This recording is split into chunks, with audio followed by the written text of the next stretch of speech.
Preface. The feeling of having no power over people and events is generally unbearable to us. When we feel helpless, we feel miserable. No one wants less power. Everyone wants more. In the world today, however, it is dangerous to seem too power-hungry, to be overt with your power moves. We have to seem fair and decent. So we need to be subtle, congenial yet cunning, democratic yet devious. This game of constant duplicity most resembles the power dynamic that existed in the scheming world of the old aristocratic court. Throughout history, a court has always formed itself around the person in power: king, queen, emperor, leader. The courtiers who filled this court were in an especially delicate position. They had to serve their masters, but if they seemed to fawn, if they curried favor too obviously, the other courtiers around them would notice and would act against them. Attempts to win the master's favor then had to be subtle. And even skilled courtiers capable of such subtlety still had to protect themselves from their fellow courtiers, who at all moments were scheming to push them aside. Meanwhile, the court was supposed to represent the height of civilization and refinement. Violent or overt power moves were frowned upon. Courtiers would work silently and secretly against any among them who used force. This was the courtier's dilemma. While appearing the very paragon of elegance, they had to outwit and thwart their own opponents in the subtlest of ways. The successful courtier learned over time to make all of his moves indirect. If he stabbed an opponent in the back, it was with a velvet glove on his hand and the sweetest of smiles on his face. Instead of using coercion or outright treachery, the perfect courtier got his way through seduction, charm, deception, and subtle strategy, always planning several moves ahead. Life in the court was a never-ending game that required constant vigilance and tactical thinking. It was civilized war. Today, we face a peculiarly similar paradox to that of the courtier. Everything must appear civilized, decent, democratic, and fair. But if we play by those rules too strictly, if we take them too literally, we are crushed by those around us who are not so foolish. As the great Renaissance diplomat and courtier Niccolò Machiavelli wrote, "Any man who tries to be good all the time is bound to come to ruin among the great number who are not good." The court imagined itself the pinnacle of refinement, but underneath its glittering surface a cauldron of dark emotions, greed, envy, lust, hatred, boiled and simmered. Our world today similarly imagines itself the pinnacle of fairness, yet the same ugly emotions still stir within us, as they have forever. The game is the same. Outwardly, you must seem to respect the niceties, but inwardly, unless you are a fool, you learn quickly to be prudent and to do as Napoleon advised: place your iron hand inside a velvet glove. If, like the courtier of times gone by, you can master the arts of indirection, learning to seduce, charm, deceive, and subtly outmaneuver your opponents, you will attain the heights of power. You will be able to make people bend to your will without their realizing what you have done.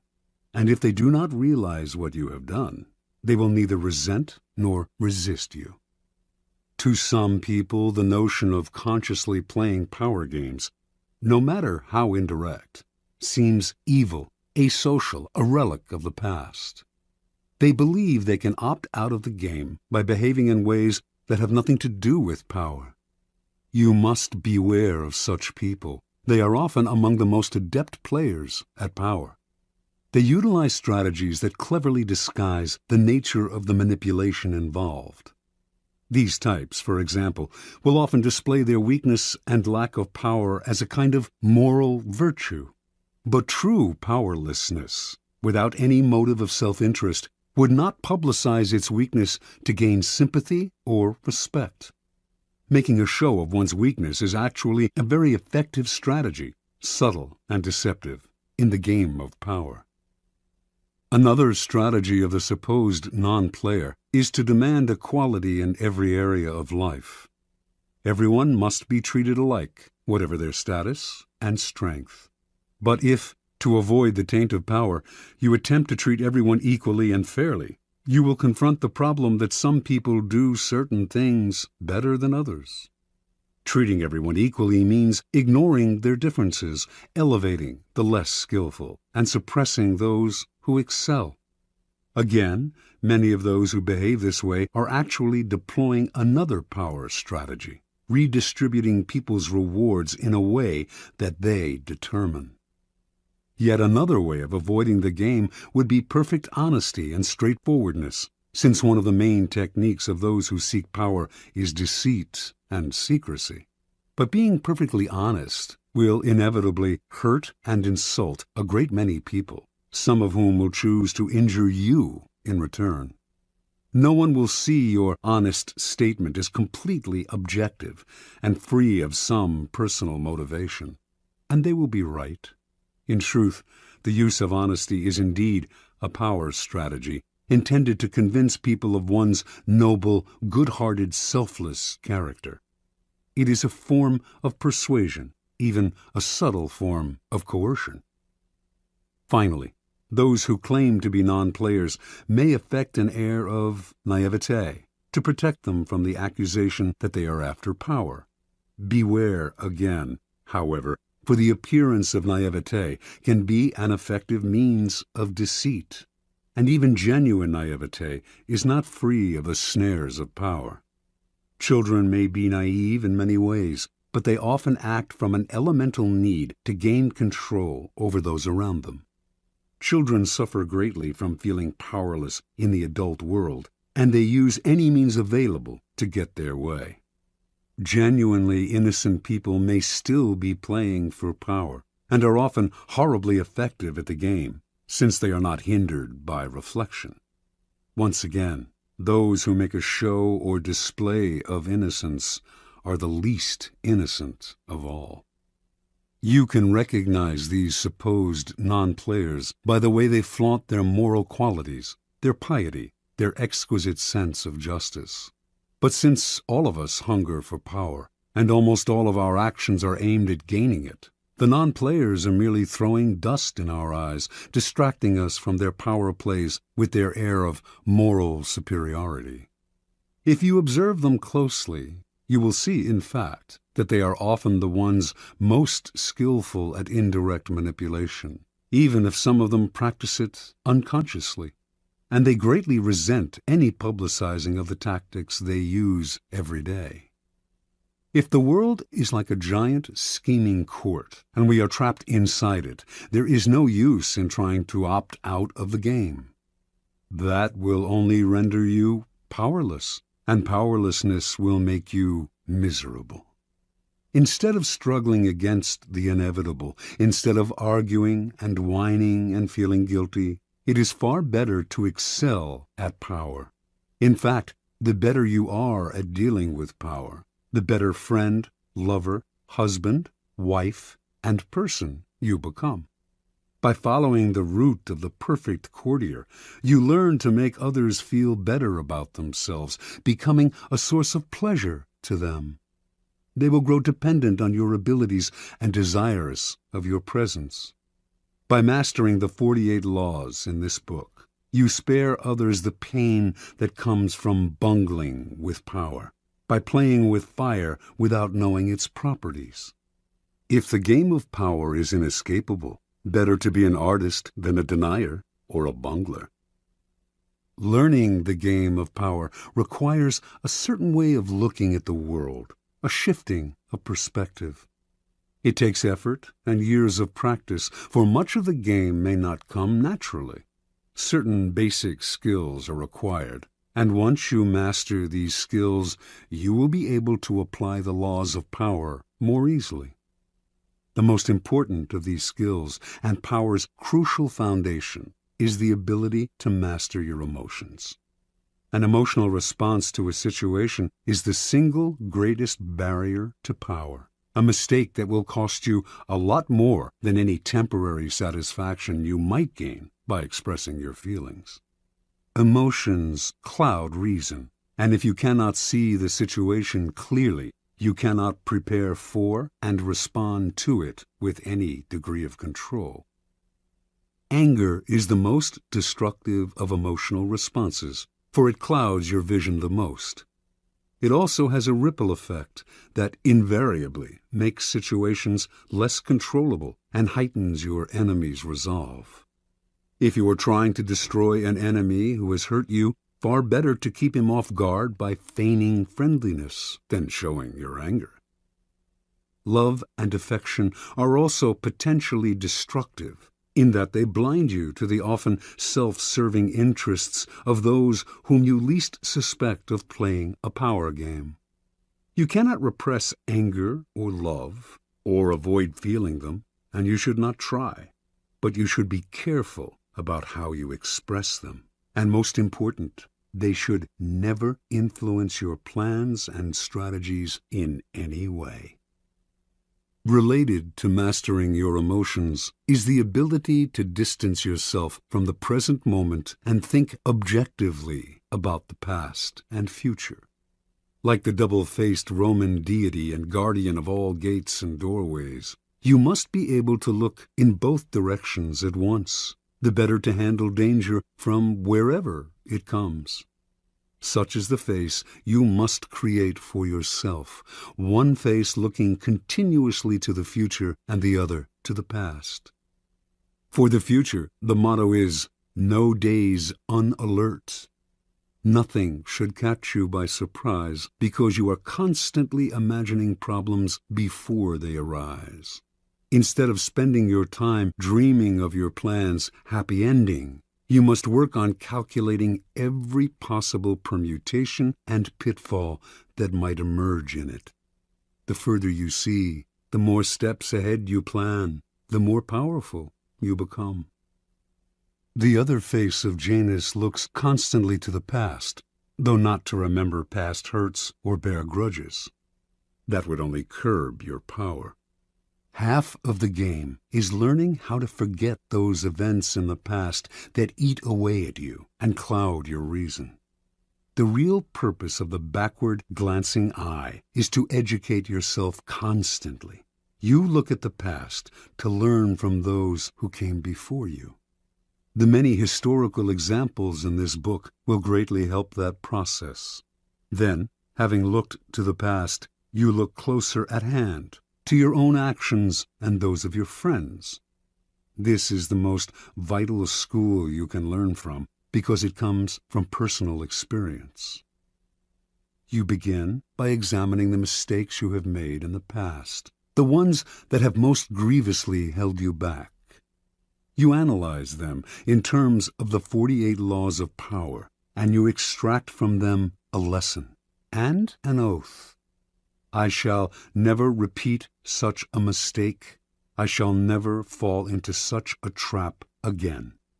If you can evaluate and observe yourself in this way, you can learn to break the patterns of the past, an immensely valuable skill. Power requires the ability to play with appearances. To this end, you must learn to wear many masks and keep a bag full of deceptive tricks. Deception and masquerade should not be seen as ugly or immoral. All human interaction requires deception on many levels, and in some ways, what separates humans from animals is our ability to lie and deceive. In Greek myths, in India's Mahabharata cycle, in the Middle Eastern epic of Gilgamesh, it is the privilege of the gods to use deceptive arts. A great man, Odysseus, for instance, was judged by his ability to rival the craftiness of the gods, stealing some of their divine power by matching them in wits and deception. Deception is a developed art of civilization and the most potent weapon in the game of power. You cannot succeed at deception unless you take a somewhat distanced approach to yourself, unless you can be many different people wearing the mask that the day and the moment require. With such a flexible approach to all appearances, including your own, you lose a lot of the inward heaviness that holds people down.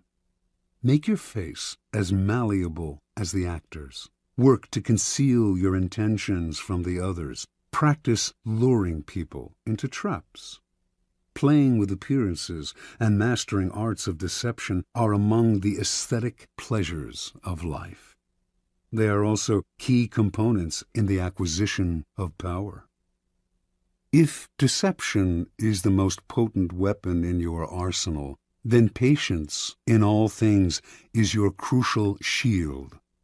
Patience will protect you from making moronic blunders. Like mastering your emotions, patience is a skill. It does not come naturally. But nothing about power is natural. Power is more godlike than anything in the natural world. And patience is the supreme virtue of the gods, who have nothing but time. Everything good will happen. The grass will grow again, if you give it time and see several steps into the future. Impatience, on the other hand, only makes you look weak. It is a principal impediment to power. Power is essentially amoral, and one of the most important skills to acquire is the ability to see circumstances rather than good or evil. Power is a game. This cannot be repeated too often. And in games, you do not judge your opponents by their intentions, but by the effect of their actions. You measure their strategy and their power by what you can see and feel. How often are someone's intentions made the issue only to cloud and deceive? What does it matter if another player, your friend or rival, intended good things and had only your interests at heart, if the effects of his action lead to so much ruin and confusion? It is only natural for people to cover up their actions with all kinds of justifications, always assuming that they have acted out of goodness. You must learn to inwardly laugh each time you hear this, and never get caught up in gauging someone's intentions and actions through a set of moral judgments that are really an excuse for the accumulation of power. It is a game. Your opponent sits opposite you. Both of you behave as gentlemen or ladies, observing the rules of the game and taking nothing personally. You play with a strategy, and you observe your opponent's moves with as much calmness as you can muster. In the end, you will appreciate the politeness of those you are playing with more than their good and sweet intentions. Train your eye to follow the results of their moves, the outward circumstances, and do not be distracted by anything else. Half of your mastery of power comes from what you do not do, what you do not allow yourself to get dragged into. For this skill, you must learn to judge all things by what they cost you. As Nietzsche wrote, the value of a thing sometimes lies not in what one attains with it, but in what one pays for it, what it costs us. Perhaps you will attain your goal, and a worthy goal at that, but at what price? Apply this standard to everything, including whether to collaborate with other people to come to their aid. In the end, life is short, opportunities are few, and you have only so much energy to draw on. And in this sense, time is as important a consideration as any other. Never waste valuable time or mental peace of mind on the affairs of others. That is too high a price to pay. Power is a social game. To learn and master it, you must develop the ability to study and understand people. As the great 17th century thinker and courtier Balthazar Gracian wrote, many people spend time studying the properties of animals or herbs. How much more important it would be to study those of people with whom we must live or die. To be a master player, you must also be a master psychologist. You must recognize motivations and see through the cloud of dust with which people surround their actions. An understanding of people's hidden motives is the single greatest piece of knowledge you can have in acquiring power. It opens up endless possibilities of deception, seduction, and manipulation. People are of infinite complexity, and you can spend a lifetime watching them without ever fully understanding them. So it is all the more important, then, to begin your education now. In doing so, you must also keep one principle in mind. Never discriminate as to whom you study and whom you trust. Never trust anyone completely, and study everyone, including friends and loved ones. Finally, you must learn always to take the indirect route to power. Disguise your cunning like a billiard ball that caroms several times before it hits its target. Your moves must be planned and developed in the least obvious way. By training yourself to be indirect, you can thrive in the modern court, appearing the paragon of decency while being the consummate manipulator. Consider the 48 Laws of Power, a kind of handbook on the arts of indirection. The laws are based on the writings of men and women who have studied and mastered the game of power. These writings span a period of more than 3,000 years and were created in civilizations as disparate as ancient China and Renaissance Italy. Yet they share common threads and themes, together hinting at an essence of power that has yet to be fully articulated. The 48 Laws of Power are the distillation of this accumulated wisdom, gathered from the writings of the most illustrious strategists, statesmen, courtiers, seducers, and con artists in history. The laws have a simple premise.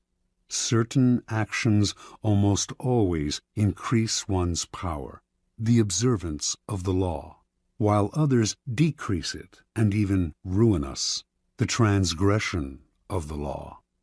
These transgressions and observances are illustrated by historical examples. The laws are timeless and definitive. The 48 Laws of Power can be used in several ways. By listening to this program straight through, you can learn about power in general. Although several of the laws may seem not to pertain directly to your life, in time you will probably find that all of them have some application and that, in fact, they are interrelated. By getting an overview of the entire subject, you will best be able to evaluate your own past actions and gain a greater degree of control over your immediate affairs.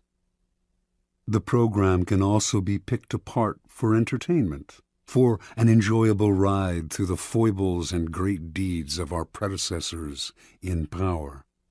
A warning, however, to those who use the program for this purpose: it might be better to turn back. Power is endlessly seductive and deceptive in its own way. It is a labyrinth. Your mind becomes consumed with solving its infinite problems, and you soon realize how pleasantly lost you have become. In other words, it becomes most amusing by taking it seriously. Do not be frivolous with such a critical matter. The gods of power frown on the frivolous. They give ultimate satisfaction only to those who study and reflect, and punish those who skim the surfaces looking for a good time.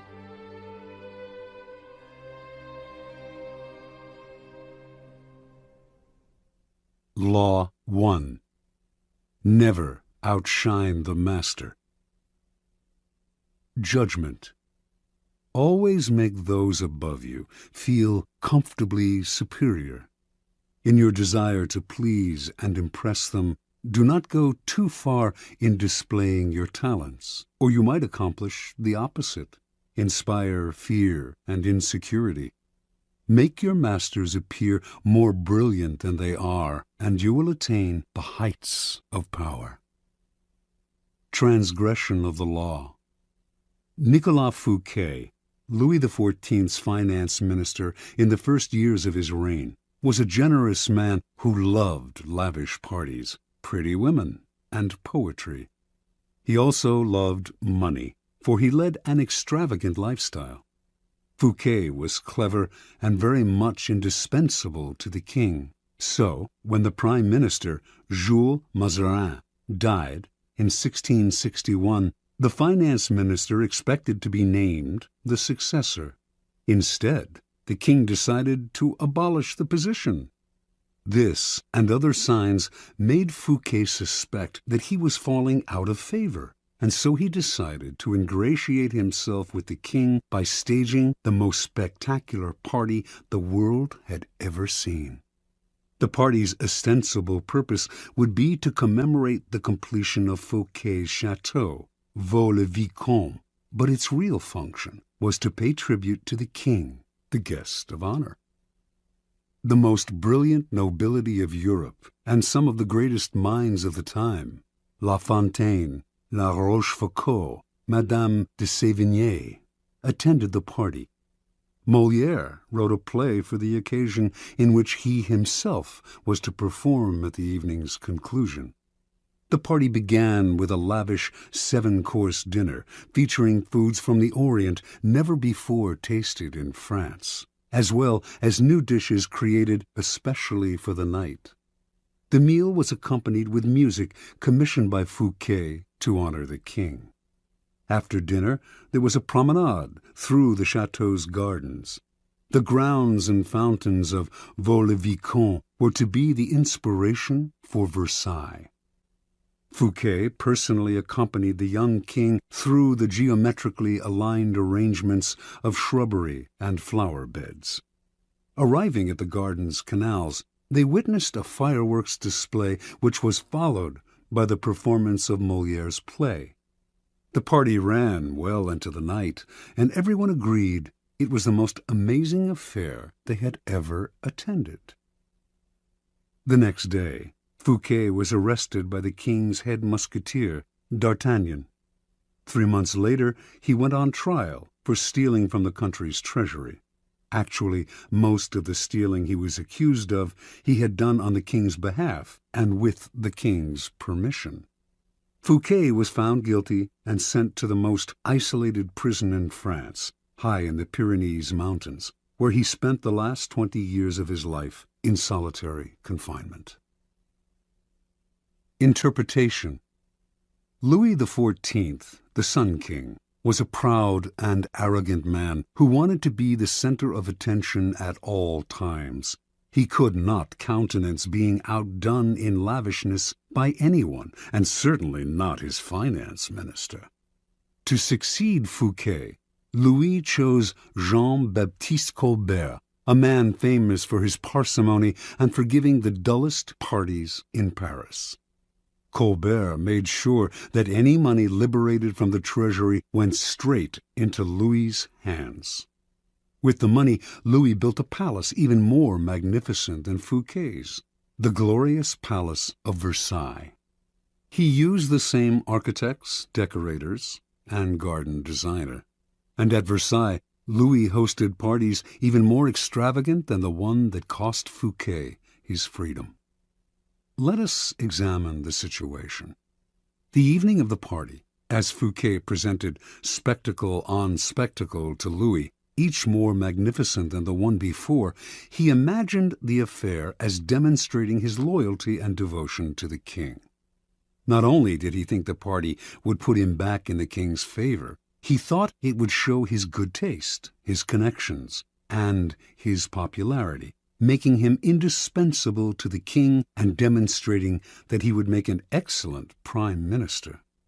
Instead, however, each new spectacle, each appreciative smile bestowed by the guests on Fouquet, made it seem to Louis that his own friends and subjects were more charmed by the finance minister than by the king himself, and that Fouquet was actually flaunting his wealth and power.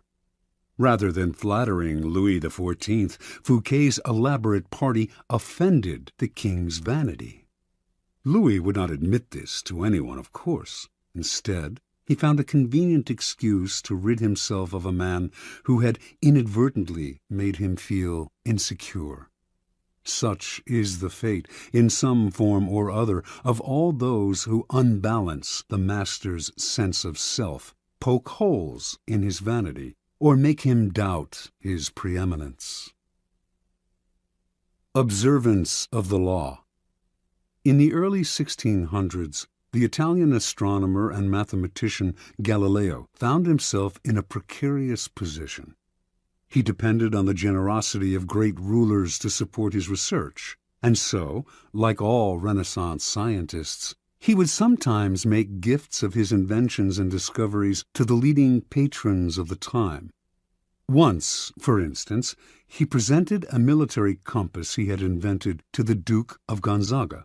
Then he dedicated a book explaining the use of the compass to the Medicis.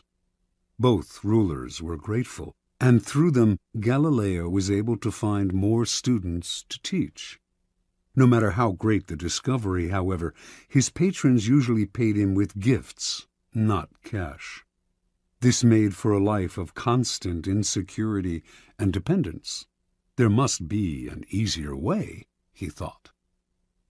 Galileo hit on a new strategy in 1610 when he discovered the moons of Jupiter. Instead of dividing the discovery among his patrons, giving one the telescope he had used, dedicating a book to another, and so on, as he had done in the past, he decided to focus exclusively on the Medicis. He chose the Medicis for one reason. Shortly after Cosimo I had established the Medici dynasty in 1540, he had made Jupiter, the mightiest of the gods, the Medici symbol, a symbol of a power that went beyond politics and banking, one linked to ancient Rome and its divinities. Galileo turned his discovery of Jupiter's moons into a cosmic event honoring the Medici's greatness. Shortly after the discovery, he announced that the bright stars, the moons of Jupiter, offered themselves in the heavens to his telescope at the same time as Cosimo II's enthronement. He said that the number of the moons, 4, harmonized with the number of the Medicis. Cosimo II had 3 brothers, and that the moons orbited Jupiter as these 4 suns revolved around Cosimo I, the dynasty's founder. More than coincidence, this showed that the heavens themselves reflected the ascendancy of the Medici family.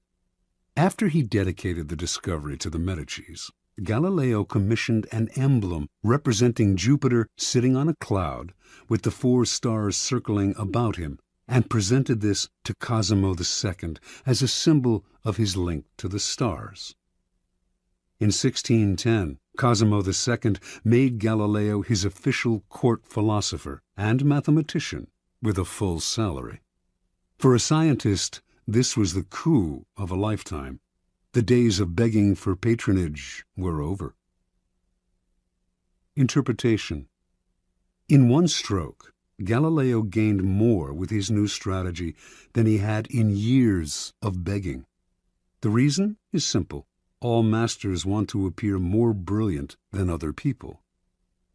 The producer of a great work wants to feel he is more than just the provider of the financing. He wants to appear creative and powerful, and also more important than the work produced in his name. Instead of insecurity, you must give him glory. Galileo did not challenge the intellectual authority of the Medicis with his discovery, or make them feel inferior in any way. By literally aligning them with the stars, he made them shine brilliantly among the courts of Italy. He did not outshine the master. He made the master outshine all others. Keys to power. When it comes to power, outshining the master is perhaps the worst mistake of all. Do not fool yourself into thinking that life has changed much since the days of Louis XIV and the Medicis. Those who attain high standing in life are like kings and queens. They want to feel secure in their positions and superior to those around them in intelligence, wit, and charm.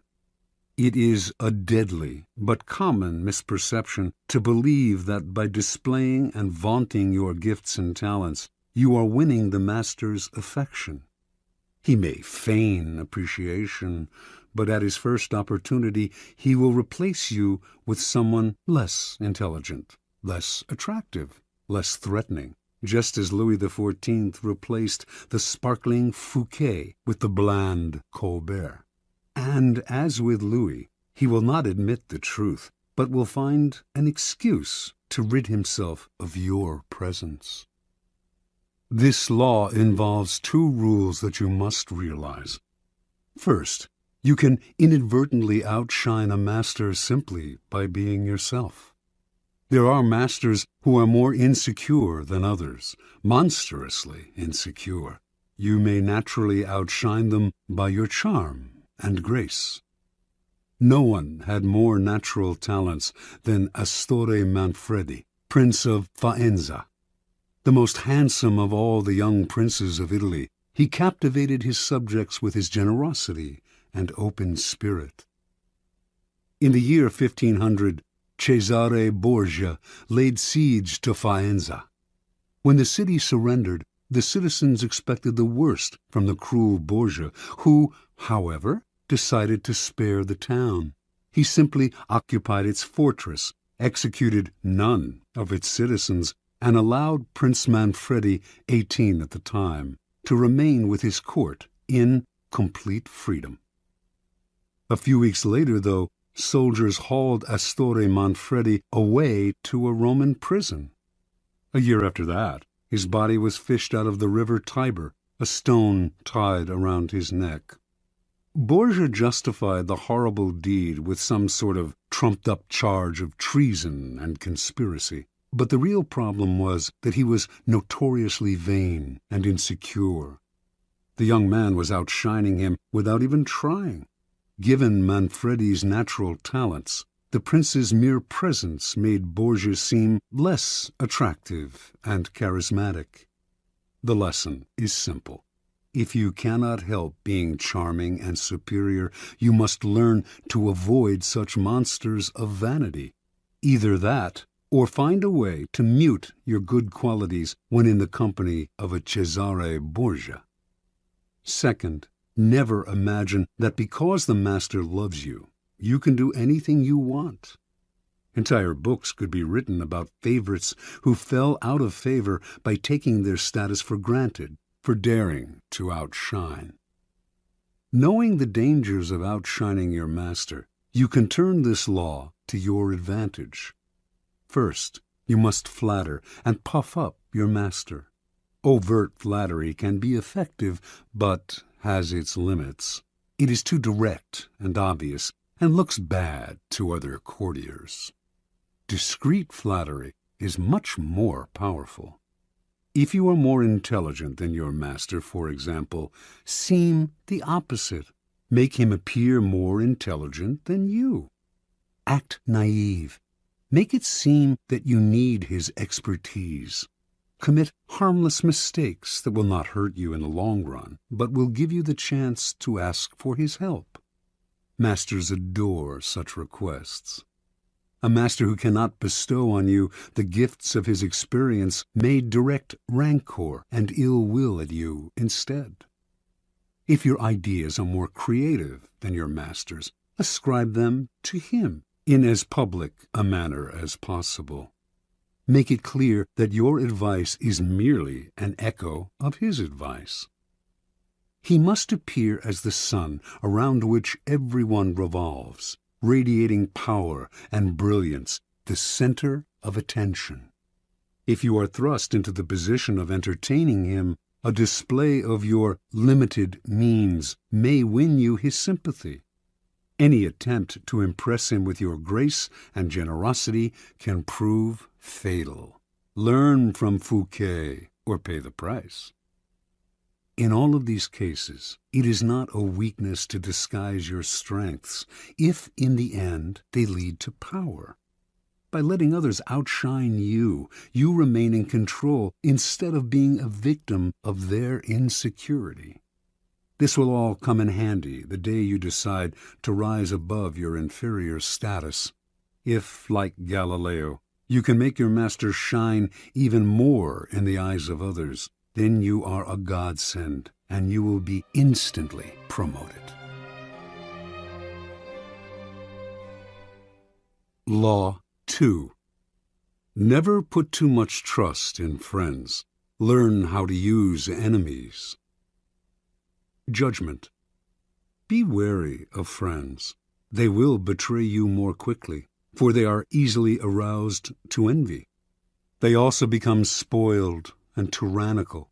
But hire a former enemy, and he will be more loyal than a friend, because he has more to prove.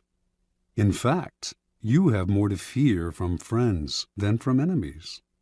If you have no enemies, find a way to make them. Transgression of the law.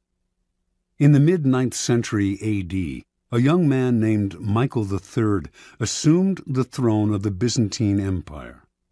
His mother, the Empress Theodora, had been banished to a nunnery, and her lover, Theoctistus, had been murdered. At the head of the conspiracy to depose Theodora and enthrone Michael had been Michael's uncle, Bardas, a man of intelligence and ambition. Michael was now a young, inexperienced ruler, surrounded by intriguers, murderers, and profligates. In this time of peril, he needed someone he could trust as his counselor, and his thoughts turned to Basilius, his best friend. Basilius had no experience whatsoever in government and politics. In fact, he was the head of the royal stables, but he had proven his love and gratitude time and again. They had met a few years before, when Michael had been visiting the stables just as a wild horse got loose. Basilius, a young groom from peasant Macedonian stock, had saved Michael's life. The groom's strength and courage had impressed Michael, who immediately raised Basilius from the obscurity of being a horse trainer to the position of head of the stables. He loaded his friend with gifts and favors, and they became inseparable. Basilius was sent to the finest school in Byzantium, and the crude peasant became a cultured and sophisticated courtier. Now Michael was emperor, and in need of someone loyal. Who could he better trust with the post of chamberlain and chief counselor than a young man who owed him everything? Basilius could be trained for the job, and Michael loved him like a brother. Ignoring the advice of those who recommended the much more qualified Bardas, Michael chose his friend. Basilius learned well, and was soon advising the emperor on all matters of state. The only problem seemed to be money. Basilius never had enough. Exposure to the splendor of Byzantine court life made him avaricious for the perks of power. Michael doubled, then tripled his salary, ennobled him, and married him off to his own mistress, Eudoxia Ingerina. Keeping such a trusted friend and adviser satisfied was worth any price. But more trouble was to come. Bardas was now head of the army, and Basilius convinced Michael that the man was hopelessly ambitious. Under the illusion that he could control his nephew, Bardas had conspired to put him on the throne, and he could conspire again, this time to get rid of Michael and assume the crown himself. Basilius poured poison into Michael's ear until the emperor agreed to have his uncle murdered. During a great horse race, Basilius closed in on Bardas in the crowd and stabbed him to death. Soon after, Basilius asked that he replace Bardas as head of the army, where he could keep control of the realm and quell rebellion. This was granted. Now Basilius's power and wealth only grew, and a few years later Michael, in financial straits from his own extravagance, asked him to pay back some of the money he had borrowed over the years. To Michael's shock and astonishment, Basilius refused, with a look of such impudence that the emperor suddenly realized his predicament. The former stable boy had more money, more allies in the army and senate, and in the end, more power than the emperor himself. A few weeks later, after a night of heavy drinking, Michael awoke to find himself surrounded by soldiers. Basilius watched as they stabbed the emperor to death. Then, after proclaiming himself emperor, he rode his horse through the streets of Byzantium, brandishing the head of his former benefactor and best friend at the end of a long pike. Interpretation. Michael staked his future on the sense of gratitude he thought Basilius must feel for him. Surely Basilius would serve him best. He owed the emperor his wealth, his education, and his position. It was only on the fateful day when the emperor saw that impudent smile on Basilius's face that he realized his deadly mistake. He had created a monster. He had allowed a man to see power up close, a man who then wanted more, who asked for anything and got it, who felt encumbered by the charity he had received, and simply did what many people do in such a situation. They forget the favors they have received and imagine they have earned their success by their own merits. At Michael's moment of realization, he could still have saved his own life, but friendship and love blind every man to their interests. Nobody believes a friend can betray, and Michael went on disbelieving until the day his head ended up on a pike. Keys to power. It is natural to want to employ your friends when you find yourself in times of need. The world is a harsh place, and your friends soften the harshness. Besides, you know them. Why depend on a stranger when you have a friend at hand? The problem is that you often do not know your friends as well as you imagine. When you decide to hire a friend, you gradually discover the qualities he or she has kept hidden. Strangely enough, it is your act of kindness that unbalances everything. People want to feel they deserve their good fortune. The receipt of a favor can become oppressive. It means you have been chosen because you are a friend, not necessarily because you are deserving. There is almost a touch of condescension in the act of hiring friends that secretly afflicts them. The injury will come out slowly, a little more honesty, flashes of resentment and envy here and there, and before you know it, your friendship fades. The more favors and gifts you supply to revive the friendship, the less gratitude you receive. All working situations require a kind of distance between people. You are trying to work, not make friends.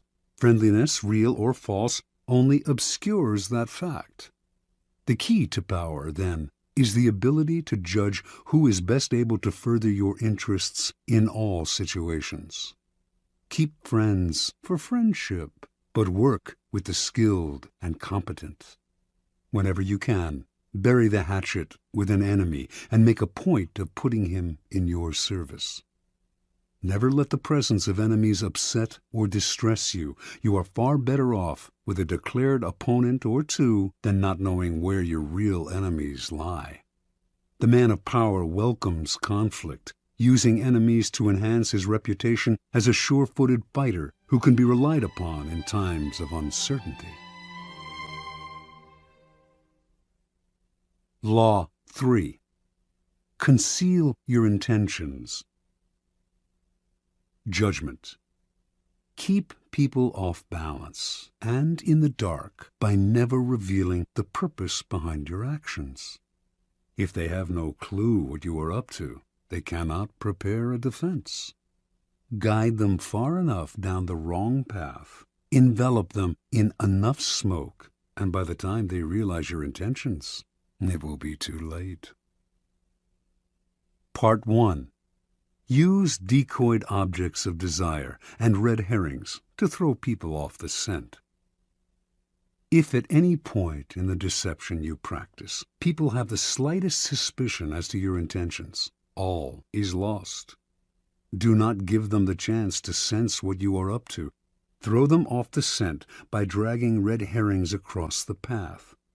Use false sincerity, send ambiguous signals, set up misleading objects of desire.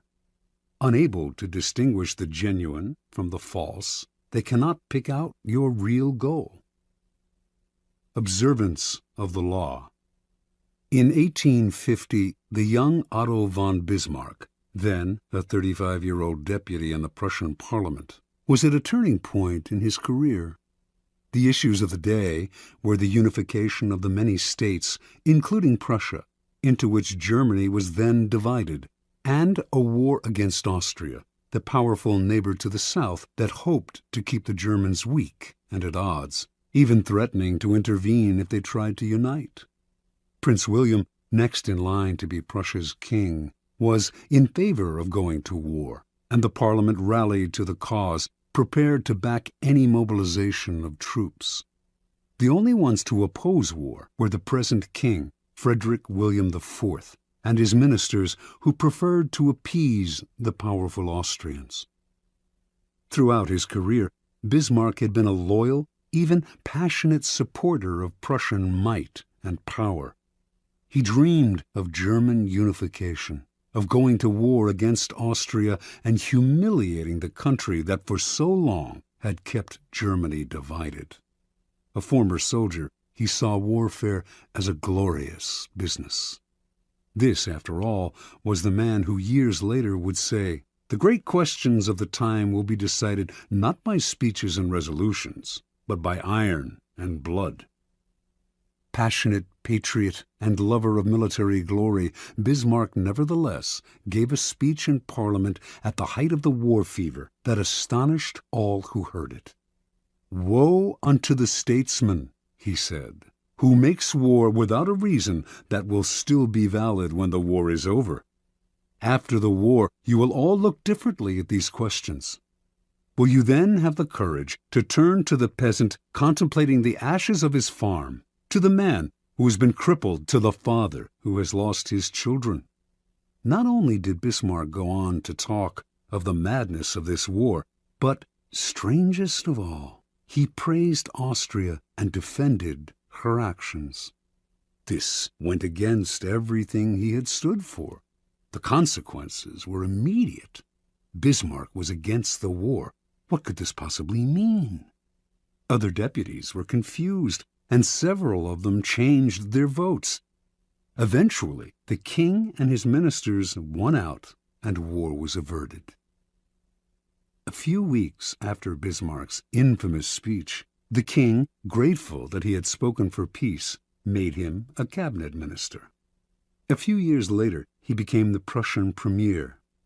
In this role, he eventually led his country and the peace-loving king into a war against Austria, crushing the former empire and establishing a mighty German state, with Prussia at its head.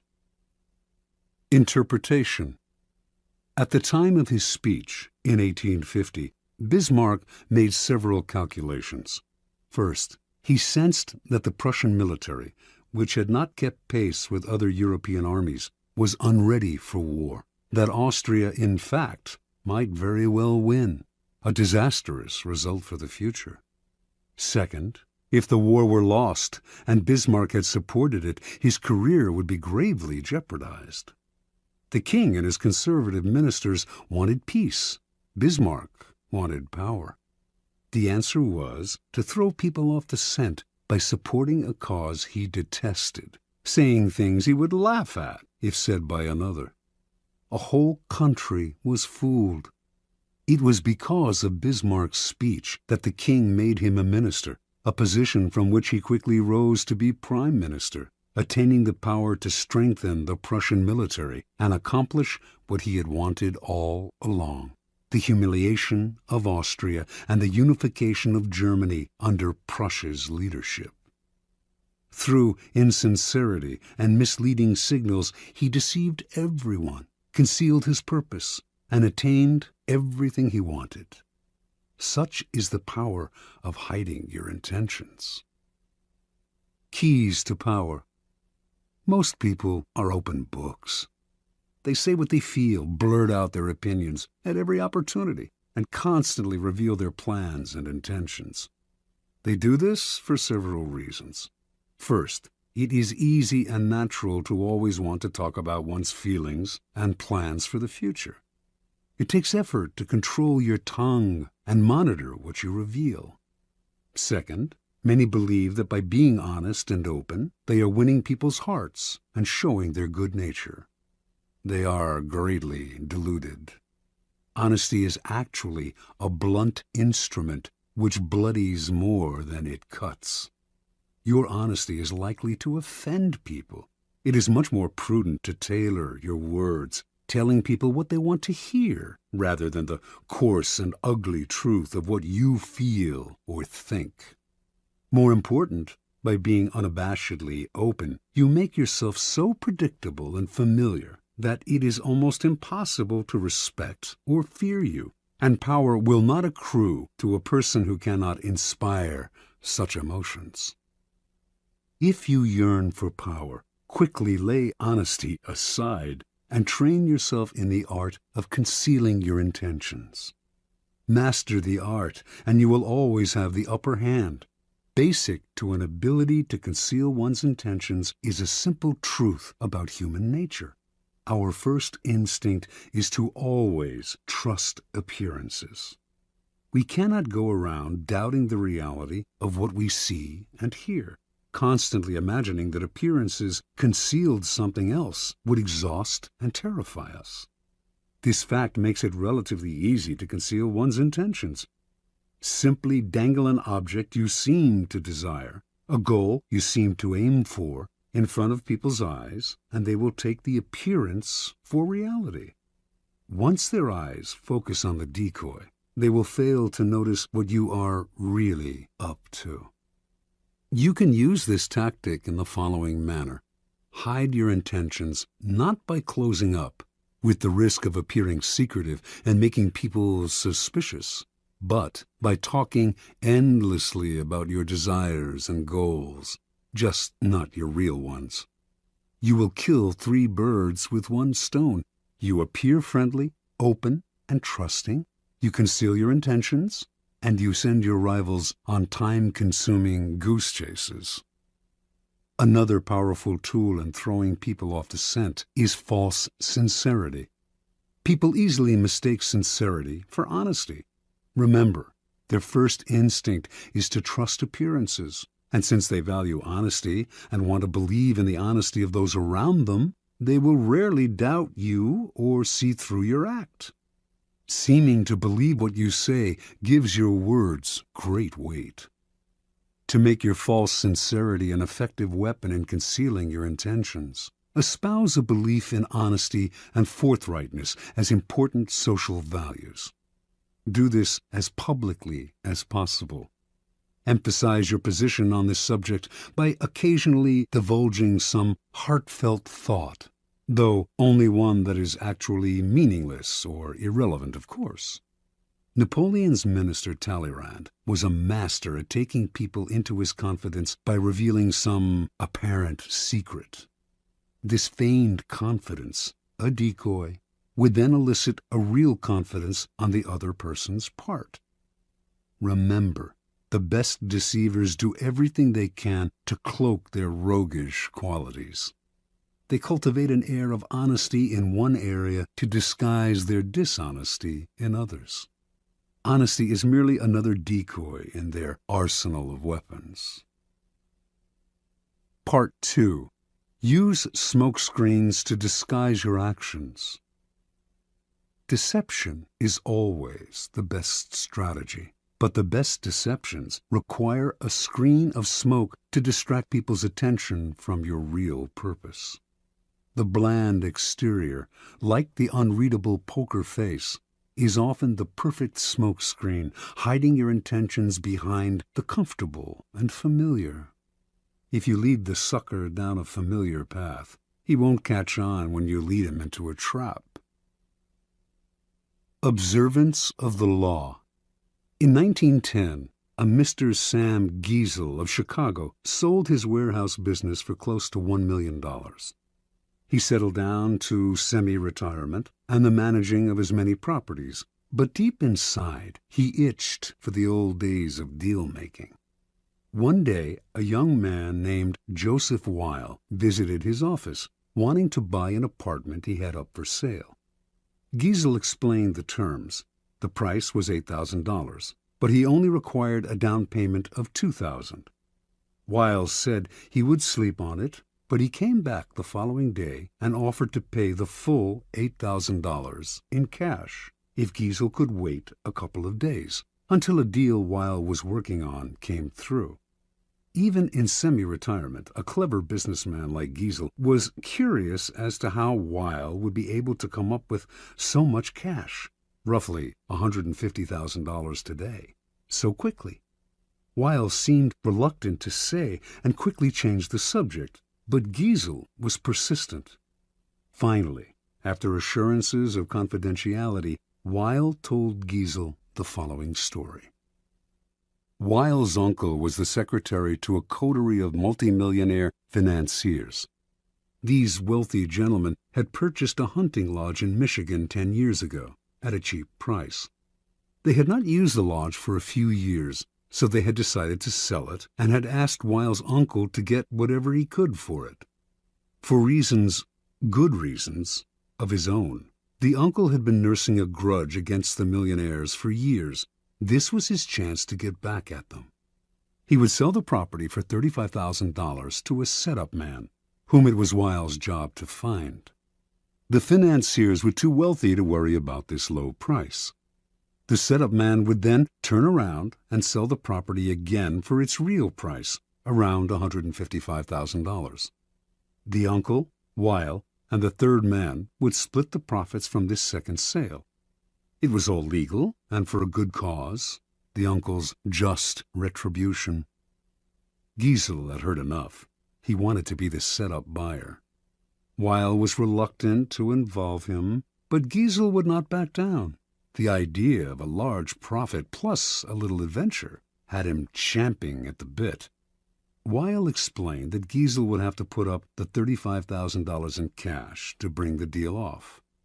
Giesel, a millionaire, said he could get the money with a snap of his fingers.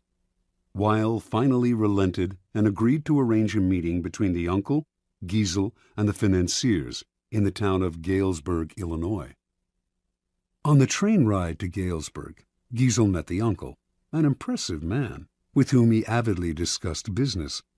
Weil also brought along a companion, a somewhat paunchy man named George Gross.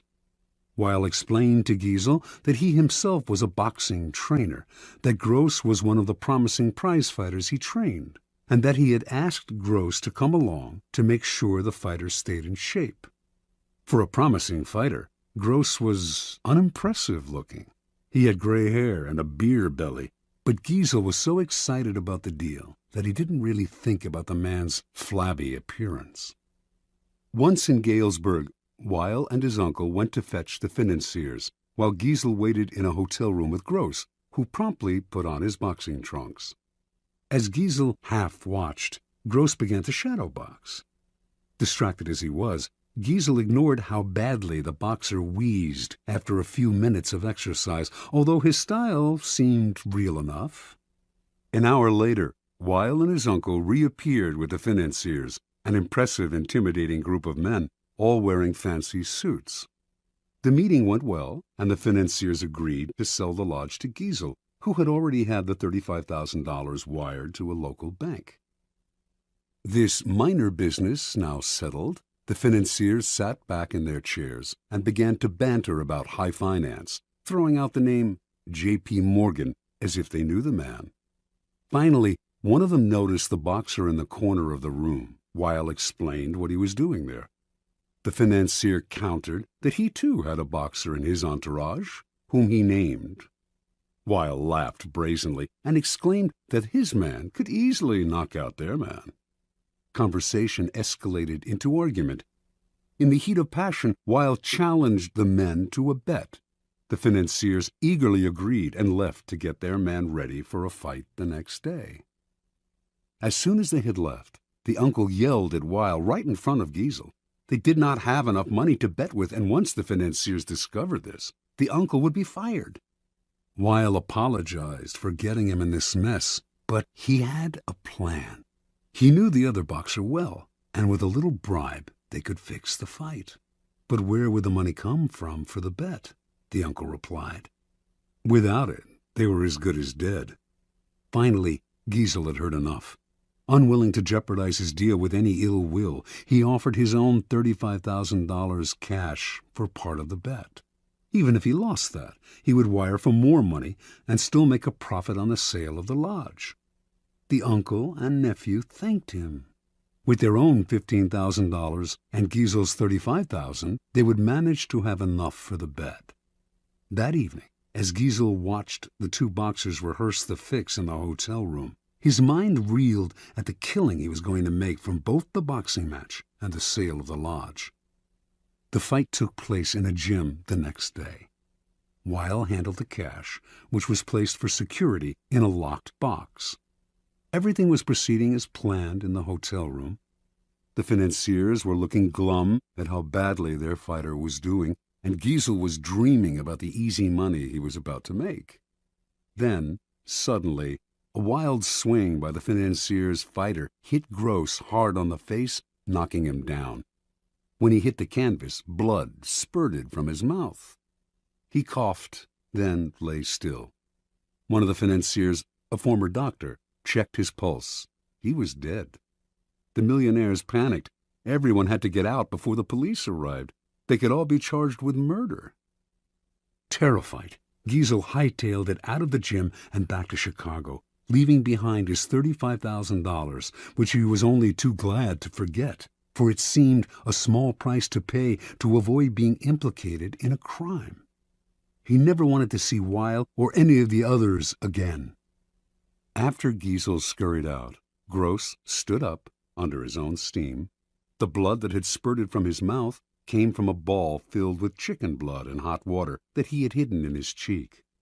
The whole affair had been masterminded by Weil, better known as the Yellow Kid, one of the most creative con artists in history.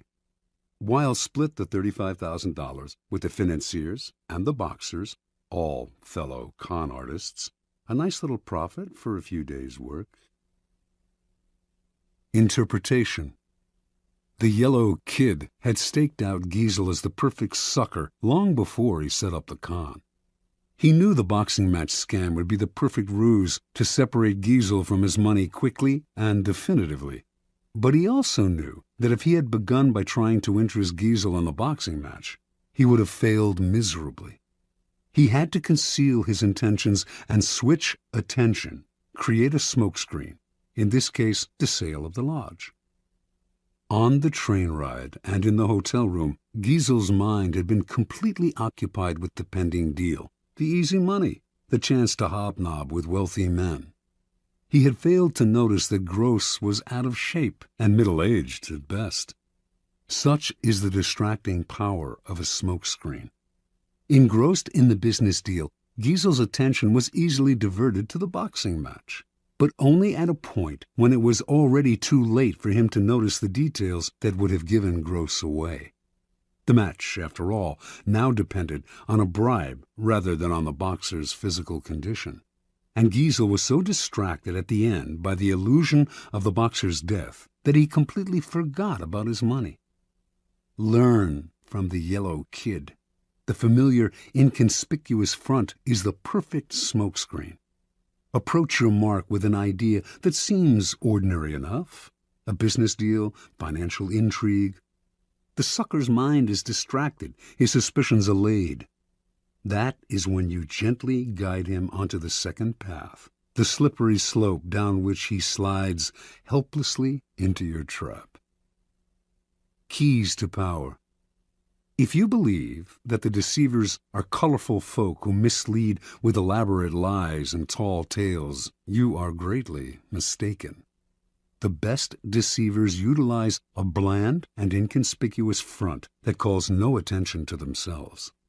They know that extravagant words and gestures immediately raise suspicion. Instead, they envelop their mark in the familiar, the banal, the harmless. The simplest form of smokescreen is facial expression. Behind a bland, unreadable exterior, all sorts of mayhem can be planned without detection. This is a weapon that the most powerful men in history have learned to perfect. It was said that no one could read Franklin D. Roosevelt's face. Baron James Rothschild made a lifelong practice of disguising his real thoughts behind bland smiles and nondescript looks. Stendhal wrote of Talleyrand, "Never was a face less of a barometer." As one poker manual explains it, while playing his hand, the good player is seldom an actor. Instead, he practices a bland behavior that minimizes readable patterns, frustrates and confuses opponents, permits greater concentration. An adaptable concept, the smokescreen can be practiced on a number of levels, all playing on the psychological principles of distraction and misdirection. One of the most effective smokescreens is the noble gesture. People want to believe apparently noble gestures are genuine, for the belief is pleasant. They rarely notice how deceptive these gestures can be. Another effective smokescreen is the pattern, the establishment of a series of actions that seduce the victim into believing you will continue in the same way. The pattern plays on the psychology of anticipation. Our behavior conforms to patterns, or so we like to think. In 1878, the American robber baron Jay Gould created a company that began to threaten the monopoly of the telegraph company Western Union. The directors of Western Union decided to buy Gould's company up. They had to spend a hefty sum, but they figured they had managed to rid themselves of an irritating competitor. A few months later, though, Gould was at it again, complaining he had been treated unfairly. He started up a second company to compete with Western Union and its new acquisition. The same thing happened again. Western Union bought him out to shut him up. Soon the pattern began for the third time. But now Gould went for the jugular. He suddenly staged a bloody takeover struggle and managed to gain complete control of Western Union. He had established a pattern that had tricked the company's directors into thinking his goal was to be bought out at a handsome rate. Once they paid him off, they relaxed and failed to notice that he was actually playing for higher stakes. The pattern is powerful in that it deceives the other person into expecting the opposite of what you are really doing. Remember, it takes patience and humility to dull your brilliant colors, to put on the mask of the inconspicuous. Do not despair at having to wear such a bland mask. It is often your unreadability that draws people to you and makes you appear a person of power.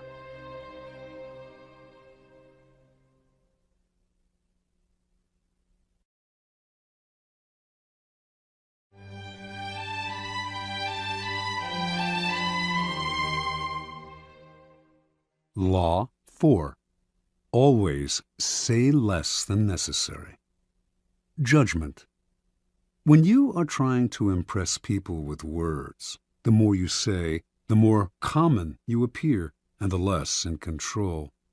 Even if you're saying something banal, it will seem original if you make it vague, open-ended, and sphinx-like. Powerful people impress and intimidate by saying less. The more you say, the more likely you are to say something foolish. Observance of the law. In the court of Louis XIV, nobles and ministers would spend days and nights debating issues of state. They would confer, argue, make and break alliances, and argue again until finally the critical moment arrived.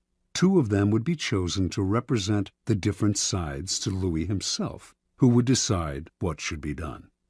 After these persons were chosen, everyone would argue some more. How should the issues be phrased? What would appeal to Louis? What would annoy him? At what time of day should the representatives approach him, and in what part of the Versailles Palace? What expression should they have on their faces? Finally, after all this was settled, the fateful moment would finally arrive. The two men would approach Louis, always a delicate matter, and when they finally had his ear, they would talk about the issue at hand, spelling out the options in detail. Louis would listen in silence, a most enigmatic look on his face. Finally, when each had finished his presentation and had asked for the king's opinion, he would look at them both and say, "I shall see." Then he would walk away. The ministers and courtiers would never hear another word on this subject from the king. They would simply see the result weeks later, when he would come to a decision and act. He would never bother to consult them on the matter again. Interpretation. Louis XIV was a man of very few words. His most famous remark is, "L'État, c'est moi." The state is me. Nothing could be more pithy, yet more eloquent. His infamous, "I shall see," was one of several extremely short phrases that he would apply to all manner of requests. Louis was not always this way. As a young man, he was known for talking at length, delighting in his own eloquence. His later taciturnity was self-imposed, an act, a mask he used to keep everybody below him off balance.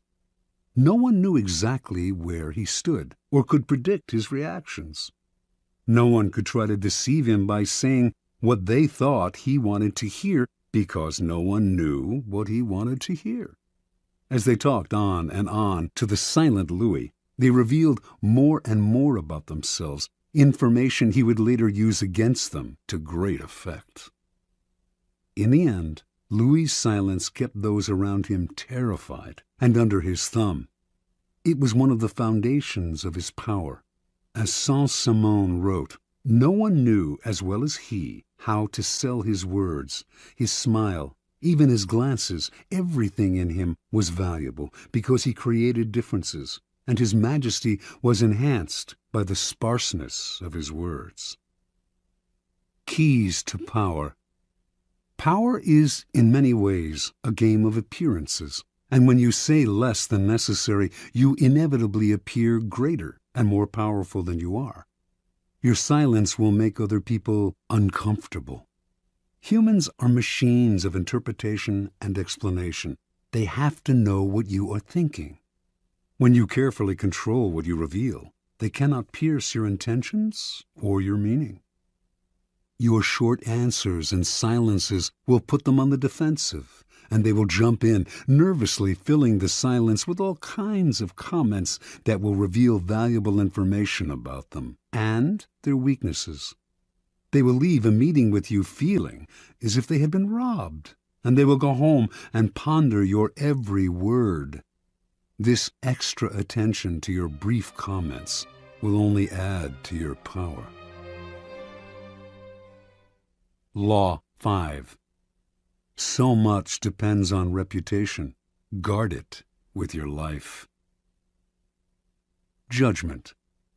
Reputation is the cornerstone of power. Through reputation alone, you can intimidate and win. Once it slips, however, you are vulnerable and will be attacked on all sides. Make your reputation unassailable. Always be alert to potential attacks and thwart them before they happen. Meanwhile, learn to destroy your enemies by opening holes in their own reputations. Then stand aside and let public opinion hang them. Observance of the law. During China's War of the Three Kingdoms, AD 207 to 65, the great general Zhuge Liang, leading the forces of the Shu kingdom, dispatched his vast army to a distant camp while he rested in a small town with a handful of soldiers. Suddenly, sentinels hurried in with the alarming news that an enemy force of over 150,000 troops under Sima Yi was approaching. With only 100 men to defend him, Zhuge Liang's situation was hopeless. The enemy would finally capture this renowned leader. Without lamenting his fate or wasting time trying to figure out how he had been caught, Liang ordered his troops to take down their flags, throw open the city gates, and hide. He himself then took a seat on the most visible part of the city's wall, wearing a Taoist robe. He lit some incense, strummed his lute, and began to chant. Minutes later, he could see the vast enemy army approaching, an endless phalanx of soldiers. Pretending not to notice them, he continued to sing and play the lute. Soon the army stood at the town gates. At its head was Sima Yi, who instantly recognized the man on the wall. Even so, as his soldiers itched to enter the unguarded town through its open gates, Sima Yi hesitated, held them back, and studied Liang on the wall. Then he ordered an immediate and speedy retreat. Interpretation. Zhuge Liang was commonly known as the Sleeping Dragon. His exploits in the War of the Three Kingdoms were legendary. Once a man claiming to be a disaffected enemy lieutenant came to his camp offering help and information. Liang instantly recognized the situation as a setup. This man was a false deserter and should be beheaded. At the last minute, though, as the axe was about to fall, Liang stopped the execution and offered to spare the man's life if he agreed to become a double agent. Grateful and terrified, the man agreed and began supplying false information to the enemy. Liang won battle after battle. The Sleeping Dragon carefully cultivated his reputation of being the cleverest man in China, one who always had a trick up his sleeve. As powerful as any weapon, this reputation struck fear into his enemy. Sima Yi had fought against Zhuge Liang dozens of times and knew him well. When he came on the empty city, with Liang praying on the wall, he was stunned. The Taoist robes, the chanting, the incense, this had to be a game of intimidation. The man was obviously taunting him, daring him to walk into a trap. The game was so obvious that for one moment it crossed Yi's mind that Liang actually was alone and desperate. But so great was his fear of Liang that he dared not risk finding out. Such is the power of reputation. It can put a vast army on the defensive, even force them into retreat without a single arrow being fired. Keys to power. The people around us, even our closest friends, will always, to some extent, remain mysterious and unfathomable. Their characters have secret recesses that they never reveal. The unknowableness of other people could prove disturbing if we thought about it long enough, since it would make it impossible for us really to judge other people. So, we prefer to ignore this fact and to judge people on their appearances, on what is most visible to our eyes: clothes, gestures, words, actions. In the social realm, appearances are the barometer of almost all of our judgments, and you must never be misled into believing otherwise. One false slip, one awkward or sudden change in your appearance can prove disastrous. This is the reason for the supreme importance of making and maintaining a reputation that is of your own creation. That reputation will protect you in the dangerous game of appearances, distracting the probing eyes of others from knowing what you are really like, and giving you a degree of control over how the world judges you, a powerful position to be in. Reputation has a power like magic. With one stroke of its wand, it can double your strength. It can also send people scurrying away from you.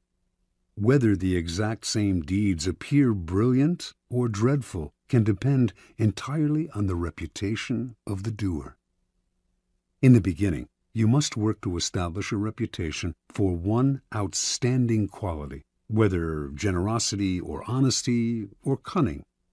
This quality sets you apart and gets other people to talk about you. You then make your reputation known to as many people as possible. Subtly, though, take care to build slowly and with a firm foundation, and watch as it spreads like wildfire. Reputation is a treasure to be carefully collected and hoarded. Especially when you are first establishing it, you must protect it strictly, anticipating all attacks on it. Once it is solid, do not let yourself get angry or defensive at the slanderous comments of your enemies. That reveals insecurity, not confidence in your reputation.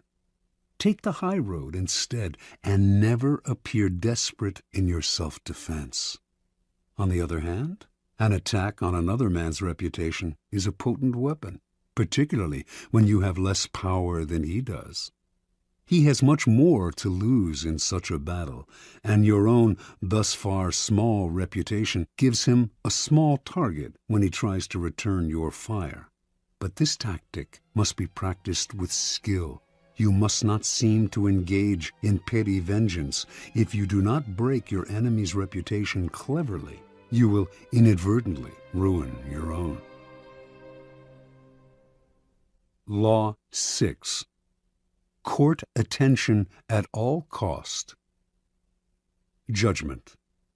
Everything is judged by its appearance. What is unseen counts for nothing. Never let yourself get lost in the crowd then, or buried in oblivion. Stand out. Be conspicuous at all cost. Make yourself a magnet of attention by appearing larger, more colorful, more mysterious than the bland and timid masses. Part 1. Surround your name with the sensational and scandalous. Draw attention to yourself by creating an unforgettable, even controversial image. Court scandal. Do anything to make yourself seem larger than life and shine more brightly than those around you. Make no distinction between kinds of attention. Notoriety of any sort will bring you power. Better to be slandered and attacked than ignored. Observance of the law. P.T. Barnum started his career as an assistant to the owner of a circus, Aaron Turner. In 1836, the circus stopped in Annapolis, Maryland, for a series of performances. On the morning of opening day, Barnum took a stroll through town, wearing a new black suit. People started to follow him. Someone in the gathering crowd shouted out that he was the Reverend Ephraim K. Avery, infamous as a man acquitted of the charge of murder, but still believed guilty by most Americans.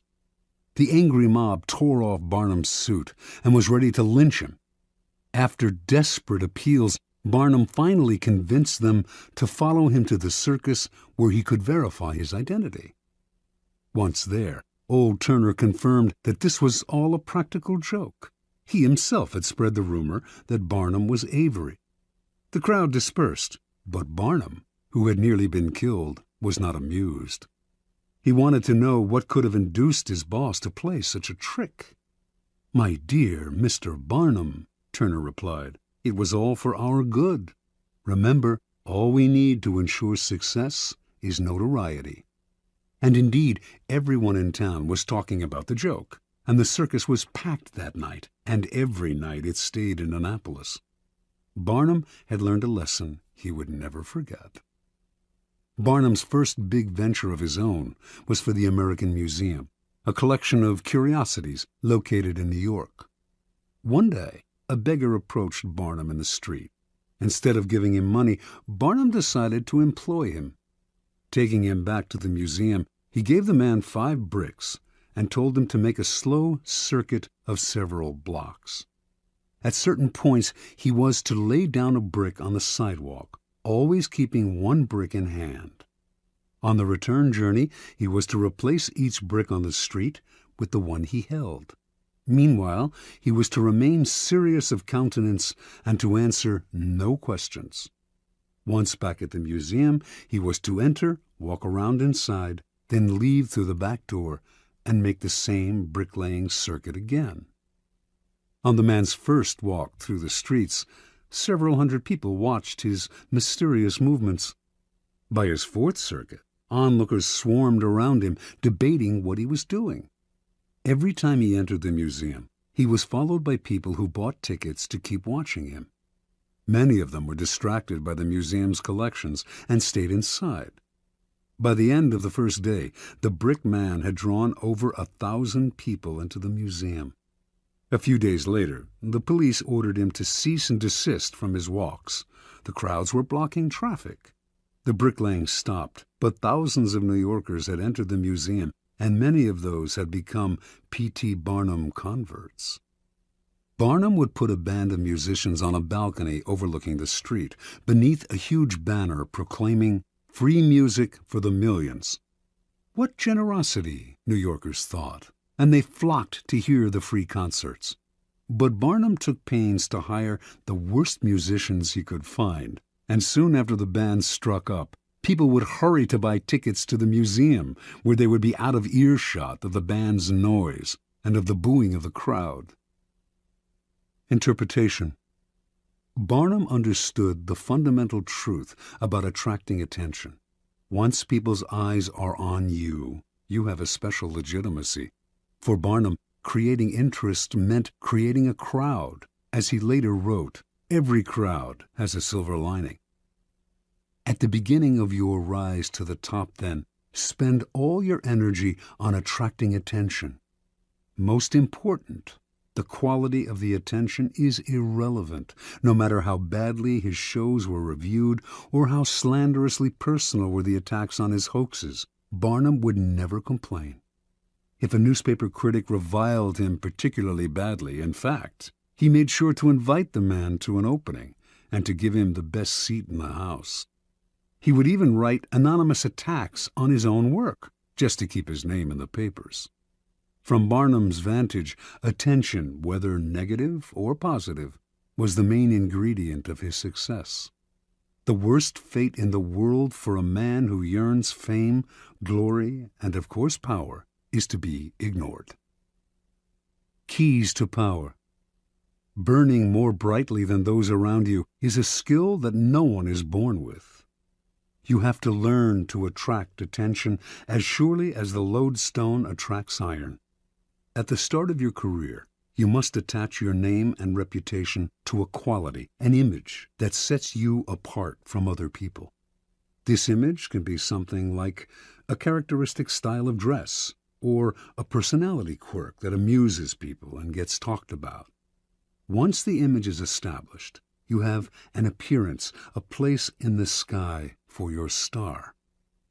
It is a common mistake to imagine that this peculiar appearance of yours should not be controversial, that to be attacked is somehow bad. Nothing could be further from the truth. To avoid being a flash in the pan and having your notoriety eclipsed by another, you must not discriminate between different types of attention. In the end, every kind will work in your favor. Once in the limelight, you must constantly renew it by adapting and varying your method of courting attention. If you don't, the public will grow tired, will take you for granted, and will move on to a newer star. The game requires constant vigilance and creativity.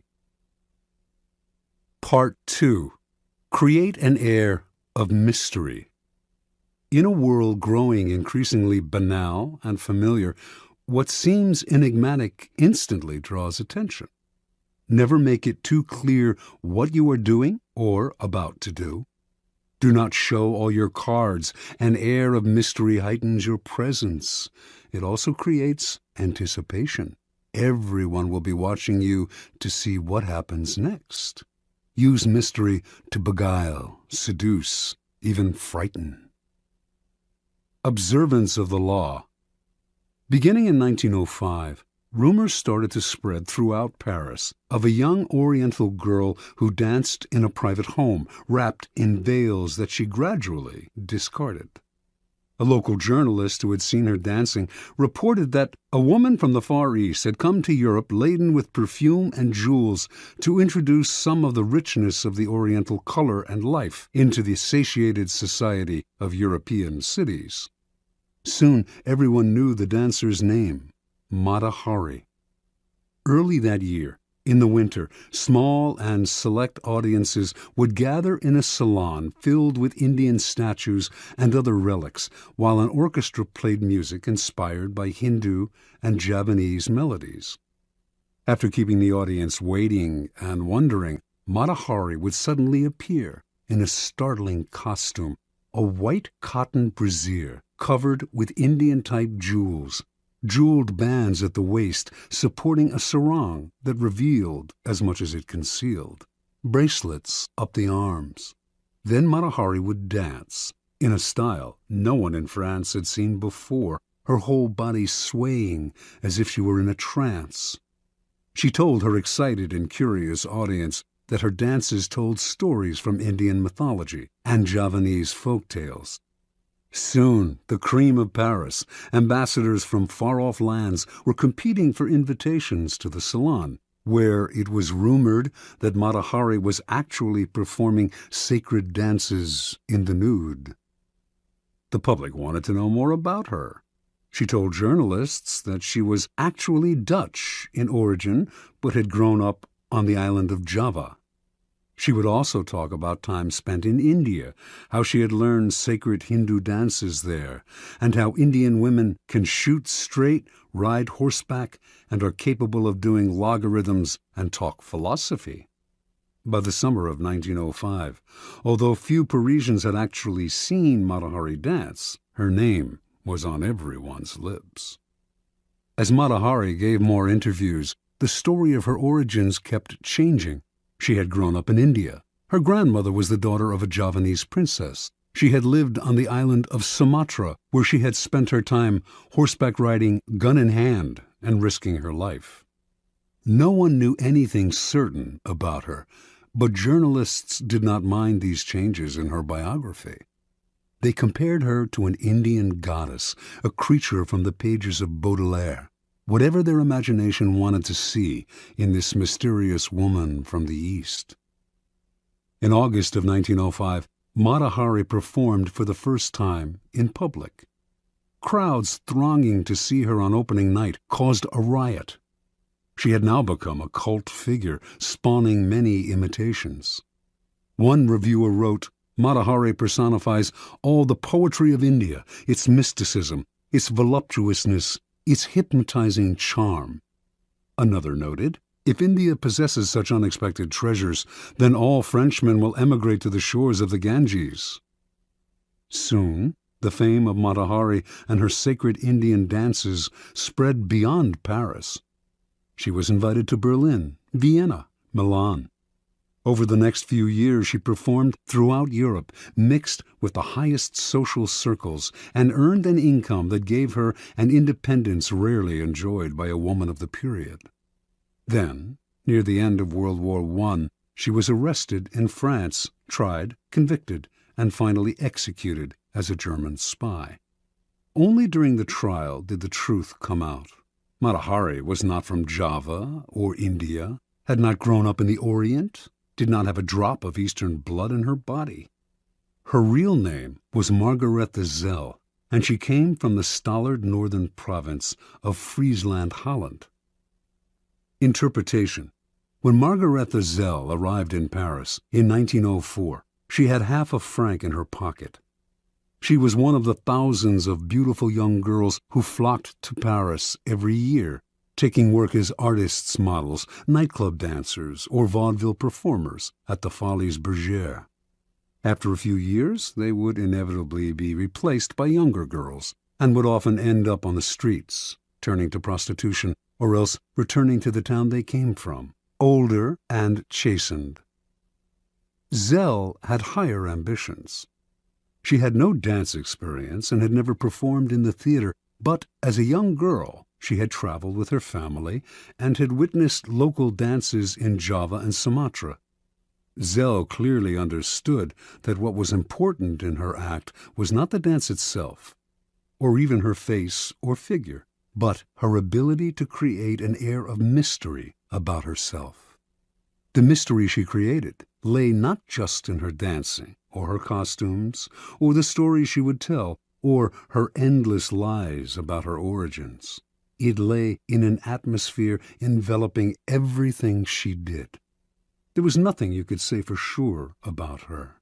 She was always changing, always surprising her audience with new costumes, new dances, new stories. This air of mystery left the public always wanting to know more, always wondering about her next move. Malahari was no more beautiful than many of the other young girls who came to Paris, and she was not a particularly good dancer. What separated her from the mass, what attracted and held the public's attention and made her famous and wealthy, was her mystery. People are enthralled by mystery because it invites constant interpretation. They never tire of it.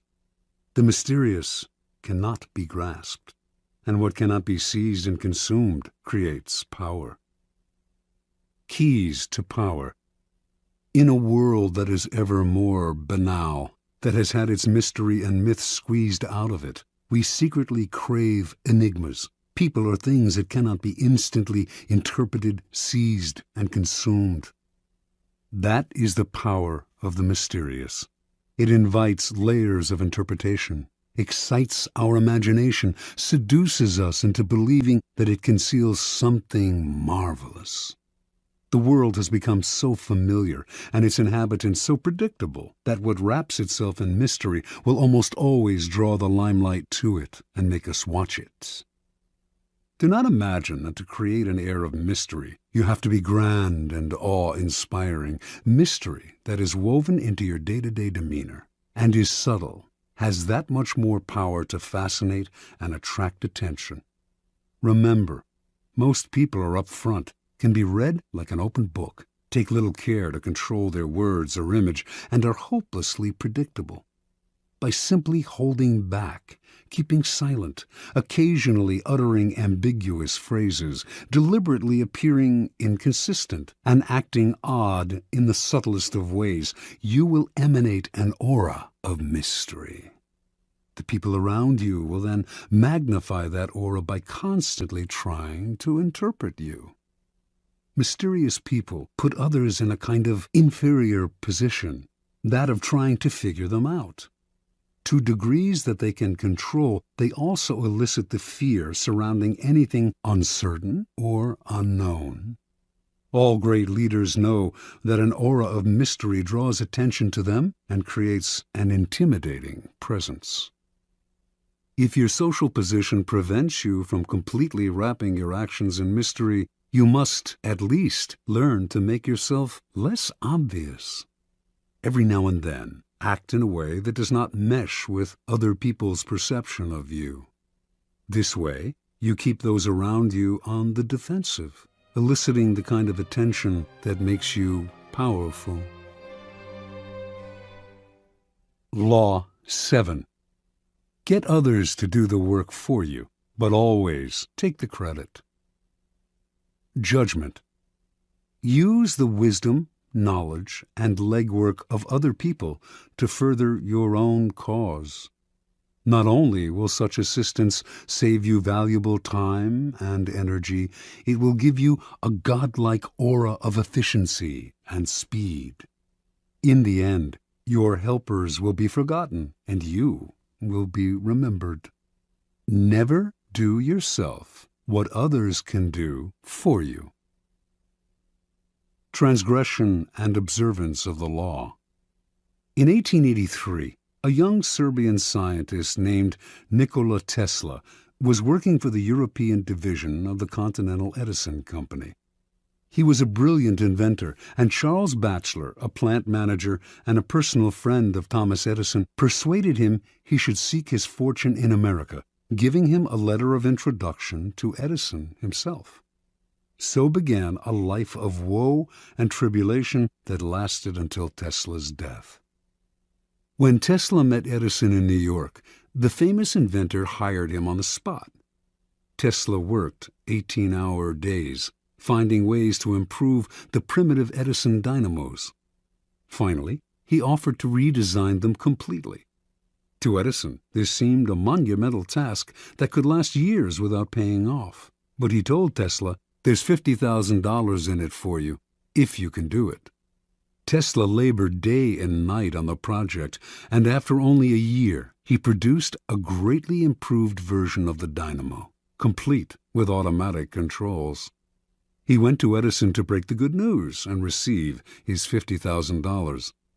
Edison was pleased with the improvement, for which he and his company would take credit. But when it came to the issue of the money, he told the young Serb, "Tesla, you don't understand our American humor," and offered a small raise instead. Tesla's obsession was to create an alternating current system, AC, of electricity. Edison believed in the direct current system, DC, and not only refused to support Tesla's research, but later did all he could to sabotage him. Tesla turned to the great Pittsburgh magnate George Westinghouse, who had started his own electricity company. Westinghouse completely funded Tesla's research and offered him a generous royalty agreement on future profits. The AC system Tesla developed is still the standard today, but after patents were filed in his name, other scientists came forward to take credit for the invention, claiming that they had laid the groundwork for him. His name was lost in the shuffle, and the public came to associate the invention with Westinghouse himself. A year later, Westinghouse was caught in a takeover bid from J. Pierpont Morgan, who made him rescind the generous royalty contract he had signed with Tesla. Westinghouse explained to the scientist that his company would not survive if it had to pay him his full royalties. He persuaded Tesla to accept a buyout of his patents for $216,000. A large sum, no doubt, but far less than the $12 million they were worth at the time. The financiers had divested Tesla of the riches, the patents, and essentially the credit for the greatest invention of his career. The name of Guglielmo Marconi is forever linked with the invention of radio. But few know that in producing his invention, he broadcast a signal across the English Channel in 1899. Marconi made use of a patent Tesla had filed in 1897, and that his work depended on Tesla's research. Once again, Tesla received no money and no credit. Tesla invented an induction motor as well as the AC power system, and he is the real father of radio. Yet none of these discoveries bear his name. As an old man, he lived in poverty. In 1917, during his later impoverished years, Tesla was told he was to receive the Edison Medal of the American Institute of Electrical Engineers. He turned the medal down. "You propose," he said, "to honor me with a medal which I could pin upon my coat and strut for a vain hour before the members of your institute. You would decorate my body and continue to let starve for failure to supply recognition my mind and its creative products, which have supplied the foundation upon which the major portion of your institute exists." Interpretation. Many harbor the illusion that science, dealing with facts as it does, is beyond the petty rivalries that trouble the rest of the world. Nikola Tesla was one of those. He believed science had nothing to do with politics and claimed not to care for fame and riches. As he grew older, though, this ruined his scientific work. Not associated with any particular discovery, he could attract no investors to his many ideas. While he pondered great inventions for the future, others stole the patents he had already developed and got the glory for themselves. He wanted to do everything on his own, but merely exhausted and impoverished himself in the process. Edison was Tesla's polar opposite. He wasn't actually much of a scientific thinker or inventor. He once said that he had no need to be a mathematician because he could always hire one. That was Edison's main method. He was really a businessman and publicist, spotting the trends and the opportunities that were out there, then hiring the best in the field to do the work for him. If he had to, he would steal from his competitors. Yet his name is much better known than Tesla's. and is associated with more inventions. The lesson is twofold. First, the credit for an invention or creation is as important, if not more important, than the invention itself. You must secure the credit for yourself and keep others from stealing it away or from piggybacking on your hard work. To accomplish this, you must always be vigilant and ruthless, keeping your creation quiet until you can be sure there are no vultures circling overhead. Second, learn to take advantage of other people's work to further your own cause. Time is precious and life is short. If you try to do it all on your own, you run yourself ragged, waste energy, and burn yourself out. It is far better to conserve your forces, pounce on the work others have done, and find a way to make it your own. Keys to power. This is the essence of the law. Learn to get others to do the work for you, while you take the credit and you appear to be of godlike strength and power. If you think it important to do all the work yourself, you will never get far, and you will suffer the fate of the Teslas of the world. Find people with the skills and creativity you lack. Either hire them while putting your own name on top of theirs, or find a way to take their work and make it your own. Their creativity thus becomes yours, and you seem a genius to the world. Law 8. Make other people come to you. Use bait if necessary. Judgment. When you force the other person to act, you are the one in control. It is always better to make your opponent come to you, abandoning his own plans in the process. Lure him with fabulous gains, then attack. You hold the cards. Observance of the law. At the Congress of Vienna in 1814, the major powers of Europe gathered to carve up the remains of Napoleon's fallen empire. The city was full of gaiety, and the balls were the most splendid in memory. Hovering over the proceedings, however, was the shadow of Napoleon himself. Instead of being executed or exiled far away, he had been sent to the island of Elba, not far from the coast of Italy. Even imprisoned on an island, a man as bold and creative as Napoleon Bonaparte made everyone nervous. The Austrians plotted to kill him on Elba, but decided it was too risky. Alexander I, Russia's temperamental czar, heightened the anxiety by throwing a fit during the Congress when a part of Poland was denied him. "Beware, I shall loose the monster," he threatened. Everyone knew he meant Napoleon. Of all the statesmen gathered in Vienna, only Talleyrand, Napoleon's former foreign minister, seemed calm and unconcerned. It was as if he knew something the others did not. Meanwhile, on the island of Elba, Napoleon's life was a mockery of his previous glory. As Elba's king, he had been allowed to form a court. There was a cook, a wardrobe mistress, an official pianist, and a handful of courtiers. All this was designed to humiliate Napoleon, and it seemed to work. That winter, however, there occurred a series of events so strange and dramatic they might have been scripted in a play. Elba was surrounded by British ships, their cannons covering all possible exit points. Yet somehow, in broad daylight, on 26 February 1815, a ship with 900 men on board picked up Napoleon and put to sea. The English gave chase, but the ship got away.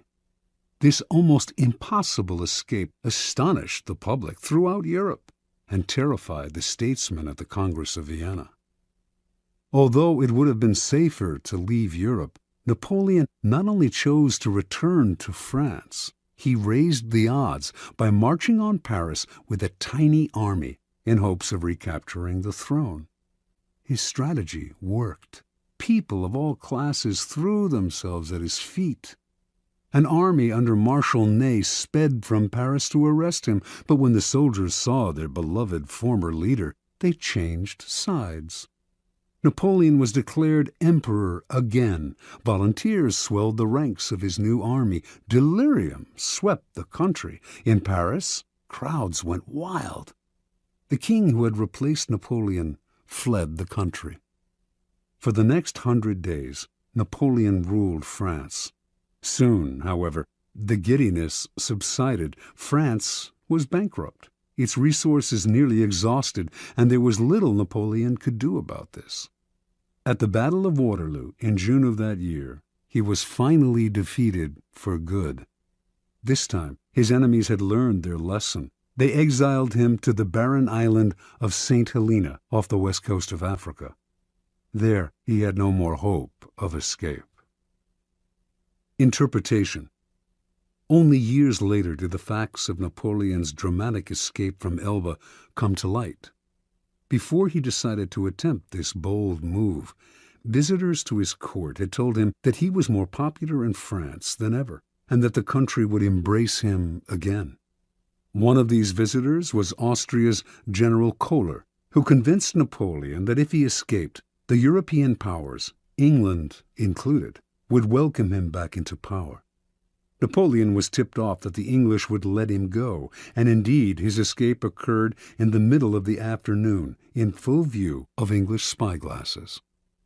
What Napoleon did not know was that there was a man behind it all, pulling the strings, and that this man was his former minister, Talleyrand. And Talleyrand was doing all this, not to bring back the glory days, but to crush Napoleon once and for all. Considering the emperor's ambition unsettling to Europe's stability, he had turned against him long ago. When Napoleon was exiled to Elba, Talleyrand had protested. Napoleon should be sent farther away, he argued, or Europe would never have peace. But no one listened. Instead of pushing his opinion, Talleyrand bided his time. Working quietly, he eventually won over Castlereagh and Metternich, the foreign ministers of England and Austria. Together, these men baited Napoleon into escaping. Even Kohler's visit, to whisper the promise of glory in the exile's ear, was part of the plan. Like a master card player, Talleyrand figured everything out in advance. He knew Napoleon would fall into the trap he had set. He also foresaw that Napoleon would lead the country into a war which, given France's weakened condition, could only last a few months. One diplomat in Vienna, who understood that Talleyrand was behind it all, said, "He has set the house ablaze in order to save it from the plague." Keys to power. How many times has this scenario played itself out in history? An aggressive leader initiates a series of bold moves that begin by bringing him much power. Slowly, however, his power reaches a peak, and soon everything turns against him. His numerous enemies band together, trying to maintain his power. He exhausts himself going in this direction and that, and inevitably he collapses. The reason for this pattern is that the aggressive person is rarely in full control.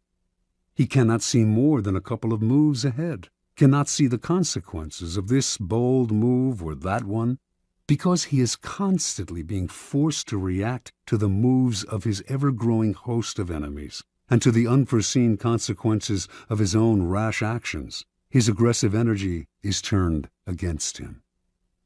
In the realm of power, you must ask yourself, what is the point of chasing here and there, trying to solve problems and defeat my enemies if I never feel in control? Why am I always having to react to events instead of directing them? The answer is simple. Your idea of power is wrong. You have mistaken aggressive action for effective action. And most often, the most effective action is to stay back, keep calm, and let others be frustrated by the traps you lay for them, playing for long-term power rather than quick victory.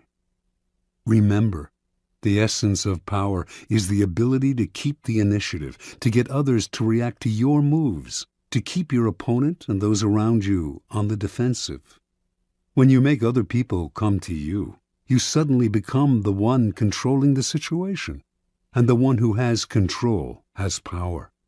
Two things must happen to place you in this position. You yourself must learn to master your emotions and never to be influenced by anger. Meanwhile, however, you must play on people's natural tendency to react angrily when pushed and baited. In the long run, the ability to make others come to you is a weapon far more powerful than any tool of aggression. Manipulation is a dangerous game. Once someone suspects he is being manipulated, it becomes harder and harder to control him. But when you make your opponent come to you, you create the illusion that he is controlling the situation. He does not feel the strings that pull him, just as Napoleon imagined that he himself was the master of his daring escape and return to power.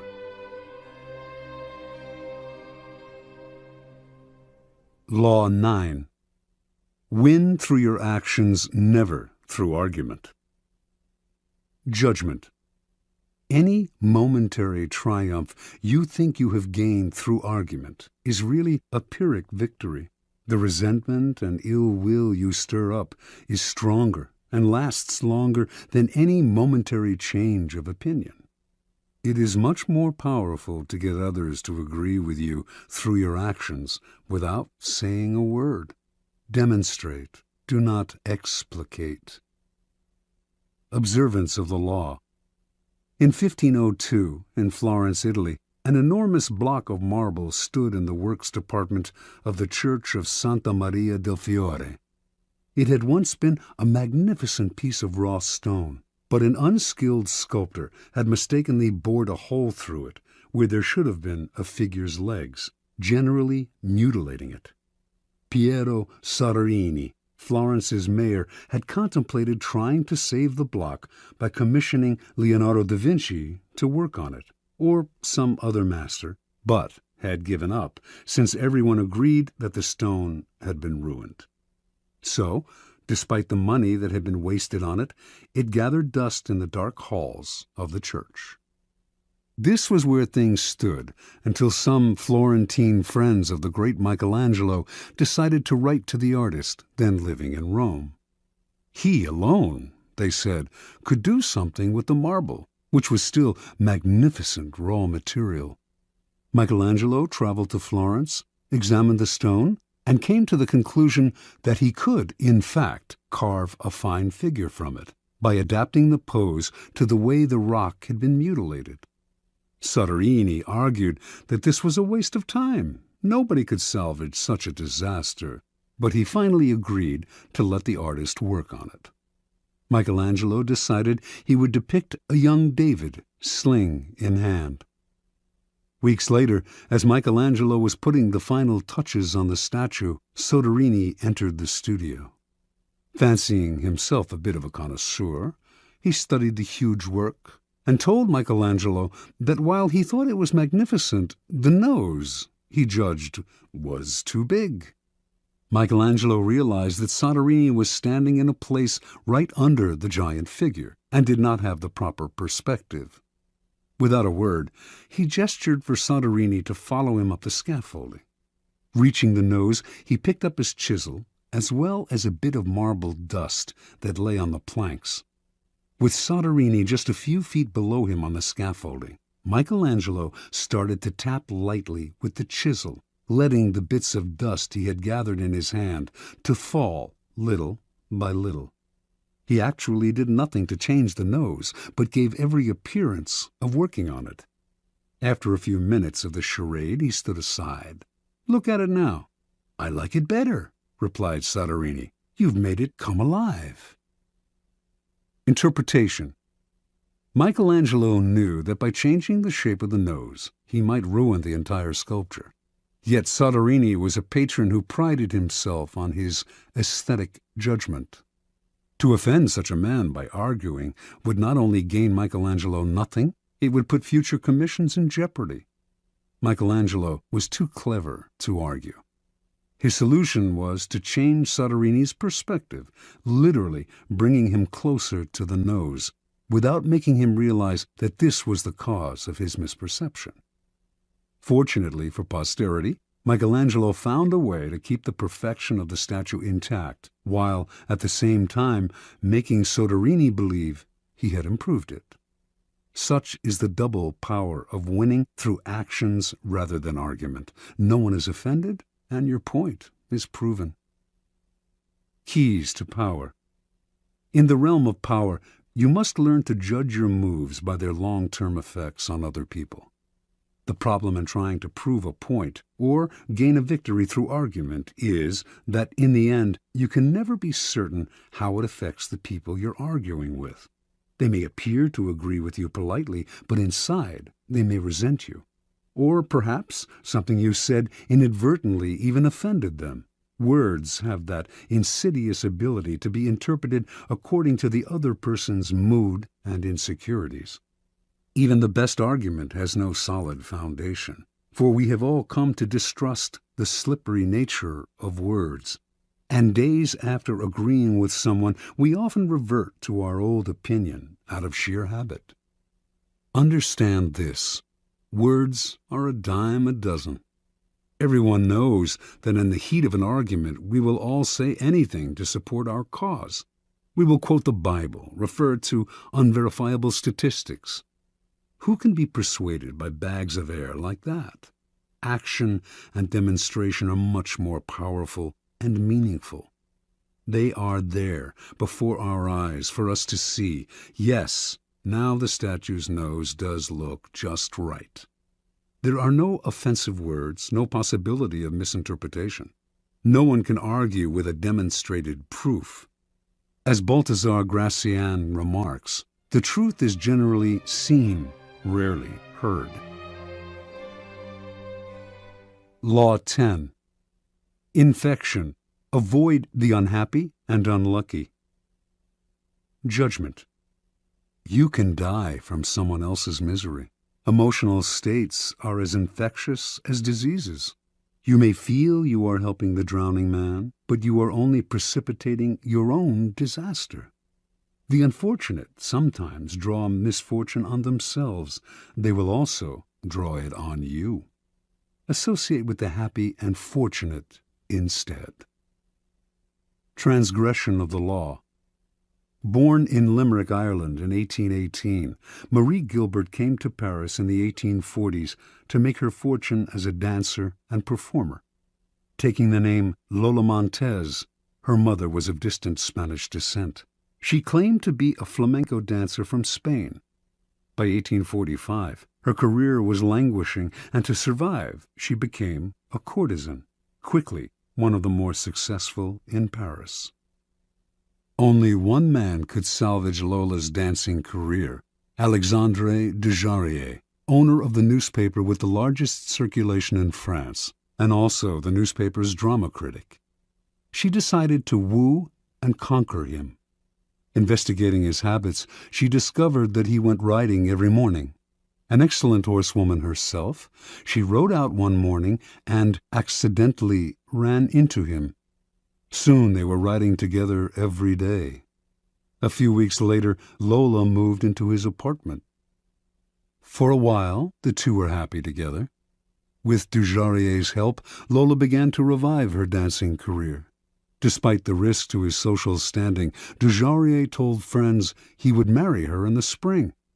Lola had never told him that she had eloped at age 19 with an Englishman and was still legally married.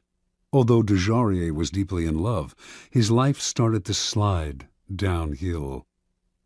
His fortunes in business changed, and influential friends began to avoid him. One night, Dujarier was invited to a party, attended by some of the wealthiest young men in Paris. Lola wanted to go too, but he would not allow it. They had their first quarrel, and Dujarier attended the party by himself. There, hopelessly drunk, he insulted an influential drama critic, Jean-Baptiste Rosemond de Beauvalon, perhaps because of something the critic had said about Lola. The following morning, Beauvalon challenged him to a duel. Beauvalon was one of the best pistol shots in France. Dujarier tried to apologize, but the duel took place, and he was shot and killed. Thus ended the life of one of the most promising young men of Paris society. Devastated, Lola left Paris.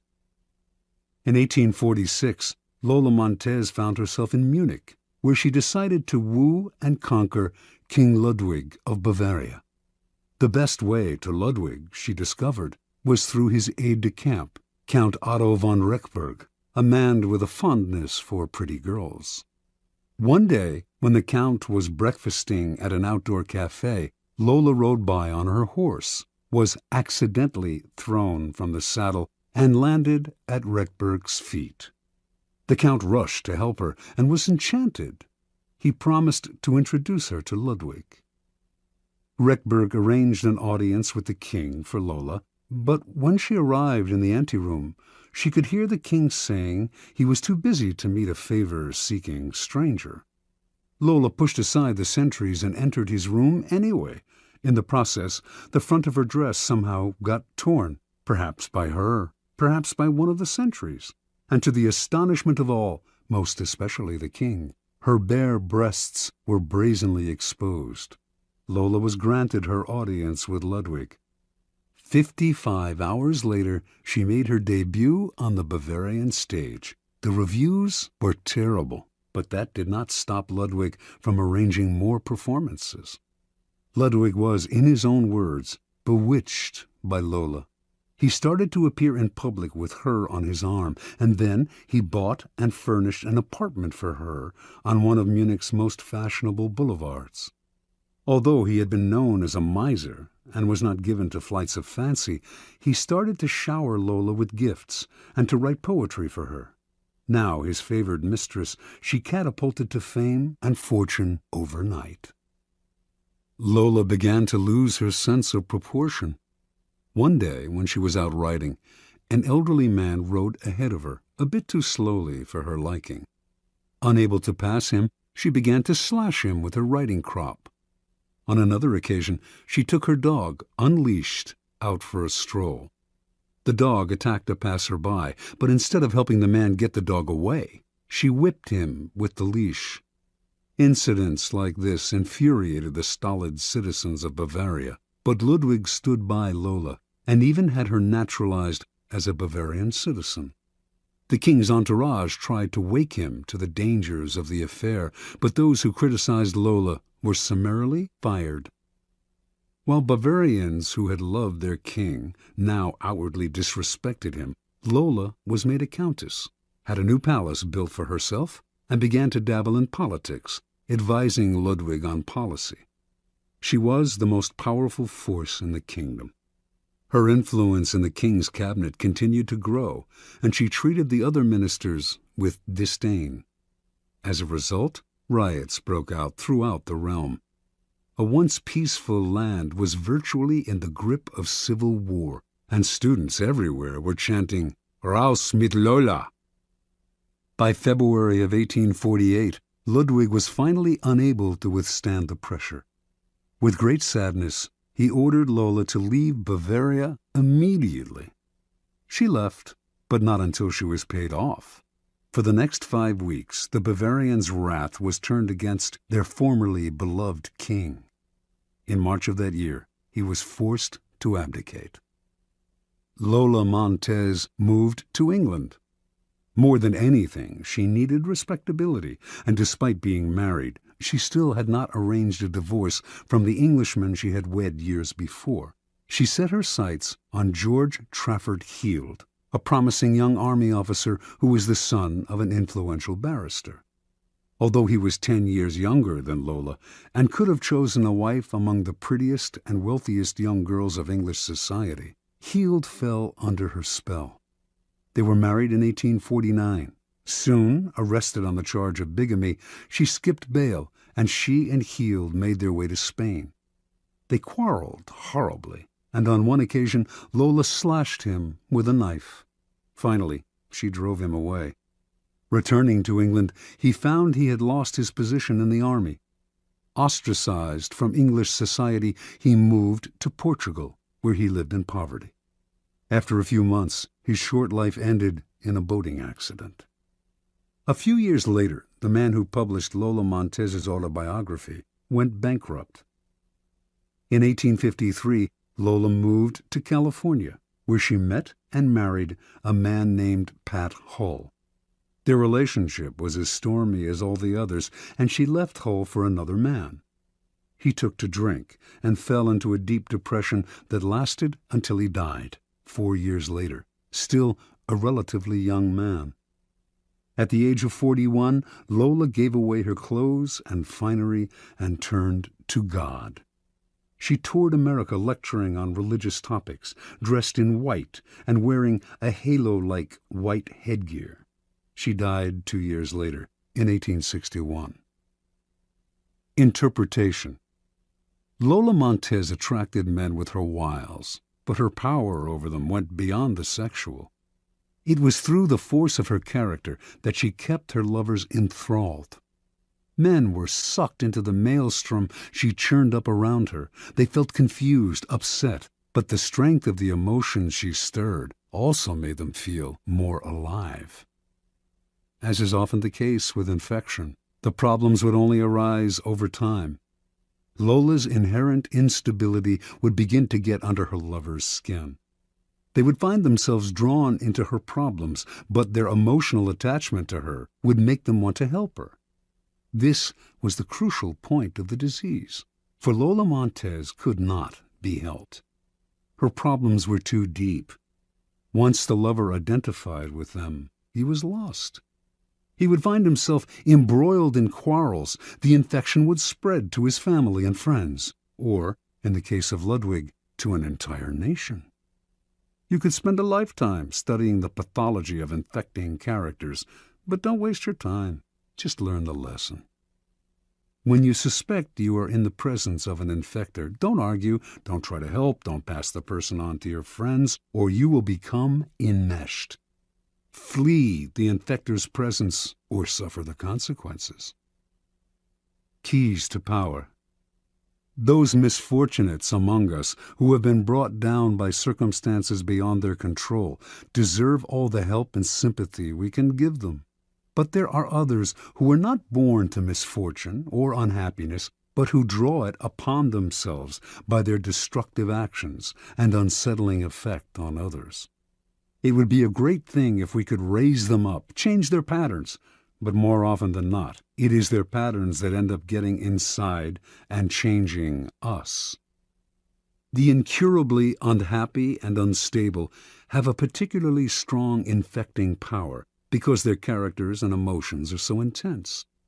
They often present themselves as victims, making it difficult, at first, to see their miseries as self-inflicted. Before you realize the real nature of their problems, you have been infected by them. Understand this. In the game of power, the people you associate with are critical. The risk of associating with infectors is that you will waste valuable time and energy trying to free yourself. Through a kind of guilt by association, you will also suffer in the eyes of others. Never underestimate the dangers of infection. Law 11. Learn to keep people dependent on you. Judgment. To maintain your independence, you must always be needed and wanted. The more you are relied on, the more freedom you have. Make people depend on you for their happiness and prosperity, and you have nothing to fear. Never teach them enough so that they can do without you. Observance of the law. When Otto von Bismarck became a deputy in the Prussian Parliament in 1847, he was 32 years old and without an ally or friend. Looking around him, he decided that the side to ally himself with was not the Parliament's liberals or conservatives, not any particular minister, and certainly not the people. It was with the king, Frederick William IV. This was an odd choice, to say the least, for Frederick was at a low point of his power. A weak, indecisive man, he consistently gave in to the liberals in Parliament. In fact, he was spineless and stood for much that Bismarck disliked personally and politically. Yet Bismarck courted Frederick night and day. When other deputies attacked the king for his many inept moves, only Bismarck stood by him. Finally, It all paid off. In 1851, Bismarck was made a minister in the king's cabinet. Now he went to work. Time and again, he forced the king's hand, getting him to build up the military, to stand up to the liberals, to do exactly as Bismarck wished. He worked on Frederick's insecurity about his manliness, challenging him to be firm and to rule with pride. And he slowly restored the king's powers until the monarchy was once again the most powerful force in Prussia. When Frederick died in 1861, his brother William assumed the throne. William disliked Bismarck intensely and had no intention of keeping him around. But he also inherited the same situation his brother had: enemies galore who wanted to nibble his power away. He actually considered abdicating, feeling he lacked the strength to deal with this dangerous and precarious position. But Bismarck insinuated himself once again. He stood by the new king, gave him strength, and urged him into firm and decisive action. The king grew dependent on Bismarck's strong-arm tactics to keep his enemies at bay, and despite his antipathy toward the man, he soon made him his prime minister. The two quarreled often over policy. Bismarck was much more conservative, but the king understood his own dependency. Whenever the prime minister threatened to resign, the king gave in to him, time after time. It was, in fact, Bismarck who set state policy. Years later, Bismarck's actions as Prussia's prime minister led the various German states to be united into one country. Now, Bismarck finagled the king into letting himself be crowned Emperor of Germany. Yet it was really Bismarck who had reached the heights of power. As right-hand man to the emperor and as imperial chancellor and knighted prince, he pulled all the levers. Iron and blood, in Bismarck's phrase. Then you will survive your masters as Bismarck did. You will have all the benefits of power without the thorns that come from being a master. Keys to power. The ultimate power is the power to get people to do as you wish. When you can do this without having to force people or hurt them, when they willingly grant you what you desire, then your power is untouchable. The best way to achieve this position is to create a relationship of dependence. The master requires your services. He is weak or unable to function without you.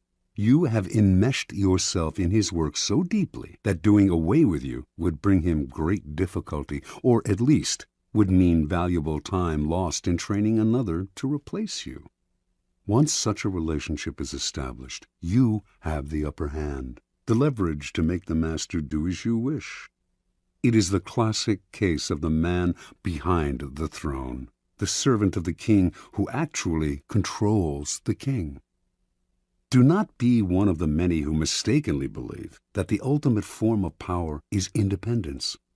Power involves a relationship between people. You will always need others as allies, pawns, or even as weak masters who serve as your front. The completely independent man would live in a cabin in the woods. He would have the freedom to come and go as he pleased, but he would have no power. The best you can hope for is that others will grow so dependent on you that you enjoy a kind of reverse independence. Their need for you frees you. One last warning. Do not imagine that your master's dependence on you will make him love you. In fact, he may resent and fear you. But as Machiavelli said, it is better to be feared than loved.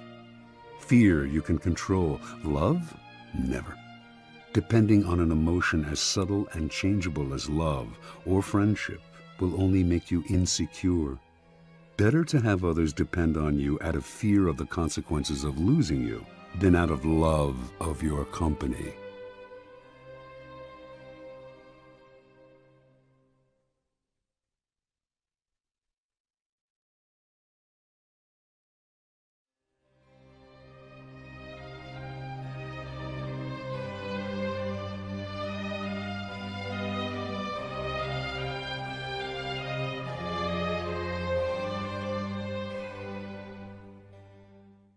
Law 12. Use selective honesty and generosity to disarm your victim. Judgment. One sincere and honest move will cover over dozens of dishonest ones. Open-hearted gestures of honesty and generosity bring down the guard of even the most suspicious people. Once your selective honesty opens a hole in their armor, you can deceive and manipulate them at will. A timely gift, a Trojan horse, will serve the same purpose. Observance of the law. Sometime in 1926, a tall, dapperly dressed man paid a visit to Al Capone, the most feared gangster of his time. Speaking with an elegant continental accent, the man introduced himself as Count Victor Lustig. He promised that if Capone gave him $50,000, he could double it. Capone had more than enough funds to cover the investment, but he wasn't in the habit of entrusting large sums to total strangers. He looked the Count over. Something about the man was different, his classy style, his manner, and so Capone decided to play along. He counted out the bills personally and handed them to Lustig. "Okay, Count," said Capone. "Double it in 60 days like you said." Lustig left with the money, put it in a safe deposit box in Chicago, then headed to New York, where he had several other money-making schemes in progress. The $50,000 remained in the bank box untouched. Lustig made no effort to double it. 2 months later, he returned to Chicago, took the money from the box, and paid Capone another visit. He looked at the gangster's stony-faced bodyguards, smiled apologetically, and said, "Please accept my profound regrets, Mr. Capone. I'm sorry to report that the plan failed. I failed." Capone slowly stood up. He glowered at Lustig, debating which part of the river to throw him in, but the Count reached into his coat pocket, withdrew the $50,000, and placed it on the desk. "Here, sir, is your money, to the penny. Again, my sincere apologies. This is most embarrassing. Things didn't work out the way I thought they would. I would have loved to have doubled your money for you and for myself. Lord knows I need it, but the plan just didn't materialize." Capone sagged back into his chair, confused. "I know you're a con man, Count," said Capone. "I knew it the moment you walked in here. I expected either $100,000 or nothing. But this, getting my money back, well... Again, my apologies, Mr. Capone," said Lustig, as he picked up his hat and began to leave. "My God, you're honest," yelled Capone. "If you're on the spot, here's 5 to help you along." He counted out 5 $1,000 bills out of the $50,000. The Count seemed stunned, bowed deeply, mumbled his thanks, and left, taking the money. The $5,000 was what Lustig had been after all along. Interpretation. Count Victor Lustig, a man who spoke several languages and prided himself on his refinement and culture, was one of the great con artists of modern times. He was known for his audacity, his fearlessness, and, most important, his knowledge of human psychology.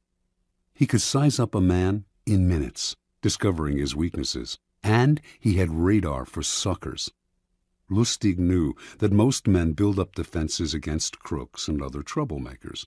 The con artist's job is to bring those defenses down. One sure way to do this is through an act of apparent sincerity and honesty. Who will distrust a person literally caught in the act of being honest? Lustig used selective honesty many times, but with Capone he went a step further. No normal con man would have dared such a con. He would have chosen his suckers for their meekness, for that look about them that says they will take their medicine without complaint. Con Capone, and you would spend the rest of your life, whatever remained of it, afraid. But Lustig understood that a man like Capone spends his life mistrusting others. No one around him is honest or generous, and being so much in the company of wolves is exhausting, even depressing. A man like Capone yearns to be the recipient of an honest or generous gesture, to feel that not everyone has an angle or is out to rob him. Lustig's act of selective honesty disarmed Capone because it was so unexpected. A con artist loves conflicting emotions like these, since the person caught up in them is so easily distracted and deceived. Do not shy away from practicing this law on the Capones of the world. With a well-timed gesture of honesty or generosity, you will have the most brutal and cynical beast in the kingdom eating out of your hand. Keys to power. The essence of deception is distraction. Distracting the people you want to deceive gives you the time and space to do something they won't notice. An act of kindness, generosity, or honesty is the most powerful form of distraction because it disarms other people's suspicions. It turns them into children, eagerly lapping up any kind of affectionate gesture. In ancient China, this was called giving before you take. The giving makes it hard for the other person to notice the taking. It is a device with infinite practical uses. Brazenly taking something from someone is dangerous, even for the powerful. The victim will plot revenge. It is also dangerous simply to ask for what you need, no matter how politely. Unless the other person sees some gain for themselves, they may come to resent your neediness. Learn to give before you take. It softens the ground, takes the bite out of a future request, or simply creates a distraction. And the giving can take many forms: an actual gift, a generous act, a kind favor, an honest admission, whatever it takes. Selective honesty is best employed on your first encounter with someone. We are all creatures of habit, and our first impressions last a long time. If someone believes you are honest at the start of your relationship, it takes a lot to convince them otherwise. This gives you room to maneuver. A single act of honesty is often not enough. What is required is a reputation for honesty built on a series of acts. But these can be quite inconsequential. Once this reputation is established, as with first impression, it is hard to shake. Selective kindness should also be part of your arsenal of deception. Selective kindness will often break down even the most stubborn foe. Aiming right for the heart, it corrodes the will to fight back. Remember, by playing on people's emotions, calculated acts of kindness can turn a Capone into a gullible child. As with any emotional approach, the tactic must be practiced with caution. If people see through it, their disappointed feelings of gratitude and warmth will become the most violent hatred and distrust. Unless you can make the gesture seem sincere and heartfelt, do not play with fire. Law 13. When asking for help, appeal to people's self-interest, never to their mercy or gratitude. Judgment.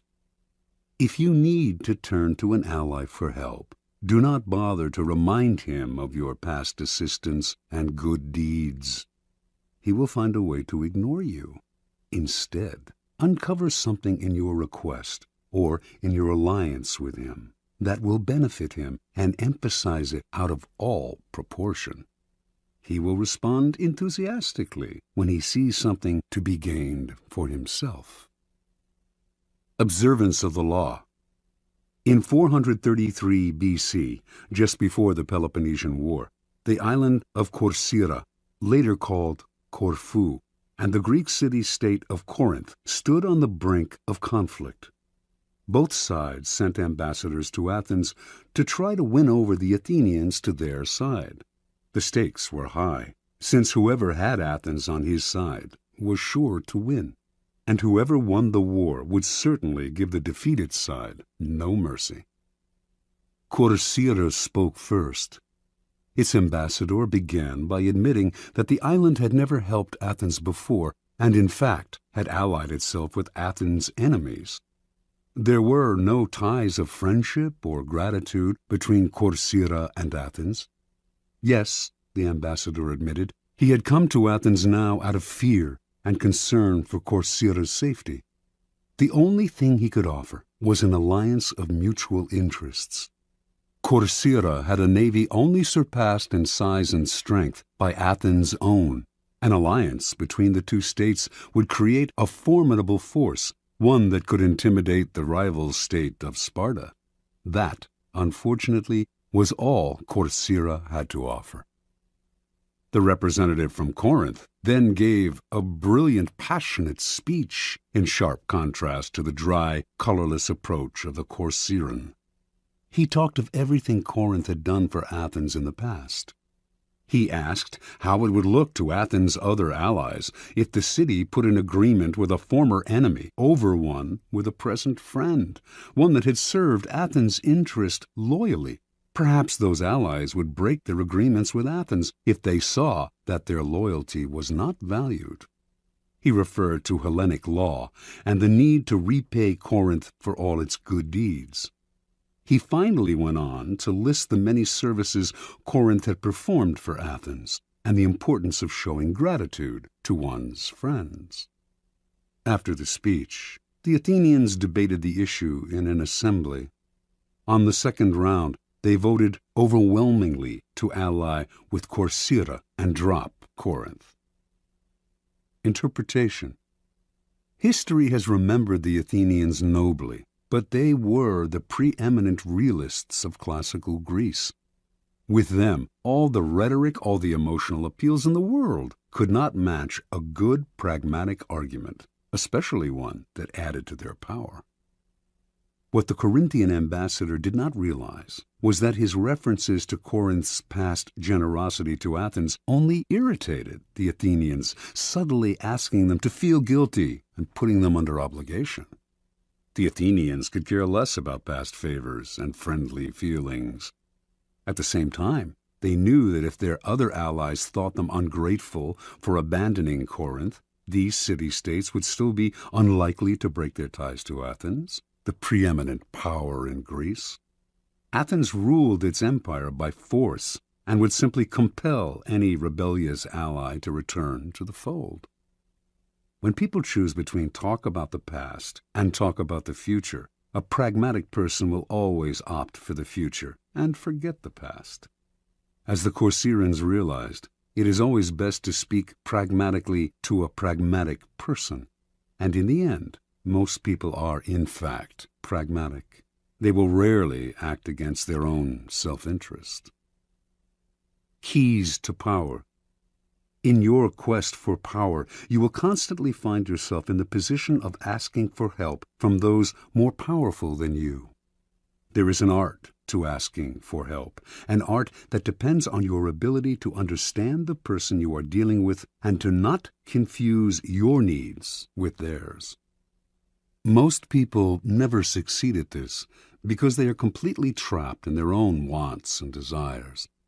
They start from the assumption that the people they are appealing to have a selfless interest in helping them. They talk as if their needs mattered to these people, who probably couldn't care less.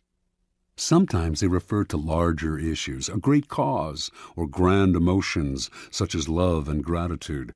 They go for the big picture when simple, everyday realities would have much more appeal. What they do not realize is that even the most powerful person is locked inside needs of his own, and that if you make no appeal to his self-interest, he merely sees you as desperate or, at best, a waste of time. A key step in the process is to understand the other person's psychology.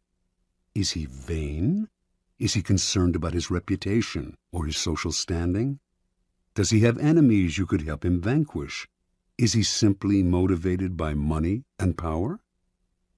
When the Mongols invaded China in the 12th century, they threatened to obliterate a culture that had thrived for over 2,000 years.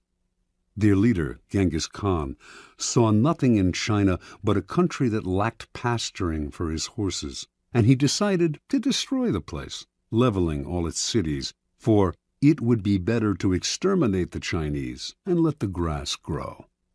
It was not a soldier, a general, or a king who saved the Chinese from devastation, but a man named Yelu Chutsai. A foreigner himself, Chutsai had come to appreciate the superiority of Chinese culture. He managed to make himself a trusted advisor to Genghis Khan and persuaded him that he would reap riches out of the place if, instead of destroying it, he simply taxed everyone who lived there. Khan saw the wisdom in this and did as Chutsai advised. When Khan took the city of Kaifeng after a long siege and decided to massacre its inhabitants, as he had in other cities that had resisted him, Chutsai told him that the finest craftsmen and engineers in China had fled to Kaifeng, and it would be better to put them to use. Kaifeng was spared. Never before had Genghis Khan shown such mercy, but then it really wasn't mercy that saved Kaifeng. Chutsai knew Khan well. He was a barbaric peasant who cared nothing for culture, or indeed for anything other than warfare and practical results. Chutsai chose to appeal to the only emotion that would work on such a man: greed. Self-interest is the lever that will move people. Once you make them see how you can in some way meet their needs or advance their cause, their resistance to your requests for help will magically fall away. At each step on the way to acquiring power, you must train yourself to think your way inside the other person's mind, to see their needs and interests, to get rid of the screen of your own feelings that obscure the truth. Master this art, and there will be no limits to what you can accomplish. Law 14. Pose as a friend, work as a spy. Judgment. Knowing about your rival is critical. Use spies to gather valuable information that will keep you a step ahead. Better still, play the spy yourself. In polite social encounters, learn to probe. Ask indirect questions to get people to reveal their weaknesses and intentions. There is no occasion that is not an opportunity for artful spying. Observance of the law. Joseph Duveen was undoubtedly the greatest art dealer of his time. From 1904 to 1940, he almost single-handedly monopolized America's millionaire art collecting market. But one prize plum eluded him: the industrialist Andrew Mellon. Before he died, Duveen was determined to make Mellon a client. Duveen's friends said this was an impossible dream. Mellon was a stiff, taciturn man. The stories he had heard about the congenial, talkative Duveen rubbed him the wrong way. He had made it clear he had no desire to meet the man. Yet Duveen told his doubting friends, "Not only will Mellon buy from me, but he will buy only from me." For several years he tracked his prey, learning the man's habits, tastes, phobias. To do this, he secretly put several of Mellon's staff on his own payroll, worming valuable information out of them. By the time he moved into action, he knew Mellon about as well as Mellon's wife did. In 1921, Mellon was visiting London and staying in a palatial suite on the third floor of Claridge's Hotel. Duveen booked himself into the suite just below Mellon's on the second floor. He had arranged for his valet to befriend Mellon's valet, and on the fateful day he had chosen to make his move, Mellon's valet told Duveen's valet, who told Duveen, that he had just helped Mellon on with his overcoat and that the industrialist was making his way down the corridor to ring for the lift. Duveen's valet hurriedly helped Duveen with his own overcoat. Seconds later, Duveen entered the lift, and lo and behold, there was Mellon. "How do you do, Mr. Mellon?" said Duveen, introducing himself. "I am on my way to the National Gallery to look at some pictures." How uncanny! That was precisely where Mellon was headed. And so Duveen was able to accompany his prey to the one location that would ensure his success. He knew Mellon's taste, inside and out, and while the two men wandered through the museum, he dazzled the magnate with his knowledge. Once again, quite uncannily, they seemed to have remarkably similar tastes. Mellon was pleasantly surprised. This wasn't the Duveen he had expected. The man was charming and agreeable, and clearly had exquisite taste. When they returned to New York, Mellon visited Duveen's exclusive gallery and fell in love with the collection. Everything, surprisingly enough, seemed to be precisely the kind of work he wanted to collect. For the rest of his life, he was Duveen's best and most generous client. Interpretation. A man as ambitious and competitive as Joseph Duveen left nothing to chance. What's the point of winging it, or just hoping you may be able to charm this or that client? It's like shooting ducks blindfolded. Arm yourself with a little knowledge and your aim improves. Mellon was the most spectacular of Duveen's catches, but he spied on many a millionaire. By secretly putting members of his clients' household staffs on his own payroll, he would gain constant access to valuable information about their master's comings and goings, changes in taste, and other such tidbits of information that would put him a step ahead. A rival of Duveen's, who wanted to make Henry Frick a client, noticed that whenever he visited this wealthy New Yorker, Duveen was there before him, as if he had a sixth sense. To other dealers, Duveen seemed to be everywhere, and to know everything before they did. His powers discouraged and disheartened them, until many simply gave up going after the wealthy clients who could make a dealer rich. Such is the power of artful spying. It makes you seem all-powerful, clairvoyant. Your knowledge of your mark can also make you seem charming. So well can you anticipate their desires. No one sees the source of your power, and what they cannot see, they cannot fight. Keys to power. In the realm of power, your goal is a degree of control over future events. Part of the problem you face, then, is that people won't tell you all their thoughts, emotions, and plans. Carefully controlling what they say, they keep the most critical parts of their character hidden, their weaknesses, ulterior motives, obsessions. The result is that you cannot predict their moves and are constantly in the dark. The trick is to find a way to probe them, to find out their secrets and hidden intentions without letting them know what you are up to. This is not as difficult as you might think. A friendly front will let you secretly gather information on friends and enemies alike. Let others consult the horoscope or read tarot cards. You have more concrete means of seeing into the future. The most common way of spying is to use other people, as Duveen did. The method is simple, powerful, but risky. You will certainly gather information, but you have little control over the people who are doing the work. Perhaps they will ineptly reveal your spying, or even secretly turn against you. It is far better to be the spy yourself, to pose as a friend while secretly gathering information. During social gatherings and innocuous encounters, pay attention. This is when people's guards are down. By suppressing your own personality, you can make them reveal things. The brilliance of the maneuver is that they will mistake your interest in them for friendship, so that you not only learn, you make allies.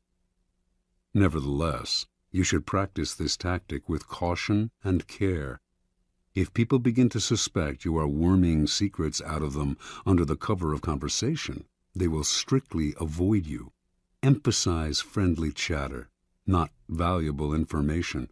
Your search for gems of information cannot be too obvious, or your probing questions will reveal more about yourself and your intentions than about the information you hope to find.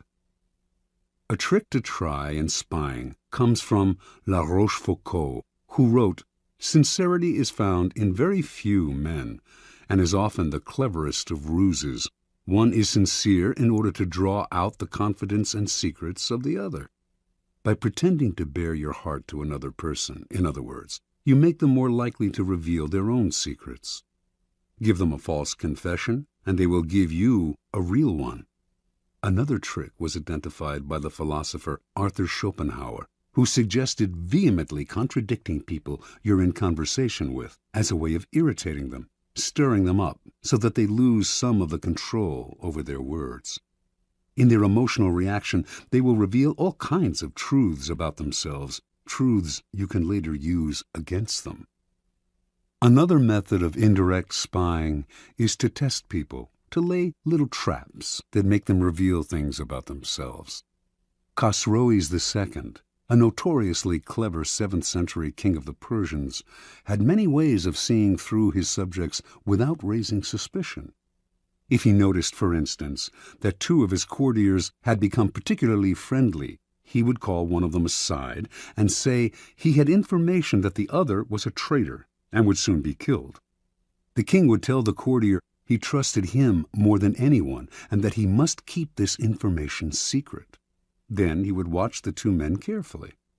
If he saw that the second courtier had not changed in his behavior toward the king, he would conclude that the first courtier had kept the secret, and he would quickly promote the man, later taking him aside to confess, "I meant to kill your friend because of certain information that had reached me, but when I investigated the matter, I found it was untrue." If, on the other hand, the second courtier started to avoid the king, acting aloof and tense, Khosroes would know that the secret had been revealed.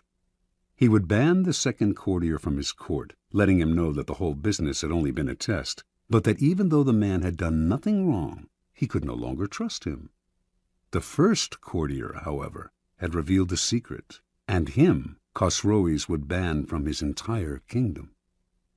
It may seem an odd form of spying that reveals not empirical information, but a person's character.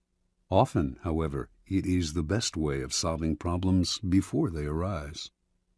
By tempting people into certain acts, you learn about their loyalty, their honesty, and so on. And this kind of knowledge is often the most valuable of all. Armed with it, you can predict their actions in the future.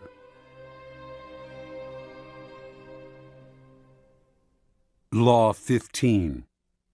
Crush your enemy totally. Judgment. All great leaders since Moses have known that a feared enemy must be crushed completely.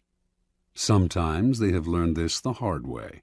If one ember is left alight, no matter how dimly it smolders, a fire will eventually break out. More is lost through stopping halfway than through total annihilation. The enemy will recover and will seek revenge.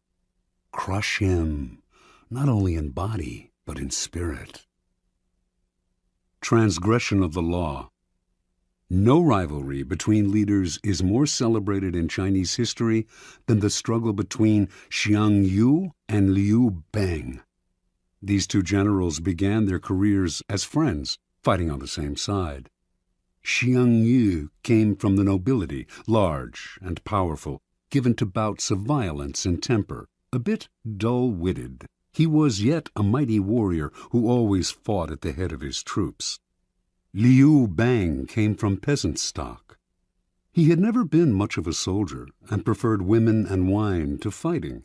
In fact, he was something of a scoundrel. But he was wily, and he had the ability to recognize the best strategists, keeping them as his advisors, and listen to their advice. He had risen in the army through these strengths. In 208 BC, the king of Chu sent 2 massive armies to conquer the powerful kingdom of Qin. One army went north, under the generalship of Song Yi, with Xiang Yu second in command. The other, led by Liu Bang, headed straight toward Qin. The target was the kingdom's splendid capital, Xianyang, and Xiang Yu, ever violent and impatient, could not stand the idea that Liu Bang would get to Xianyang first and perhaps would assume command of the entire army. At one point on the northern front, Xiang's commander, Song Yi, hesitated in sending his troops into battle. Furious, Xiang entered Song Yi's tent, proclaimed him a traitor, cut off his head, and assumed sole command of the army. Without waiting for orders, he left the northern front and marched directly on Xianyang. He felt certain he was the better soldier and general than Liu, But, to his utter astonishment, his rival, leading a smaller, swifter army, managed to reach Xianyang first. Xiang had an advisor, Fan Tseng, who warned him, this village headman, Liu Bang, used to be greedy only for riches and women, but since entering the capital, he has not been led astray by wealth, wine, or sex. That shows he is aiming high. Fan Tseng urged Xiang to kill his rival before it was too late. He told the general to invite the wily peasant to a banquet at their camp outside Xianyang, and, in the midst of a celebratory sword dance, to have his head cut off. The invitation was sent. Liu fell for the trap and came to the banquet. But Xiang hesitated in ordering the sword dance, and by the time he gave the signal, Liu had sensed a trap and managed to escape.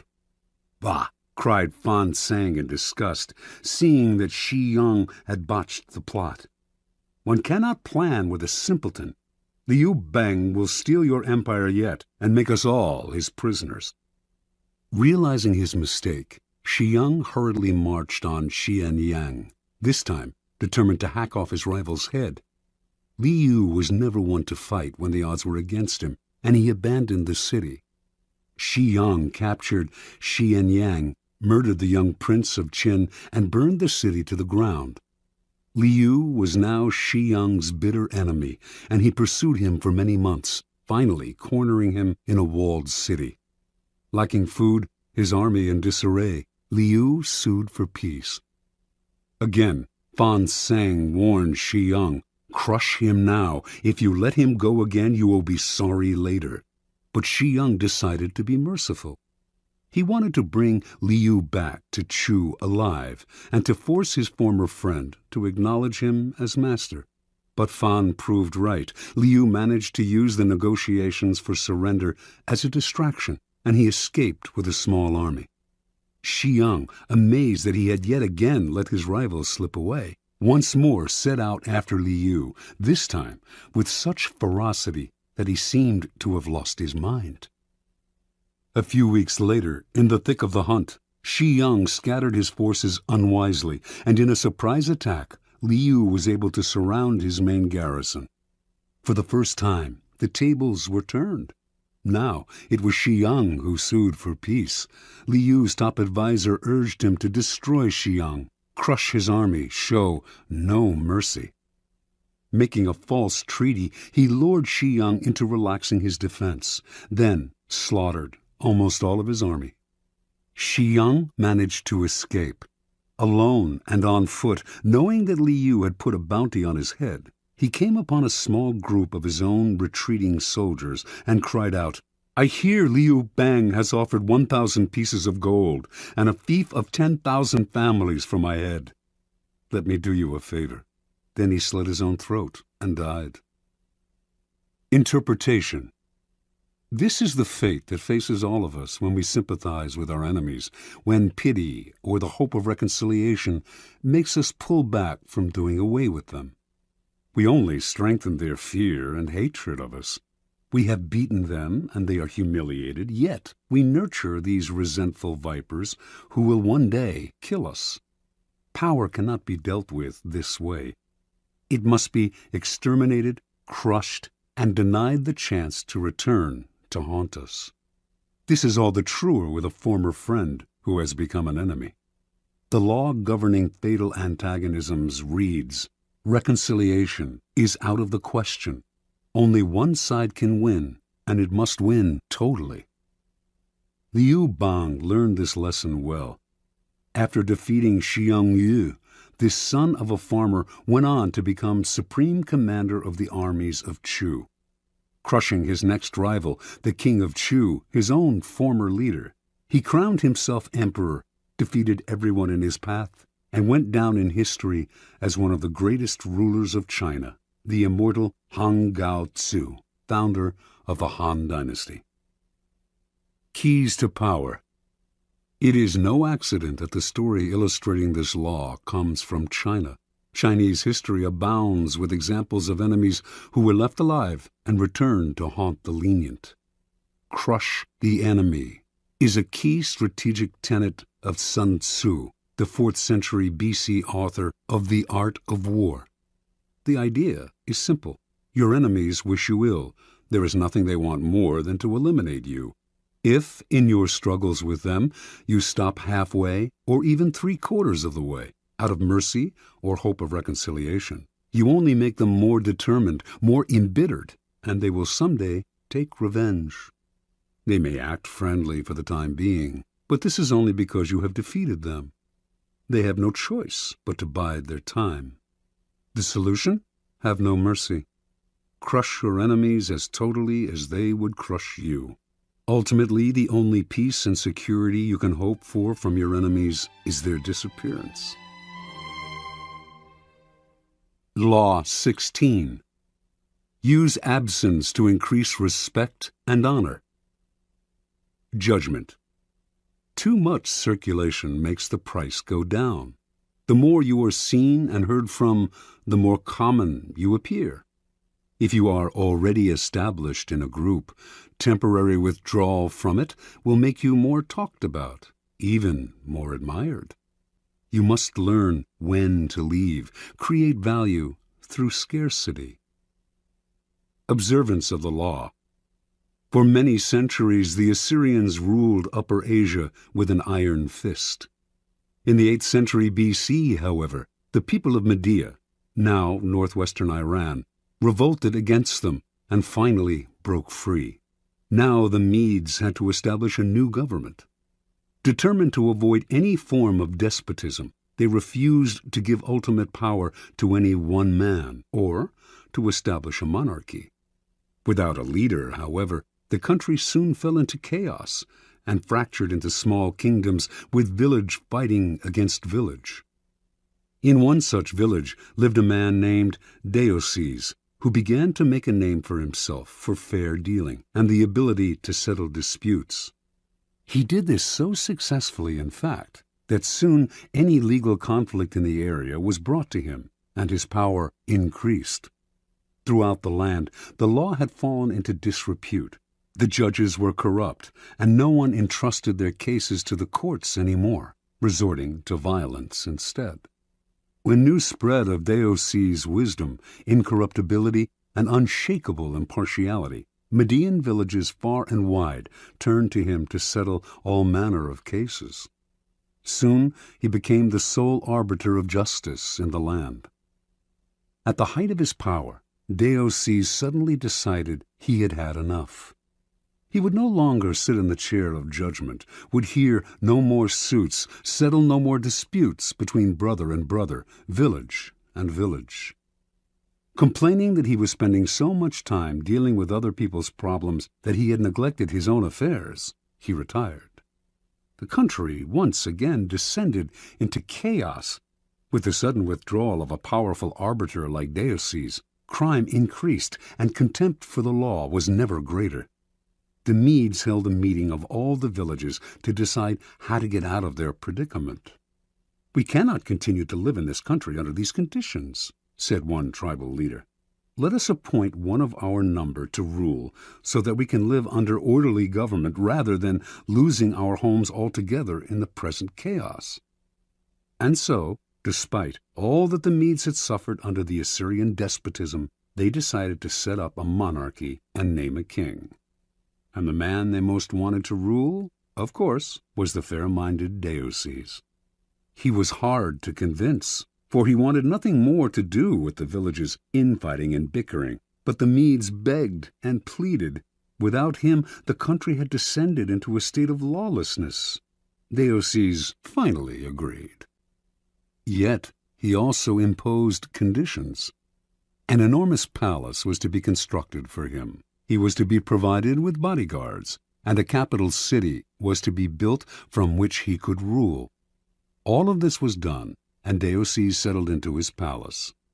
In the center of the capital, the palace was surrounded by walls and completely inaccessible to ordinary people. Deioces then established the terms of his rule. Admission to his presence was forbidden. Communication with the king was only possible through messengers. No one in the royal court could see him more than once a week, and then only by permission. Deioces ruled for 53 years, extended the Median Empire, and established the foundation for what would later be the Persian Empire under his great-great-grandson Cyrus. During Deioces' reign, the people's respect for him gradually turned into a form of worship. He was not a mere mortal, they believed, but the son of a god. Interpretation. Deioces was a man of great ambition. He determined early on that the country needed a strong ruler and that he was the man for the job. In a land plagued with anarchy, the most powerful man is the judge and arbiter, so Deioces began his career by making his reputation as a man of impeccable fairness. At the height of his power as a judge, however, Deioces realized the truth of the law of absence and presence. By serving so many clients, he had become too noticeable, too available, and had lost the respect he had earlier enjoyed. People were taking his services for granted. The only way to regain the veneration and power he wanted was to withdraw completely and let the Medes taste what life was like without him. As he expected, they came begging for him to rule. Once Deioces had discovered the truth of this law, he carried it to its ultimate realization. In the palace his people had built for him, none could see him, except a few courtiers, and those only rarely. As Herodotus wrote, there was a risk that if they saw him habitually, it might lead to jealousy and resentment, and plots would follow. But if nobody saw him, the legend would grow that he was a being of a different order from mere men. Keys to power. Everything in the world depends on absence and presence. A strong presence will draw power and attention to you. You shine more brightly than those around you. But a point is inevitably reached where too much presence creates the opposite effect. The more you are seen and heard from, the more your value degrades. You become a habit.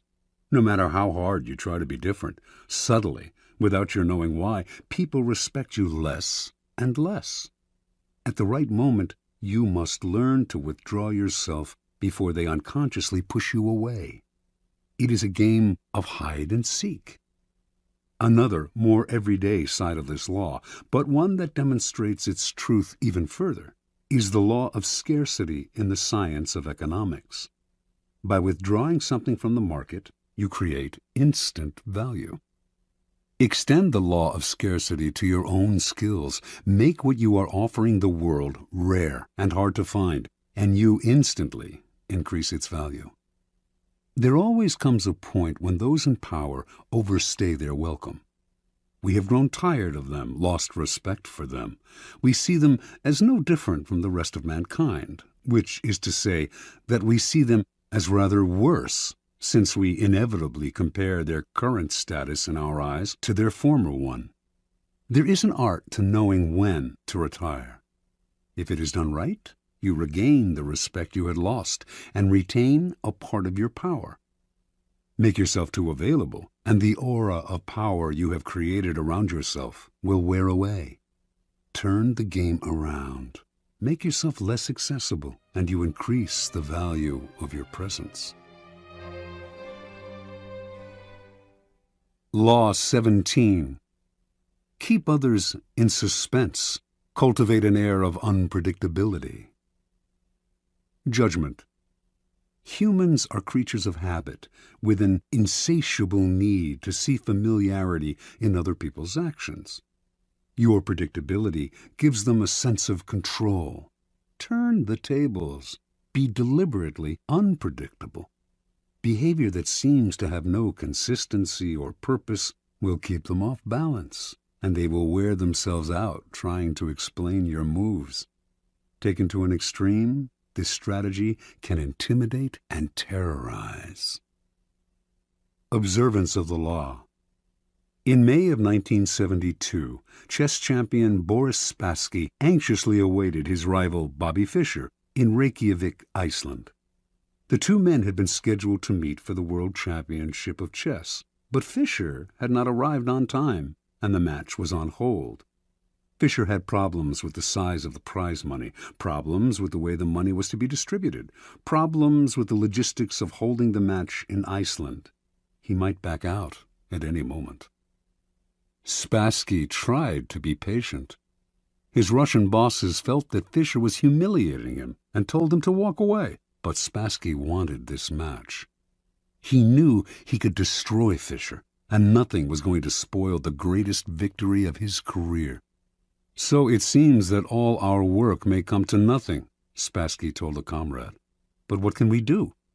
It is Bobby's move. If he comes, we play. If he does not come, we do not play. A man who is willing to commit suicide has the initiative." Fischer finally arrived in Reykjavik, but the problems and the threat of cancellation continued. He disliked the hall where the match was to be fought. He criticized the lighting. He complained about the noise of the cameras. He even hated the chairs in which he and Spassky were to sit. Now the Soviet Union took the initiative and threatened to withdraw their man. The bluff apparently worked. After all the weeks of waiting, the endless and infuriating negotiations, Fischer agreed to play. Everyone was relieved. No one more than Spassky, but on the day of the official introductions, Fischer arrived very late, and on the day when the match of the century was to begin, he was late again. This time, however, the consequences would be dire. If he showed up too late, he would forfeit the first game.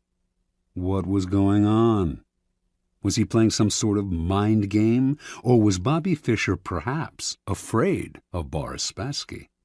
It seemed to the assembled Grand Masters and to Spassky that this young kid from Brooklyn had a terrible case of the jitters. At 5:09, Fischer showed up exactly 1 minute before the match was to be cancelled. The first game of a chess tournament is critical, since it sets the tone for the months to come. It is often a slow and quiet struggle, with the two players preparing themselves for the war and trying to read each other's strategies. This game was different. Fischer made a terrible move early on, perhaps the worst of his career, and when Spassky had him on the ropes, he seemed to give up. Yet Spassky knew that Fischer never gave up. Even when facing checkmate, he fought to the bitter end, wearing the opponent down. This time, though, he seemed resigned. Then, suddenly, he broke out a bold move that put the room in a buzz. The move shocked Spassky, but he recovered and managed to win the game. But no one could figure out what Fischer was up to. Had he lost deliberately? Or was he rattled? Unsettled? Even as some thought, insane? After his defeat in the first game, Fischer complained all the more loudly about the room, the cameras, and everything else. He also failed to show up on time for the second game. This time, the organizers had had enough. He was given a forfeit. Now he was down 2-0, a position from which no one had ever come back to win a chess championship. Fischer was clearly unhinged. Yet, in the third game, as all those who witnessed it remember, he had a ferocious look in his eye, a look that clearly bothered Spassky. And despite the hole he had dug for himself, he seemed supremely confident. He did make what appeared to be another blunder, as he had in the first game, but his cocky air made Spassky smell a trap. Yet, despite the Russian's suspicions, he could not figure out the trap, and before he knew it, Fischer had checkmated him. In fact, Fischer's unorthodox tactics had completely unnerved his opponent. At the end of the game, Fischer leaped up and rushed out, yelling to his confederates as he smashed a fist into his palm, "I'm crushing him with brute force." In the next games, Fischer pulled moves that no one had seen from him before, moves that were not his style. Now Spassky started to make blunders. After losing the sixth game, he started to cry. One grandmaster said, "After this, Spassky's got to ask himself if it's safe to go back to Russia." After the eighth game, Spassky decided he knew what was happening. Bobby Fischer was hypnotizing him. He decided not to look Fischer in the eye. He lost anyway. After the 14th game, he called a staff conference and announced, "An attempt is being made to control my mind." He wondered whether the orange juice they drank at the chess table could have been drugged. Maybe chemicals were being blown into the air. Finally, Spassky went public, accusing the Fischer team of putting something in the chairs that was altering Spassky's mind.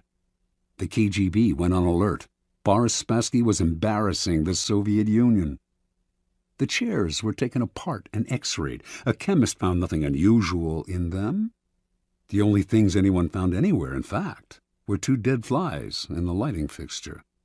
Spassky began to complain of hallucinations. He tried to keep playing, but his mind was unraveling. He could not go on. On September 2nd, he resigned. Although still relatively young, he never recovered from this defeat. Interpretation. In previous games between Fischer and Spassky, Fischer had not fared well. Spassky had an uncanny ability to read his opponent's strategy and use it against him. Adaptable and patient, he would build attacks that would defeat not in 7 moves, but in 70. He defeated Fischer every time they played because he saw much further ahead and because he was a brilliant psychologist who never lost control. One master said, "He doesn't just look for the best move, he looks for the move that will disturb the man he is playing." Fischer, however, finally understood that this was one of the keys to Spassky's success. He played on your predictability, defeated you at your own game. Everything Fischer did for the championship match was an attempt to put the initiative on his side and to keep Spassky off balance. Clearly, the endless waiting had an effect on Spassky's psyche.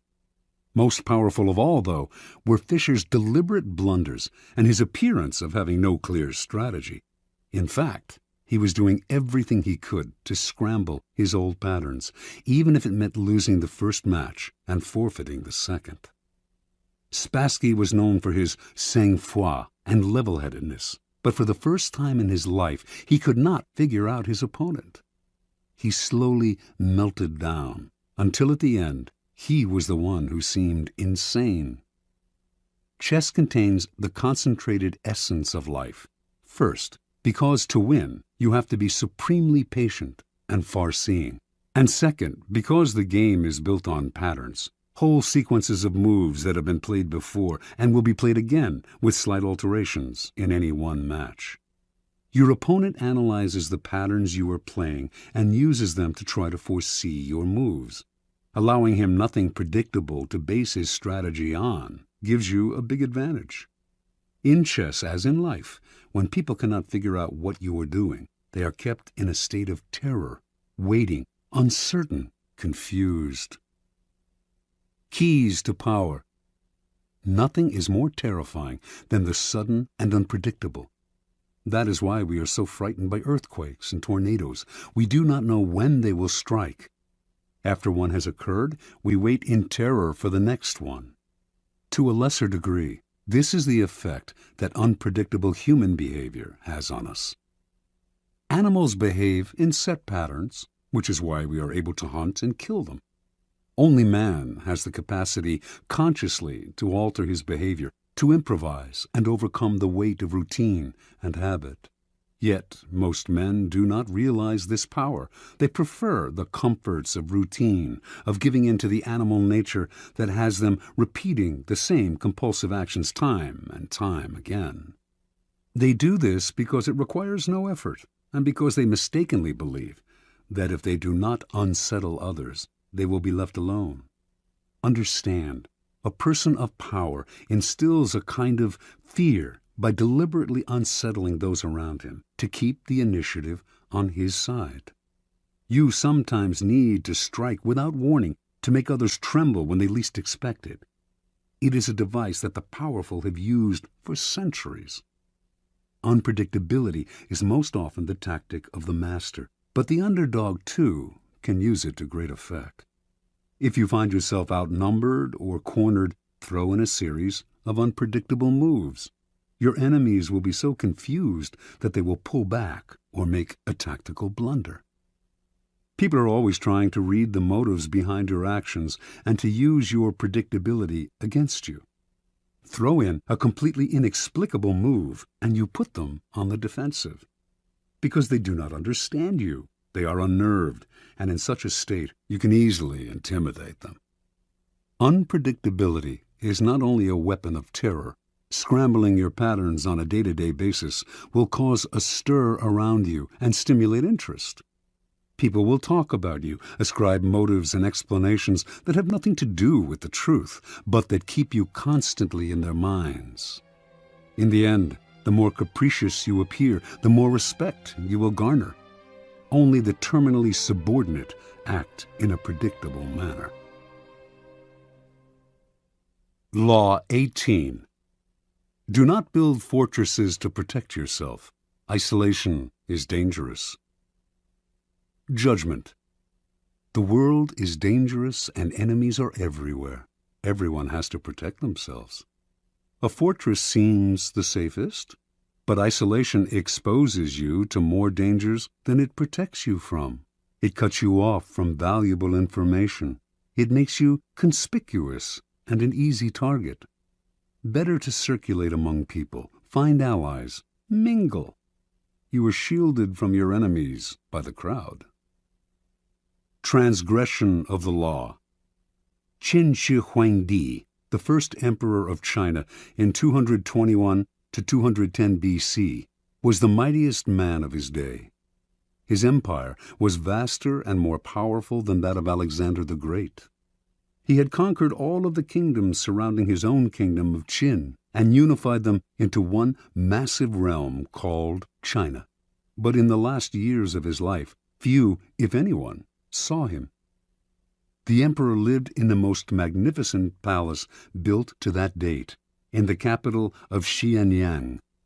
The palace had 270 pavilions. All of these were connected by secret underground passageways, allowing the emperor to move through the palace without anyone seeing him. He slept in a different room every night, and anyone who inadvertently laid eyes on him was instantly beheaded. Only a handful of men knew his whereabouts, and if they revealed it to anyone, they too were put to death. The first emperor had grown so terrified of human contact that when he had to leave the palace, he traveled incognito, disguising himself carefully. On one such trip through the provinces, he suddenly died. His body was borne back to the capital in the emperor's carriage, with a cart packed with salted fish trailing behind it to cover up the smell of the rotting corpse. No one was to know of his death. He died alone, far from his wives, his family, his friends, and his courtiers, accompanied only by a minister and a handful of eunuchs. Interpretation. Shi Huangdi started off as the king of Qin, a fearless warrior of unbridled ambition. Writers of the time described him as a man with a waspish nose, eyes like slits, the voice of a jackal, and the heart of a tiger or wolf. He could be merciful sometimes, but more often he swallowed men up without a scruple. It was through trickery and violence that he conquered the provinces surrounding his own and created China, forging a single nation and culture out of many. As part of this process of unification, however, the first emperor outlawed the writings and teachings of Confucius, the philosopher whose ideas on the moral life had already become virtually a religion in Chinese culture. On Shi Huangdi's order, thousands of books relating to Confucius were burned, and anyone who quoted Confucius was to be beheaded. This made many enemies for the emperor, and he grew constantly afraid, even paranoid. The executions mounted. A contemporary, the writer Han Fei Tzu, noted that Qin has been victorious for 4 generations, yet has lived in constant terror and apprehension of destruction. As the emperor withdrew deeper and deeper into the palace to protect himself, he slowly lost control of the realm. Eunuchs and ministers enacted political policies without his approval or even his knowledge. They also plotted against him. By the end, he was emperor in name only and was so isolated that barely anyone knew he had died. He had probably been poisoned by the same scheming ministers who encouraged his isolation. That is what isolation brings: Retreat into a fortress and you lose contact with the sources of your power. You lose your ear for what is happening around you, as well as a sense of proportion. Instead of being safer, you cut yourself off from the kind of knowledge on which your life depends. Never enclose yourself so far from the streets that you cannot hear what is happening around you, including the plots against you. Keys to power. Machiavelli makes the argument that in a strictly military sense, a fortress is invariably a mistake. It becomes a symbol of power's isolation and is an easy target for its builder's enemies. Designed to defend you, fortresses actually cut you off from help and cut into your flexibility. They may appear impregnable, but once you retire to one, everyone knows where you are, and a siege does not have to succeed to turn your fortress into a prison. The danger for most people comes when they feel threatened. In such times, they tend to retreat and close ranks to find security in a kind of fortress. In doing so, however, they come to rely for information on a smaller and smaller circle and lose perspective on events around them. They lose maneuverability and become easy targets, and their isolation makes them paranoid. As in warfare and most games of strategy, isolation often precedes defeat and death. In moments of uncertainty and danger, you need to fight this desire to turn inward. Instead, make yourself more accessible, seek out old allies and make new ones, force yourself into more and more different circles. This has been the trick of powerful people for centuries. Finally, since power is a human creation, it is inevitably increased by contact with other people. Instead of falling into the fortress mentality, view the world in the following manner. It is like a vast palace, with every room communicating with another. You need to be permeable, able to float in and out of different circles and mix with different types. That kind of mobility and social contact will protect you from plotters, who will be unable to keep secrets from you and from your enemies, who will be unable to isolate you from your allies. Always on the move, you mix and mingle in the rooms of the palace, never sitting or settling in one place. No hunter can fix his aim on such a swift-moving creature. Law 19. Know who you are dealing with. Do not offend the wrong person. Judgment. There are many different kinds of people in the world, and you can never assume that everyone will react to your strategies in the same way. Deceive or outmaneuver some people, and they will spend the rest of their lives seeking revenge. They are wolves in lamb's clothing. Choose your victims and opponents carefully then. Never offend or deceive the wrong person. Opponents, suckers, and victims. Preliminary topology. In your rise to power, you will come across many breeds of opponent, sucker, and victim. The highest form of the art of power is the ability to distinguish the wolves from the lambs, the foxes from the hares, the hawks from the vultures. If you make this distinction well, you will succeed without needing to coerce anyone too much. But if you deal blindly with whomever crosses your path, you will have a life of constant sorrow, if you even live that long. Being able to recognize types of people and to act accordingly is critical.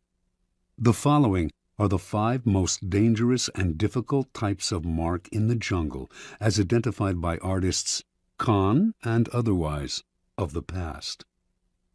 The arrogant and proud man. Although he may initially disguise it, this man's touchy pride makes him very dangerous. Any perceived slight will lead to a vengeance of overwhelming violence. You may say to yourself, "But I only said such and such at a party where everyone was drunk." It does not matter. There is no sanity behind his overreaction, so do not waste time trying to figure him out. If, at any point in your dealings with a person, you sense an oversensitive and overactive pride, flee. whatever you are hoping for from him isn't worth it. The hopelessly insecure man. This man is related to the proud and arrogant type, but is less violent and harder to spot. His ego is fragile, his sense of self insecure, and if he feels himself deceived or attacked, the hurt will simmer. He will attack you in bites that will take forever to get big enough for you to notice. If you find you have deceived or harmed such a man, disappear for a long time. Do not stay around him, or he will nibble you to death. Mr. Suspicion. Another variant on the breeds above. This is a future Joe Stalin. He sees what he wants to see, usually the worst, in other people, and imagines that everyone is after him. Mr. Suspicion is, in fact, the least dangerous of the three. Genuinely unbalanced, he is easy to deceive, just as Stalin himself was constantly deceived. Play on his suspicious nature to get him to turn against other people. But if you do become the target of his suspicions, watch out. The serpent with a long memory. If hurt or deceived, this man will show no anger on the surface. He will calculate and wait. Then, when he is in a position to turn the tables, he will exact a revenge marked by a cold-blooded shrewdness. Recognize this man by his calculation and cunning in the different areas of his life. He is usually cold and unaffectionate. Be doubly careful of this snake, and if you have somehow injured him, either crush him completely or get him out of your sight. The plain, unassuming, and often unintelligent man. Ah, your ears prick up when you find such a tempting victim. But this man is a lot harder to deceive than you imagine. Falling for a ruse often takes intelligence and imagination, a sense of the possible rewards. The blunt man will not take the bait because he does not recognize it. He is that unaware. The danger with this man is not that he will harm you or seek revenge, but merely that he will waste your time, energy, resources, and even your sanity in trying to deceive him. Have a test ready for a mark, a joke, a story. If his reaction is utterly literal, this is the type you are dealing with. Continue at your own risk. Transgression of the law. In the early part of the 13th century, Muhammad, the Shah of Khwarezm, managed after many wars to forge a huge empire, extending west to present-day Turkey and south to Afghanistan. The empire's center was the great Asian capital of Samarkand. The Shah had a powerful, well-trained army and could mobilize 200,000 warriors within days. In 1219, Muhammad received an embassy from a new tribal leader to the east, Genghis Khan.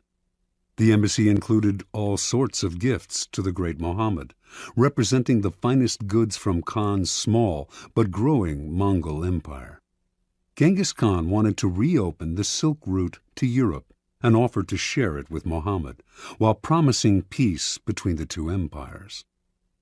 Muhammad did not know this upstart from the east, who, it seemed to him, was extremely arrogant to try to talk as an equal to one so clearly his superior. He ignored Khan's offer. Khan tried again. This time, he sent a caravan of 100 camels filled with the rarest articles he had plundered from China. Before the caravan reached Muhammad, however, Inalchik, the governor of a region bordering on Samarkand, seized it for himself and executed its leaders. Genghis Khan was sure that this was a mistake, that Inalchik had acted without Muhammad's approval. He sent yet another mission to Muhammad, reiterating his offer and asking that the governor be punished. This time, Muhammad himself had one of the ambassadors beheaded and sent the other two back with shaved heads, a horrifying insult in the Mongol code of honor. Khan sent a message to the Shah. "You have chosen war. What will happen, and what is to be, we know not. Only God knows." Mobilizing his forces, in 1220 he attacked Inalchik's province, where he seized the capital, captured the governor, and ordered him executed by having molten silver poured into his eyes and ears. Over the next year, Khan led a series of guerrilla-like campaigns against the Shah's much larger army. His method was totally novel for the time.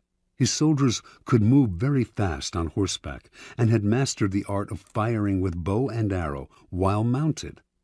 The speed and flexibility of his forces allowed him to deceive Muhammad as to his intentions and the directions of his movements. Eventually, he managed first to surround Samarkand, then to seize it. Muhammad fled, and a year later died, his vast empire broken and destroyed. Genghis Khan was sole master of Samarkand, the Silk Route, and most of northern Asia. Interpretation. Never assume that the person you are dealing with is weaker or less important than you are. Some men are slow to take offense, which may make you misjudge the thickness of their skin and fail to worry about insulting them. But should you offend their honor and their pride, they will overwhelm you with a violence that seems sudden and extreme, given their slowness to anger. If you want to turn people down, it is best to do so politely and respectfully, even if you feel their request is impudent or their offer ridiculous. Never reject them with an insult until you know them better. You may be dealing with a Genghis Khan. Keys to power. The ability to measure people and to know who you are dealing with is the most important skill of all in gathering and conserving power. Without it, you are blind. Not only will you offend the wrong people, you will choose the wrong people to work on, and will think you are flattering people when you are actually insulting them. Before embarking on any move, take the measure of your mark or potential opponent. Otherwise, you will waste time and make mistakes. Study people's weaknesses, the chinks in their armor, their areas of both pride and insecurity. Know their ins and outs before you even decide whether or not to deal with them. 2 final words of caution. First, in judging and measuring your opponent, never rely on your instincts. You will make the greatest mistakes of all if you rely on such inexact indicators. Nothing can substitute for gathering concrete knowledge. Study and spy on your opponent for however long it takes. This will pay off in the long run. Second, never trust appearances. Anyone with a serpent's heart can use a show of kindness to cloak it. A person who is blustery on the outside is often really a coward. Learn to see through appearances and their contradictions. Never trust the version that people give of themselves. It is utterly unreliable.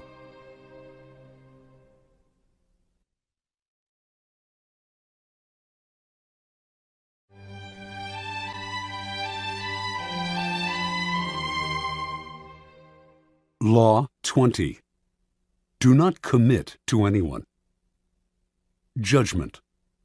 It is the fool who always rushes to take sides. Do not commit to any side or cause but yourself. By maintaining your independence, you become the master of others, playing people against one another, making them pursue you. Part 1. Do not commit to anyone, but be courted by all. If you allow people to feel they possess you to any degree, you lose all power over them. By not committing your affections, they will only try harder to win you over. Stay aloof, and you gain the power that comes from their attention and frustrated desire. Play the virgin queen. Give them hope, but never satisfaction. Observance of the law. When Queen Elizabeth I ascended the throne of England in 1558, there was much to do about her finding a husband. The issue was debated in Parliament and was a main topic of conversation among Englishmen of all classes. They often disagreed as to whom she should marry, but everyone thought she should marry as soon as possible, for a queen must have a king and must bear heirs for the kingdom. The debates raged on for years. Meanwhile, The most handsome and eligible bachelors in the realm, Sir Robert Dudley, the Earl of Essex, Sir Walter Raleigh, vied for Elizabeth's hand. She did not discourage them, but she seemed to be in no hurry, and her hints as to which man might be her favorite often contradicted each other.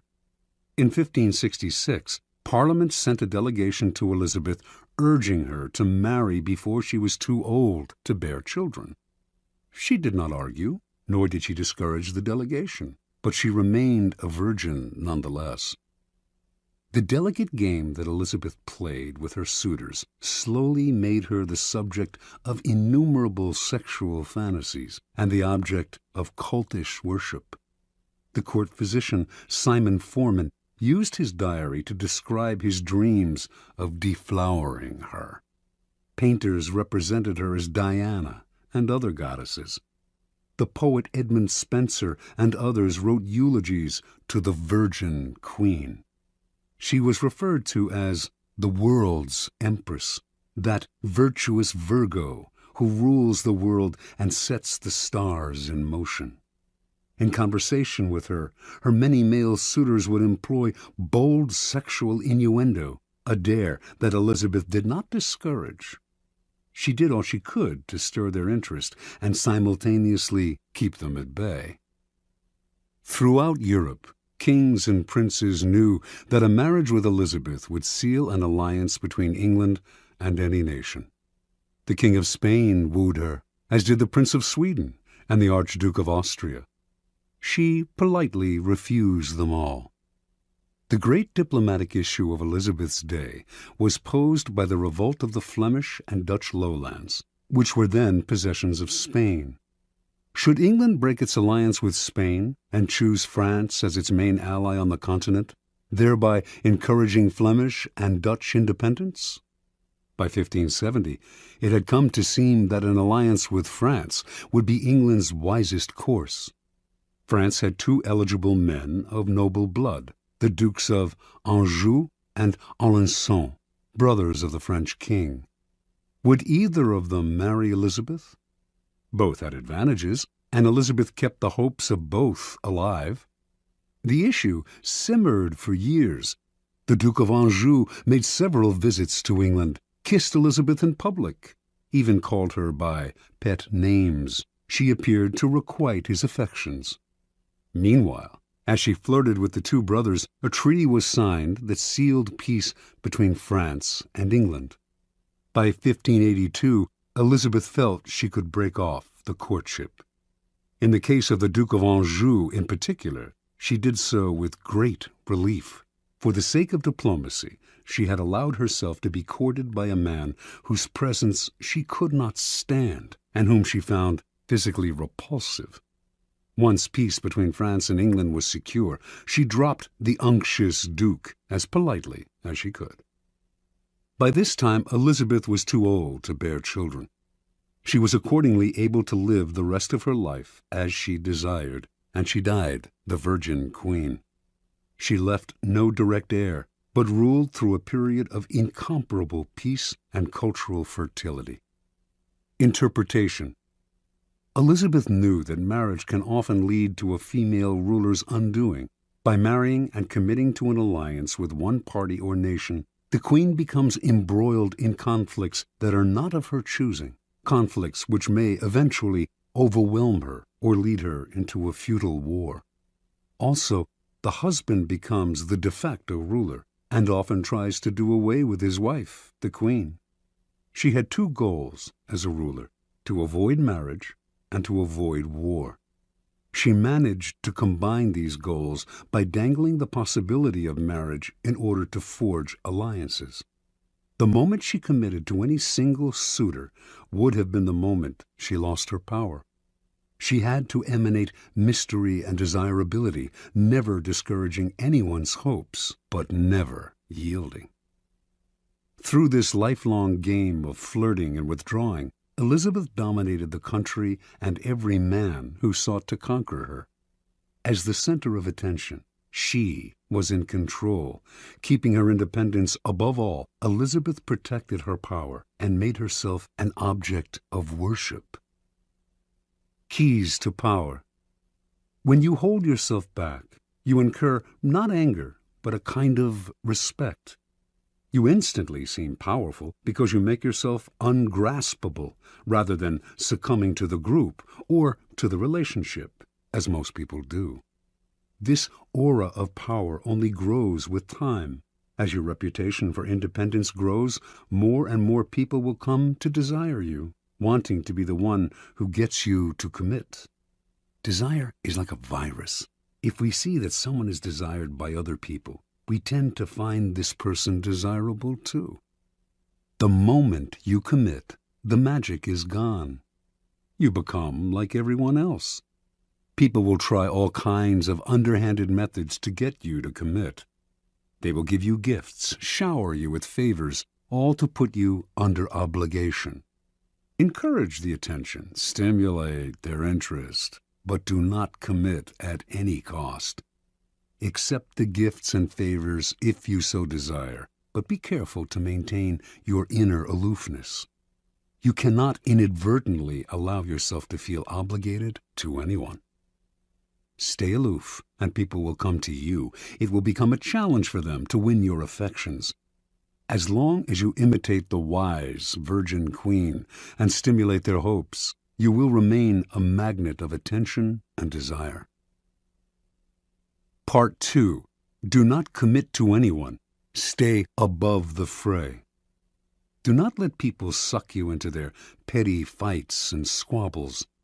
Seem supportive and interested, but find a way to remain neutral. Let others do the fighting, while you stand back, watch, and wait.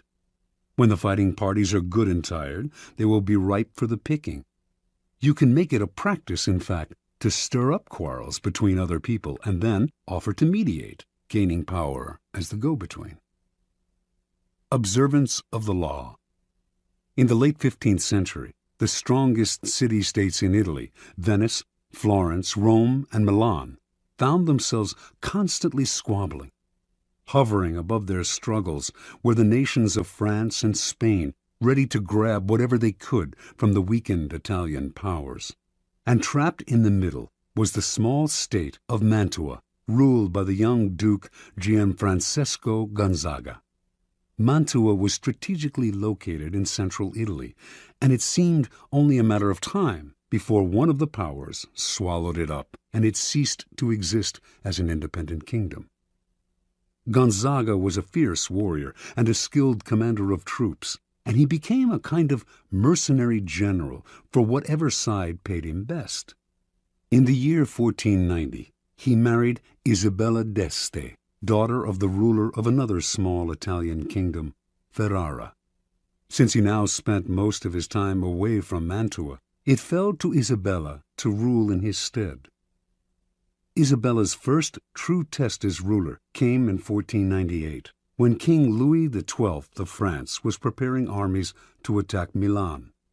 In their usual perfidious fashion, the Italian states immediately looked for ways to profit from Milan's difficulties. Pope Alexander VI promised not to intervene, thereby giving the French carte blanche. The Venetians signaled that they would not help Milan either, and in exchange for this, they hoped the French would give them Mantua. The ruler of Milan, Lodovico Sforza, suddenly found himself alone and abandoned. He turned to Isabella d'Este, one of his closest friends, also rumored to be his lover, and begged her to persuade Duke Gonzaga to come to his aid. Isabella tried, but her husband balked, for he saw Sforza's cause as hopeless. And so, in 1499, Louis swooped down on Milan and took it with ease. Isabella now faced a dilemma. If she stayed loyal to Lodovico, the French would now move against her. But if, instead, she allied herself with France, she would make enemies elsewhere in Italy, compromising Mantua once Louis eventually withdrew. And if she looked to Venice or Rome for help, they would simply swallow up Mantua under the cloak of coming to her aid. Yet she had to do something. The mighty king of France was breathing down her neck. She decided to befriend him as she had befriended Lodovico Sforza before him, with alluring gifts, witty, intelligent letters, and the possibility of her company. For Isabella was famous as a woman of incomparable beauty and charm. In 1500, Louis invited Isabella to a great party in Milan to celebrate his victory. Leonardo da Vinci built an enormous mechanical lion for the affair. When the lion opened its mouth, it spewed fresh lilies, the symbols of French royalty. At the party, Isabella wore one of her celebrated dresses. She had by far the largest wardrobe of any of the Italian princesses. And just as she had hoped, she charmed and captivated Louis, who ignored all the other ladies vying for his attention. She soon became his constant companion, and in exchange for her friendship, he pledged to protect Mantua's independence from Venice. As one danger receded, however, another, more worrying one arose, this time from the south, in the form of Cesare Borgia. Starting in 1500, Borgia had marched steadily northward, gobbling up all the small kingdoms in his path in the name of his father, Pope Alexander. Isabella understood Cesare perfectly. He could be neither trusted nor in any way offended. He had to be cajoled and kept at arm's length. Isabella began by sending him gifts, falcons, prize dogs, perfumes, and dozens of masks, which she knew he always wore when he walked the streets of Rome. She sent messengers with flattering greetings, although these messengers also acted as her spies. At one point, Cesare asked if he could house some troops in Mantua. Isabella managed to dissuade him politely, knowing full well that once the troops were quartered in the city, they would never leave. Even when Isabella was charming Cesare, she convinced everyone around her to take care never to utter a harsh word about him, since he had spies everywhere and would use the slightest pretext for invasion. When Isabella had a child, she asked Cesare to be the godfather. She even dangled in front of him the possibility of a marriage between her family and his.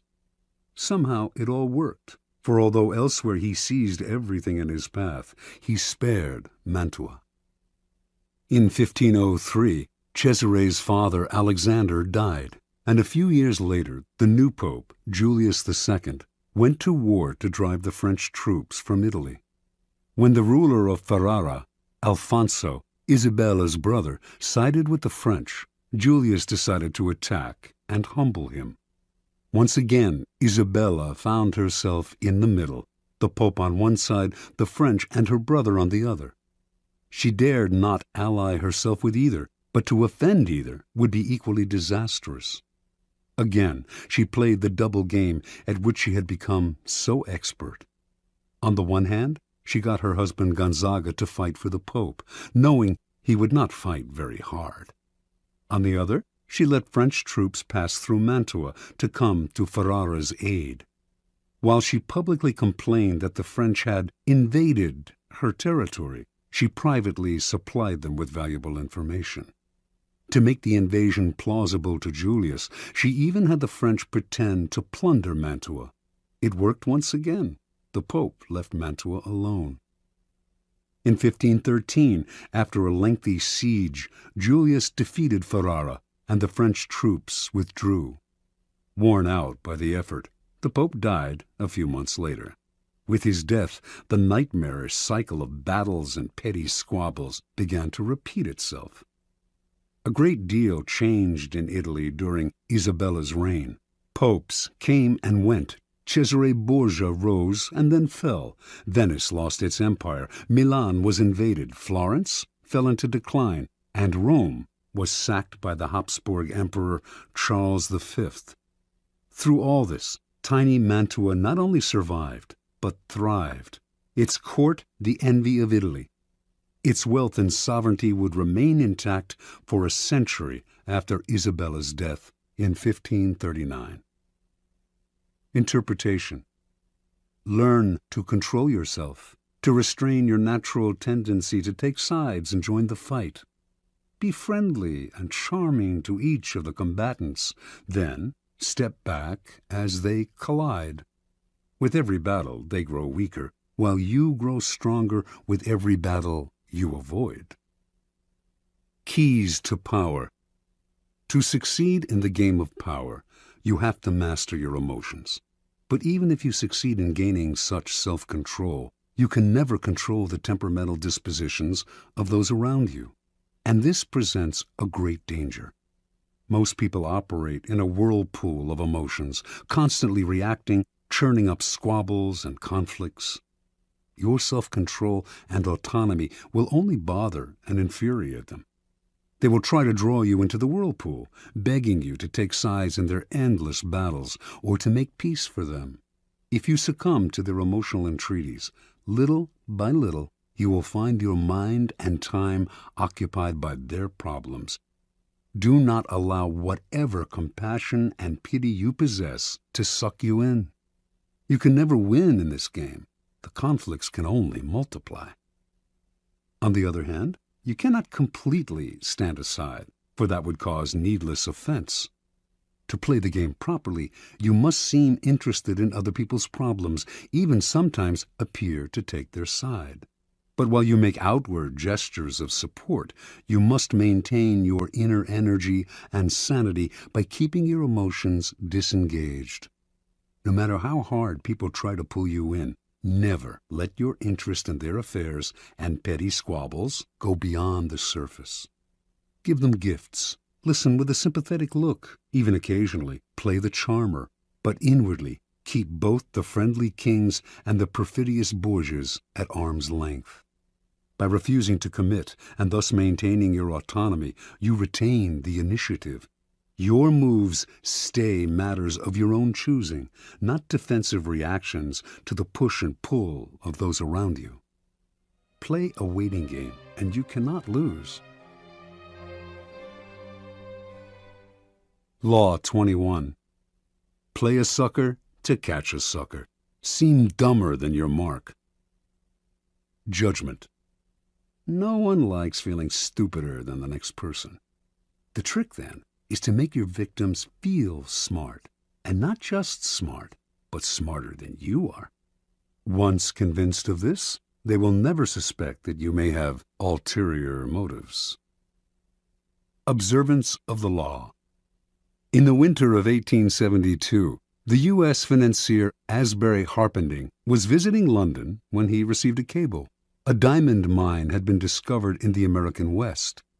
The cable came from a reliable source, William Ralston, owner of the Bank of California, but Harpending nevertheless took it as a practical joke, probably inspired by the recent discovery of huge diamond mines in South Africa. True, when reports had first come in of gold being discovered in the western United States, everyone had been skeptical, and those had turned out to be true. But a diamond mine in the West? Harpending showed the cable to his fellow financier, Baron Rothschild, one of the richest men in the world, saying it must be a joke. The Baron, however, replied, "Don't be too sure about that. America is a very large country. It has furnished the world with many surprises already. Perhaps it has others in store." Harpending promptly took the first ship back to the States. When Harpending reached San Francisco, there was an excitement in the air, recalling the gold rush days of the late 1840s. Two crusty prospectors named Philip Arnold and John Slack had been the ones to find the diamond mine. They had not divulged its location in Wyoming, but had led a highly respected mining expert to it several weeks back, taking a circular route so he could not guess his whereabouts. Once there, the expert had watched as the miners dug up diamonds. Back in San Francisco, the expert had taken the gems to various jewelers, one of whom had estimated their worth at $1.5 million.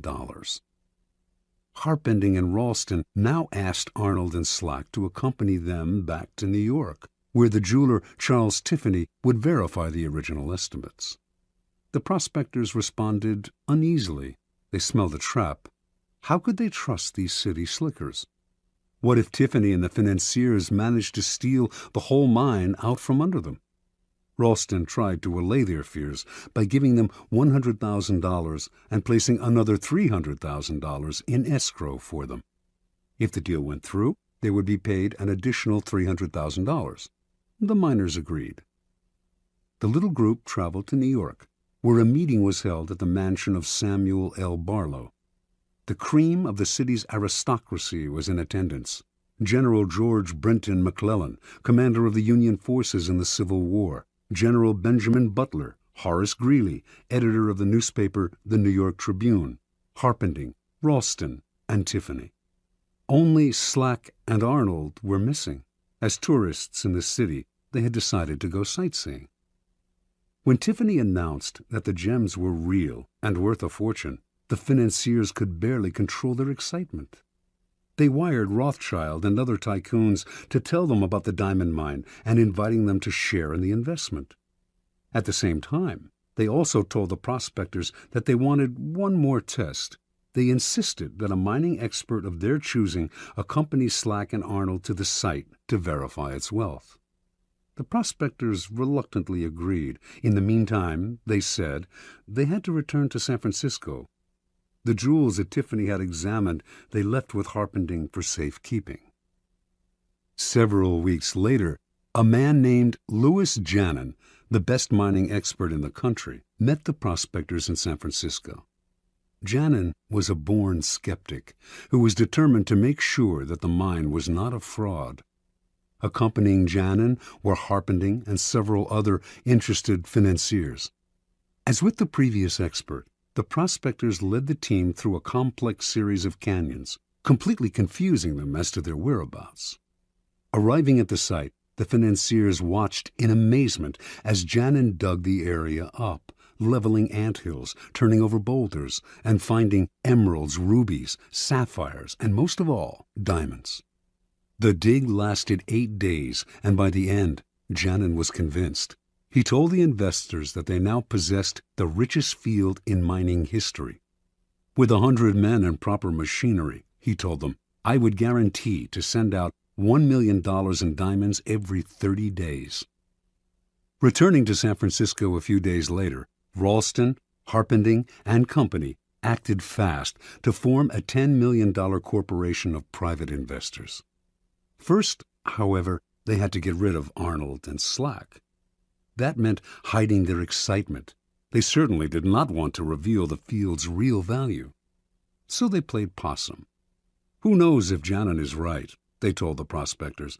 The mine may not be as rich as we think. This just made the prospectors angry.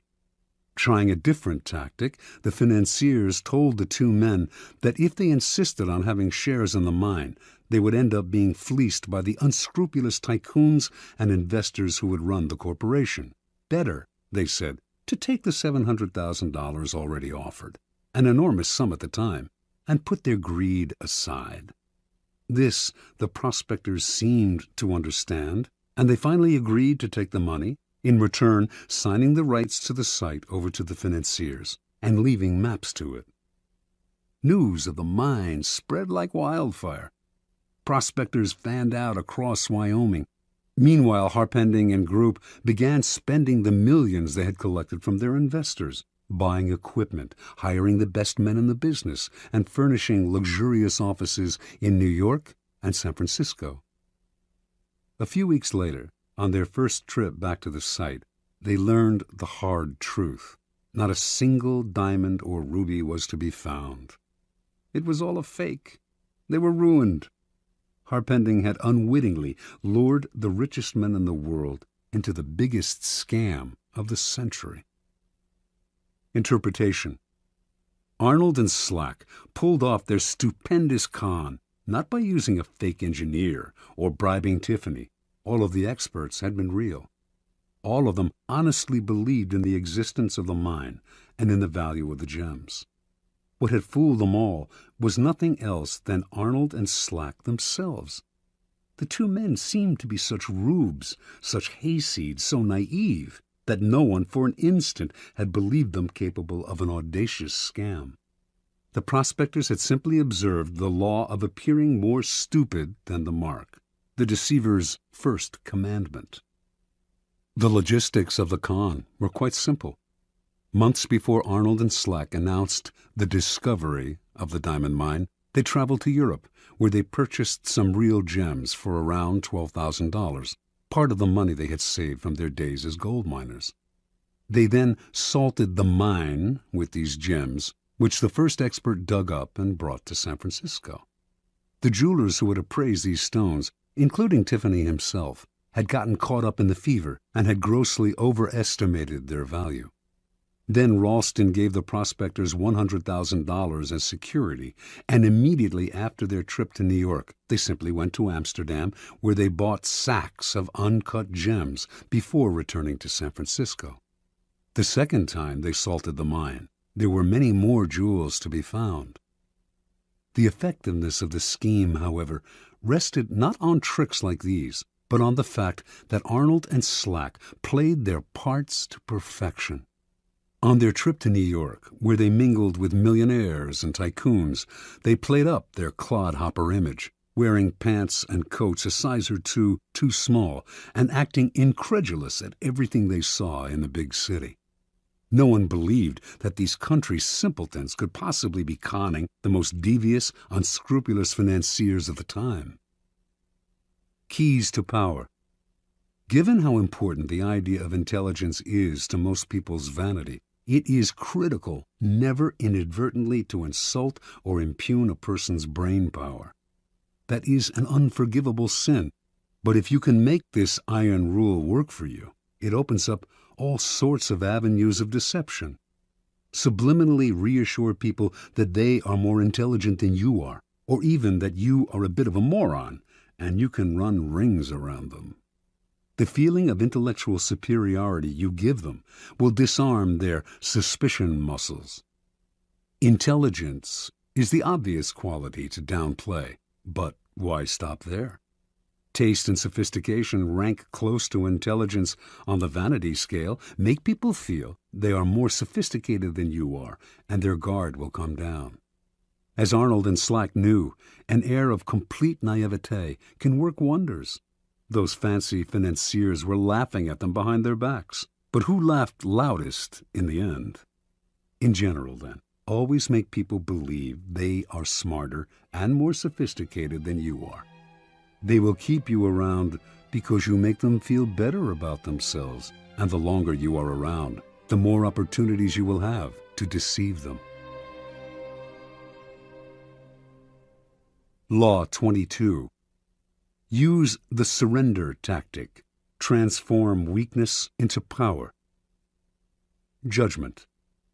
When you are weaker, never fight for honor's sake.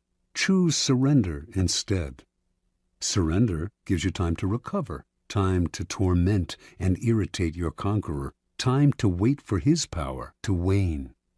Do not give him the satisfaction of fighting and defeating you. Surrender first. By turning the other cheek, you infuriate and unsettle him. Make surrender a tool of power. Observance of the law. Sometime in the 1920s, the German writer Bertolt Brecht became a convert to the cause of communism. From then on, his plays, essays, and poems reflected his revolutionary fervor, and he generally tried to make his ideological statements as clear as possible. When Hitler came to power in Germany, Brecht and his communist colleagues became marked men. He had many friends in the United States, Americans who sympathized with his beliefs, as well as fellow German intellectuals who had fled Hitler. In 1941, accordingly, Brecht emigrated to the United States and chose to settle in Los Angeles, where he hoped to make a living in the film business. Over the next few years, Brecht wrote screenplays with a pointedly anti-capitalist slant. He had little success in Hollywood, so in 1947, the war having ended, he decided to return to Europe. That same year, however, the U.S. Congress's House Un-American Activities Committee began its investigation into supposed communist infiltration in Hollywood. It began to gather information on Brecht, who had so openly espoused Marxism, and on September 19, 1947, Only a month before he had planned to leave the United States, he received a subpoena to appear before the committee. In addition to Brecht, a number of other writers, producers, and directors were summoned to appear as well, and this group came to be known as the Hollywood 19.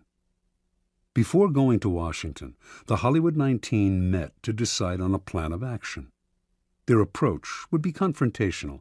Instead of answering questions about their membership, or lack of it, in the Communist Party, they would read prepared statements that would challenge the authority of the committee and argue that its activities were unconstitutional. Even if this strategy meant imprisonment, it would gain publicity for their cause. Brecht disagreed.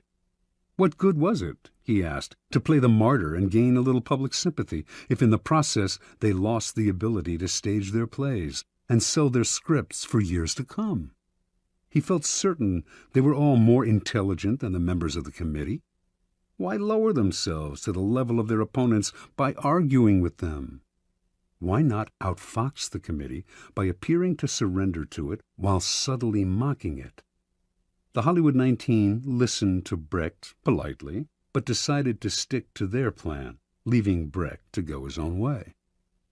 The committee finally summoned Brecht on October 30th. They expected him to do what others among the Hollywood 19 who had testified before him had done: argue, refuse to answer questions, challenge the committee's right to hold its hearing, even yell and hurl insults. Much to their surprise, however, Brecht was the very picture of congeniality. He wore a suit, something he rarely did, smoked a cigar. He had heard that the committee chairman was a passionate cigar smoker, answered their questions politely, and generally deferred to their authority. Unlike the other witnesses, Brecht answered the question of whether he belonged to the Communist Party. He was not a member, he said, which happened to be the truth. One committee member asked him, "Is it true you have written a number of revolutionary plays?" Brecht had written many plays with overt communist messages, but he responded, "I have written a number of poems and songs and plays in the fight against Hitler, and, of course, they can be considered, therefore, as revolutionary because I, of course, was for the overthrow of that government." This statement went unchallenged. Brecht's English was more than adequate, but he used an interpreter throughout his testimony, a tactic that allowed him to play subtle games with language. When committee members found communist leanings in lines from English editions of his poems, he would repeat the lines in German for the interpreter, who would then retranslate them, and somehow they would come out innocuous. At one point, a committee member read one of Brecht's revolutionary poems out loud in English and asked him if he had written it. "No," he responded, "I wrote a German poem, which is very different from this." The author's elusive answers baffled the committee members, but his politeness and the way he yielded to their authority made it impossible for them to get angry with him. After only an hour of questioning, the committee members had had enough. "Thank you very much," said the chairman. "You are a good example to the other witnesses." Not only did they free him, they offered to help him if he had any trouble with immigration officials who might detain him for their own reasons. The following day, Brecht left the U.S., never to return. Interpretation. The Hollywood 19's confrontational approach won them a lot of sympathy, and years later they gained a kind of vindication in public opinion. But they were also blacklisted and lost valuable years of profitable working time. Brecht, on the other hand, expressed his disgust at the committee more indirectly. It was not that he changed his beliefs or compromised his values. Instead, during his short testimony, he kept the upper hand by appearing to yield, while all the time running circles around the committee with vague responses, outright lies that went unchallenged because they were wrapped in enigmas and word games. In the end, he kept the freedom to continue his revolutionary writing, as opposed to suffering imprisonment or detainment in the United States, even while subtly mocking the committee and its authority with his pseudo-obedience. Keep in mind the following. People trying to make a show of their authority are easily deceived by the surrender tactic. Your outward sign of submission makes them feel important.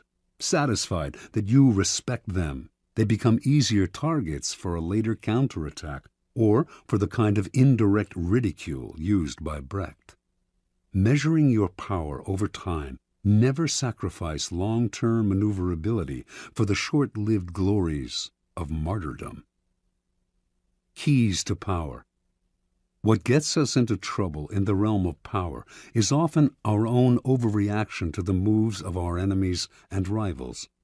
That overreaction creates problems we would have avoided had we been more reasonable. It also has an endless rebound effect, for the enemy then overreacts as well. It is always our first instinct to react, to meet aggression with some other kind of aggression. But the next time someone pushes you, and you find yourself starting to react, try this. Do not resist or fight back, but yield, turn the other cheek, bend. You will find that this often neutralizes their behavior. They expected, even wanted you to react with force, and so they are caught off guard and confounded by your lack of resistance. By yielding, you in fact control the situation, because your surrender is part of a larger plan to lull them into believing they have defeated you. This is the essence of the surrender tactic. Inwardly, you stay firm, but outwardly, you bend. Deprived of a reason to get angry, your opponents will often be bewildered instead, and they are unlikely to react with more violence, which would demand a reaction from you. Instead, you are allowed the time and space to plot the counter moves that will bring them down. In the battle of the intelligent against the brutal and the aggressive, the surrender tactic is the supreme weapon. It does require self-control. Those who genuinely surrender give up their freedom and may be crushed by the humiliation of their defeat. You have to remember that you only appear to surrender, like the animal that plays dead to save its hide. Power is always in flux. Since the game is, by nature, fluid and an arena of struggle, those with power almost always find themselves eventually on the downward swing. If you find yourself temporarily weakened, the surrender tactic is perfect for raising yourself up again. It disguises your ambition. It teaches you patience and self-control, key skills in the game, and it puts you in the best possible position for taking advantage of your oppressor's sudden slide. If you run away or fight back, in the long run, you cannot win. If you surrender, you will almost always emerge victorious. Law 23. Concentrate your forces. Judgment. Conserve your forces and energies by keeping them concentrated at their strongest point. You gain more by finding a rich mine and mining it deeper than by flitting from one shallow mine to another. Intensity defeats extensity every time. When looking for sources of power to elevate you, find the one key patron, the fat cow, who will give you milk for a long time to come. Transgression of the law. In China, in the early 6th century B.C., the kingdom of Wu began a war with the neighboring northern provinces of the Middle Kingdom. Wu was a growing power, but it lacked the great history and civilization of the Middle Kingdom, for centuries the center of Chinese culture. By defeating the Middle Kingdom, the king of Wu would instantly raise his status. The war began with great fanfare and several victories, but it soon bogged down. A victory on one front would leave the Wu armies vulnerable on another. The king's chief minister and advisor, Wu Zishu, warned him that the barbarous state of Yue to the south was beginning to notice the kingdom of Wu's problems and had designs to invade. The king only laughed at such worries. One more big victory, and the great Middle Kingdom would be his. In the year 490, Wu Zishu sent his son away to safety in the kingdom of Qi. In doing so, he sent the king a signal that he disapproved of the war and that he believed the king's selfish ambition was leading Wu to ruin. The king, sensing betrayal, lashed out at his minister, accusing him of a lack of loyalty, and, in a fit of anger, ordered him to kill himself. Wu Zishu obeyed his king, but before he plunged the knife into his chest, he cried, "Tear out my eyes, O king, and fix them on the gate of Wu, so that I may see the triumphant entry of Yue." As Wu Zishu had predicted, within a few years a Yue army passed beneath the gate of Wu. As the barbarians surrounded the palace, the king remembered his minister's last words and felt the dead man's disembodied eyes watching his disgrace. Unable to bear his shame, the king killed himself, covering his face so that he would not have to meet the reproachful gaze of his minister in the next world. Interpretation. The story of Wu is a paradigm of all the empires that have come to ruin by overreaching. Drunk with success and sick with ambition, such empires expand to grotesque proportions and meet a ruin that is total. For the Chinese, the fate of the kingdom of Wu serves as an elemental lesson on what happens when you dissipate your forces on several fronts, losing sight of distant dangers for the sake of present gain. If you are not in danger, says Sun Tzu, do not fight. It is almost a physical law. What is bloated beyond its proportions inevitably collapses. The mind must not wander from goal to goal, or be distracted by success from its sense of purpose and proportion. What is concentrated, coherent, and connected to its past has power. What is dissipated, divided, and distended rots and falls to the ground. The bigger it bloats, the harder it falls. Keys to power. As Schopenhauer wrote, intellect is a magnitude of intensity, not a magnitude of extensity. Napoleon knew the value of concentrating your forces at the enemy's weakest spot. It was the secret of his success on the battlefield. But his willpower and his mind were equally modeled on this notion. Single-mindedness of purpose, total concentration on the goal, and the use of these qualities against people less focused, people in a state of distraction. Such an arrow will find its mark every time and overwhelm the enemy. Concentrate on a single goal, a single task, and beat it into submission. In the world of power, you will constantly need help from other people, usually those more powerful than you. The fool flits from one person to another, believing that he will survive by spreading himself out. It is a corollary of the law of concentration, however, that much energy is saved and more power is attained by affixing yourself to a single, appropriate source of power. Throughout his life, the 16th century writer Pietro Aretino suffered the indignities of having to please this prince and that. At last, he had had enough and decided to woo Charles V, promising the emperor the services of his powerful pen. He finally discovered the freedom that came from attachment to a single source of power. Michelangelo found this freedom with Pope Julius II, Galileo with the Medicis.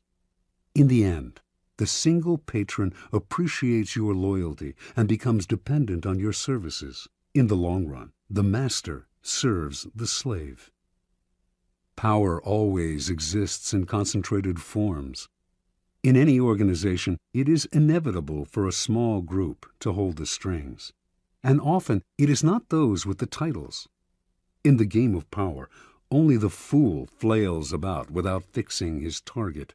You must find out who controls the operations, who is the real director behind the scenes. As Richelieu discovered at the beginning of his rise to the top of the French political scene during the early 17th century, it was not King Louis XIII who decided things. It was the king's mother, and so he attached himself to her and catapulted through the ranks of the courtiers all the way to the top. It is enough to strike oil once. Your wealth and power are assured for a lifetime. Law 24. Play the perfect courtier. Judgment. The perfect courtier thrives in a world where everything revolves around power and political dexterity. He has mastered the art of indirection. He flatters, yields to superiors, and asserts power over others in the most oblique and graceful manner. Learn and apply the laws of courtiership, and there will be no limit to how far you can rise in the court. Court society. It is a fact of human nature that the structure of a court society forms itself around power. In the past, the court gathered around the ruler and had many functions. Besides keeping the ruler amused, it was a way to solidify the hierarchy of royalty, nobility, and the upper classes, and to keep the nobility both subordinate and close to the ruler, so that he could keep an eye on them. The court serves power in many ways, but most of all, it glorifies the ruler, providing him with a microcosmic world that must struggle to please him. To be a courtier was a dangerous game. A 19th century Arab traveler to the court of Darfur, in what is now Sudan, reported that courtiers there had to do whatever the Sultan did. If he were injured, they had to suffer the same injury. If he fell off his horse during a hunt, they fell too. Mimicry like this appeared in courts all over the world. More troublesome was the danger of displeasing the ruler. One wrong move spelled death or exile. The successful courtier had to walk a tightrope, pleasing but not pleasing too much, obeying but somehow distinguishing himself from the other courtiers, while also never distinguishing himself so far as to make the ruler insecure. Great courtiers throughout history have mastered the science of manipulating people. They make the king feel more kingly. They make everyone else fear their power. They are magicians of appearance, knowing that most things at court are judged by how they seem. Great courtiers are gracious and polite. Their aggression is veiled and indirect. Masters of the word, they never say more than necessary, getting the most out of a compliment or hidden insult. They are magnets of pleasure. People want to be around them because they know how to please. Yet they neither fawn nor humiliate themselves. Great courtiers become the king's favorites, enjoying the benefits of that position. They often end up more powerful than the ruler, for they are wizards in the accumulation of influence. Many today dismiss court life as a relic of the past, a historical curiosity. They reason, according to Machiavelli, as though heaven, the sun, the elements, and men had changed the order of their motions and power, and were different from what they were in ancient times. There may be no more sun kings, but there are still plenty of people who believe the sun revolves around them. The royal court may have more or less disappeared, or at least lost its power, but courts and courtiers still exist because power still exists. A courtier is rarely asked to fall off a horse anymore, but the laws that govern court politics are as timeless as the laws of power. There is much to be learned, then, from great courtiers past and present. The laws of court politics. Avoid ostentation. It is never prudent to prattle on about yourself or call too much attention to your actions. The more you talk about your deeds, the more suspicion you cause. You also stir up enough envy among your peers to induce treachery and backstabbing. Be careful, ever so careful, in trumpeting your own achievements, and always talk less about yourself than about other people. Modesty is generally preferable. Practice nonchalance. Never seem to be working too hard. Your talent must appear to flow naturally, with an ease that makes people take you for a genius rather than a workaholic. Be frugal with flattery. It may seem that your superiors cannot get enough flattery, but too much of even a good thing loses its value. It also stirs up suspicion among your peers. Learn to flatter indirectly.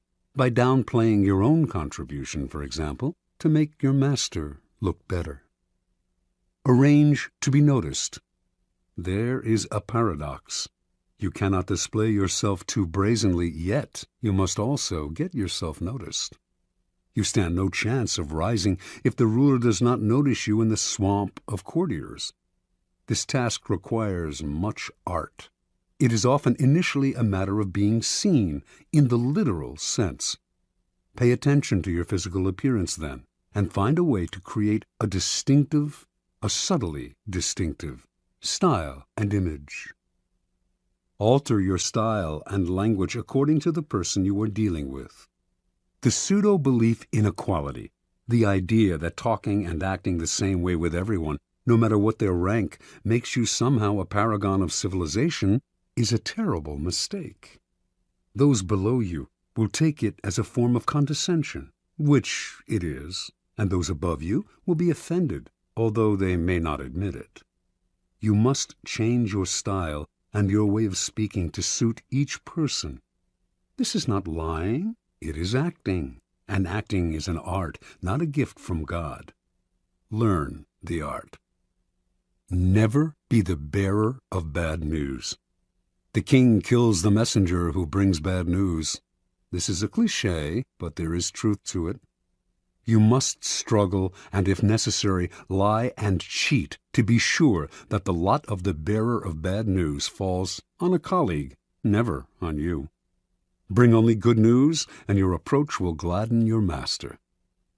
Never affect friendliness and intimacy with your master. He does not want a friend for a subordinate. He wants a subordinate.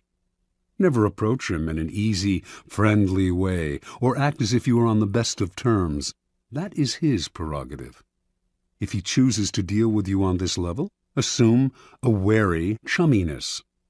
Otherwise, err in the opposite direction, and make the distance between you clear.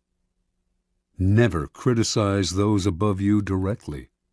This may seem obvious, but there are often times when some sort of criticism is necessary. To say nothing or to give no advice would open you to risks of another sort. You must learn, however, to couch your advice and criticism as indirectly and as politely as possible. Think twice or 3 times before deciding you have made them sufficiently circuitous. Err on the side of subtlety and gentleness. Be frugal in asking those above you for favors. Nothing irritates a master more than having to reject someone's request. It stirs up guilt and resentment. Ask for favors as rarely as possible, and know when to stop. Never joke about appearances or taste. A lively wit and a humorous disposition are essential qualities for a good courtier, and there are times when vulgarity is appropriate and engaging. But avoid any kind of joke about appearance or taste, 2 highly sensitive areas, especially with those above you. Do not even try it when you are away from them. You will dig your own grave. Do not be the court cynic. If you constantly criticize your equals or subordinates, some of that criticism will rub off on you, hovering over you like a gray cloud wherever you go. People will groan at each new cynical comment, and you will irritate them. By expressing modest admiration for other people's achievements, you paradoxically call attention to your own. The ability to express wonder and amazement and seem like you mean it is a rare and dying talent, but one still greatly valued. Be self-observant. The mirror is a miraculous invention. Without it, you would commit great sins against beauty and decorum. You also need a mirror for your actions. This can sometimes come from other people telling you what they see in you, but that is not the most trustworthy method. You must be the mirror, training your mind to see yourself as others see you. Are you acting too obsequious? Are you trying too hard to please? Do you seem desperate for attention, giving the impression that you are on the decline? Be observant about yourself, and you will avoid a mountain of blunders. Master your emotions.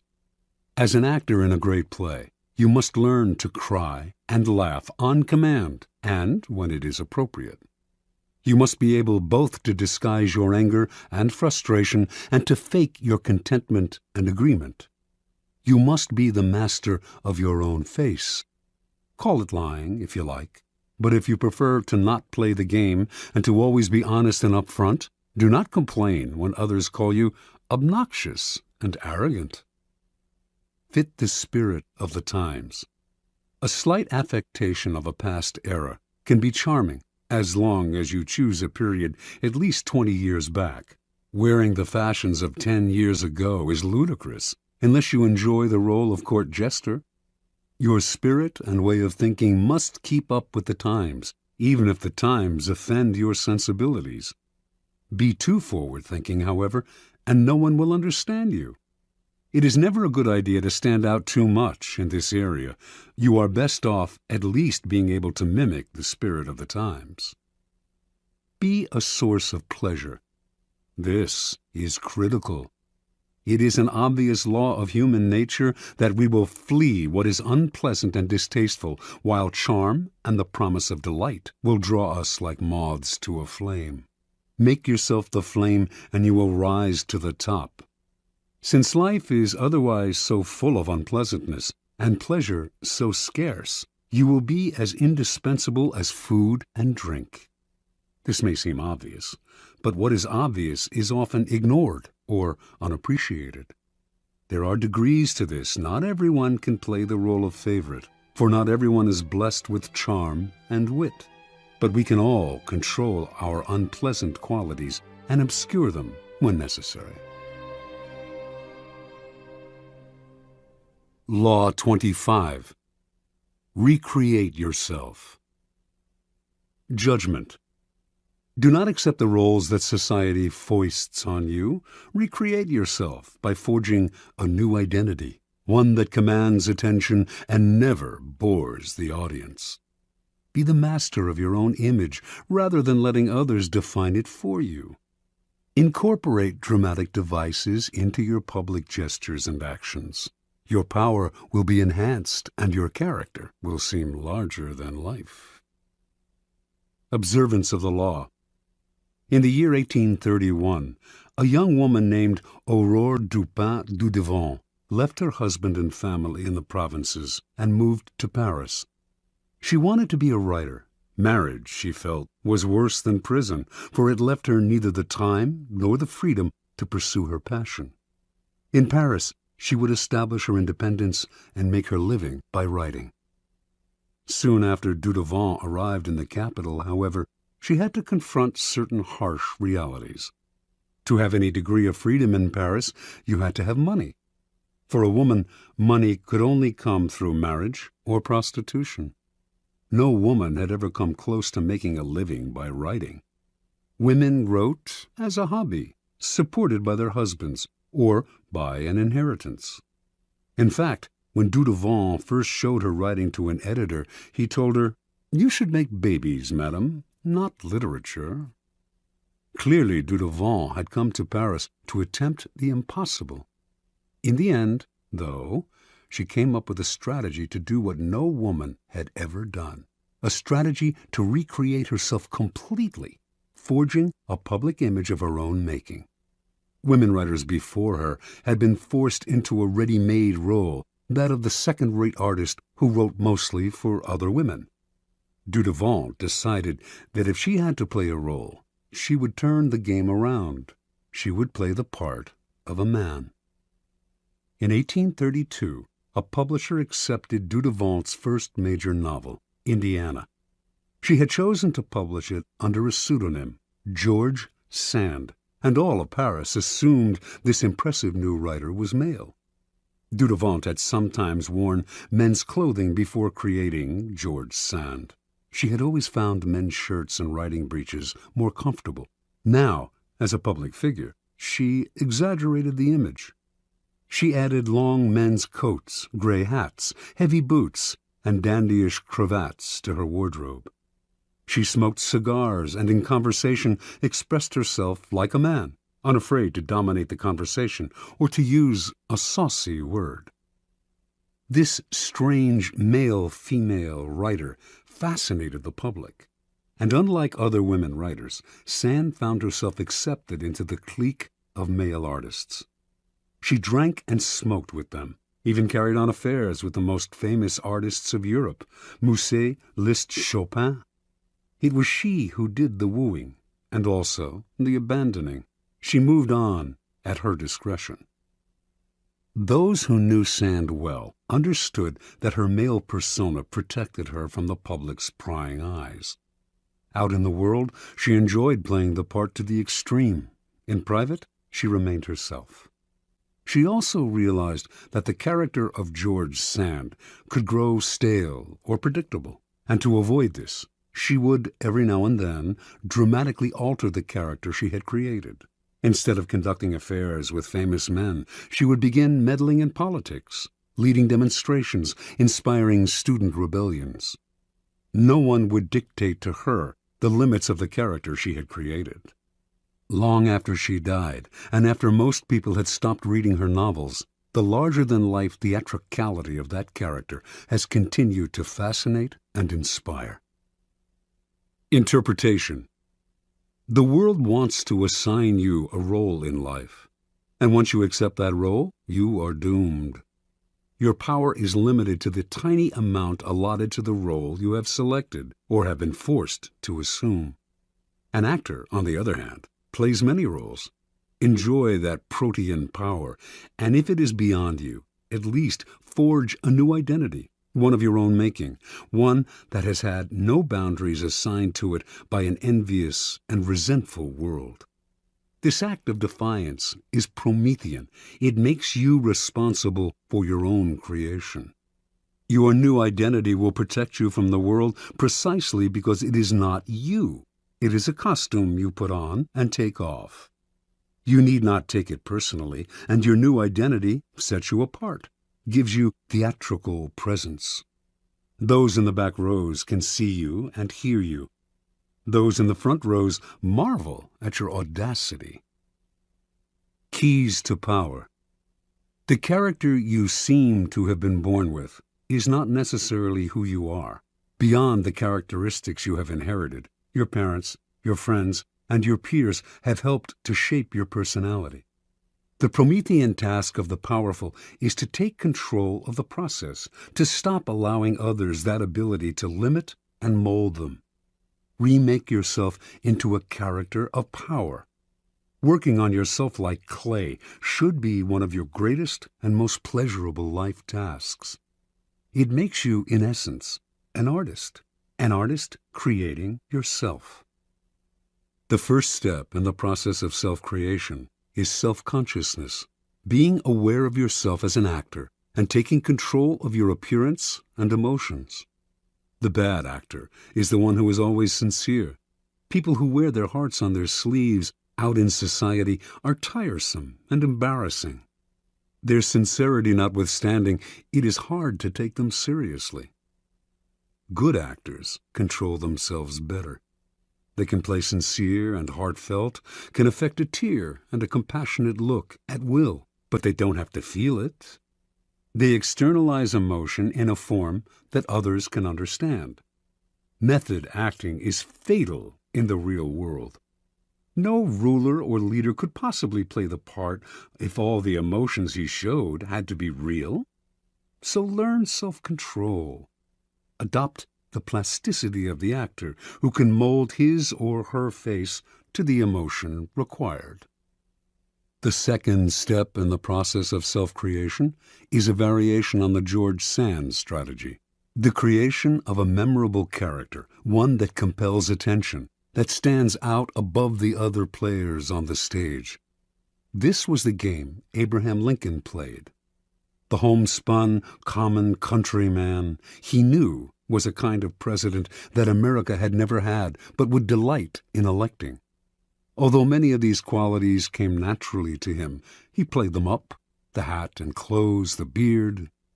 No president before him had worn a beard. Lincoln was also the first president to use photographs to spread his image, helping to create the icon of the homespun president. You must appreciate the importance of stage entrances and exits. When Cleopatra first met Caesar in Egypt, she arrived rolled up in a carpet, which she arranged to have unfurled at his feet. Your own entrances and exits should be crafted and planned as carefully. Remember that overacting can be counterproductive. It is another way of spending too much effort trying to attract attention. The actor Richard Burton discovered early in his career that by standing totally still on stage, he drew attention to himself and away from the other actors. It is less what you do that matters clearly than how you do it. Your gracefulness and imposing stillness on the social stage count for more than overdoing your part and moving around too much. Finally, learn to play many roles, to be whatever the moment requires. Adapt your mask to the situation. Be protean in the faces you wear. Bismarck played this game to perfection. To a liberal, he was a liberal. To a hawk, he was a hawk.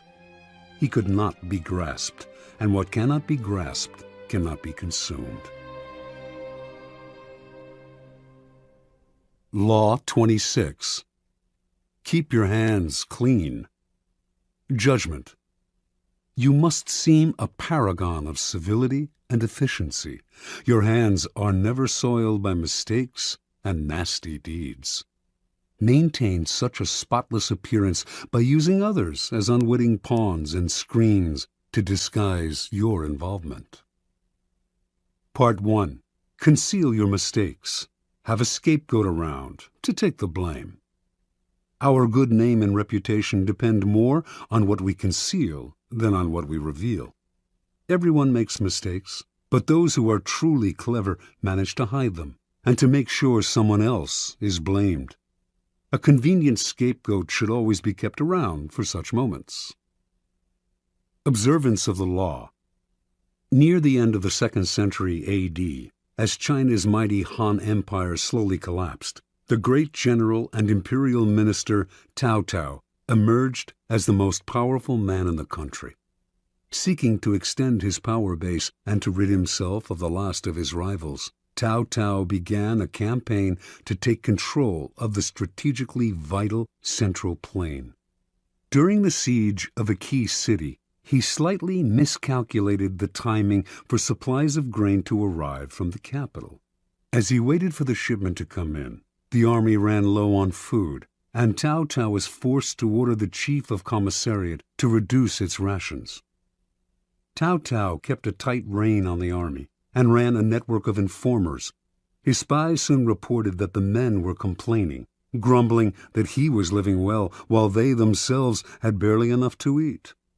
Perhaps Cao Cao was keeping the food for himself, they murmured. If the grumbling spread, Cao Cao could have a mutiny on his hands. He summoned the chief of commissariat to his tent.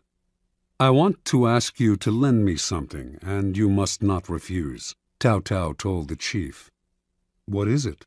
the chief replied.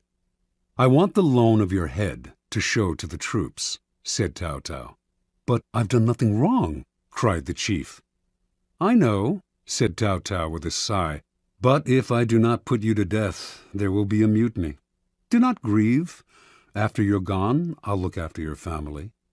Put this way, the request left the chief no choice.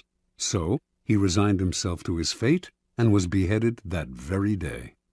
Seeing his head on public display, the soldiers stopped grumbling. Some saw through Cao Cao's gesture, but kept quiet, stunned and intimidated by his violence. And most accepted his version of who was to blame, preferring to believe in his wisdom and fairness than in his incompetence and cruelty. Interpretation. Occasional mistakes are inevitable. The world is just too unpredictable. People of power, however, are undone not by the mistakes they make, but by the way they deal with them. Like surgeons, they must cut away the tumor with speed and finality. Excuses satisfy no one, and apologies make everyone uncomfortable. The mistake does not vanish with an apology. It deepens and festers. Better to cut it off instantly, Distract attention from yourself and focus attention on a convenient scapegoat before people have time to ponder your responsibility or your possible incompetence. Keys to power. The use of scapegoats is as old as civilization itself, and examples of it can be found in cultures around the world. The main idea behind these sacrifices is the shifting of guilt and sin to an outside figure, object, animal, or man, which is then banished or destroyed. The bloody sacrifice of the scapegoat seems a barbaric relic of the past, but the practice lives on to this day, if indirectly and symbolically. Since power depends on appearances, and those in power must seem never to make mistakes, the use of scapegoats is as popular as ever. What modern leader will take responsibility for his blunders? He searches out others to blame, a scapegoat to sacrifice. When Mao Zedong's Cultural Revolution failed miserably, he made no apologies or excuses to the Chinese people. Instead, like Cao Cao before him, he offered up scapegoats, including his own personal secretary and high-ranking member of the party, Chen Boda. Franklin D. Roosevelt had a reputation for honesty and fairness. Throughout his career, however, he faced many situations in which being the nice guy would have spelled political disaster, yet he could not be seen as the agent of any foul play. For 20 years, then, his secretary, Lewis Howe, handled the backroom deals, the manipulation of the press, the underhanded campaign maneuvers. And whenever a mistake was committed, or a dirty trick contradicting Roosevelt's carefully crafted image became public, Howe served as a scapegoat and never complained. Finally, history has time and again shown the value of using a close associate as a scapegoat. This is known as the fall of the favorite. Most kings had a personal favorite at court, a man whom they singled out, sometimes for no apparent reason, and lavished with favors and attention. But this court favorite could serve as a convenient scapegoat in case of a threat to the king's reputation. The public would readily believe in the scapegoat's guilt. Why would the king sacrifice his favorite unless he were guilty? And the other courtiers, resentful of the favorite anyway, would rejoice at his downfall.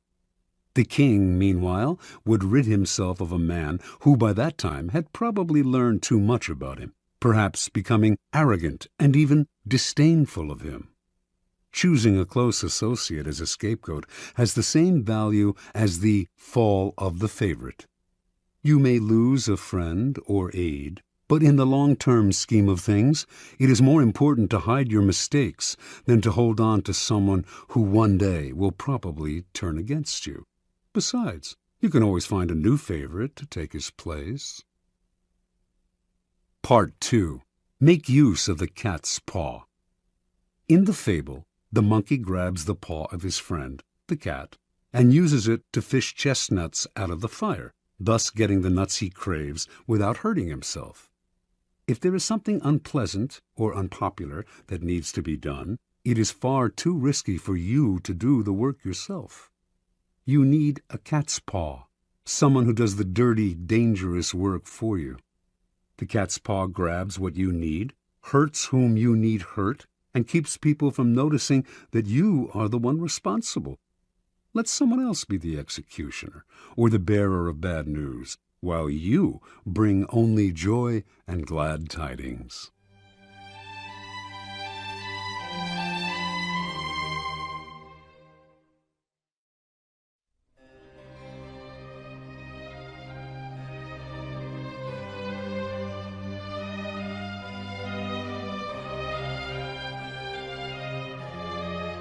Observance of the law. In 59 BC, the future Queen Cleopatra of Egypt, then 10 years old, witnessed the overthrow and banishment of her father, Ptolemy XII, at the hand of his eldest daughters, her own sisters. One of the daughters, Berenice, emerged as the leader of the rebellion, and to ensure that she would now rule Egypt alone, she imprisoned her other sisters and murdered her own husband. This may have been necessary as a practical step to secure her rule, but that a member of the royal family, a queen no less, would so overtly exact such violence on her own family horrified her subjects and stirred up powerful opposition. 4 years later, this opposition was able to return Ptolemy to power, and he promptly had Berenice and the other elder sisters beheaded. In 51 BC, Ptolemy died, leaving 4 remaining children as heirs. As was the tradition in Egypt, the eldest son, Ptolemy XIII, only 10 at the time, married the elder sister, Cleopatra, now 18, and the couple took the throne together as king and queen. None of the 4 children felt satisfied with this. Everyone, including Cleopatra, wanted more power. A struggle emerged between Cleopatra and Ptolemy, each trying to push the other to the side. In 48 BC, with the help of a government faction that feared Cleopatra's ambitions, Ptolemy was able to force his sister to flee the country, leaving himself as sole ruler. In exile, Cleopatra schemed. She wanted to rule alone and to restore Egypt to its past glory, a goal she felt none of her other siblings could achieve, yet as long as they were alive, she could not realize her dream. And the example of Berenice had made it clear that no one would serve a queen who was seen murdering her own kind.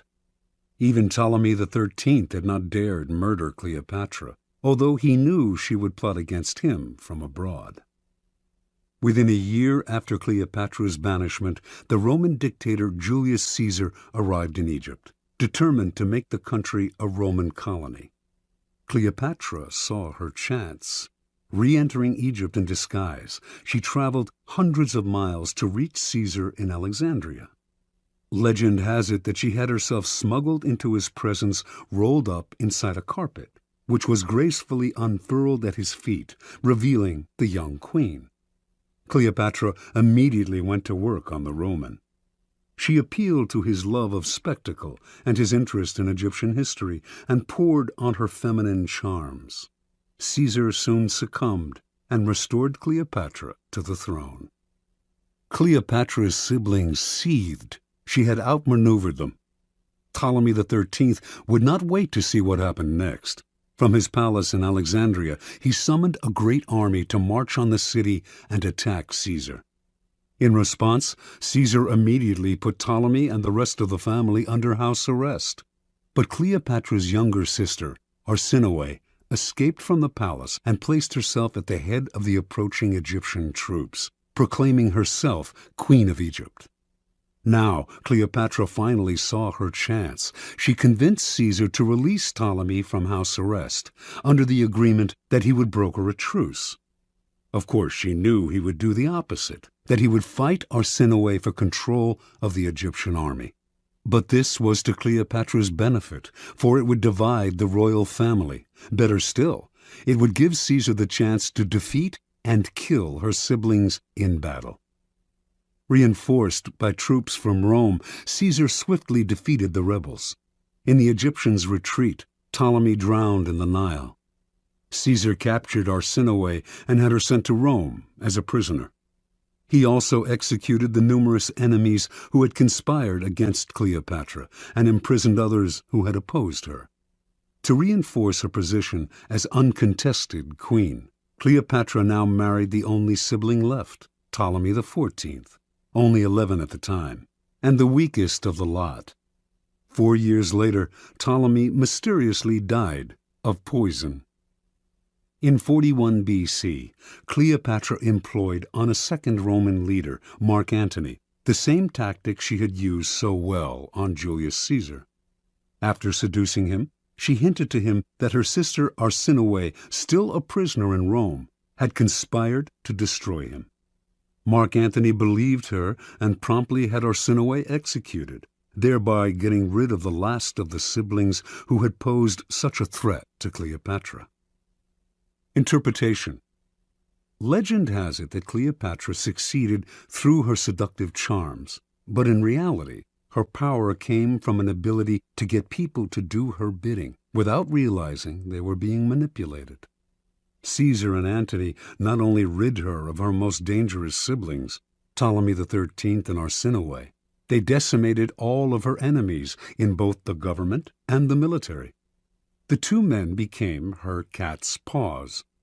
They entered the fire for her, did the ugly but necessary work, while shielding her from appearing as the destroyer of her siblings and fellow Egyptians. And in the end, both men acquiesced to her desire to rule Egypt not as a Roman colony, but as an independent allied kingdom. And they did all this for her without realizing how she had manipulated them. This was persuasion of the subtlest and most powerful kind. A queen must never dirty her hands with ugly tasks, nor can a king appear in public with blood on his face. Yet power cannot survive without the constant squashing of enemies.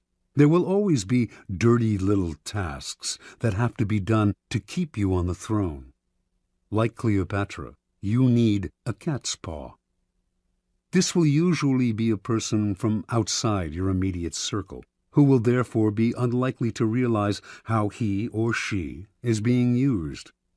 You will find these dupes everywhere, people who enjoy doing you favors, especially if you throw them a minimal bone or two in exchange. But as they accomplish tasks that may seem to them innocent enough, or at least completely justified, they are actually clearing the field for you, spreading the information you feed them, undermining people they do not realize are your rivals, inadvertently furthering your cause, dirtying their hands while yours remain spotless. Keys to power. As a leader, you may imagine that constant diligence and the appearance of working harder than anyone else signify power. Actually, though, they have the opposite effect. They imply weakness. Why are you working so hard? Perhaps you are incompetent and have to put in extra effort just to keep up.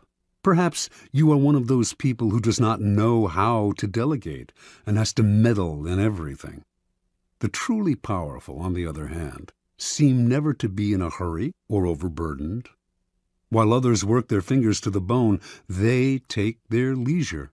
They know how to find the right people to put in the effort while they save their energy and keep their hands out of the fire. Similarly, you may believe that by taking on the dirty work yourself, involving yourself directly in unpleasant actions, you impose your power and instill fear. In fact, you make yourself look ugly and abusive of your high position. Truly powerful people keep their hands clean. Only good things surround them, and the only announcements they make are of glorious achievements. You will often find it necessary, of course, to expend energy or to effect an evil but necessary action. But you must never appear to be this action's agent. Find a cat's paw. Develop the arts of finding, using, and, in time, getting rid of these people when their cat's paw role has been fulfilled. The easiest and most effective way to use a cat's paw is often to plant information with him that he will then spread to your primary target. False or planted information is a powerful tool, especially if spread by a dupe whom no one suspects. You will find it very easy to play innocent and disguise yourself as the source. Law 27. Play on people's need to believe to create a cult-like following. Judgment. People have an overwhelming desire to believe in something.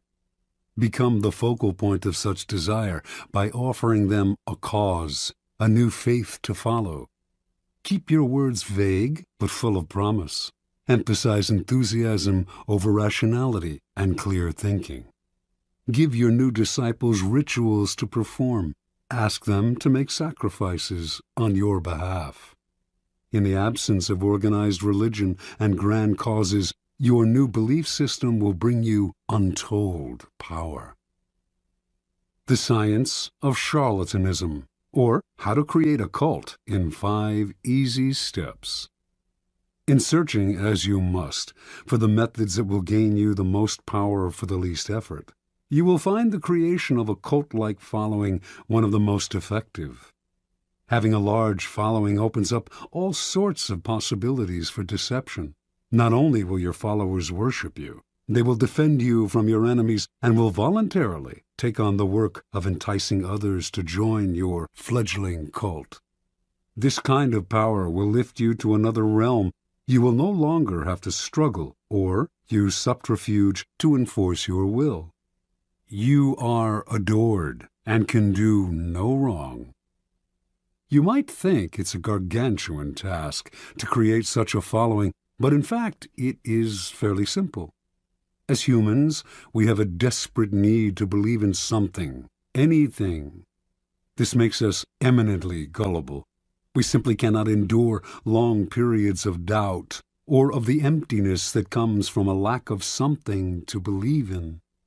Dangle in front of us some new cause, elixir, get-rich-quick scheme, or the latest technological trend or art movement, and we leap from the water as one to take the bait. Look at history. The chronicles of the new trends and cults that have made a mass following for themselves could fill a library. After a few centuries, a few decades, a few years, a few months, they generally look ridiculous. But at the time, they seemed so attractive, so transcendental, so divine. Always in a rush to believe in something, we will manufacture saints and faiths out of nothing. Do not let this gullibility go to waste. Make yourself the object of worship. Make people form a cult around you. The great European charlatans of the 16th and 17th centuries mastered the art of cult-making. They lived, as we do now, in a time of transformation. Organized religion was on the wane, science on the rise. People were desperate to rally around a new cause or faith. The charlatans had begun by peddling health elixirs and alchemic shortcuts to wealth. Moving quickly from town to town, they originally focused on small groups, until, by accident, they stumbled on a truth of human nature. The larger the group they gathered around themselves, the easier it was to deceive. The charlatan would station himself on a high wooden platform, hence the term mountebank, and crowds would swarm around him. In a group setting, people were more emotional, less able to reason. Had the charlatan spoken to them individually, they might have found him ridiculous. But lost in a crowd, they got caught up in a communal mood of rapt attention. It became impossible for them to find the distance, to be skeptical. Any deficiencies in the charlatan's ideas were hidden by the zeal of the mass. Passion and enthusiasm swept through the crowd like a contagion, and they reacted violently to anyone who dared to spread a seed of doubt. Both consciously studying this dynamic over decades of experiment and spontaneously adapting to these situations as they happened, the charlatans perfected the science of attracting and holding a crowd, molding the crowd into followers and the followers into a cult. The gimmicks of the charlatans may seem quaint today, but there are thousands of charlatans among us still, using the same tried-and-true methods their predecessors refined centuries ago, only changing the names of their elixirs and modernizing the look of their cults. We find these latter-day charlatans in all arenas of life: business, fashion, politics, art. Many of them, perhaps, are following in the charlatan tradition without having any knowledge of its history. But you can be more systematic and deliberate. Simply follow the 5 steps of cult-making that our charlatan ancestors perfected over the years. Step 1. Keep it vague. Keep it simple. To create a cult, you must first attract attention. This you should do not through actions, which are too clear and readable, but through words, which are hazy and deceptive. Your initial speeches, conversations, and interviews must include 2 elements. On the one hand, the promise of something great and transformative, and on the other, a total vagueness. This combination will stimulate all kinds of hazy dreams in your listeners, who will make their own connections and see what they want to see. As a corollary to its vagueness, your appeal should also be simple. Most people's problems have complex causes, deep-rooted neurosis, interconnected social factors, roots that go way back in time and are exceedingly hard to unravel. Few, however, have the patience to deal with this. Most people want to hear that a simple solution will cure their problems. The ability to offer this kind of solution will give you great power and build you a following. Step 2. Emphasize the visual and the sensual over the intellectual. Once people have begun to gather around you, two dangers will present themselves: boredom and skepticism. Boredom will make people go elsewhere. Skepticism will allow them the distance to think rationally about whatever it is you are offering, blowing away the mist you have artfully created and revealing your ideas for what they are. You need to amuse the bored, then ward off the cynics. The best way to do this is through theater or other devices of its kind. Surround yourself with luxury. Dazzle your followers with visual splendor. Fill their eyes with spectacle. Not only will this keep them from seeing the ridiculousness of your ideas, the holes in your belief system, it will also attract more attention, more followers. Appeal to all the senses. Use incense for scent, soothing music for hearing, colorful charts and graphs for the eye.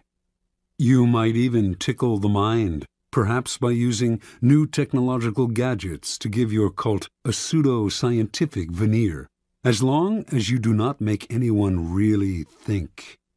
Use the exotic, distant cultures' strange customs to create theatrical effects, and to make the most banal and ordinary affairs seem signs of something extraordinary. Step 3.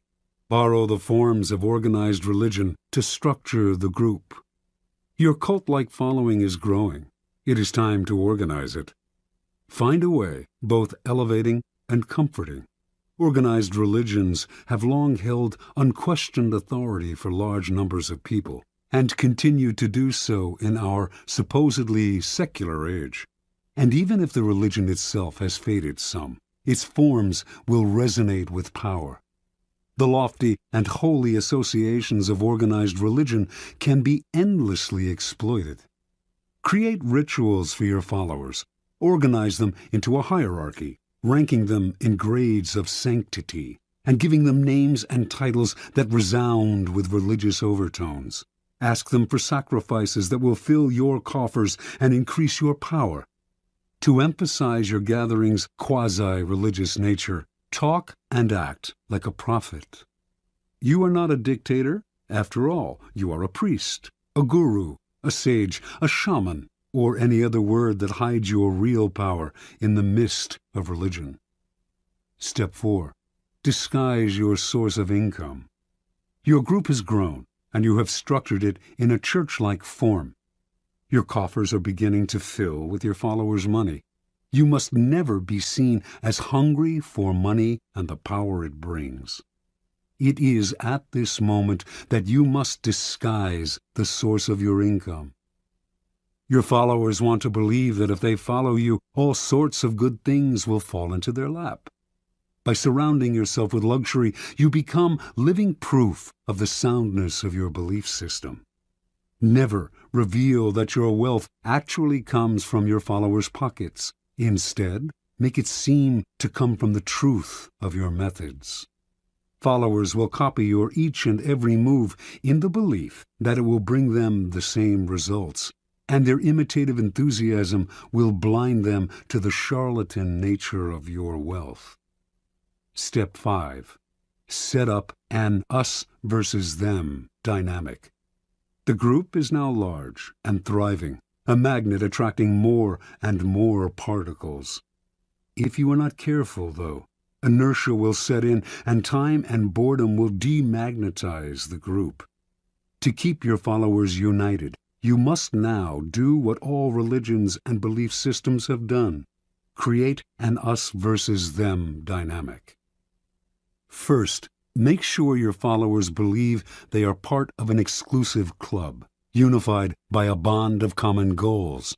Then, to strengthen this bond, manufacture the notion of a devious enemy out to ruin you. There is a force of non-believers that will do anything to stop you. Any outsider who tries to reveal the charlatan nature of your belief system can now be described as a member of this devious force. If you have no enemies, invent one.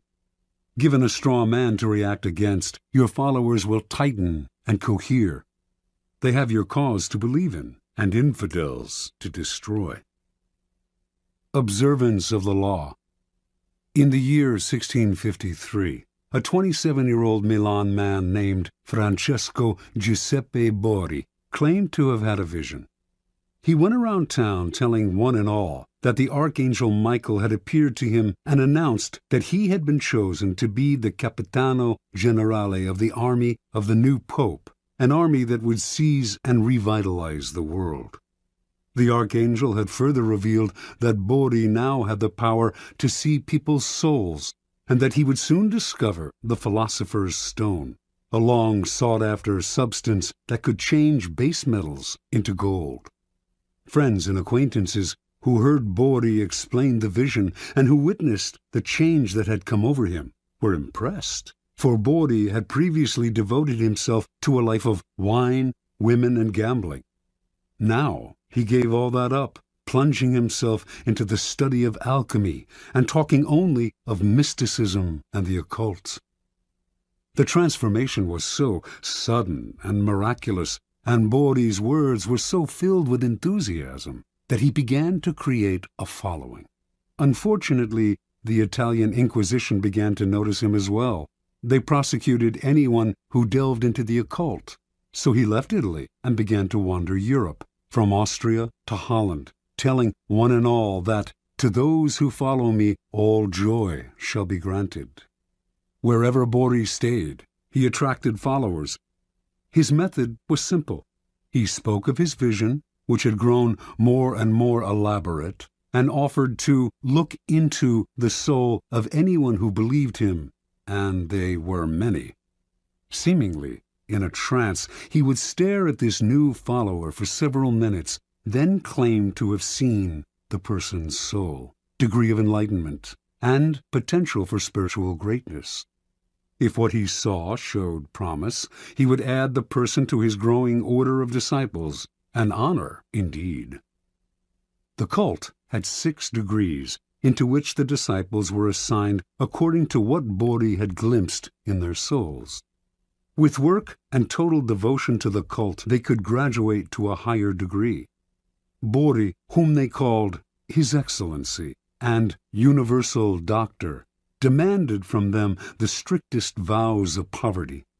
All the goods and monies they possessed had to be turned over to him, but they did not mind handing over their property, for Borri had told them, "I shall soon bring my chemical studies to a happy conclusion by the discovery of the Philosopher's Stone, and by this means we shall all have as much gold as we desire." Given his growing wealth, Borri began to change his style of living. Renting the most splendid apartment in the city into which he had temporarily settled, he would furnish it with fabulous furniture and accessories which he had begun to collect. He would drive through the city in a coach studded with jewels, with 6 magnificent black horses at its head. He never stayed too long in one place, and when he disappeared, saying he had more souls to gather into his flock, his reputation only grew in his absence. He became famous, although, in fact, he had never done a single concrete thing.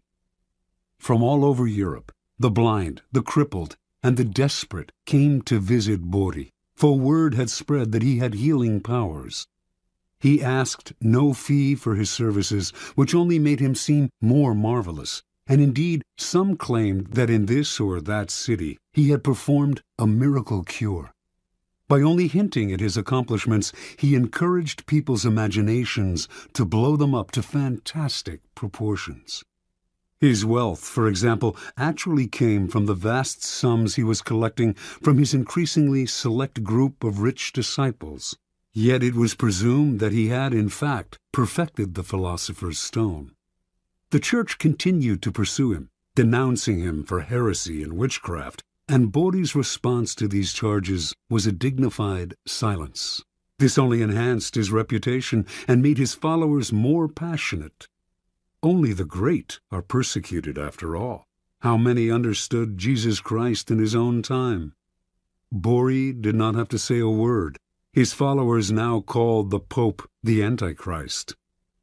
And so Bodhi's power grew and grew, until one day he left the city of Amsterdam, where he had settled for a while, absconding with huge sums of borrowed money and diamonds that had been entrusted to him.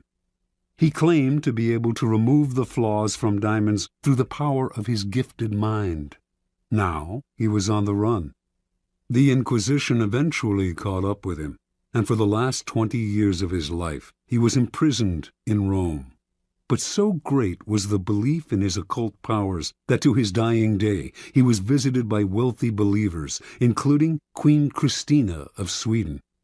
Supplying him with money and materials, these visitors allowed him to continue his search for the elusive philosopher's stone. Interpretation. Before he formed his cult, Bodhi seems to have stumbled on a critical discovery. Tiring of his life of debauchery, he had decided to give it up and to devote himself to the occult, a genuine interest of his. He must have noticed, however, that when he alluded to a mystical experience, rather than physical exhaustion, as the source of his conversion, people of all classes wanted to hear more. Realizing the power he could gain by ascribing the change to something external and mysterious, he went further with his manufactured visions. The grander the vision, and the more sacrifices he asked for, the more appealing and believable his story seemed to become. Remember, people are not interested in the truth about change. They do not want to hear that it has come from hard work or from anything as banal as exhaustion, boredom, or depression. They are dying to believe in something romantic, otherworldly. They want to hear of angels and out-of-body experiences. Indulge them. Hint at the mystical source of some personal change. Wrap it in ethereal colors. An occult-like following will form around you. Adapt to people's needs. The Messiah must mirror the desires of his followers. And always aim high. The bigger and bolder your illusion, the better. Law 28. Enter action with boldness. Judgment. If you are unsure of a course of action, do not attempt it. Your doubts and hesitations will infect your execution. Timidity is dangerous. Better to enter with boldness. Any mistakes you commit through audacity are easily corrected with more audacity. Everyone admires the bold. No one honors the timid. Boldness and hesitation. A brief psychological comparison. Boldness and hesitation elicit very different psychological responses in their targets. Hesitation puts obstacles in your path. Boldness eliminates them. Once you understand this, you will find it essential to overcome your natural timidity and practice the art of audacity. The following are among the most pronounced psychological effects of boldness and timidity. The bolder the lie, the better. We all have weaknesses, and our efforts are never perfect. But entering action with boldness has the magical effect of hiding our deficiencies. Con artists know that the bolder the lie, the more convincing it becomes. The sheer audacity of the story makes it more credible, distracting attention from its inconsistencies. When putting together a con or entering any kind of negotiation, go further than you planned. Ask for the moon, and you will be surprised how often you get it. Lions circle the hesitant prey. People have a sixth sense for the weaknesses of others. If, in a first encounter, you demonstrate your willingness to compromise, back down, and retreat, you bring out the lion even in people who are not necessarily bloodthirsty. Everything depends on perception, and once you are seen as the kind of person who quickly goes on the defensive, who is willing to negotiate and be amenable, you will be pushed around without mercy. Boldness strikes fear. Fear creates authority.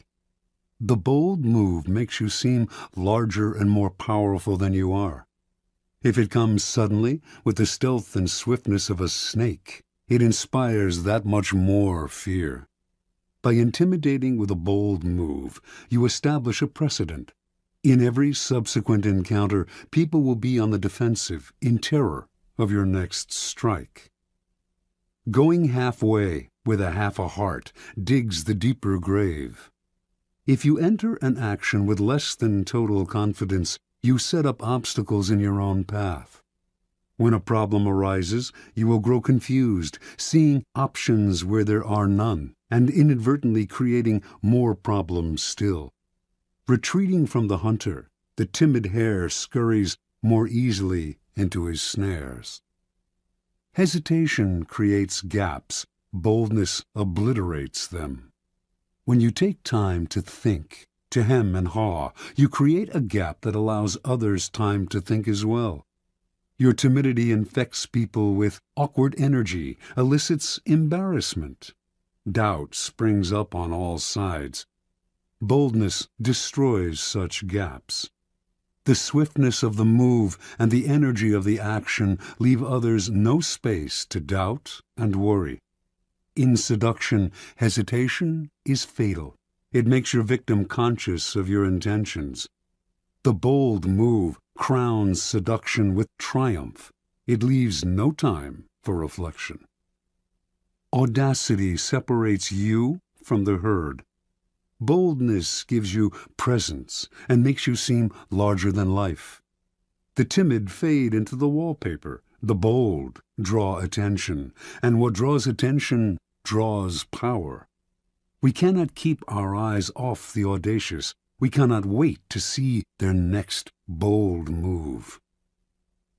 Observance of the law. In 1514, the 22-year-old Pietro Aretino was working as a lowly assistant scullion to a wealthy Roman family. He had ambitions of greatness as a writer, to inflame the world with his name, but how could a mere lackey hope to realize such dreams? That year, Pope Leo X received from the King of Portugal an embassy that included many gifts, most prominent among them a great elephant, the first in Rome since imperial times. The pontiff adored this elephant and showered it with attention and gifts. But despite his love and care, the elephant, which was called Anno, became deathly ill. The Pope summoned doctors who administered a 500-pound purgative to the elephant, but all to no avail. The animal died, and the Pope went into mourning. To console himself, he summoned the great painter Raphael and ordered him to create a life-sized painting of Anno above the animal's tomb, bearing the inscription, "What nature took away, Raphael has with his art restored." Over the next few days, a pamphlet circulated throughout Rome that caused great merriment and laughter. Entitled, "The Last Will and Testament of the Elephant Anno," it read in part, "To my heir, the Cardinal Santa Croce, I give my knees, so that he can imitate my genuflections. To my heir, Cardinal Santi Quattro, I give my jaws, so that he can more readily devour all of Christ's revenues. To my heir, Cardinal Medici, I give my ears, so that he can hear everyone's doings. To Cardinal Grassi, who had a reputation for lechery, the elephant bequeathed the appropriate, oversized part of his own anatomy." On and on the anonymous pamphlet went, sparing none of the great in Rome, not even the Pope. With each one it took aim at their best-known weakness. The pamphlet ended with verse, "See to it that Aretino is your friend, for he is a bad enemy to have. His words alone could ruin the high Pope, so God guard everyone from his tongue." Interpretation. With one short pamphlet, Aretino, son of a poor shoemaker and a servant himself, hurled himself to fame. Everyone in Rome rushed to find out who this daring young man was. Even the Pope, amused by his audacity, sought him out and ended up giving him a job in the papal service. Over the years, he came to be known as the scourge of princes, and his biting tongue earned him the respect and fear of the great, from the King of France to the Habsburg Emperor. The Aretino strategy is simple. When you are as small and obscure as David was, you must find a Goliath to attack. The larger the target, the more attention you gain. The bolder the attack, the more you stand out from the crowd and the more admiration you earn. Society is full of those who think daring thoughts but lack the guts to print and publicize them. Voice what the public feels. The expression of shared feelings is always powerful. Search out the most prominent target possible and sling your boldest shot. The world will enjoy the spectacle and will honor the underdog. You, that is, with glory and power. Keys to power. Most of us are timid. We want to avoid tension and conflict, and we want to be liked by all. We may contemplate a bold action, but we rarely bring it to life. We are terrified of the consequences, of what others might think of us, of the hostility we will stir up if we dare go beyond our usual place. Although we may disguise our timidity as a concern for others, a desire not to hurt or offend them, in fact, it is the opposite. We are really self-absorbed, worried about ourselves and how others perceive us. Boldness, on the other hand, is outer-directed and often makes people feel more at ease, since it is less self-conscious and less repressed. Few are born bold.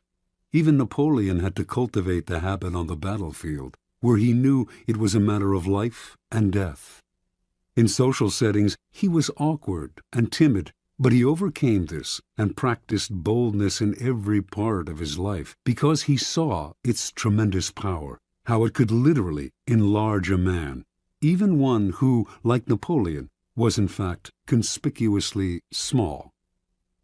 You must practice and develop your boldness. You will often find uses for it. The best place to begin is often the delicate world of negotiation, particularly those discussions in which you are asked to set your own price. How often we put ourselves down by asking for too little. When Christopher Columbus proposed that the Spanish court finance his voyage to the Americas, he also made the insanely bold demand that he be called Grand Admiral of the Ocean. The court agreed. The price he set was the price he received. He demanded to be treated with respect, and so he was. Understand, if boldness is not natural, neither is timidity. It is an acquired habit, picked up out of a desire to avoid conflict. If timidity has taken hold of you, then root it out. Your fears of the consequences of a bold action are way out of proportion to reality. And in fact, the consequences of timidity are worse. Your value is lowered, and you create a self-fulfilling cycle of doubt and disaster. Remember, the problems created by an audacious move can be disguised, even remedied, by more and greater audacity. Law 29. Plan all the way to the end. Judgment. The ending is everything.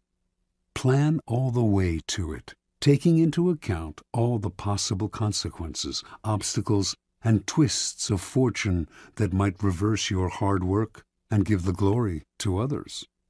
By planning to the end, you will not be overwhelmed by circumstances, and you will know when to stop. Gently guide fortune and help determine the future by thinking far ahead. Transgression of the law. In 1510, a ship set out from the island of Hispaniola, now Haiti and the Dominican Republic, for Venezuela, where it was to rescue a besieged Spanish colony. Several miles out of port, a stowaway climbed out of a provision chest.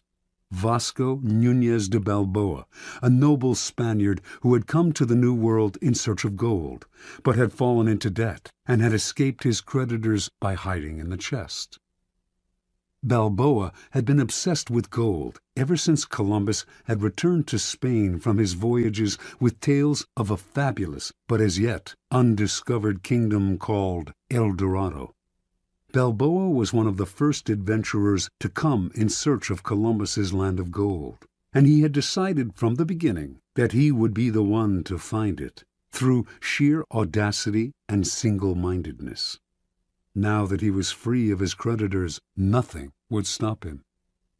Unfortunately, the ship's owner, a wealthy jurist named Francisco Fernandez de Incisco, was furious when told of the stowaway, and he ordered that Balboa be left on the first island they came across.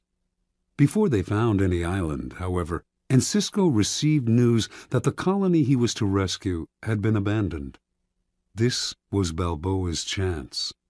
He told the sailors of his previous voyages to Panama and of the rumors he had heard of gold in the area. The excited sailors convinced Incisco to spare Balboa's life and to establish a colony in Panama. Weeks later, they named their new settlement Darien. Darien's first governor was Incisco, but Balboa was not a man to let others steal the initiative. He campaigned against Incisco among the sailors, who eventually made it clear that they preferred him as governor. Incisco fled to Spain, fearing for his life.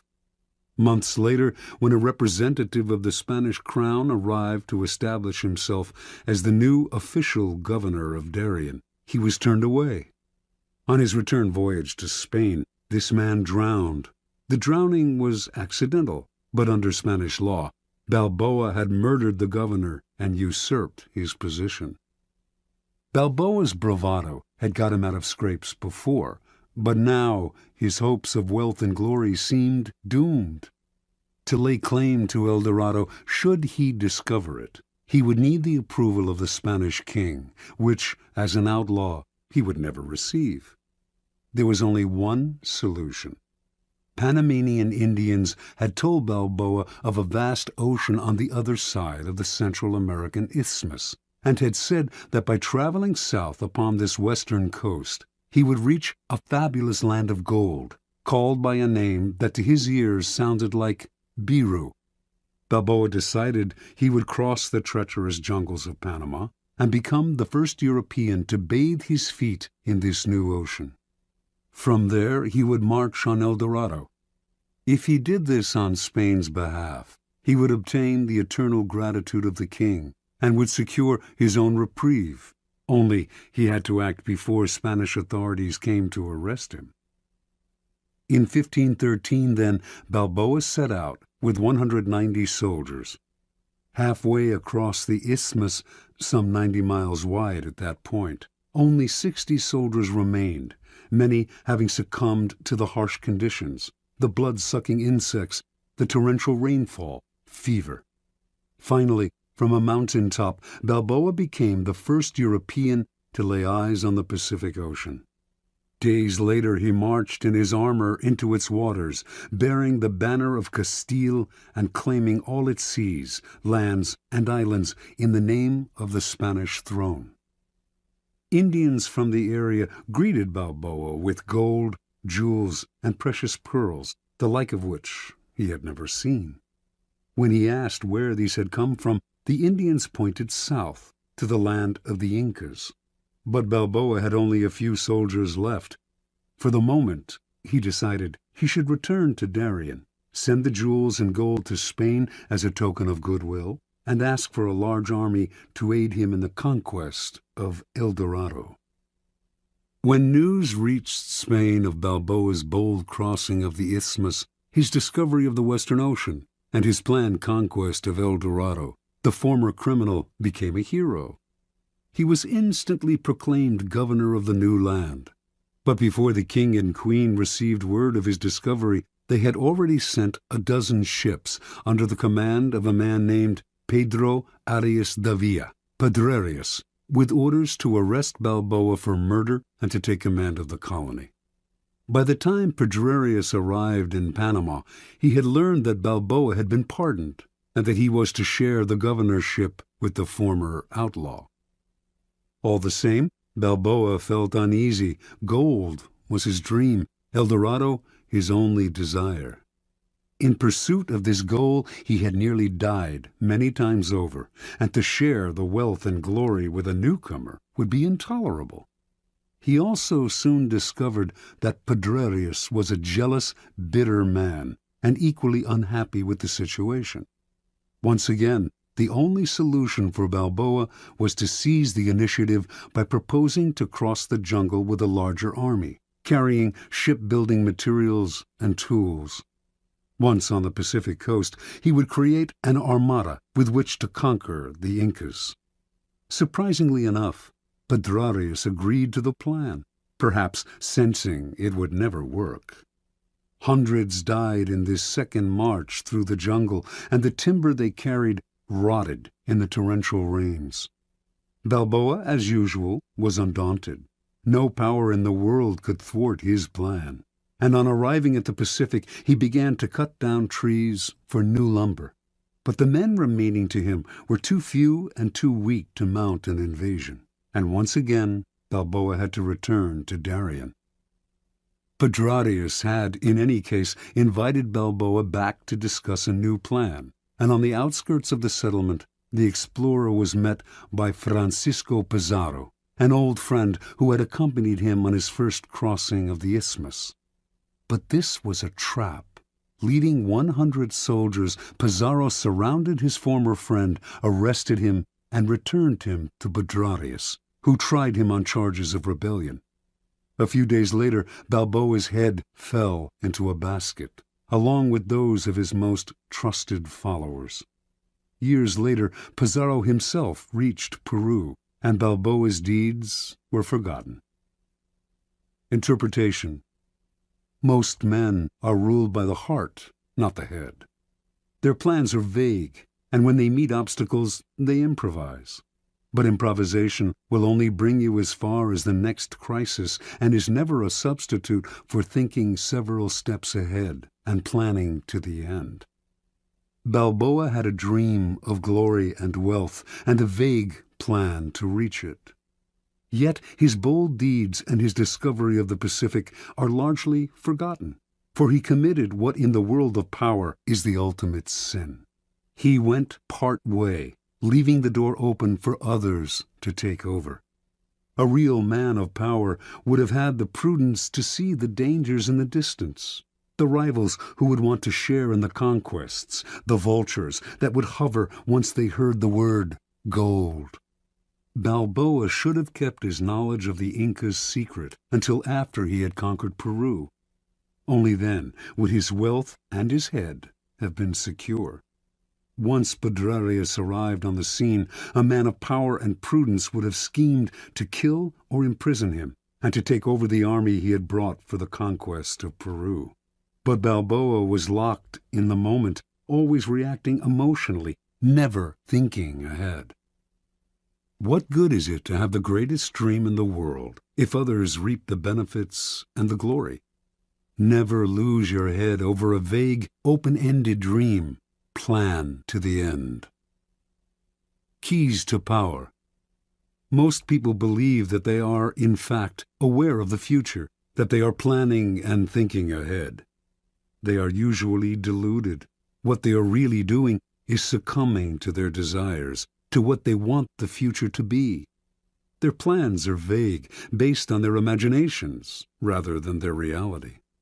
They may believe they are thinking all the way to the end, but they are really only focusing on the happy ending and deluding themselves by the strength of their desire. The ending is everything. It is the end of the action that determines who gets the glory, the money, the prize. Your conclusion must be crystal clear, and you must keep it constantly in mind. You must also figure out how to ward off the vultures circling overhead, trying to live off the carcass of your creation. And you must anticipate the many possible crises that will tempt you to improvise. When you see several steps ahead and plan your moves all the way to the end, you will no longer be tempted by emotion or by the desire to improvise. Your clarity will rid you of the anxiety and vagueness that are the primary reasons why so many fail to conclude their actions successfully. You see the ending, and you tolerate no deviation. Law 30. Make your accomplishments seem effortless. Judgment. Your actions must seem natural and executed with ease. All the toil and practice that go into them, and also all the clever tricks, must be concealed. When you act effortlessly, as if you could do much more. Avoid the temptation of revealing how hard you work. It only raises questions. Teach no one your tricks, or they will be used against you. Observance of the law. The great escape artist Harry Houdini once advertised his act as the impossible possible, and indeed those who witnessed his dramatic escapes felt that what he did on stage contradicted common-sense ideas of human capacity. Over the years, Houdini escaped from the chained carcass of an embalmed sea monster, a half-octopus, half-whale-like beast that had beached near Boston. He had himself sealed inside an enormous envelope from which he emerged without breaking the paper. He passed through brick walls. He wriggled free from straitjackets while dangling high in the air. He leaped from bridges into icy waters, his hands manacled and his legs in chains. He had himself submerged in glass cases full of water, hands padlocked, while the audience watched in amazement as he worked himself free, struggling for close to an hour, apparently without breathing. Each time he seemed to court certain death, yet survived with superhuman aplomb. Meanwhile, he said nothing about his methods, gave no clues as to how he accomplished any of his tricks. He left his audiences and critics speculating, his power and reputation enhanced by their struggles with the inexplicable. Perhaps the most baffling trick of all was making a 10,000-pound elephant disappear before an audience's eyes, a feat he repeated on stage for over 19 weeks. No one has ever really explained how he did this, for in the auditorium where he performed the trick, there was simply nowhere for an elephant to hide. The effortlessness of Houdini's escapes led some to think he used occult forces, his superior psychic abilities giving him special control over his body. But a German escape artist named Clopini claimed to know Houdini's secret. He simply used elaborate gadgets. Clopini also claimed to have defeated Houdini in a handcuff challenge in Holland.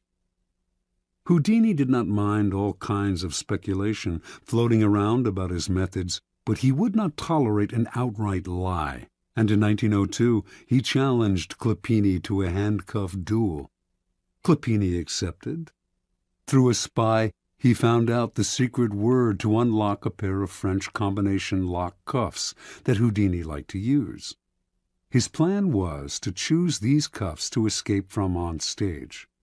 This would definitely debunk Houdini. His genius simply lay in his use of mechanical gadgets. On the night of the challenge, just as Clopini had planned, Houdini offered him a choice of cuffs, and he selected the ones with the combination lock. He was even able to disappear with them behind a screen to make a quick test, and re-emerged seconds later, confident of victory. Acting as if he had sensed fraud, Houdini refused to lock Clopini in the cuffs. The two men argued and began to fight, even wrestling with each other on stage.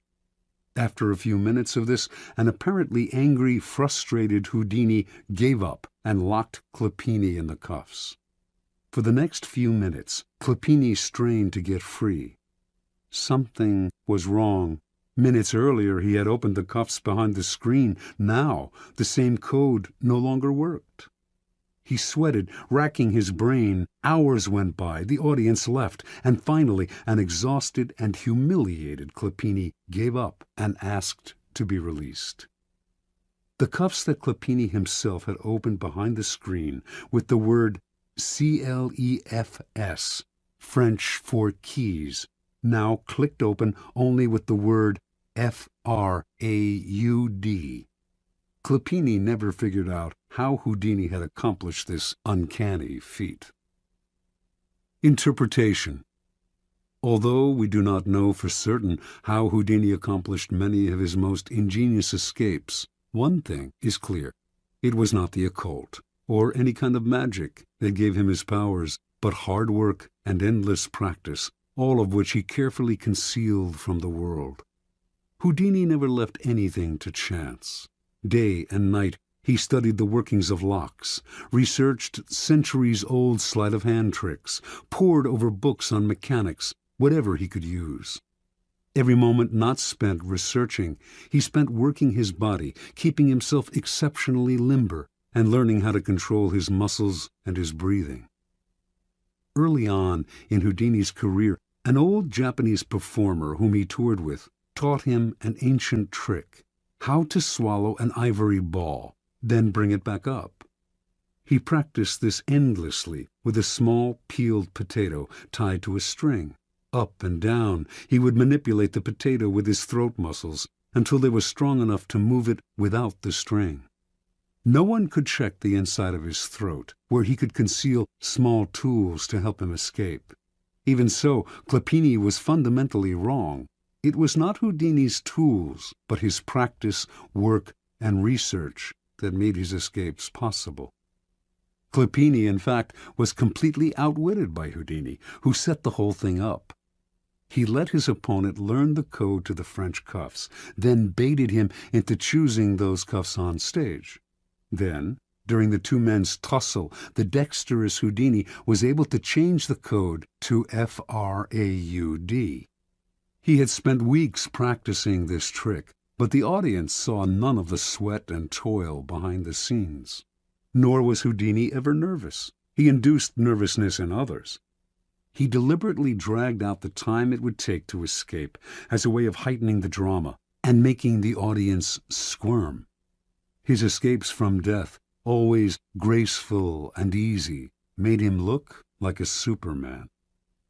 As a person of power, you must research and practice endlessly before appearing in public, on stage, or anywhere else.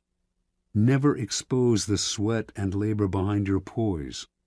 Some think such exposure will demonstrate their diligence and honesty, but it actually just makes them look weaker, as if anyone who practiced and worked at it could do what they had done, or as if they weren't really up to the job. Keep your effort and your tricks to yourself, and you seem to have the grace and ease of a god. One never sees the source of a god's power revealed. One only sees its effects. Keys to Power. In the Book of the Courtier, published in 1528, Baldassare Castiglione describes the highly elaborate and codified manners of the perfect court citizen. And yet, Castiglione explains the courtier must execute these gestures with what he calls sprezzatura, the capacity to make the difficult seem easy. He urges the courtier to practice in all things a certain nonchalance which conceals all artistry and makes whatever one says or does seem uncontrived and effortless. We all admire the achievement of some unusual feat, but if it is accomplished naturally and gracefully, our admiration increases tenfold. Whereas to labor at what one is doing and to make bones over it shows an extreme lack of grace and causes everything, whatever it's worth, to be discounted. The idea of sprezzatura is relevant to all forms of power, for power depends vitally on appearances and the illusions you create. Your public actions are like artworks. They must have visual appeal, must create anticipation, even entertain. When you reveal the inner workings of your creation, you become just one more mortal among others. What is understandable is not awe-inspiring. We tell ourselves we could do as well if we had the money and time. Avoid the temptation of showing how clever you are. It is far more clever to conceal the mechanisms of your cleverness. There is another reason for concealing your shortcuts and tricks. When you let this information out, you give people ideas they can use against you. You lose the advantages of keeping silent. We tend to want the world to know what we have done. We want our vanity gratified by having our hard work and cleverness applauded. And we may even want sympathy for the hours it has taken to reach our point of artistry. Learn to control this propensity to blab, for its effect is often the opposite of what you expected. Remember, the more mystery surrounds your actions, the more awesome your power seems. You appear to be the only one who can do what you do, and the appearance of having an exclusive gift is immensely powerful. Finally, because you achieve your accomplishments with grace and ease, people believe that you could always do more if you tried harder.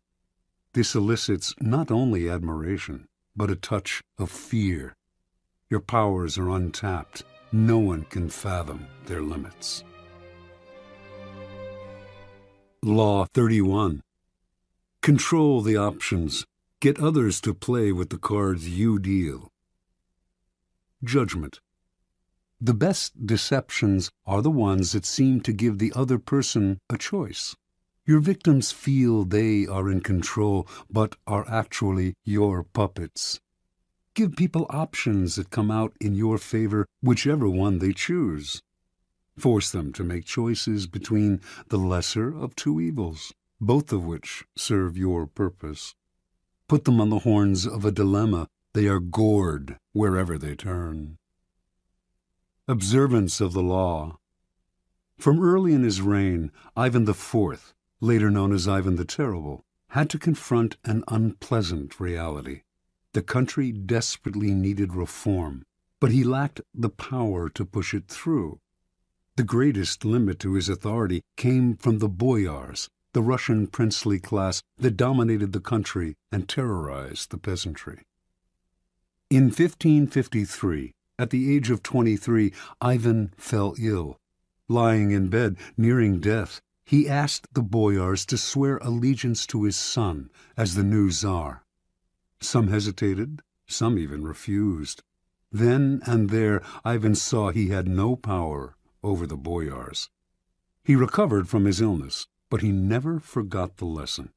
The boyars were out to destroy him, and indeed, in the years to come, many of the most powerful of them defected to Russia's main enemies, Poland and Lithuania, where they plotted their return and the overthrow of the Tsar. Even one of Ivan's closest friends, Prince Andrei Kurbsky, suddenly turned against him, defecting to Lithuania in 1564 and becoming the strongest of Ivan's enemies. When Kurbsky began raising troops for an invasion, the royal dynasty seemed suddenly more precarious than ever. With émigré nobles fomenting invasion from the west, Tartars bearing down from the east, and the boyars stirring up trouble within the country, Russia's vast size made it a nightmare to defend. In whatever direction Ivan struck, he would leave himself vulnerable on the other side. Only if he had absolute power could he deal with this many-headed hydra, and he had no such power. Ivan brooded until the morning of December 3rd, 1564, when the citizens of Moscow awoke to a strange sight. Hundreds of sleds filled the square before the Kremlin, loaded with the Tsar's treasures and with provisions for the entire court.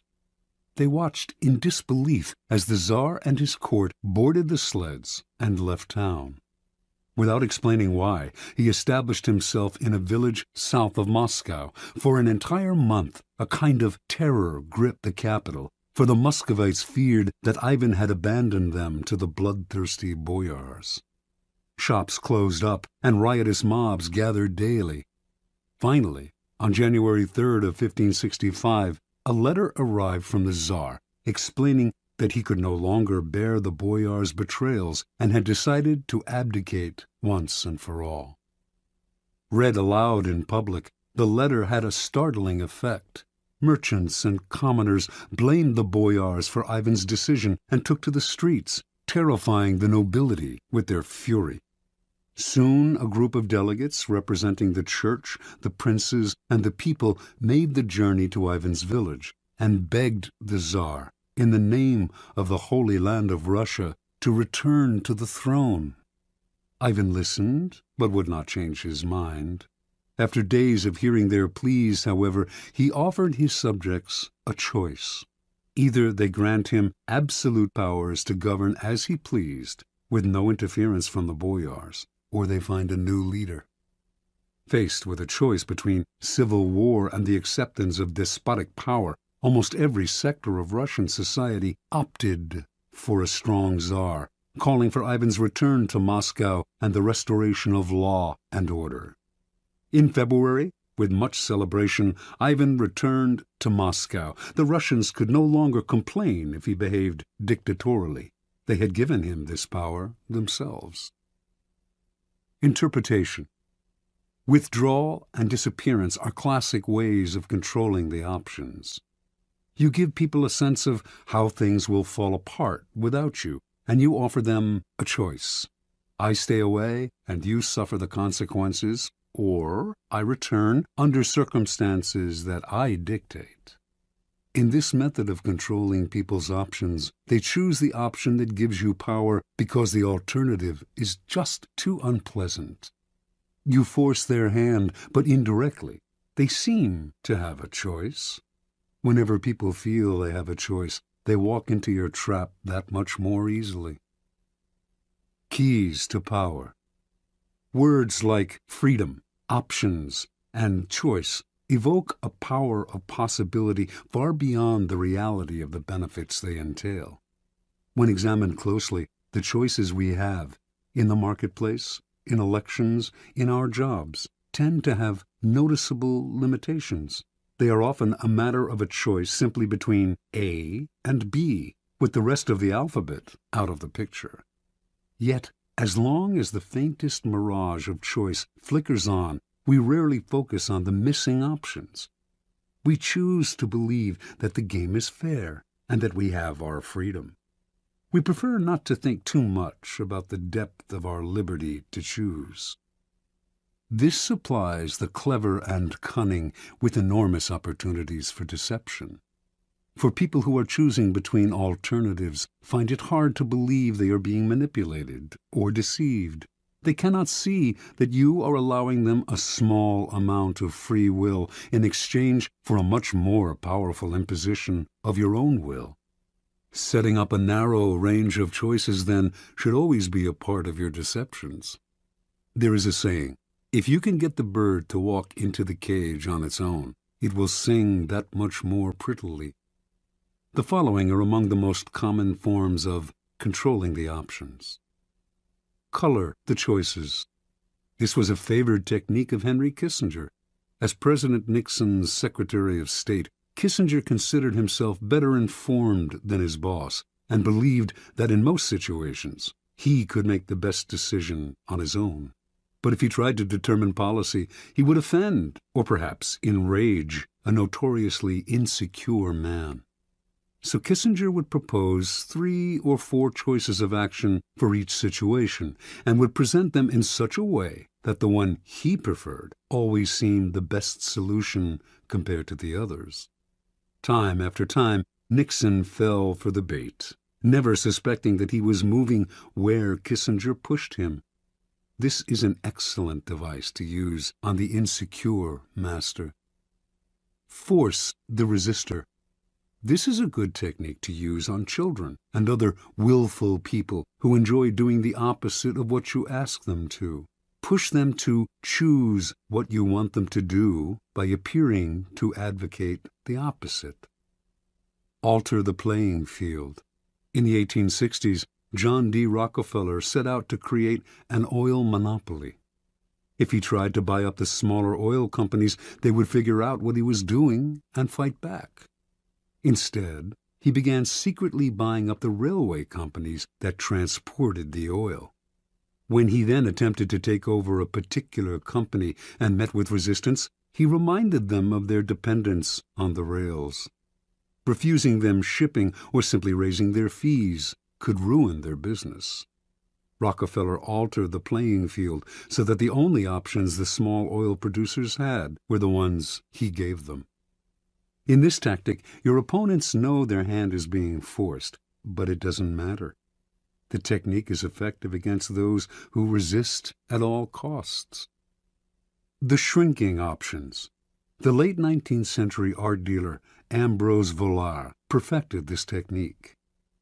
Customers would come to Vollard's shop to see some Cézannes. He would show 3 paintings, neglect to mention a price, and pretend to doze off. The visitors would have to leave without deciding. They would usually come back the next day to see the paintings again, but this time Vollard would pull out less interesting works, pretending he thought they were the same ones. The baffled customers would look at the new offerings, leave to think them over, and return yet again. Once again, the same thing would happen. Vollard would show paintings of lesser quality still. Finally, the buyers would realize they had better grab what he was showing them because tomorrow they would have to settle for something worse, perhaps at even higher prices. A variation on this technique is to raise the price every time the buyer hesitates and another day goes by. This is an excellent negotiating ploy to use on the chronically indecisive, who will fall for the idea that they are getting a better deal today than if they wait till tomorrow. The weak man on the precipice. The weak are the easiest to maneuver by controlling their options. Cardinal de Retz, the great 17th century provocateur, served as an unofficial assistant to the Duke of Orleans, who was notoriously indecisive. It was a constant struggle to convince the Duke to take action. He would hem and haw, weigh the options, and wait until the last moment, giving everyone around him an ulcer. But Retz discovered a way to handle them. He would describe all sorts of dangers, exaggerating them as much as possible, until the Duke saw a yawning abyss in every direction except one, the one Retz was pushing him to take. This tactic is similar to color the choices, but with the weak you have to be more aggressive. Work on their emotions, use fear and terror to propel them into action. Try reason, and they will always find a way to procrastinate. The horns of a dilemma. This idea was demonstrated by General William Sherman's infamous march through Georgia during the American Civil War. Although the Confederates knew what direction Sherman was heading in, they never knew if he would attack from the left or the right, for he divided his army into 2 wings, and if the rebels retreated from one wing, they found themselves facing the other. This is a classic trial lawyer's technique. The lawyer leads the witness to decide between 2 possible explanations of an event, both of which poke a hole in their story. They have to answer the lawyer's questions, but whatever they say, they hurt themselves. The key to this move is to strike quickly, deny the victim the time to think of an escape. As they wriggle between the horns of the dilemma, they dig their own grave. Understand, in your struggles with your rivals, it will often be necessary for you to hurt them.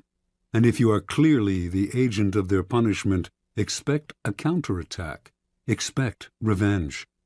If, however, they seem to themselves to be the agents of their own misfortune, they will submit quietly.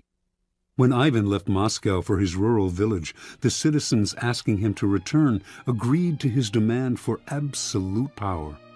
Over the years to come, they resented him less for the terror he unleashed on the country, because, after all, they had granted him his power themselves. This is why it is always good to allow your victims their choice of poison and to cloak your involvement in providing it to them as far as possible.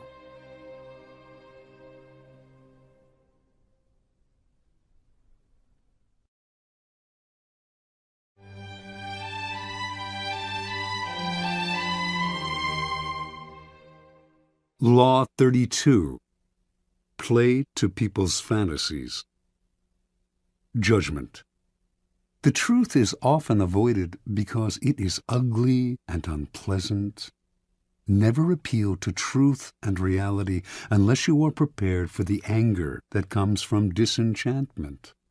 Life is so harsh and distressing that people who can manufacture romance or conjure up fantasy are like oases in the desert. Everyone flocks to them. There is great power in tapping into the fantasies of the masses. Observance of the law. The city-state of Venice was prosperous for so long that its citizens felt their small republic had destiny on its side. In the Middle Ages and High Renaissance, its virtual monopoly on trade to the East made it the wealthiest city in Europe. Under a beneficent republican government, Venetians enjoyed liberties that few other Italians had ever known. Yet, in the 16th century, their fortunes suddenly changed. The opening of the New World transferred power to the Atlantic side of Europe, to the Spanish and Portuguese, and later the Dutch and English. Venice could not compete economically, and its empire gradually dwindled. The final blow was the devastating loss of a prized Mediterranean possession, the island of Cyprus, captured from Venice by the Turks in 1570. Now noble families went broke in Venice, and banks began to fold. A kind of gloom and desperation settled over the citizens. They had known a glittering past, had either lived through it or heard stories about it from their elders. The closeness of the glory years was humiliating. The Venetians half believed that the goddess Fortune was only playing a joke on them, and that the old days would soon return. For the time being, though, what could they do? In 1589, rumors began to swirl around Venice of the arrival not far away of a mysterious man called Il Bragadino, a master of alchemy, a man who had won incredible wealth through his ability, it was said, to multiply gold through the use of a secret substance. The rumors spread quickly because a few years earlier, a Venetian nobleman passing through Poland had heard a learned man prophesy that Venice would recover her past glory and power if she could find a man who understood the alchemic art of manufacturing gold. And so, as word reached Venice of the gold this Bragadino possessed, he clinked gold coins continuously in his hands, and golden objects filled his palace. Some began to dream. Through him, their city would prosper again.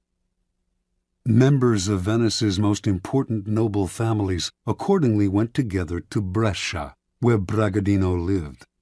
They toured his palace and watched in awe as he demonstrated his gold-making abilities, taking a pinch of seemingly worthless minerals and transforming it into several ounces of gold dust. The Venetian Senate prepared to debate the idea of extending an official invitation to Bragadino to stay in Venice at the city's expense, when word suddenly reached them that they were competing with the Duke of Mantua for his services. They heard of a magnificent party in Bragadino's palace for the Duke, featuring garments with golden buttons, gold watches, gold plates, and on and on. Worried they might lose Bragadino to Mantua, the Senate voted almost unanimously to invite him to Venice. promising him the mountain of money he would need to continue living in his luxurious style, but only if he came right away. Late that year, the mysterious Bragadino arrived in Venice. With his piercing dark eyes under thick brows, and the two enormous black mastiffs that accompanied him everywhere, he was forbidding and impressive. He took up residence in a sumptuous palace on the island of Giudecca, with the Republic funding his banquets, his expensive clothes, and all his other whims. A kind of alchemy fever spread through Venice. On street corners, hawkers would sell coal, distilling apparatus, bellows, how-to books on the subject. Everyone began to practice alchemy, everyone except Bragadino. The alchemist seemed to be in no hurry to begin manufacturing the gold that would save Venice from ruin. Strangely enough, this only increased his popularity and following. People thronged from all over Europe, even Asia, to meet this remarkable man. Months went by, with gifts pouring in to Bragadino from all sides. Still, he gave no sign of the miracle that the Venetians confidently expected him to produce. Eventually, the citizens began to grow impatient, wondering if he would wait forever. At first the senators warned them not to hurry him. He was a capricious devil who needed to be cajoled.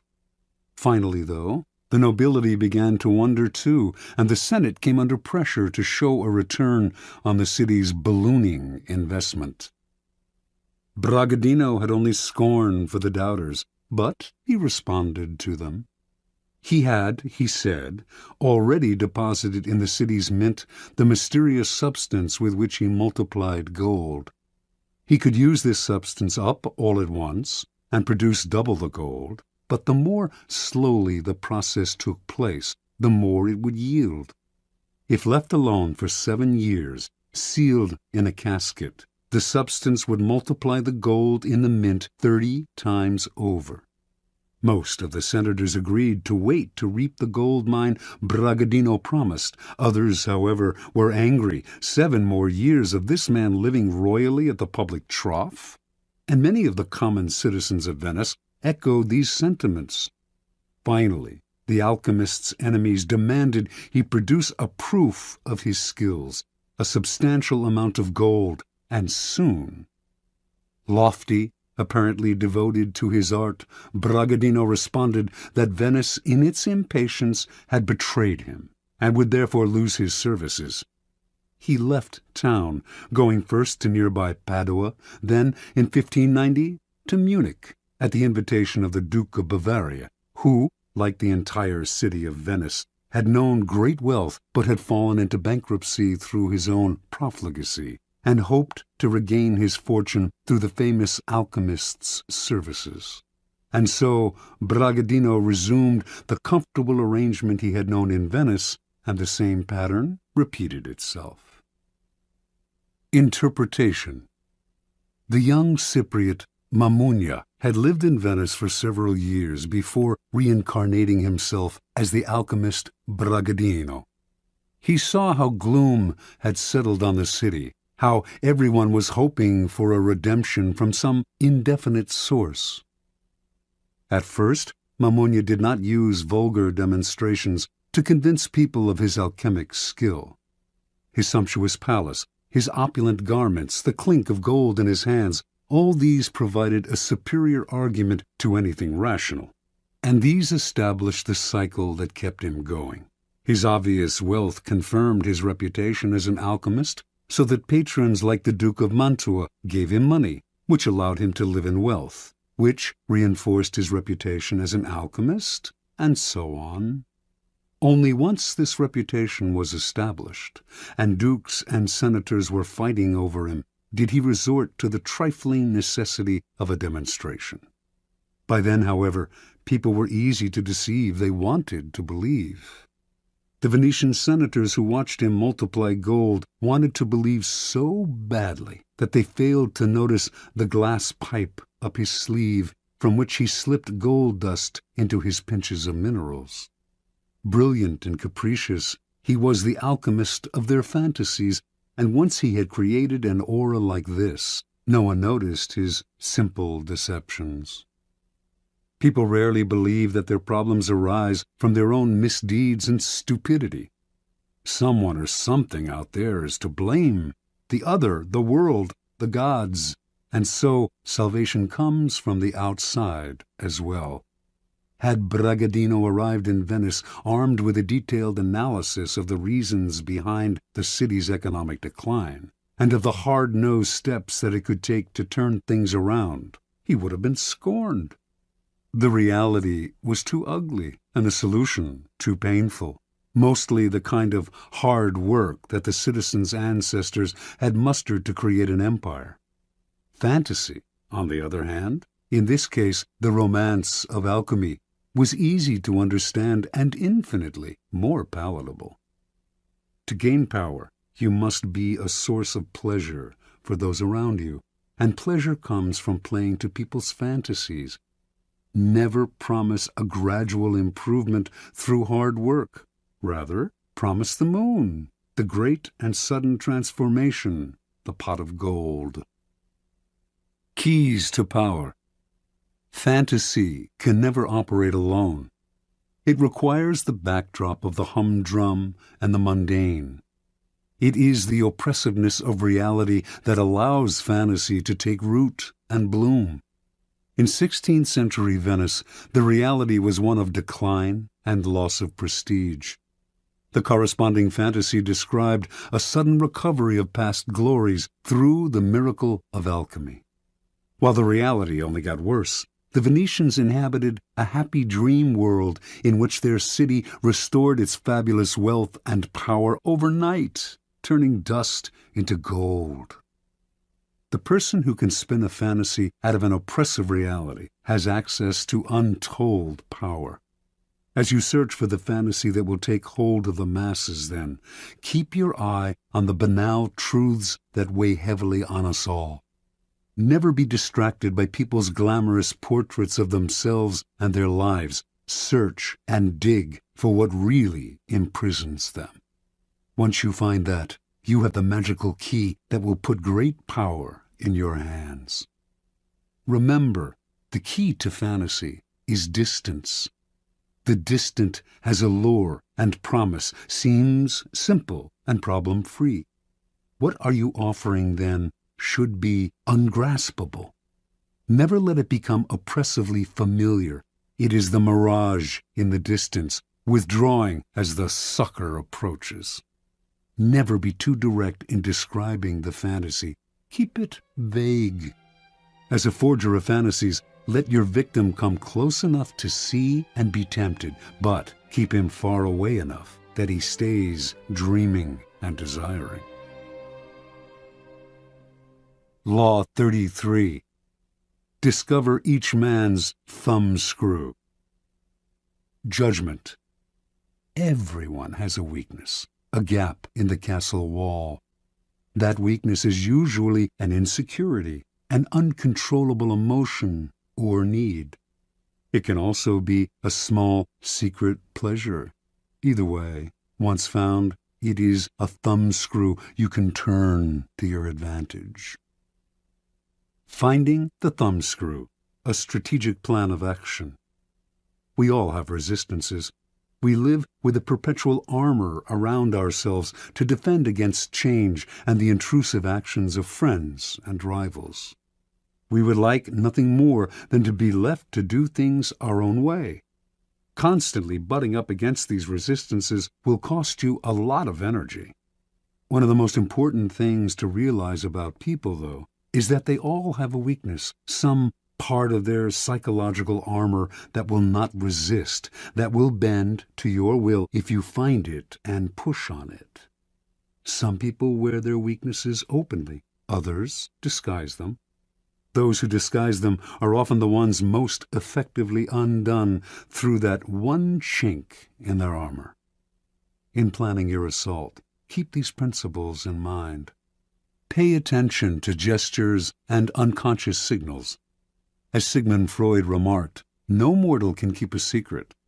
If his lips are silent, He chatters with his fingertips. Betrayal oozes out of him at every pore. This is a critical concept in the search for a person's weakness. It is revealed by seemingly unimportant gestures and passing words. The key is not only what you look for, but where and how you look. Everyday conversation supplies the richest mine of weaknesses, so train yourself to listen. Start by always seeming interested. The appearance of a sympathetic ear will spur anyone to talk.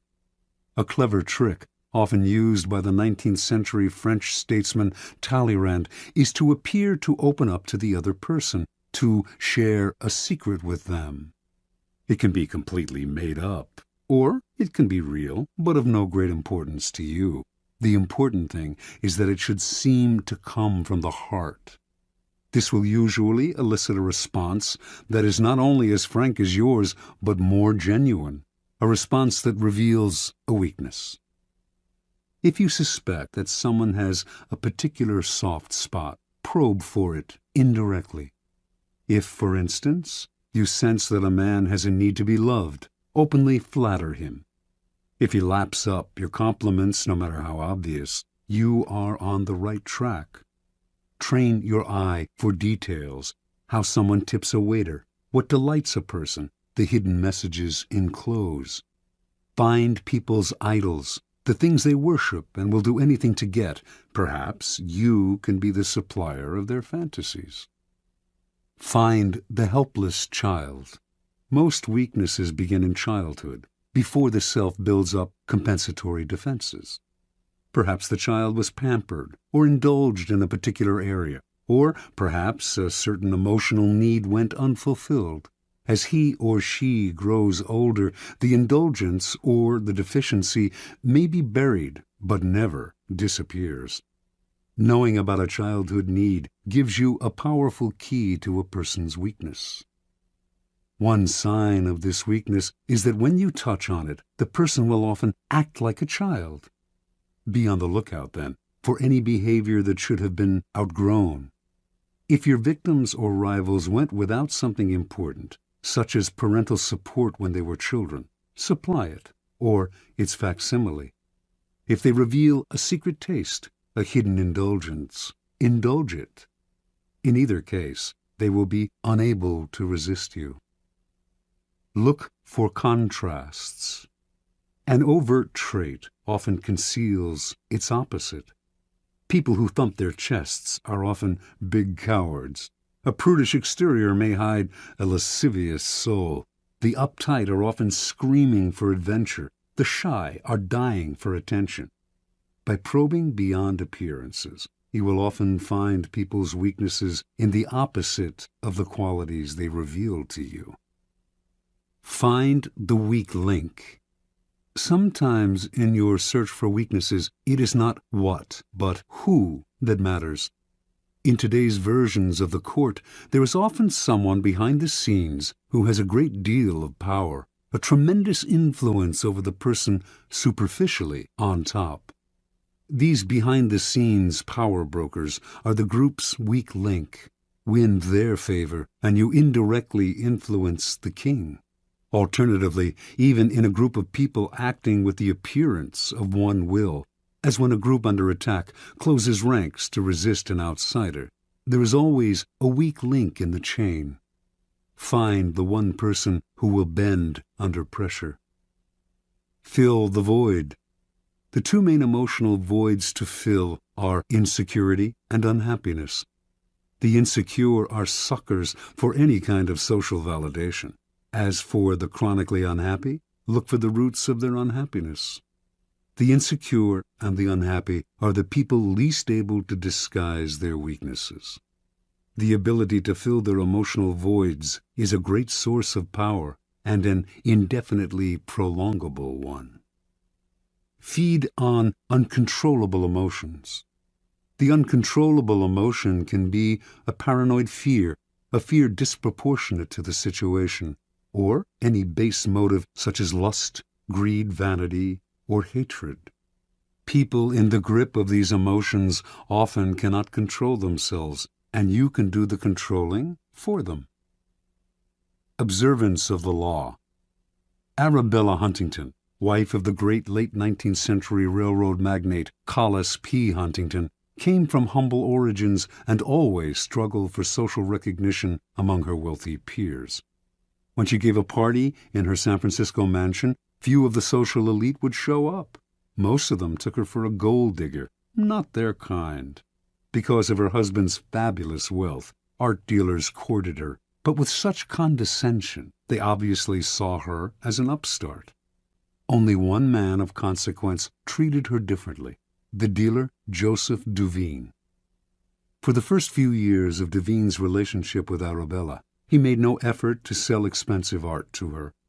Instead, he accompanied her to fine stores, chatted endlessly about queens and princesses he knew, on and on.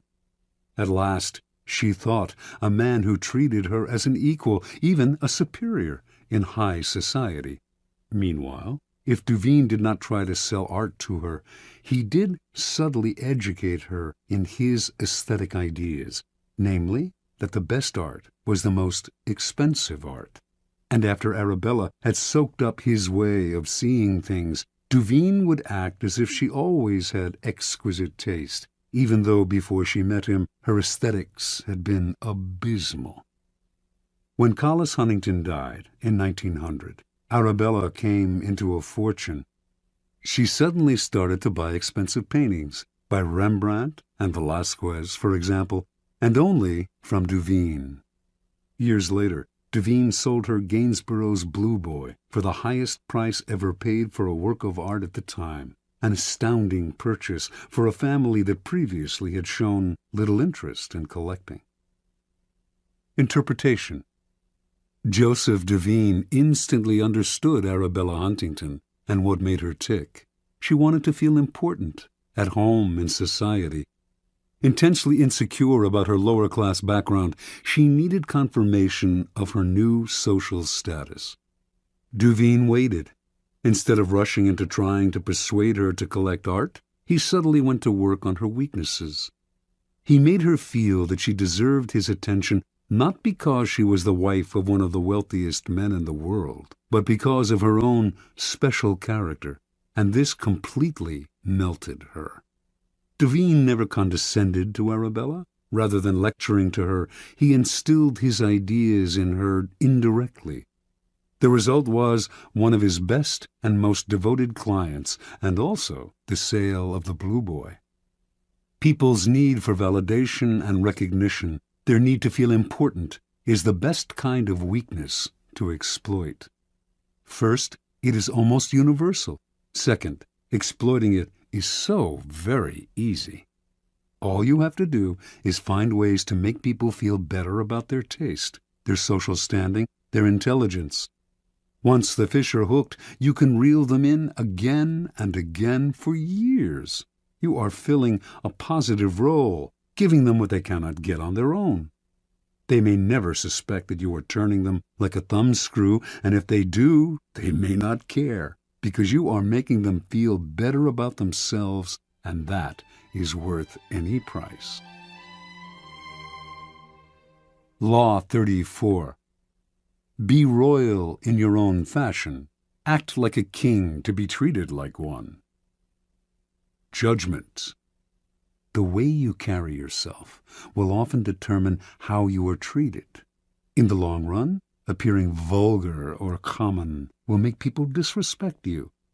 For a king respects himself and inspires the same sentiment in others. By acting regally and confident of your powers, you make yourself seem destined to wear a crown. Observance of the law.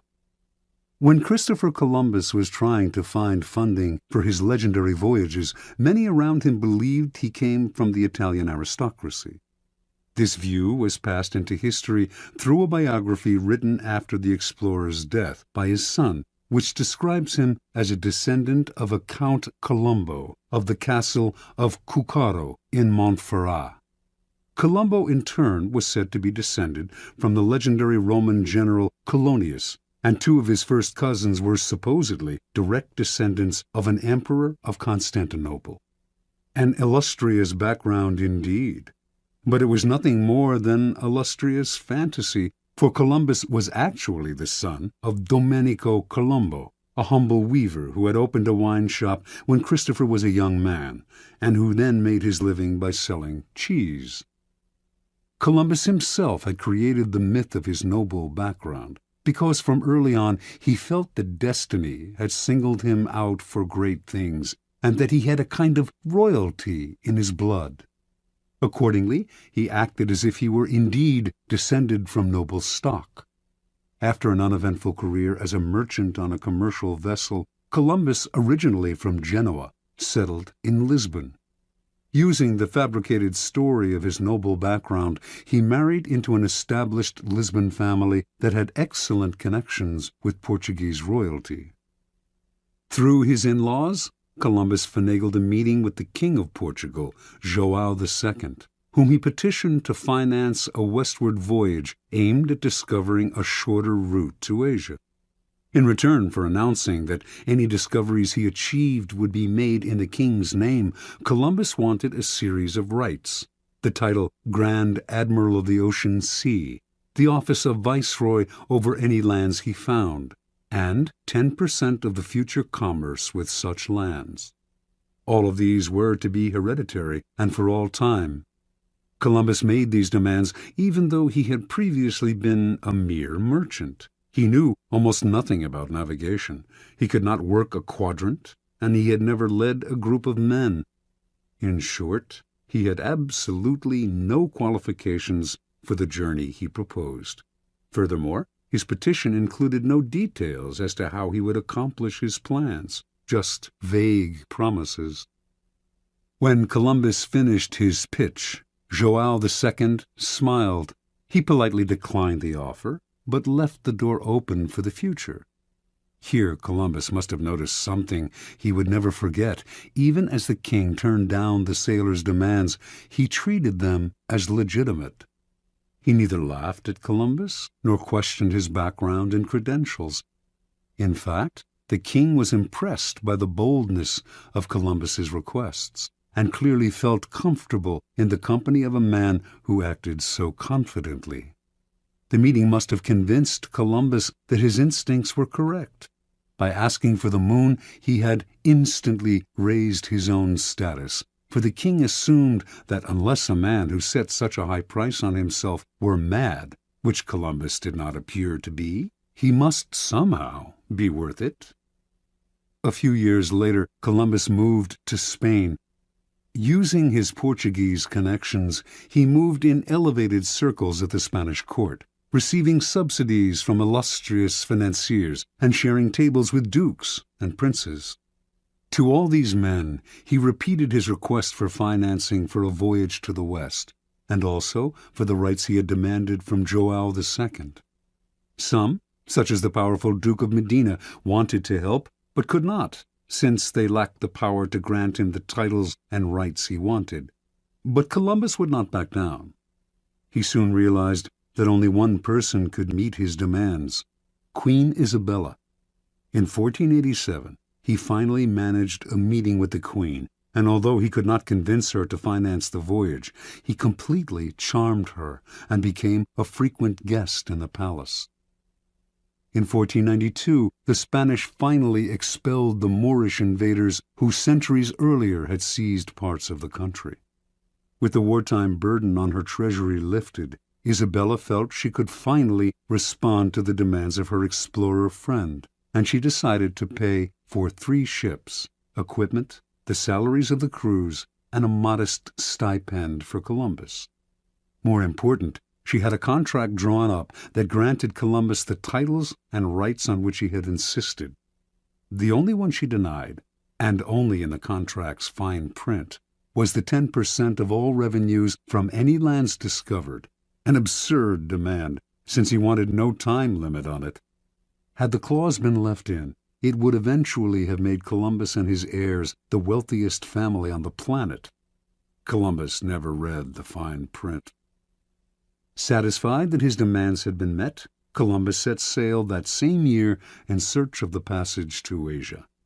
Before he left, he was careful to hire the best navigator he could find to help get him there. The mission failed to find such a passage, yet when Columbus petitioned the Queen to finance an even more ambitious voyage the following year, she agreed. By then, she had come to see Columbus as destined for great things. Interpretation. Columbus had an amazing power to charm the nobility, and it all came from the way he carried himself. He projected a sense of confidence that was completely out of proportion to his means. Nor was his confidence the aggressive, ugly self-promotion of an upstart. It was a quiet and calm self-assurance. In fact, it was the same confidence usually shown by the nobility themselves. The powerful in the old-style aristocracies felt no need to prove or assert themselves. Being noble, they knew they always deserved more and asked for it. With Columbus, then, they felt an instant affinity, for he carried himself just the way they did, elevated above the crowd, destined for greatness. Understand, it is within your power to set your own price. How you carry yourself reflects what you think of yourself. If you ask for little, shuffle your feet, and lower your head, people will assume this reflects your character. But this behavior is not you. It is only how you have chosen to present yourself to other people. You can just as easily present the Columbus front, buoyancy, confidence, and the feeling that you were born to wear a crown. Keys to power. As children, we start our lives with great exuberance, expecting and demanding everything from the world. This generally carries over into our first forays into society, as we begin our careers.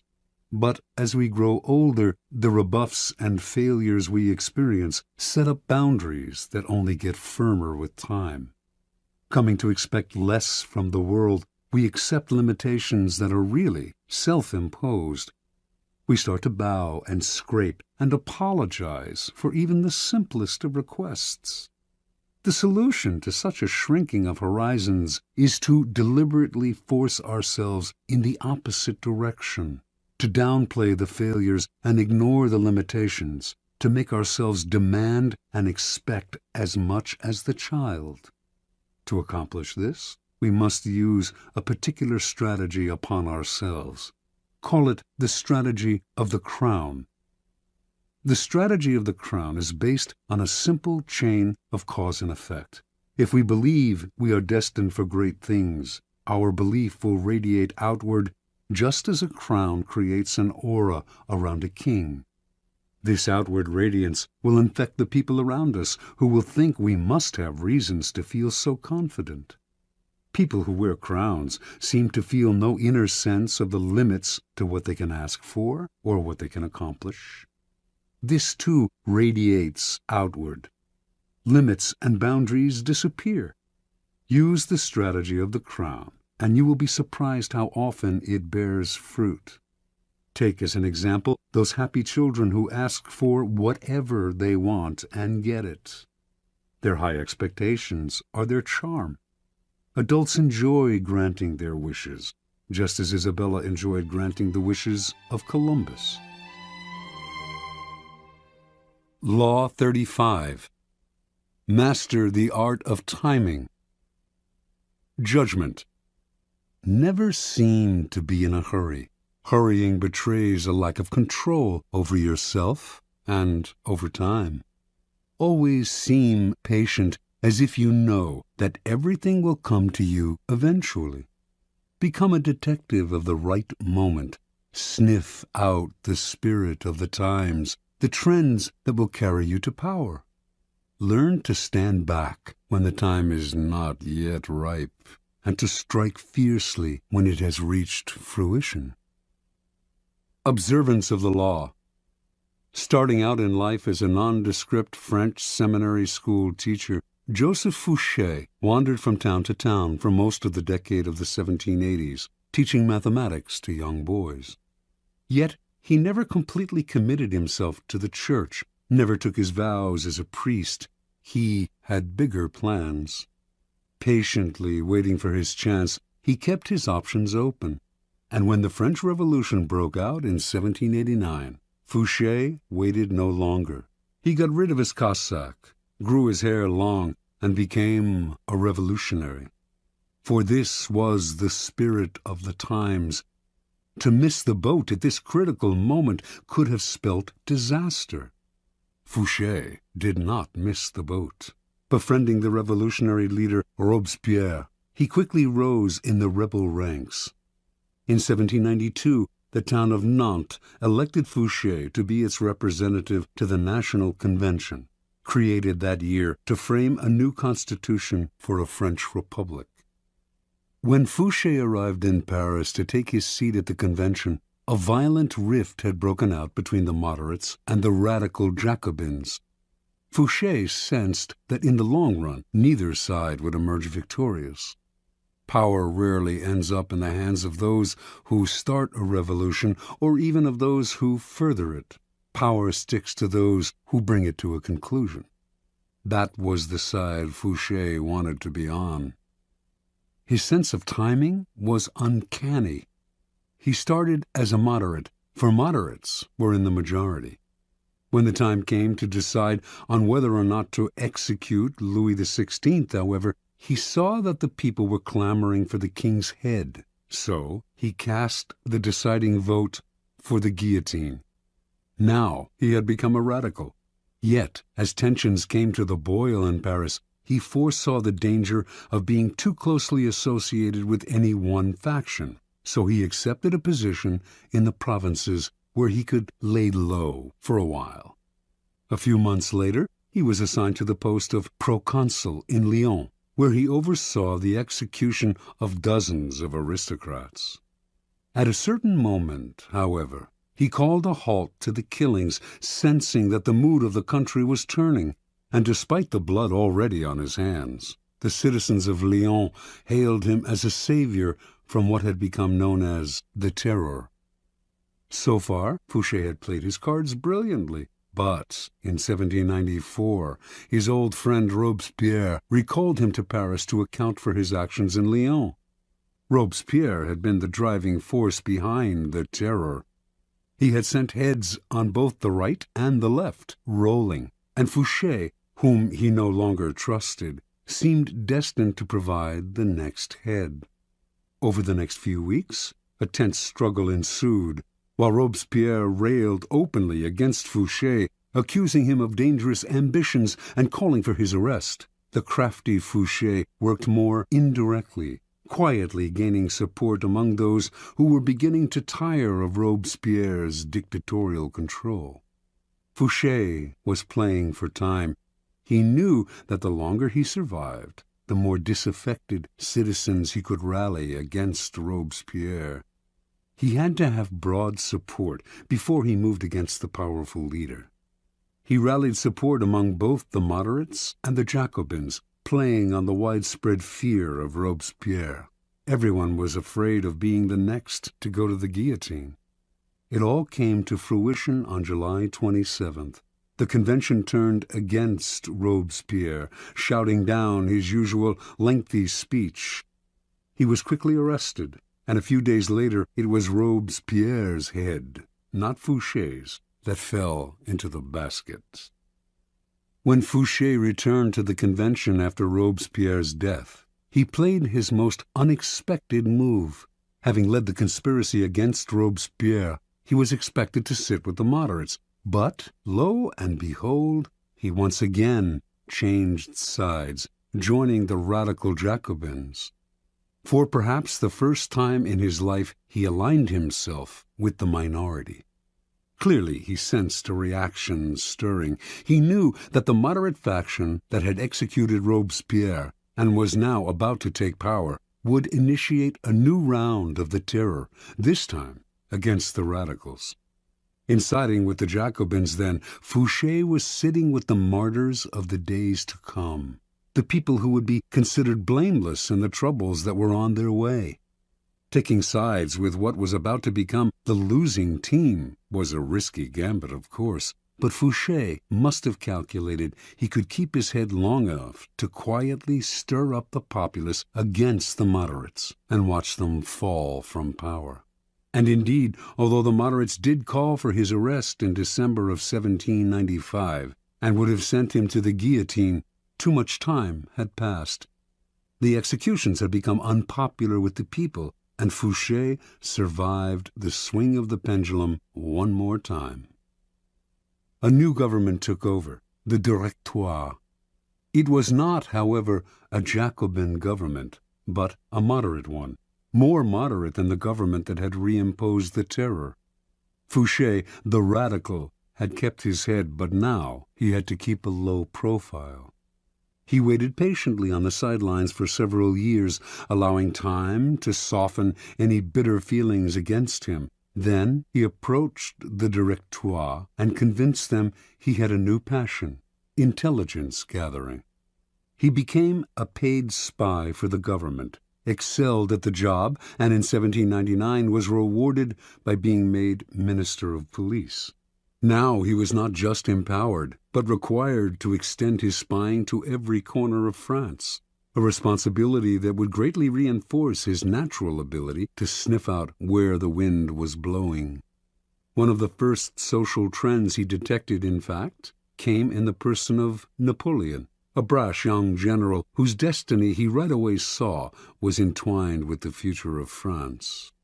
When Napoleon unleashed a coup d'etat on November 9, 1799, Fouché pretended to be asleep. Indeed, he slept the whole day. For this indirect assistance, it might have been thought his job, after all, to prevent a military coup. Napoleon kept him on as Minister of Police in the new regime. Over the next few years, Napoleon came to rely on Fouché more and more. He even gave this former revolutionary a title, Duke of Otranto, and rewarded him with great wealth. By 1808, however, Fouché, always attuned to the times, sensed that Napoleon was on the downswing. His feudal war with Spain, a country that posed no threat to France, was a sign that he was losing a sense of proportion. Never one to be caught on a sinking ship, Fouché conspired with Talleyrand to bring about Napoleon's downfall. Although the conspiracy failed, Talleyrand was fired. Fouché stayed, but was kept on a tight leash. It publicized a growing discontent with the emperor, who seemed to be losing control. By 1814, Napoleon's power had crumbled, and Allied forces finally conquered him. The next government was a restoration of the monarchy in the form of King Louis XVIII, brother of Louis XVI. Fouché, his nose always sniffing the air for the next social shift, knew Louis would not last long. He had none of Napoleon's flair. Fouché once again played his waiting game, laying low, staying away from the spotlight. Sure enough, in February of 1815, Napoleon escaped from the island of Elba, where he had been imprisoned. Louis XVIII panicked. His policies had alienated the citizenry, who were clamoring for Napoleon's return. So Louis turned to the one man who could maybe have saved his hide, Fouché, the former radical who had sent his brother Louis XVI to the guillotine, but was now one of the most popular and widely admired politicians in France. Fouché, however, would not side with a loser. He refused Louis's request for help by pretending that his help was unnecessary, by swearing that Napoleon would never return to power, although he knew otherwise. A short time later, of course, Napoleon and his new citizen army were closing in on Paris. Seeing his reign about to collapse, feeling that Fouché had betrayed him, and certain that he did not want this powerful and able man on Napoleon's team, King Louis ordered the minister's arrest and execution. On March 16, 1815, policemen surrounded Fouché's coach on a Paris boulevard. Was this finally his end? Perhaps, but not immediately. Fouché told the police that an ex-member of government could not be arrested on the street. They fell for the story and allowed him to return home. Later that day, though, they came to his house and once again declared him under arrest. Fouché nodded. But would the officers be so kind as allow a gentleman to wash and to change his clothes before leaving his house for the last time? They gave their permission. Fouché left the room, and the minutes went by. Fouché did not return. Finally, the policemen went into the next room, where they saw a ladder against an open window leading down to the garden below. That day and the next the police combed Paris for Fouché, but by then Napoleon's cannons were audible in the distance, and the king and all the king's men had to flee the city. As soon as Napoleon entered Paris, Fouché came out of hiding. He had cheated the executioner once again. Napoleon greeted his former minister of police and gladly restored him to his old post. During the 100 days that Napoleon remained in power, until Waterloo, it was essentially Fouché who governed France. After Napoleon fell, Louis XVIII returned to the throne, and like a cat with 9 lives, Fouché stayed on to serve in yet another government. By then, his power and influence had grown so great that not even the king dared challenge him. Interpretation. In a period of unprecedented turmoil, Joseph Fouché thrived through his mastery of the art of timing. He teaches us a number of key lessons. First, it is critical to recognize the spirit of the times. Fouché always looked 2 steps ahead, found the wave that would carry him to power, and rode it. You must always work with the times, anticipate their twists and turns, and never miss the boat. Sometimes the spirit of the times is obscure. Recognize it not by what is loudest and most obvious in it, but by what lies hidden and dormant. Look forward to the Napoleons of the future rather than holding on to the ruins of the past. Second, recognizing the prevailing winds does not necessarily mean running with them. Any potent social movement creates a powerful reaction, and it is wise to anticipate what that reaction will be, as Fouché did after the execution of Robespierre. Rather than ride the cresting wave of the moment, wait for the tide's ebb to carry you back to power. Upon occasion, bet on the reaction that is brewing and place yourself in the vanguard of it. Finally, Fouché had remarkable patience. Without patience as your sword and shield, your timing will fail, and you will inevitably find yourself a loser. When the times were against Fouché, he did not struggle, get emotional, or strike out rashly. He kept his cool and maintained a low profile, patiently building support among the citizenry, the bulwark in his next rise to power. Whenever he found himself in the weaker position, he played for time, which he knew would always be his ally if he was patient. Recognize the moment then, to hide in the grass or slither under a rock, as well as the moment to bare your fangs and attack. Keys to power. There are 3 kinds of time for us to deal with.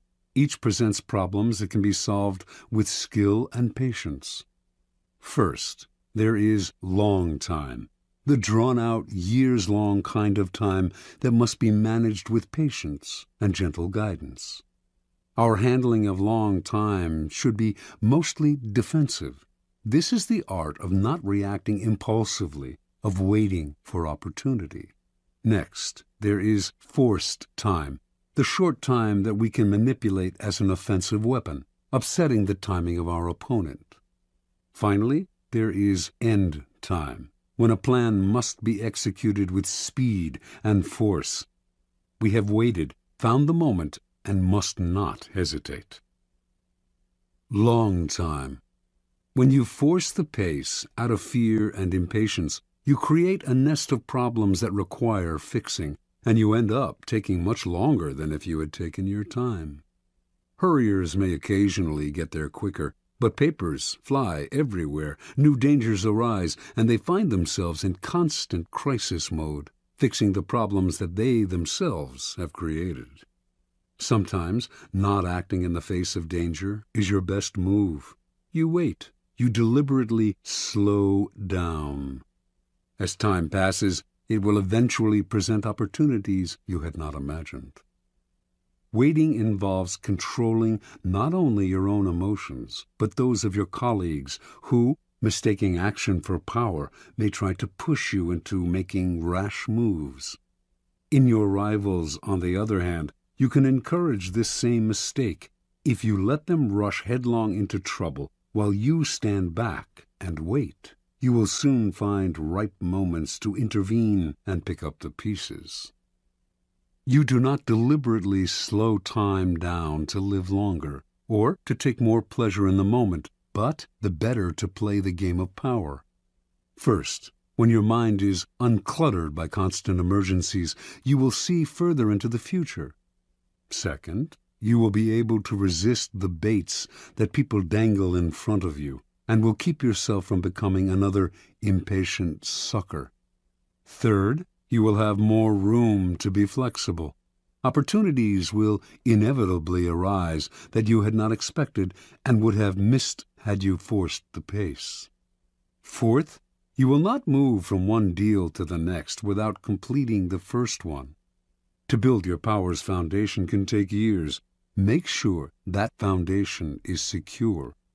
Do not be a flash in the pan. Success that is built up slowly and surely is the only kind that lasts. Forced time. The trick in forcing time is to upset the timing of others, to make them hurry, to make them wait, to make them abandon their own pace, to distort their perception of time. By upsetting the timing of your opponent while you stay patient, you open up time for yourself, which is half the game. Making people wait is a powerful way of forcing time, as long as they do not figure out what you are up to. You control the clock. They linger in limbo and rapidly come unglued, opening up opportunities for you to strike. The opposite effect is equally powerful.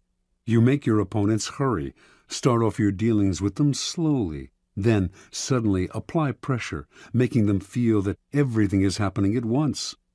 People who lack the time to think will make mistakes, so set their deadlines for them.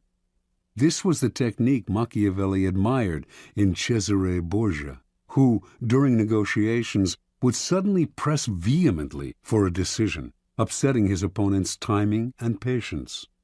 For who would dare make Cesare wait? End time. You can play the game with the utmost artistry, waiting patiently for the right moment to act, putting your competitors off their form by messing with their timing. But it won't mean a thing unless you know how to finish. Do not be one of those people who look like paragons of patience, but are actually just afraid to bring things to a close. Patience is worthless unless combined with a willingness to fall ruthlessly on your opponent at the right moment. You can wait as long as necessary for the conclusion to come, but when it comes, it must come quickly. Use speed to paralyze your opponent, cover up any mistakes you might make, and impress people with your aura of authority and finality. With the patience of a snake charmer, you draw the snake out with calm and steady rhythms. Once the snake is out, though, would you dangle your foot above its deadly head? There is never a good reason to allow the slightest hitch in your endgame. Your mastery of timing can really only be judged by how you work with end time, how you quickly change the pace and bring things to a swift and definitive conclusion. Law 36. Disdain things you cannot have. Ignoring them is the best revenge. Judgment. By acknowledging a petty problem, you give it existence and credibility. The more attention you pay an enemy, the stronger you make him, and a small mistake is often made worse and more visible when you try to fix it. It is sometimes best to leave things alone. If there is something you want but cannot have, show contempt for it. The less interest you reveal, the more superior you seem. Observance of the law. In the year 1527, King Henry VIII of England decided he had to find a way to get rid of his wife, Catherine of Aragon. Catherine had failed to produce a son, a male heir, who would ensure the continuance of his dynasty, and Henry thought he knew why.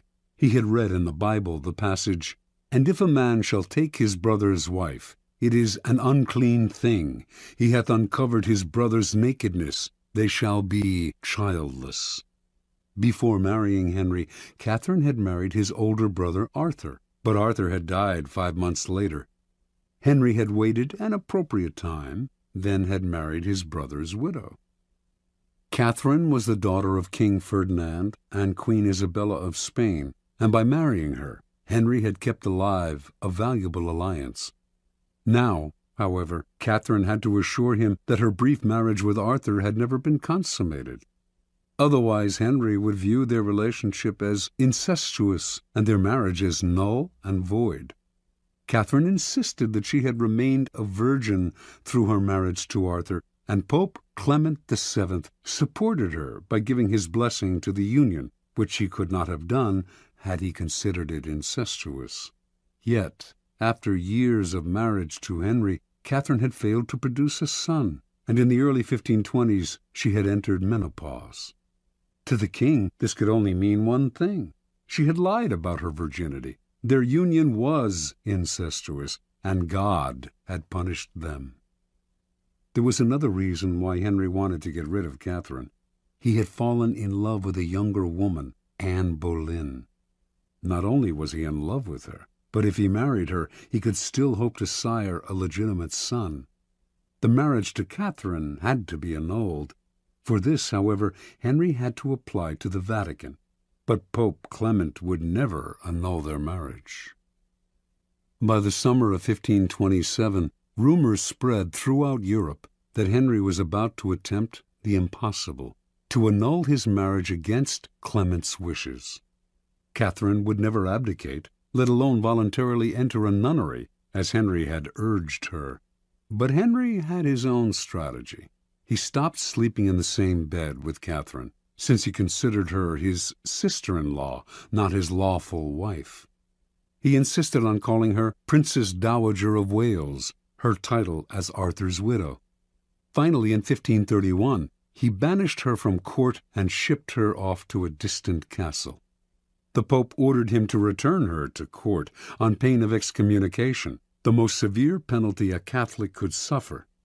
Henry not only ignored this threat, he insisted that his marriage to Catherine had been dissolved, and in 1533 he married Anne Boleyn. Clement refused to recognize the marriage, but Henry did not care. He no longer recognized the Pope's authority and proceeded to break with the Roman Catholic Church, establishing the Church of England in its stead, with the king as the head of the new church. And so, not surprisingly, the newly formed Church of England proclaimed Anne Boleyn England's rightful queen. The Pope tried every threat in the book, but nothing worked. Henry simply ignored him. Clement fumed.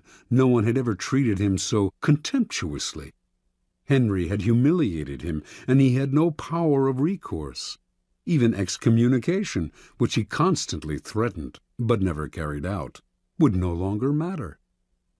Catherine, too, felt the devastating sting of Henry's disdain. She tried to fight back, but in appealing to Henry, her words fell on deaf ears, and soon they fell on no one's. Isolated from the court, ignored by the king, mad with anger and frustration, Catherine slowly deteriorated, and finally died in January of 1536 from a cancerous tumor of the heart. Interpretation. When you pay attention to a person, the two of you become partners of sorts, each moving in step to the actions and reactions of the other. In the process, you lose your initiative. It is a dynamic of all interactions. By acknowledging other people, even if only to fight with them. You open yourself to their influence. Had Henry locked horns with Catherine, he would have found himself mired in endless arguments that would have weakened his resolve and eventually worn him down. Had he set out to convince Clement to change his verdict on the marriage's validity, or tried to compromise and negotiate with him, he would have gotten bogged down in Clement's favorite tactic, playing for time, promising flexibility, but actually getting what popes always got, their way. Henry would have none of this. He played a devastating power game, total disdain. By ignoring people, you cancel them out. This unsettles and infuriates them, but since they have no dealings with you, there is nothing they can do. This is the offensive aspect of the law. Playing the card of contempt is immensely powerful, for it lets you determine the conditions of the conflict. The war is waged on your terms. This is the ultimate power pose. You are the king, and you ignore what offends you. Watch how this tactic infuriates people. Half of what they do is to get your attention, and when you withhold it from them, they flounder in frustration. Keys to power. If choosing to ignore enhances your power, it follows that the opposite approach, commitment and engagement, often weakens you. By paying undue attention to a puny enemy, you look puny, and the longer it takes you to crush such an enemy, the larger the enemy seems. When Athens set out to conquer the island of Sicily in 415 BC, a giant power was attacking a tiny one. Yet by entangling Athens in a long, drawn-out conflict, Syracuse, Sicily's most important city-state, was able to grow in stature and confidence. Finally, defeating Athens, it made itself famous for centuries to come. In recent times, President John F. Kennedy made a similar mistake in his attitude to Fidel Castro of Cuba. His failed invasion at the Bay of Pigs in 1961 made Castro an international hero. When you are attacked by an inferior, deflect people's attention by making it clear that the attack has not even registered. Look away, or answer sweetly, showing how little the attack concerns you. Similarly, when you yourself have committed a blunder, the best response is often to make less of your mistake by treating it lightly. Remember, the powerful responses to niggling, petty annoyances, and irritations are contempt and disdain. Never show that something has affected you or that you are offended. That only shows you have acknowledged a problem. Contempt is a dish that is best served cold and without affection. Law 37. Create compelling spectacles. Judgment. Striking imagery and grand symbolic gestures create the aura of power. Everyone responds to them. Stage spectacles for those around you. Then, full of arresting visuals and radiant symbols that heighten your presence. Dazzled by appearances, no one will notice what you are really doing. Observance of the law. In 1536, the future king, Henry II of France, took his first mistress, Diane de Poitiers. Diane was 37 at the time, and was the widow of the Grand Seneschal of Normandy. Henry, meanwhile, was a sprightly lad of 17, who was just beginning to sow his wild oats. At first, their union seemed merely platonic, with Henry showing an intensely spiritual devotion to Diane. But it soon became clear that he loved her in every way, preferring her bed to that of his young wife, Catherine de' Medici. In 1547, King Francis died, and Henry ascended to the throne. This new situation posed perils for Diane de Poitiers. She had just turned 48, and despite her notorious cold baths and rumored youth potions, she was beginning to show her age.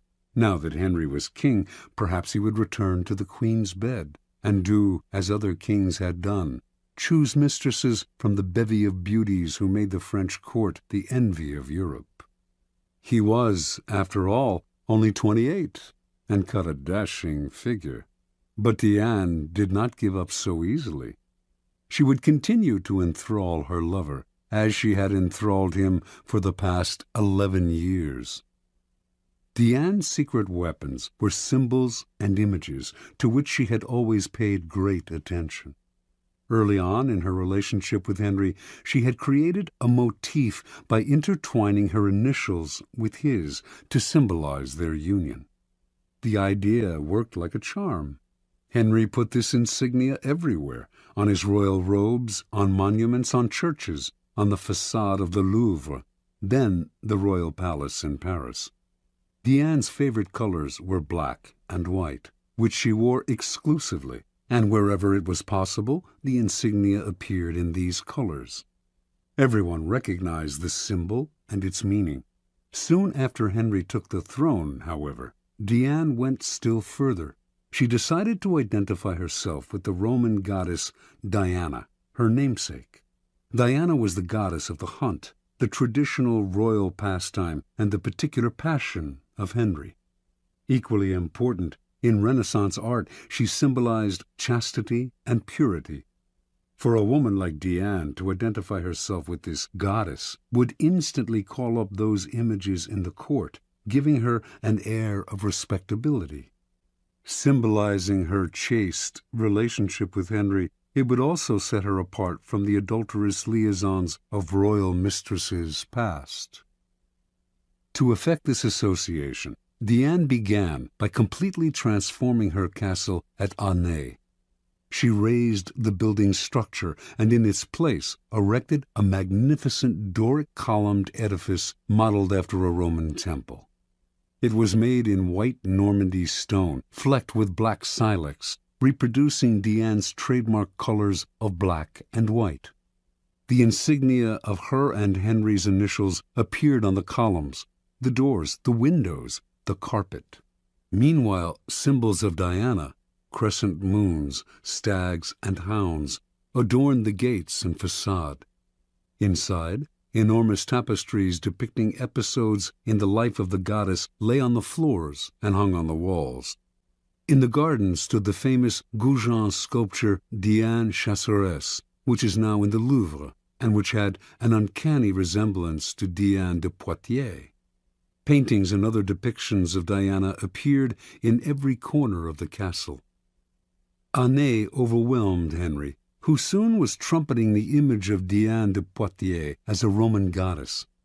In 1548, when the couple appeared together in Lyon for a royal celebration, the townspeople welcomed them with a tableau vivant depicting a scene with Diana the huntress. France's greatest poet of the period, Pierre de Ronsard, began to write verses in honor of Diana.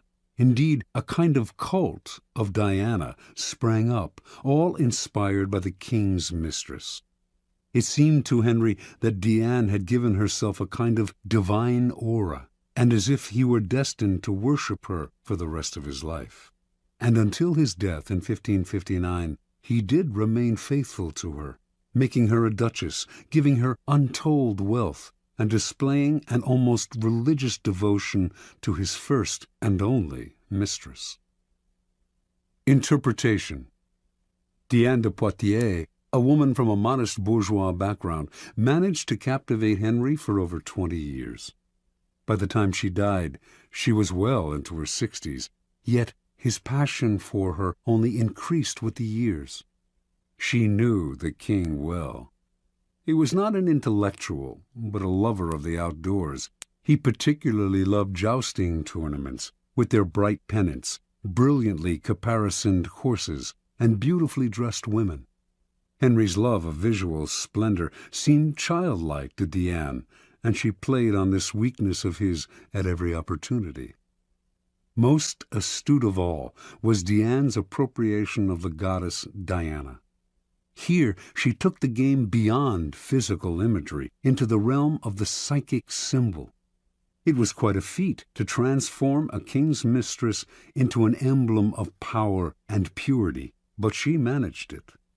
Without the resonance of the goddess, Diane was merely an aging courtesan. With the imagery and symbolism of Diana on her shoulders, she seemed a mythic force destined for greatness. You, too, can play with images like these, weaving visual clues into an encompassing gestalt, as Diane did with her colors and her insignia. Establishing a trademark like these to set yourself apart. Then take the game further. Find an image or symbol from the past that will neatly fit your situation and put it on your shoulders like a cape. It will make you seem larger than life. Keys to power. Words put you on the defensive. If you have to explain yourself, your power is already in question. The image, on the other hand, imposes itself as a given. It discourages questions, creates forceful associations, resists unintended interpretations, communicates instantly, and forges bonds that transcend social differences. Words stir up arguments and divisions. Images bring people together. They are the quintessential instruments of power. The symbol has the same force, whether it is visual or a verbal description of something visual. The symbol of the Sun King, as explained by Louis XIV, who is known by that epithet, can be read on many layers, but the beauty of it is that its associations required no explanation, spoke immediately to his subjects, distinguished him from all other kings, and conjured up a kind of majesty that went far beyond the words themselves. The symbol contains untold power. Things change in the game of symbols. It is probably no longer possible to pose as a Sun King or to wrap the mantle of Diana around you. Yet you can associate yourself with such symbols more indirectly. And, of course, you can make your own mythology out of figures from more recent history, people who are comfortably dead but still powerfully associative in the public eye. The idea is to give yourself an aura, a stature that your normal banal appearance simply will not create. By herself, Diane de Poitiers had no such radiant powers. She was as human and ordinary as most of us. But the symbol elevated her above the human lot and made her seem divine. Use the power of symbols as a way to rally, animate, and unite your troops or team. Always find a symbol to represent your cause. The more emotional associations, the better. The best way to use images and symbols is to organize them into a grand spectacle that awes people and distracts them from unpleasant realities. This is easy to do. People love what is grand, spectacular, and larger than life. Appeal to their emotions, and they will flock to your spectacle in hordes. The visual is the easiest route to their hearts.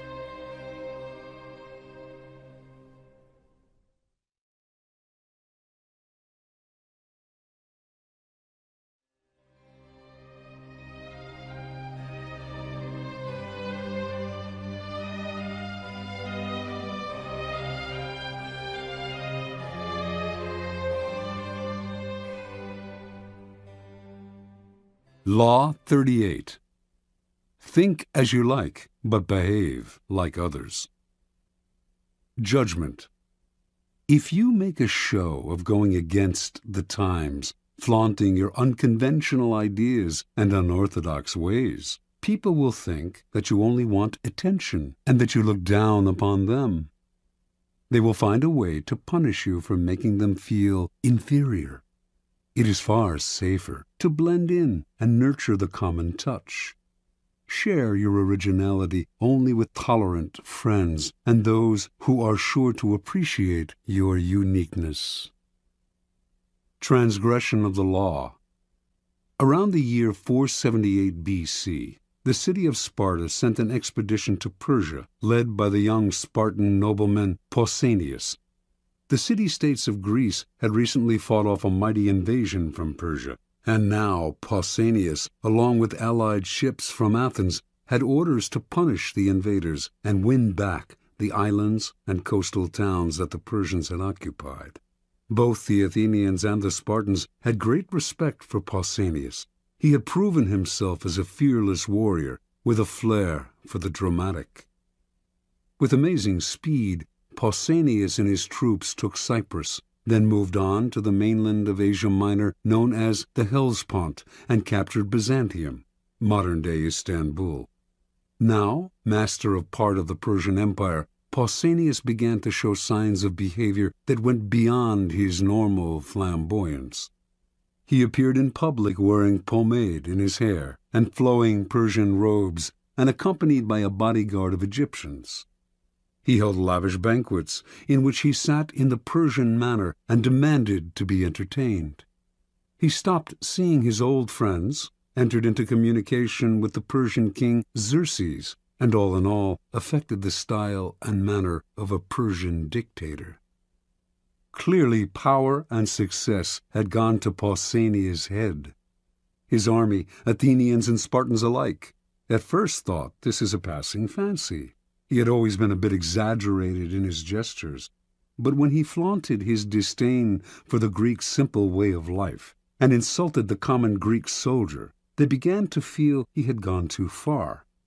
Although there was no concrete evidence for this, rumors spread that he had gone over to the other side, and that he dreamed of becoming a kind of Greek Xerxes. To quell the possibility of mutiny, the Spartans relieved Pausanias of his command and called him home. Pausanias, however, continued to dress in the Persian style, even in Sparta. After a few months he independently hired a trireme and returned to the Hellespont, telling his compatriots he was going to continue the fight against the Persians. Actually, however, he had different plans: to make himself ruler of all Greece with the aid of Xerxes himself. The Spartans declared him a public enemy and sent a ship to capture him. Pausanias surrendered, certain that he could clear himself of the charges of treason. It did come out during the trial that during his reign as commander he had offended his fellow Greeks time and again, erecting monuments, for instance, in his own name, rather than those of the cities whose troops had fought alongside him, as was the custom. Yet Pausanias proved right.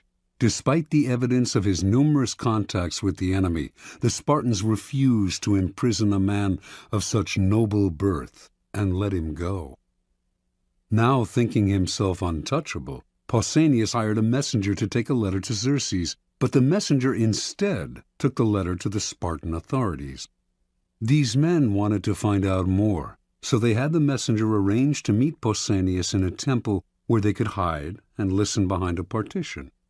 What Pausanias said shocked them. They had never heard such contempt for their ways spoken so brazenly by one of their own, and they made arrangements for his immediate arrest. On his way home from the temple, Pausanias got word of what had happened. He ran to another temple to hide, but the authorities followed him there and placed sentries all around. Pausanias refused to surrender. Unwilling to forcibly remove him from the sacred temple, the authorities kept him trapped inside until he eventually died of starvation. Interpretation. At first glance, it might seem that Pausanias simply fell in love with another culture, a phenomenon as old as time. Never comfortable with the asceticism of the Spartans, he found himself enthralled by the Persian love of luxury and sensual pleasure. He put on Persian robes and perfumes with a sense of deliverance from Greek discipline and simplicity. This is how it appears when people adopt a culture in which they were not raised. Often, however, there is also something else at play. People who flaunt their infatuation with a different culture are expressing a disdain and contempt for their own. They are using the outward appearance of the exotic to separate themselves from the common folk who unquestioningly follow the local customs and laws, and to express their sense of superiority. Otherwise, they would act with more dignity, showing respect for those who do not share their desires. Indeed, their need to show their difference so dramatically often makes them disliked by the people whose beliefs they challenge, indirectly and subtly, perhaps, but offensively nonetheless. Cultures have norms that reflect centuries of shared beliefs and ideals. Do not expect to scoff at such things with impunity. You will be punished somehow, even if just through isolation, a position of real powerlessness. Many of us, like Pausanias, feel the siren call of the exotic, the foreign. Measure and moderate this desire. Flaunting your pleasure in alien ways of thinking and acting will reveal a different motive to demonstrate your superiority over your fellows. Keys to power. Wise and clever people learn early on that they can display conventional behavior and mouth conventional ideas without having to believe in them. The power these people gain from blending in is that of being left alone to have the thoughts they want to have, and to express them to the people they want to express them to, without suffering isolation or ostracism. Once they have established themselves in a position of power, they can try to convince a wider circle of the correctness of their ideas, perhaps working indirectly. Make a show of blending in, even going so far as to be the most zealous advocate of the prevailing orthodoxy. If you stick to conventional appearances in public, few will believe you think differently in private. Do not be so foolish as to imagine that in our own time the old orthodoxies are gone. Jonas Salk, for instance, thought science had gotten past politics and protocol, and so, in his search for a polio vaccine, he broke all the rules, going public with the discovery before showing it to the scientific community, taking credit for the vaccine without acknowledging the scientists who had paved the way, making himself a star. The public may have loved him, but scientists shunned him. His disrespect for his community's orthodoxies left him isolated, and he wasted years trying to heal the breach and struggling for funding and cooperation. The logical extension of this law is the invaluable ability to be all things to all people. When you go into society, leave behind your own ideas and values, and put on the mask that is most appropriate for the group in which you find yourself. People will swallow the bait because it flatters them to believe that you share their ideas. They will not take you as a hypocrite if you are careful, for how can they accuse you of hypocrisy if you do not let them know exactly what you stand for? Nor will they see you as lacking in values. Of course you have values, the values you share with them while in their company. Law 39. Stir up waters to catch fish. Judgment. Anger and emotion are strategically counterproductive. You must always stay calm and objective, but if you can make your enemies angry while staying calm yourself, you gain a decided advantage. Put your enemies off balance. Find the chink in their vanity through which you can rattle them and you hold the strings. Observance of the law. By the late 1920s, Haile Selassie had nearly achieved his goal of assuming total control over Ethiopia, a country he felt needed strong and unified leadership.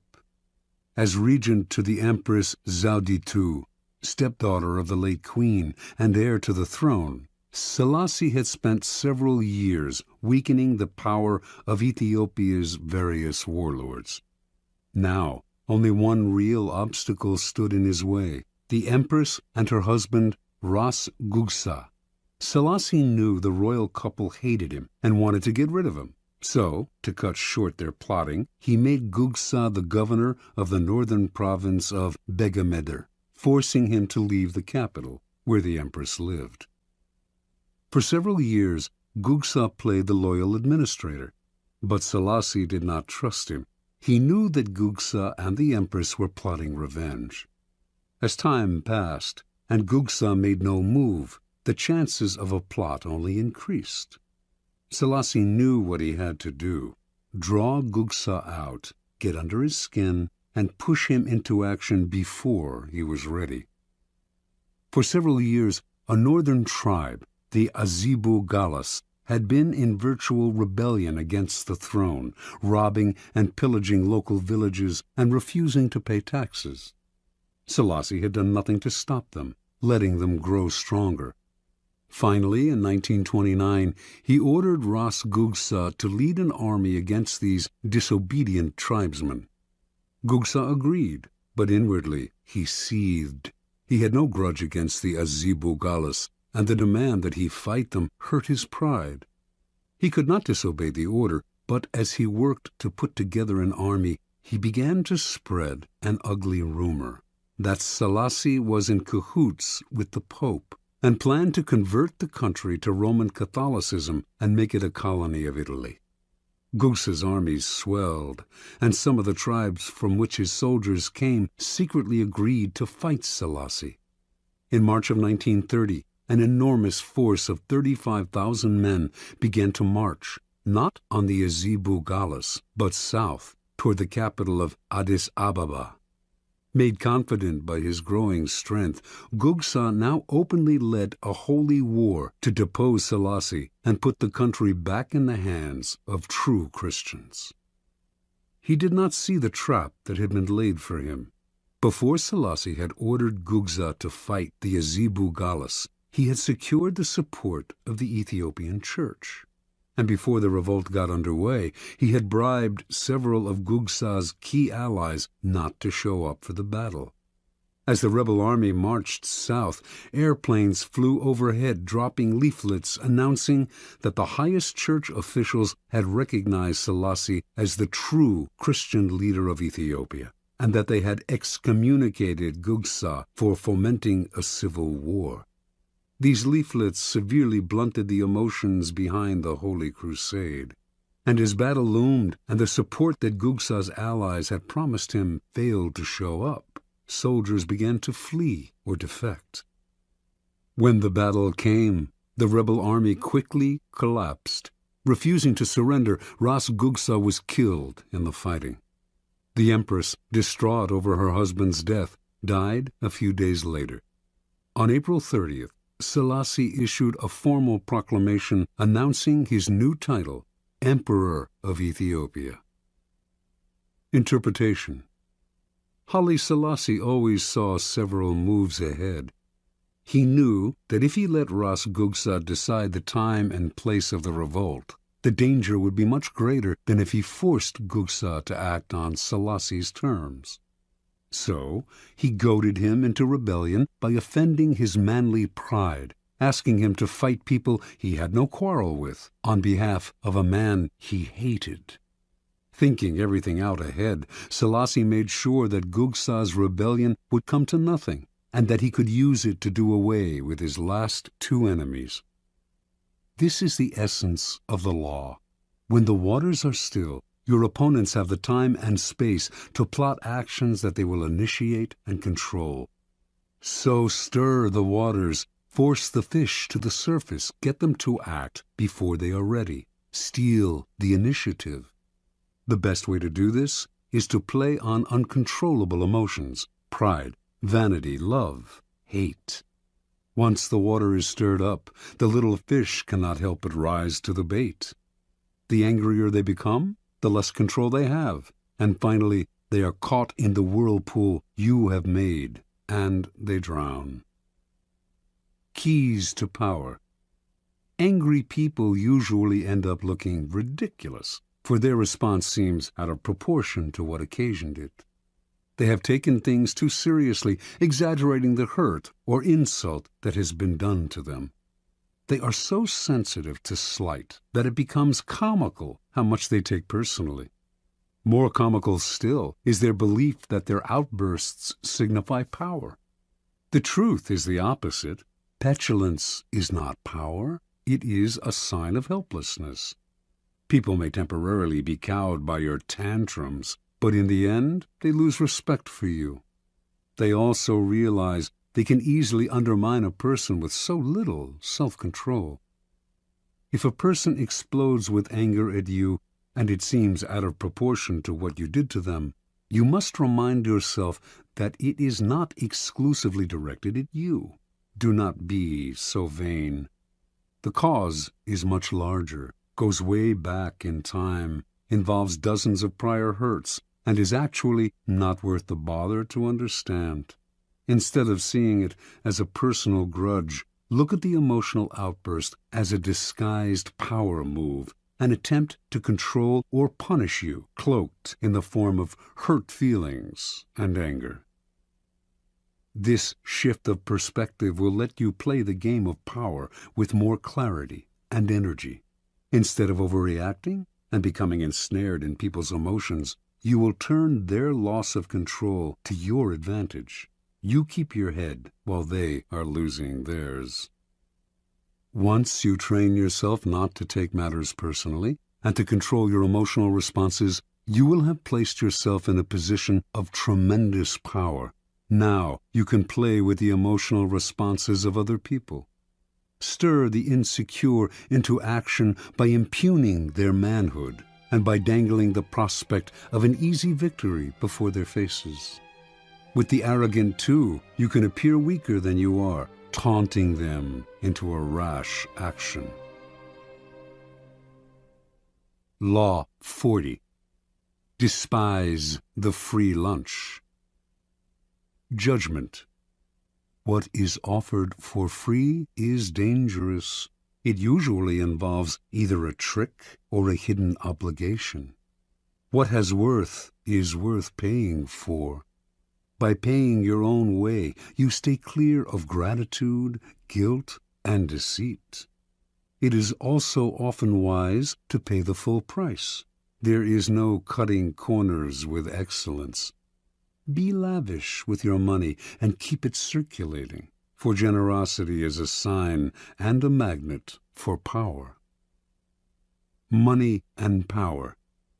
In the realm of power, everything must be judged by its cost, and everything has a price. What is offered for free or at bargain rates often comes with a psychological price tag. Complicated feelings of obligation, compromises with quality, the insecurity those compromises bring, on and on. The powerful learn early to protect their most valuable resources, independence and room to maneuver. By paying the full price, they keep themselves free of dangerous entanglements and worries. Being open and flexible with money also teaches the value of strategic generosity, a variation on the old trick of giving when you are about to take. By giving the appropriate gift, you put the recipient under obligation. Generosity softens people up to be deceived. By gaining a reputation for liberality, you win people's admiration while distracting them from your power plays. By strategically spreading your wealth, you charm the other courtiers, creating pleasure and making valuable allies. Look at the masters of power, the Caesars, the Queen Elizabeths, the Michelangelos, the Medicis. Not a miser among them. Even the great con artists spend freely to swindle. Tight purse strings are unattractive. When engaged in seduction, Casanova would give completely, not only of himself, but of his wallet. The powerful understand that money is psychologically charged, and that it is also a vessel of politeness and sociability. They make the human side of money a weapon in their armory. For everyone able to play with money, thousands more are locked in a self-destructive refusal to use money creatively and strategically. These types represent the opposite pole to the powerful, and you must learn to recognize them, either to avoid their poisonous natures or to turn their inflexibility to your advantage. The greedy fish. The greedy fish take the human side out of money. Cold and ruthless, They see only the lifeless balance sheet, viewing others solely as either pawns or obstructions in their pursuit of wealth. They trample on people's sentiments and alienate valuable allies. No one wants to work with the greedy fish, and over the years they end up isolated, which often proves their undoing. The bargain demon. Powerful people judge everything by what it costs, not just in money, but in time, dignity, and peace of mind. And this is exactly what bargain demons cannot do. Wasting valuable time digging for bargains, they worry endlessly about what they could have gotten elsewhere for a little less. On top of that, the bargain item they do buy is often shabby. Perhaps it needs costly repairs, or will have to be replaced twice as fast as a high-quality item. The costs of these pursuits, not always in money, though the price of a bargain is often deceptive, but in time and peace of mind, discourage normal people from undertaking them. But for the bargain demon, the bargain is an end in itself. These types might seem to harm only themselves, but their attitudes are contagious. Unless you resist them, they will infect you with the insecure feeling that you should have looked harder to find a cheaper price. Don't argue with them or try to change them. Just mentally add up the cost in time and inner peace, if not in hidden financial expense, of the irrational pursuit of a bargain. The sadist. Financial sadists play vicious power games with money as a way of asserting their power. They might, for example, make you wait for money that is owed you, promising that the check is in the mail. Or, if they hire you to work for them, they meddle in every aspect of the job, haggling and giving you ulcers.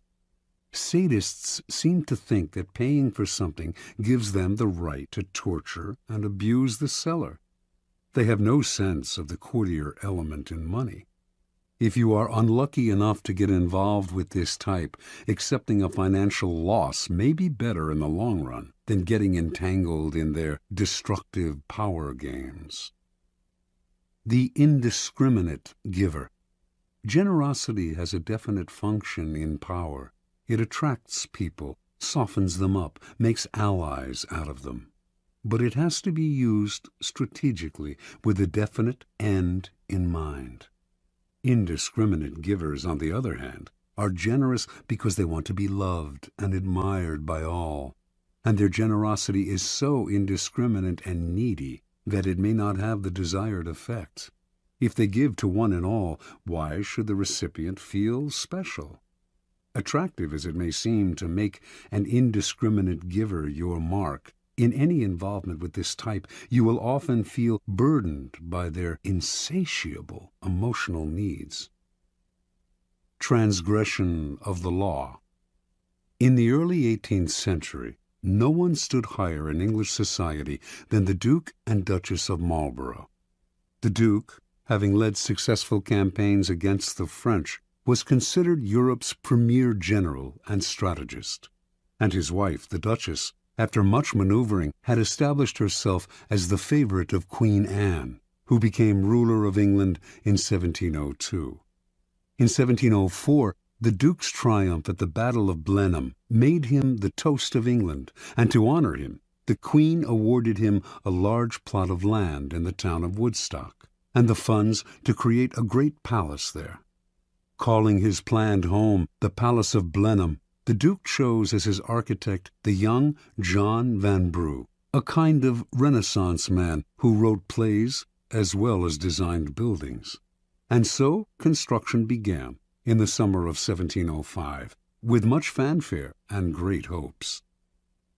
Vanbrugh had a dramatist's sense of architecture. His palace was to be a monument to Marlborough's brilliance and power, and was to include artificial lakes, enormous bridges, elaborate gardens, and other fantastical touches. From day one, however, the Duchess could not be pleased. She thought Vanbrugh was wasting money on yet another stands of trees. She wanted the palace finished as soon as possible. The Duchess tortured Van Brugh and his workmen on every detail. She was consumed with petty matters. Although the government was paying for Blenheim, she counted every penny. Eventually, her grumbling about Blenheim and other things too created an irreparable rift between her and Queen Anne, who, in 1711, dismissed her from the court, ordering her to vacate her apartments at the royal palace. When the Duchess left, fuming over the loss of her position and also of her royal salary, she emptied the apartment of every fixture down to the brass doorknobs. Over the next 10 years, work on Blenheim would stop and start as the funds became harder to procure from the government. The Duchess thought Van Brugh was out to ruin her. She quibbled over every carload of stone and bushel of lime, counted every extra yard of iron railing or foot of wainscot, hurling abuse at the wasteful workmen, contractors, and surveyors. Marlborough, old and weary, wanted nothing more than to settle into the palace in his last years. But the project became bogged down in a swamp of litigation. The workmen suing the Duchess for wages, the Duchess suing the architect right back. In the midst of this interminable wrangling, the Duke died. He had never spent a night in his beloved Blenheim. After Marlborough's death, it became clear that he had a vast estate, worth over £2 million, more than enough to pay for finishing the palace. But the Duchess would not relent. She held back Van Brugh's wages as well as the workmen's, and finally had the architect dismissed. The man who took his place finished Blenheim in a few years, following Van Brugh's designs to the letter. Van Brugh died in 1726, locked out of the palace by the Duchess, unable to set foot in his greatest creation. Foreshadowing the Romantic movement, Blenheim had started a whole new trend in architecture, but had given its creator a 20-year nightmare. Interpretation. For the Duchess of Marlborough, money was a way to play sadistic power games. She saw the loss of money as a symbolic loss of power. With Van Brugh, her contortions went deeper still. He was a great artist, and she envied his power to create, to attain a fame outside her reach. She may not have had his gifts, but she did have the money to torture and abuse him over the pettiest details, to ruin his life. This kind of sadism, however, bears an awful price. It made construction that should have lasted 10 years take 20. It poisoned many a relationship, alienated the Duchess from the court, deeply pained the Duke, who wanted only to live peacefully in Blenheim, created endless lawsuits, and took years off Van Brugh's life. Finally, too, posterity had the last word. Van Brugh is recognized as a genius, while the Duchess is forever remembered for her consummate cheapness. The powerful must have grandeur of spirit. They can never reveal any pettiness. And money is the most visible arena in which to display either grandeur or pettiness. Best spend freely, then, and create a reputation for generosity, which in the end will pay great dividends. Never let financial details blind you to the bigger picture of how people perceive you. Their resentment will cost you in the long run, and if you want to meddle in the work of creative people under your hire, at least pay them well. Your money will buy their submission better than your displays of power. Law 41. Avoid stepping into a great man's shoes. Judgment. What happens first always appears better and more original than what comes after. If you succeed a great man or have a famous parent, you will have to accomplish double their achievements to outshine them. Do not get lost in their shadow or stuck in a past not of your own making. Establish your own name and identity by changing course. Slay the overbearing father, disparage his legacy, and gain power by shining in your own way. Observance of the law. Alexander the Great had a dominant passion as a young man, an intense dislike for his father, King Philip of Macedonia.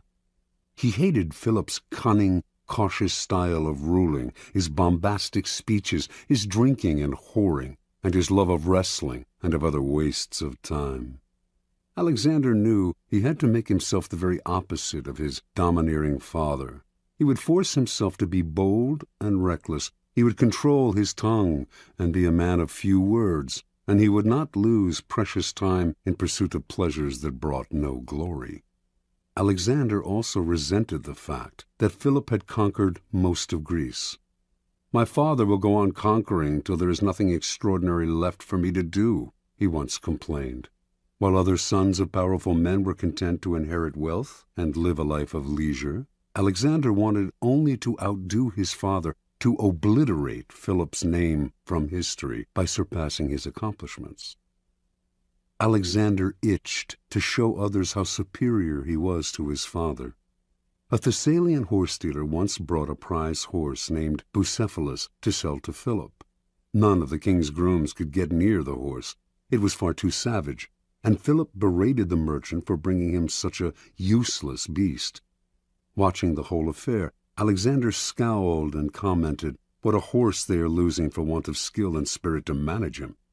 When he had said this several times, Philip finally had enough and challenged him to take on the horse. He called the merchant back, secretly hoping his son would have a nasty fall and learn a bitter lesson. But Alexander was the one to teach the lesson. Not only did he mount Bucephalus, he managed to ride him at full gallop, taming the horse that would later carry him all the way to India. The courtiers applauded wildly, but Philip seethed inside, seeing not a son but a rival to his power. Alexander's defiance of his father grew bolder. One day the two men had a heated argument before the entire court, and Philip drew his sword as if to strike his son. Having drunk too much wine, however, the king stumbled. Alexander pointed at his father and jeered, "Men of Macedonia, see there the man who is preparing to pass from Europe to Asia. He cannot pass from one table to another without falling." When Alexander was 18, a disgruntled courtier murdered Philip.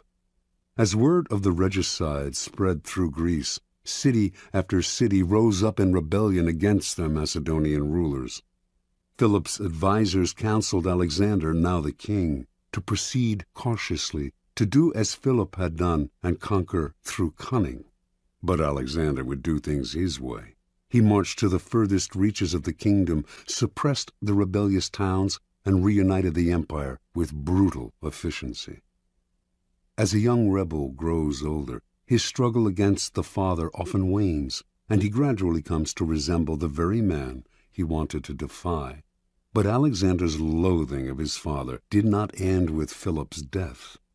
Once he had consolidated Greece, he set his eyes on Persia, the prize that had eluded his father, who had dreamed of conquering Asia. If he defeated the Persians, Alexander would finally surpass Philip in glory and fame. Alexander crossed into Asia with an army of 35,000 to face a Persian force numbering over 1,000,000. Before engaging the Persians in battle, he passed through the town of Gordium. Here, in the town's main temple, there stood an ancient chariot tied with cords made of the rind of the cornel tree. Legend had it that any man who could undo these cords, the Gordian knot, would rule the world. Many had tried to untie the enormous and intricate knot, but none had succeeded. Alexander, seeing he could not possibly untie the knot with his bare hands, took out his sword and with one slash cut it in half. This symbolic gesture showed the world that he would not do as others, but would blaze his own path. Against astounding odds, Alexander conquered the Persians. Most expected him to stop there. It was a great triumph, enough to secure his fame for eternity. But Alexander had the same relationship to his own deeds as he had to his father.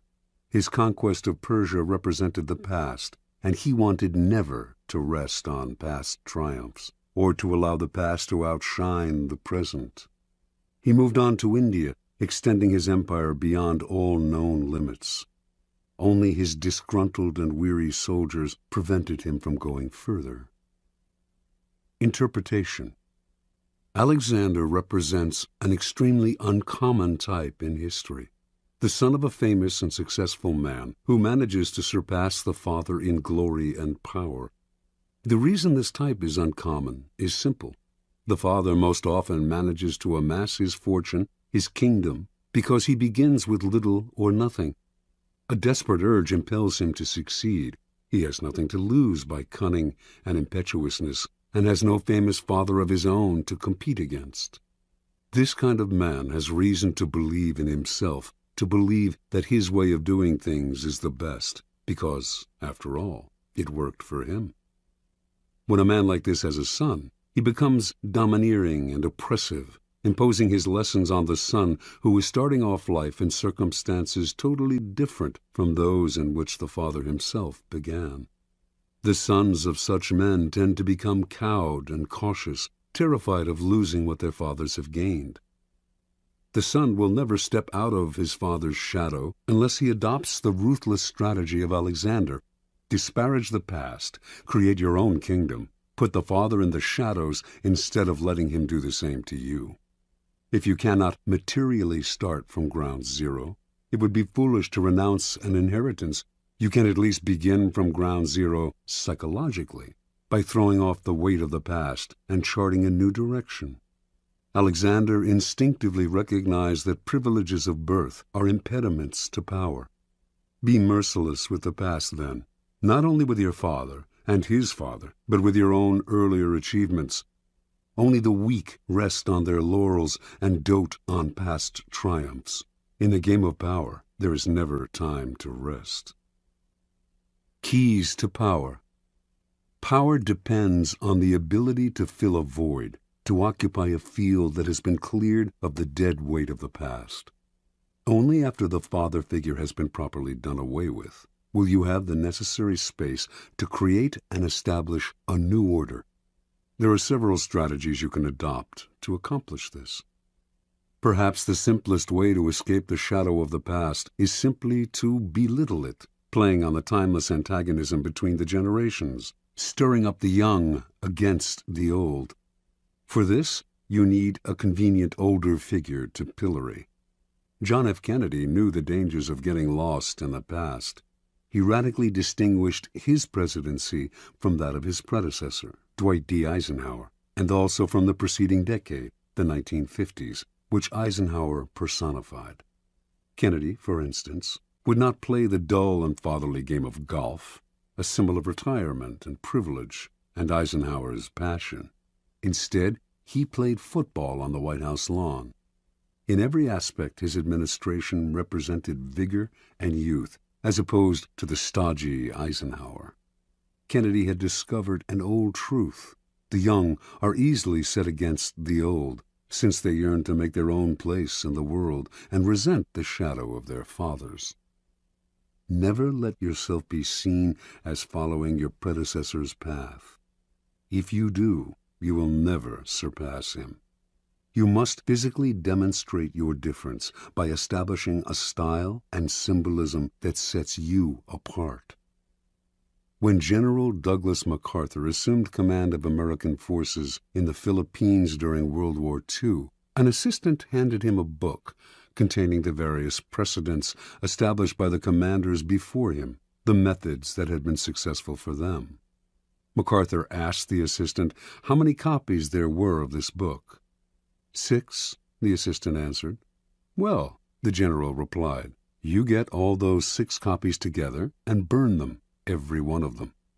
I'll not be bound by precedents. Any time a problem comes up, I'll make the decision at once, immediately. Adopt this ruthless strategy toward the past, burn all the books, and train yourself to react to circumstances as they happen.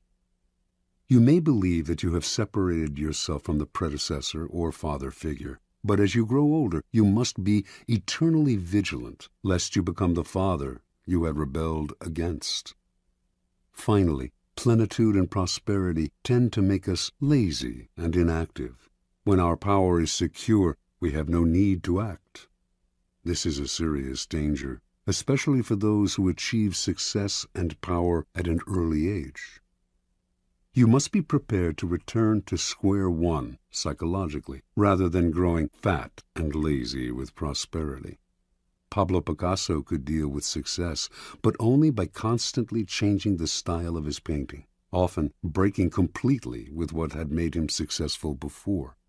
How often our early triumphs turn us into a kind of caricature of ourselves.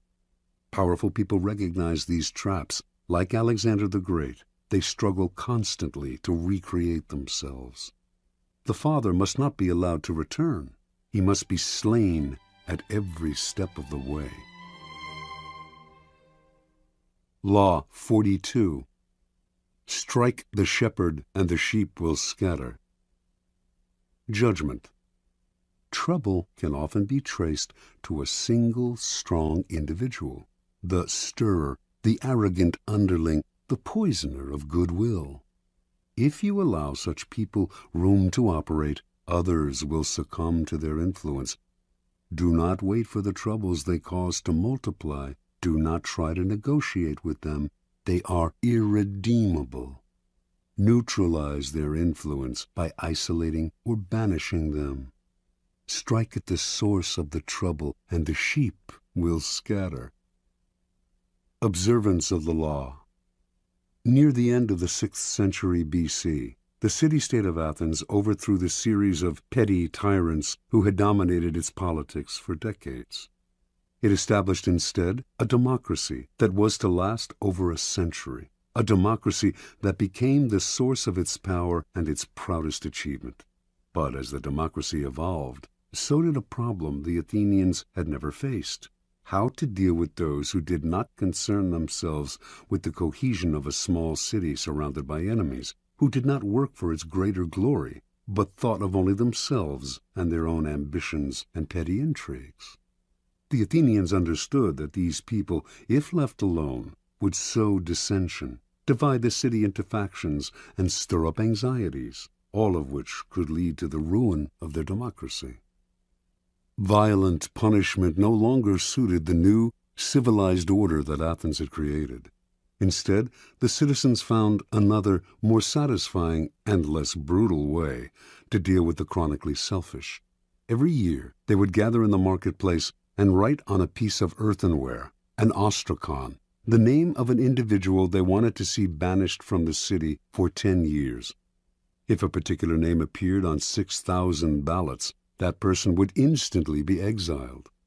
If no one received 6,000 votes, the person with the most ostraka recording his name would suffer the 10-year ostracism. This ritual expulsion became a kind of festival. What a joy to be able to banish those irritating, anxiety-inducing individuals who wanted to rise above the group they should have served. In 490 BC, Aristides, one of the great generals of Athenian history, helped defeat the Persians at the Battle of Marathon. Meanwhile, off the battlefield, his fairness as a judge had earned him the nickname the Just.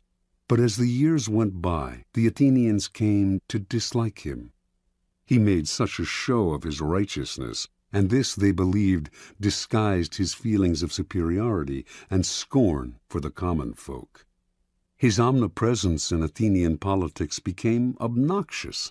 The citizens grew tired of hearing him called the Just. They feared that this was just the type of man, judgmental, haughty, who would eventually stir up fierce divisions among them.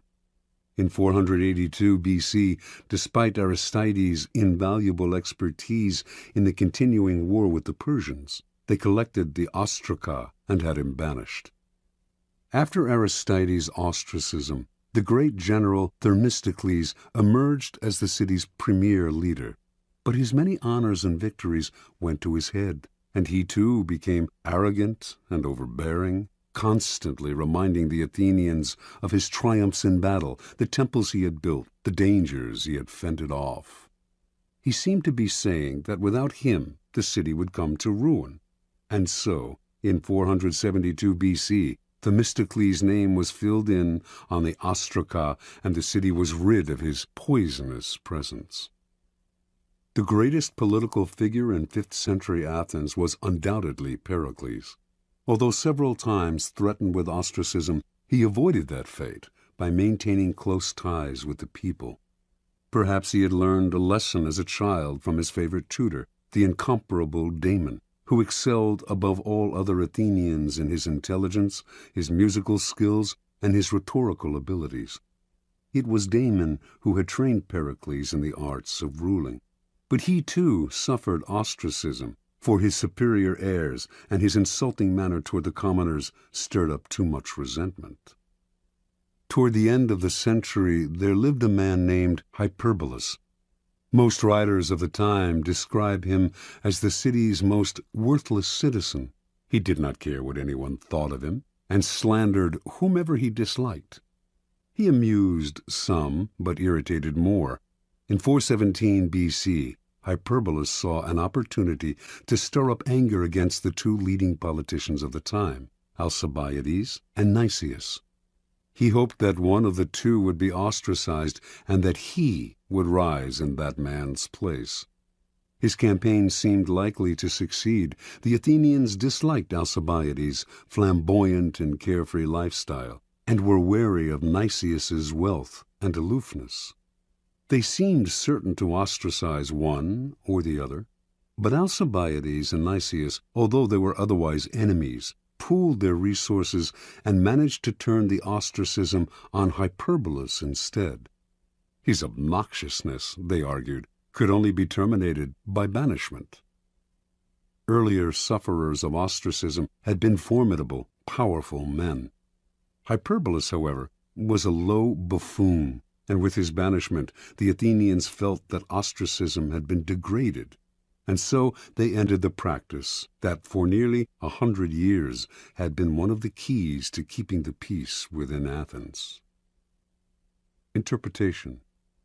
The Athenians sensed the dangers posed by asocial behavior and saw how such behavior often disguises itself in other forms. The holier-than-thou attitude that silently seeks to impose its standards on others, overweening ambition at the expense of the common good, the flaunting of superiority, quiet scheming, terminal obnoxiousness. Some of these behaviors would eat away at the city's cohesion by creating factions and sowing dissension. Others would ruin the democratic spirit by making the common citizen feel inferior and envious. The Athenians did not try to re-educate people who acted in these ways, or to absorb them somehow into the group, or to impose a violent punishment that would only create other problems. The solution was quick and effective. Get rid of them. Within any group, trouble can most often be traced to a single source, the unhappy, chronically dissatisfied one who will always stir up dissension and infect the group with his or her ill ease. Before you know what hit you, the dissatisfaction spreads. Act before it becomes impossible to disentangle one strand of misery from another, or to see how the whole thing started. First, recognize troublemakers by their overbearing presence or by their complaining nature. Once you spot them, do not try to reform them or appease them. That will only make things worse. Do not attack them, whether directly or indirectly, for they are poisonous in nature and will work underground to destroy you. Do as the Athenians did. Banish them before it is too late. Separate them from the group before they become the eye of a whirlpool. Do not give them time to stir up anxieties and sow discontent. Do not give them room to move. Let one person suffer so that the rest can live in peace. Keys to power. In the past, an entire nation would be ruled by a king and his handful of ministers. Only the elite had any power to play with. Over the centuries, power has gradually become more and more diffused and democratized. This has created, however, a common misperception that groups no longer have centers of power, that power is spread out and scattered among many people. Actually, however, power has changed in its numbers, but not in its essence. There may be fewer mighty tyrants commanding the power of life and death over millions, but there remain thousands of petty tyrants ruling smaller realms. and enforcing their will through indirect power games, charisma, and so on. In every group, power is concentrated in the hands of one or two people, for this is one area in which human nature will never change. People will congregate around a single, strong personality like stars orbiting a sun. To labor under the illusion that this kind of power center no longer exists is to make endless mistakes, waste energy and time, and never hit the target. Powerful people never waste time. Outwardly, they may play along with the game, pretending that power is shared among many, but inwardly, they keep their eyes on the inevitable few in the group who hold the cards. These are the ones they work on. When troubles arise, they look for the underlying cause, the single, strong character who started the stirring, and whose isolation or banishment will settle the waters again. In his family therapy practice, Dr. Milton H. Erickson found that if the family dynamic was unsettled and dysfunctional, there was inevitably one person who was the stirrer, the troublemaker. In his sessions, he would symbolically isolate this rotten apple by seating him or her apart from the others, if only by a few feet. Slowly, the other family members would see the physically separate person as the source of their difficulty. Once you recognize who the stirrer is, pointing it out to other people will accomplish a great deal. Understanding who controls the group dynamic is a critical realization. Remember, stirrers thrive by hiding in the group, disguising their actions among the reactions of others. Render their actions visible, and they lose their power to upset. Finally, the reason you strike at the shepherd is because such an action will dishearten the sheep beyond any rational measure. When Hernando Cortés and Francisco Pizarro led their tiny forces against the Aztec and Incan empires, they did not make the mistake of fighting on several fronts, nor were they intimidated by the numbers arrayed against them. They captured the kings, Moctezuma and Atahualpa. Vast empires fell into their hands. With the leader gone, the center of gravity is gone. There is nothing to revolve around, and everything falls apart. Aim at the leaders, bring them down, and look for the endless opportunities in the confusion that will ensue. Law 43. Work on the hearts and minds of others. Judgment. Coercion creates a reaction that will eventually work against you. You must seduce others into wanting to move in your direction. A person you have seduced becomes your loyal pawn, and the way to seduce others is to operate on their individual psychologies and weaknesses. Soften up the resistant by working on their emotions, playing on what they hold dear and what they fear. Ignore the hearts and minds of others, and they will grow to hate you. Transgression of the law. Near the end of the reign of Louis XV, all of France seemed desperate for change. When the king's grandson and chosen successor, the future Louis XVI, married the 15-year-old daughter of the Empress of Austria, the French caught a glimpse of the future that seemed hopeful. The young bride, Marie Antoinette, was beautiful and full of life. She instantly changed the mood of the court, which was rank with Louis XV's debaucheries. Even the common people who had yet to see her talked excitedly of Marie Antoinette. The French had grown disgusted with the series of mistresses who had dominated Louis XV, and they looked forward to serving their new queen. In 1773, when Marie Antoinette publicly rode through the streets of Paris for the first time, applauding crowds swarmed around her carriage. "How fortunate," she wrote her mother, "to be in a position in which one can gain widespread affection at so little cost." In 1774, Louis XV died, and Louis XVI took the throne. As soon as Marie became queen, she abandoned herself to the pleasures she loved the most, ordering and wearing the most expensive gowns and jewelry in the realm, sporting the most elaborate hair in history. her sculpted coiffures rising as much as 3 feet above her head, and throwing a constant succession of masked balls and fêtes. All of these whims she paid for on credit, never concerning herself with the cost or who paid the bills. Marie Antoinette's greatest pleasure was the creation and designing of a private Garden of Eden at the Petit Trianon, a chateau on the grounds of Versailles with its own woods. The gardens at Petit Trianon were to be as natural as possible, including moss applied by hand to the trees and rocks.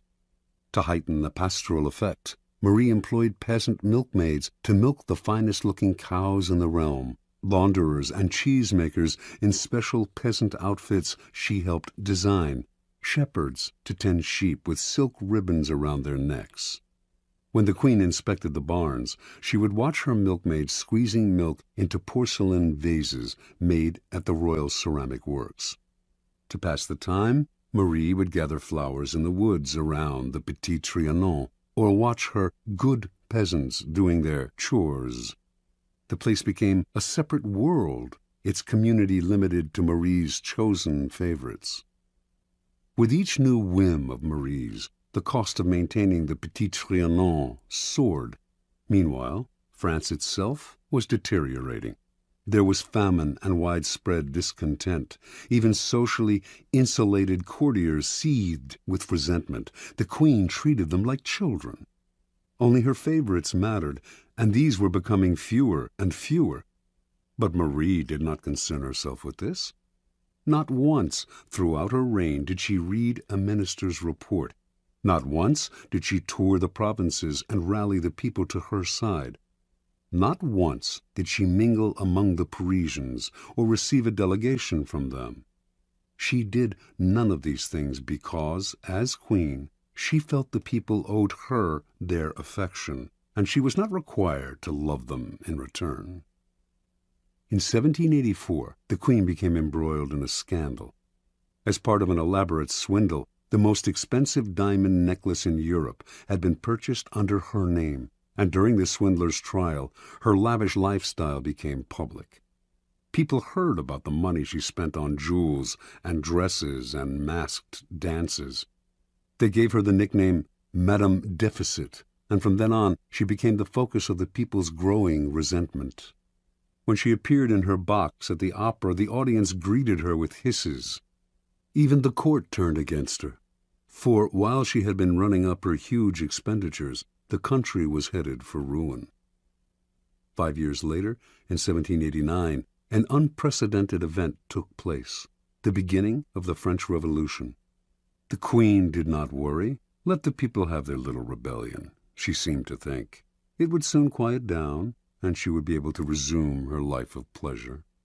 That year, the people marched on Versailles, forcing the royal family to quit the palace and take residence in Paris. This was a triumph for the rebels, but it offered the Queen an opportunity to heal the wounds she had opened and establish contact with the people.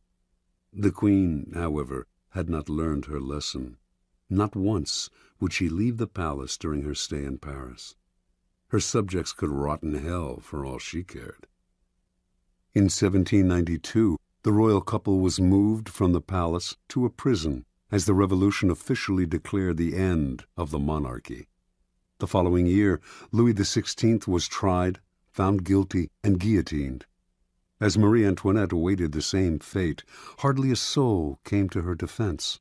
Not one of her former friends in the court, not one of Europe's other monarchs, who, as members of their own country's royal families, had all the reason in the world to show that revolution did not pay.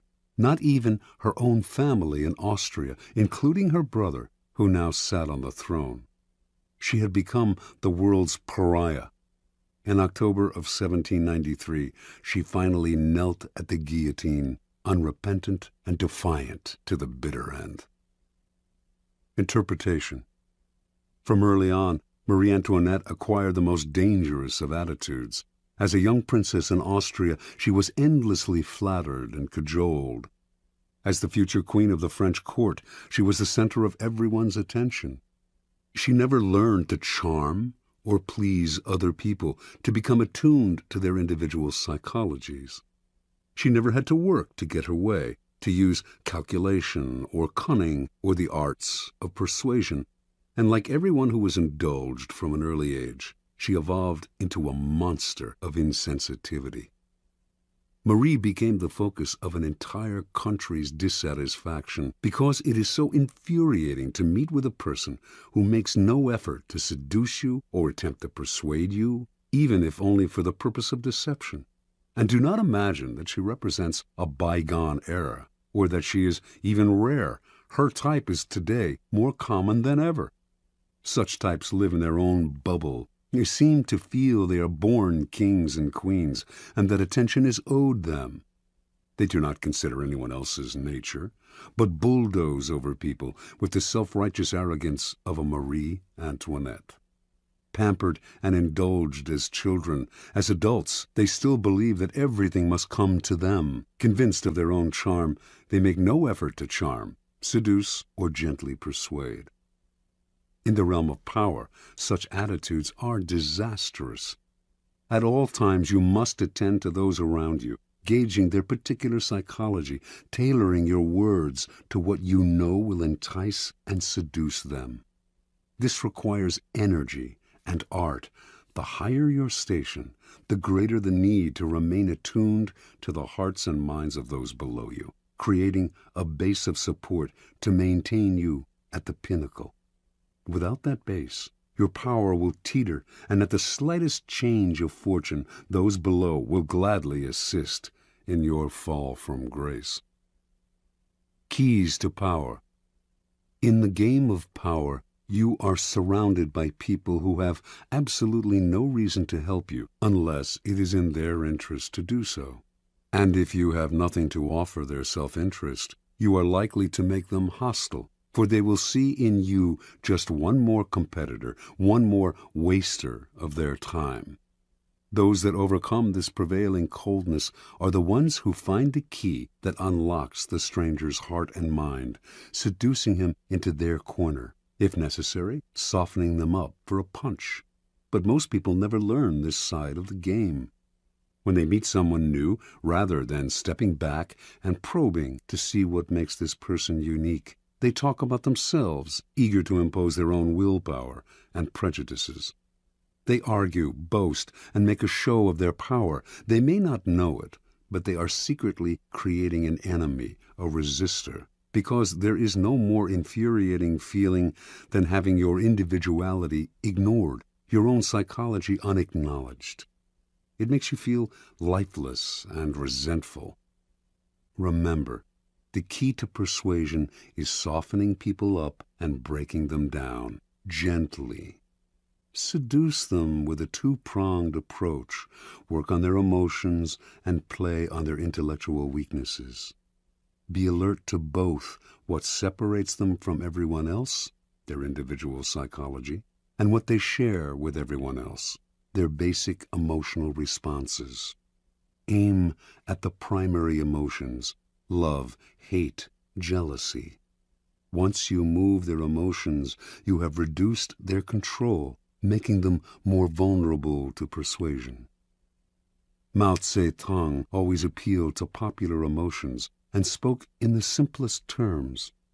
Educated and well-read himself, in his speeches he used visceral metaphors, voicing the public's deepest anxieties and encouraging them to vent their frustrations in public meetings.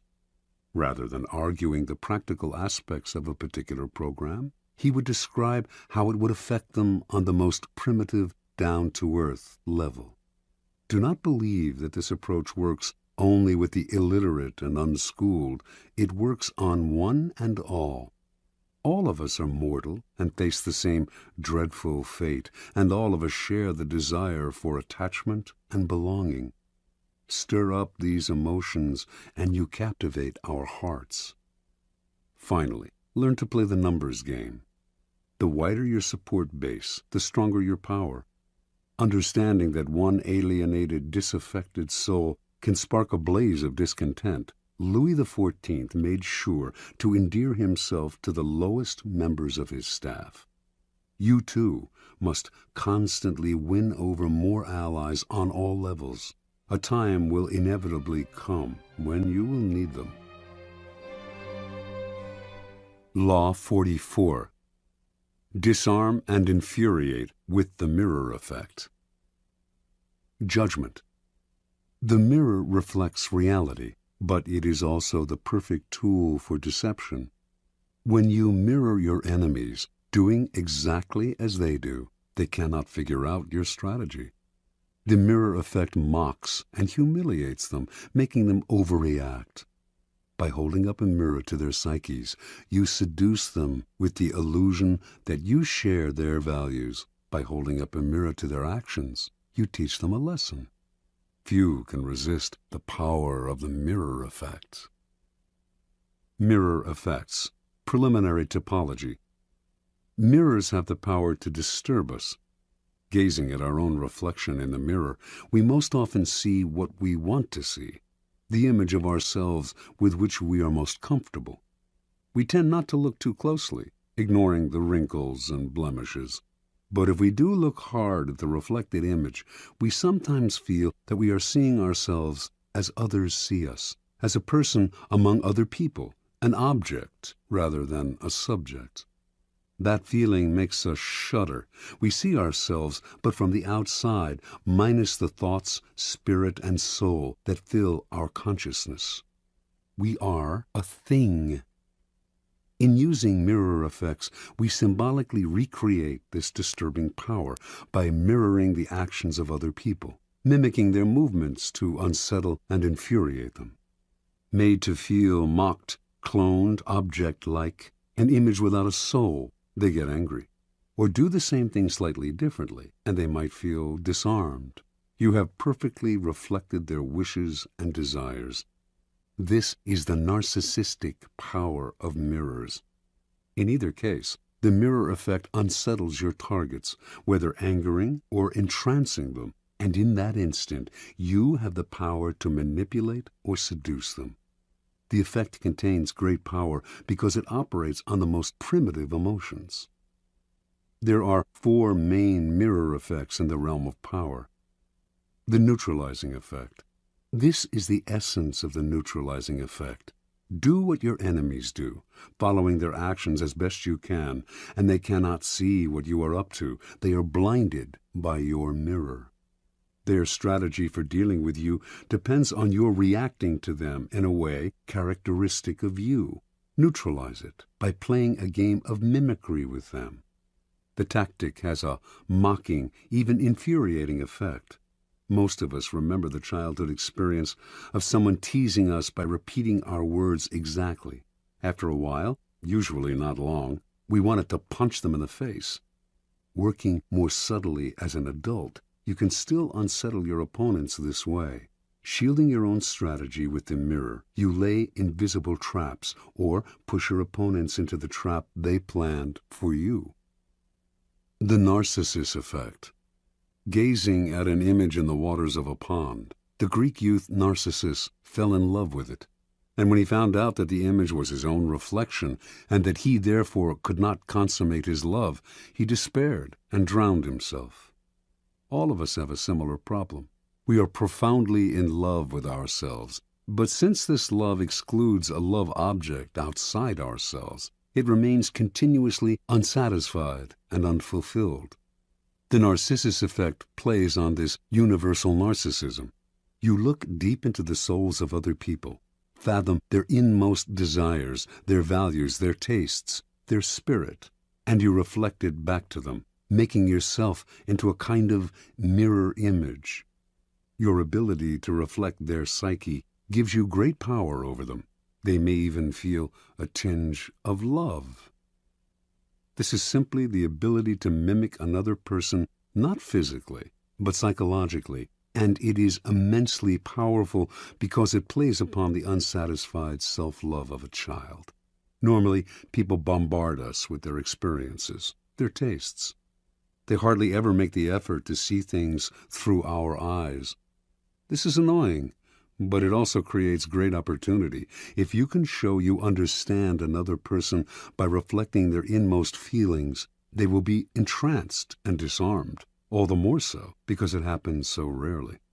No one can resist this feeling of being harmoniously reflected in the outside world, even though you might well be manufacturing it for their benefit and for deceptive purposes of your own. The moral effect.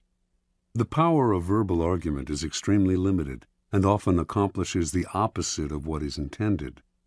As Gracian remarks, the truth is generally seen, rarely heard.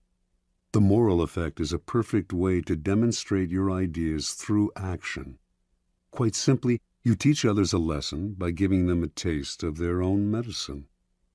In the moral effect, you mirror what other people have done to you and do so in a way that makes them realize you are doing to them exactly what they did to you. You make them feel that their behavior has been unpleasant, as opposed to hearing you complain and whine about it, which only gets their defenses up. And as they feel the result of their actions mirrored back at them, they realize in the profoundest sense how they hurt or punish others with their unsocial behavior. You objectify the qualities you want them to feel ashamed of and create a mirror in which they can gaze at their follies and learn a lesson about themselves. This technique is often used by educators, psychologists, and anyone who has to deal with unpleasant and unconscious behavior. This is the teacher's mirror. Whether or not there is actually anything wrong with the way people have treated you, however, it can often be to your advantage to reflect it back to them in a way that makes them feel guilty about it. Hallucinatory effect. Mirrors are tremendously deceptive, for they create a sense that you are looking at the real world. Actually, though, you are only staring at a piece of glass, which, as everyone knows, cannot show the world exactly as it is. Everything in a mirror is reversed. When Alice goes through the looking glass in Lewis Carroll's book, she enters a world that is back to front, and more than just visually. The hallucinatory effect comes from creating a perfect copy of an object, a place, a person. This copy acts as a kind of dummy. People take it for the real thing because it has the physical appearance of the real thing. This is the preeminent technique of con artists, who strategically mimic the real world to deceive you. It also has applications in any arena that requires camouflage. This is the deceiver's mirror.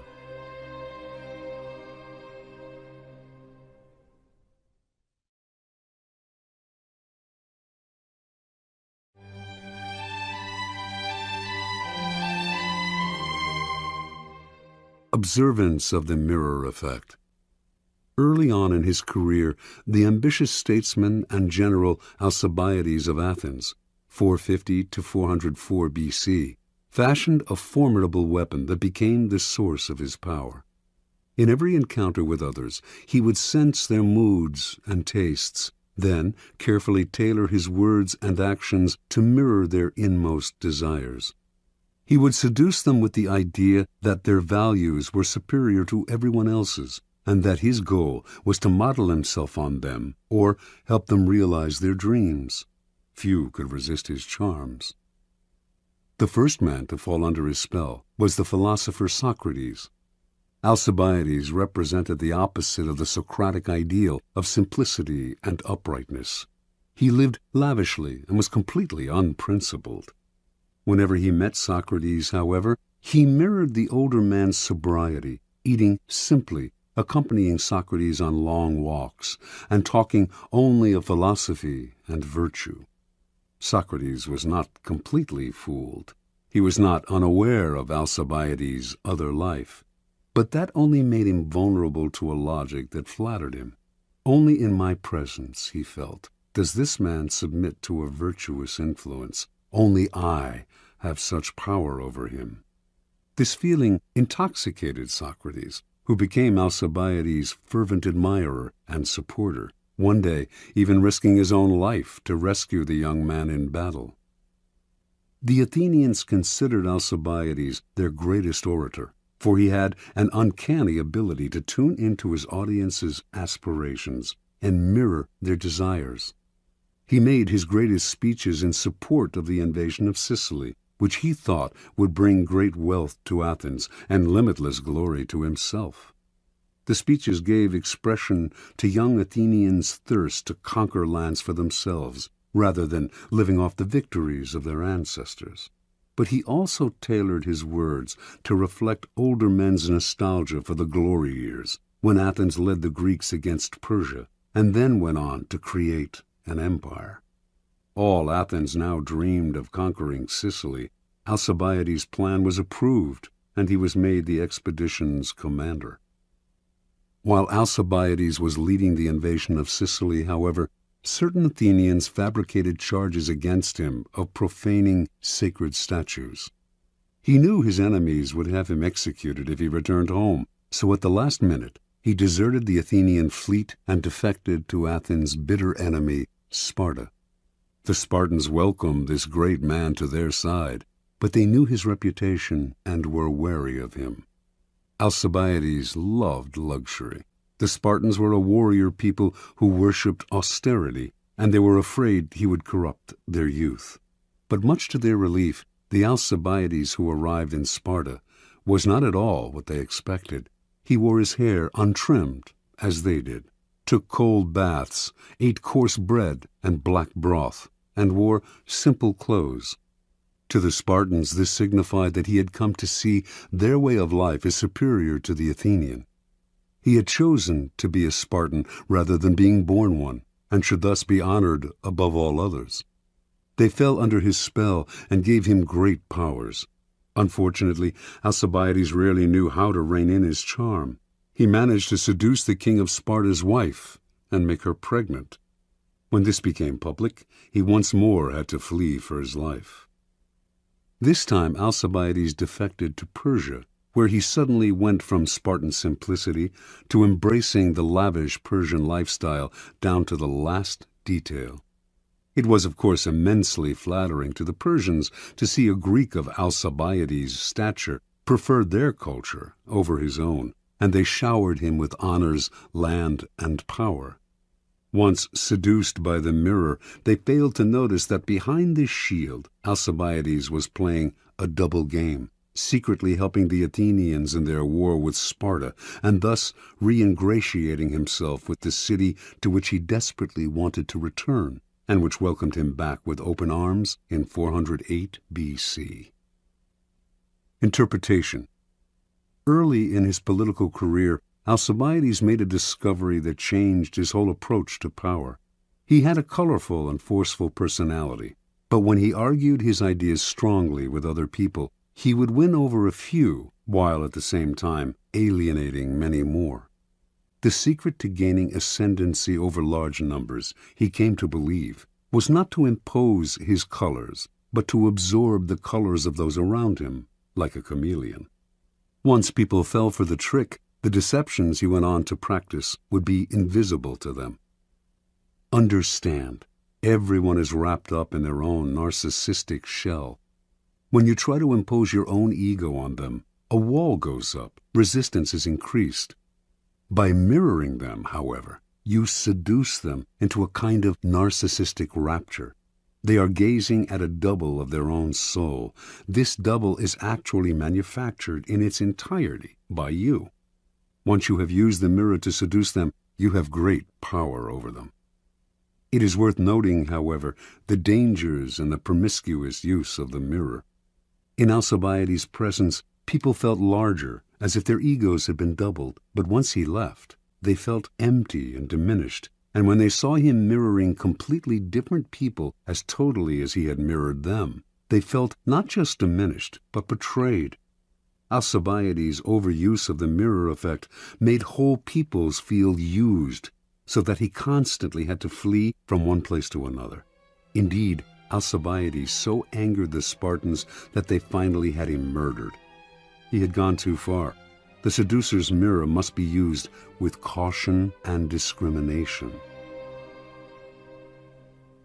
Law 45. Preach the need for change, but never reform too much at once. Judgment. Everyone understands the need for change in the abstract. But on the day-to-day level, people are creatures of habit. Too much innovation is traumatic and will lead to revolt. If you are new to a position of power, or an outsider trying to build a power base, make a show of respecting the old ways of doing things. If change is necessary, make it feel like a gentle improvement on the past. Transgression of the law. Sometime in the early 1520s, King Henry VIII of England decided to divorce his wife, Catherine of Aragon, because she had failed to bear him a son, and because he had fallen in love with the young and comely Anne Boleyn. The Pope, Clement VII, opposed the divorce and threatened the king with excommunication. The king's most powerful minister, Cardinal Wolsey, also saw no need for divorce, and his half-hearted support of the king cost him his position and soon his life. One man in Henry's cabinet, Thomas Cromwell, not only supported him in his desire for a divorce, but had an idea for realizing it, a complete break with the past. He convinced the king that by severing ties with Rome and making himself the head of a newly formed English church, he could divorce Catherine and marry Anne. By 1531, Henry saw this as the only solution. To reward Cromwell for his simple but brilliant idea, he elevated this son of a blacksmith to the post of royal counselor. By 1534, Cromwell had been named the king's secretary, and as the power behind the throne, he had become the most powerful man in England. But for him, the break with Rome went beyond the satisfaction of the king's carnal desires. He envisioned a new Protestant order in England, with the power of the Catholic Church smashed and its vast wealth in the hands of the king and the government. In that same year, he initiated a complete survey of the churches and monasteries of England, and as it turned out, the treasures and monies that the churches had accumulated over the centuries were far more than he had imagined. His spies and agents came back with astonishing figures. To justify his schemes, Cromwell circulated stories about the corruption in the English monasteries, their abuse of power, their exploitation of the people they supposedly served.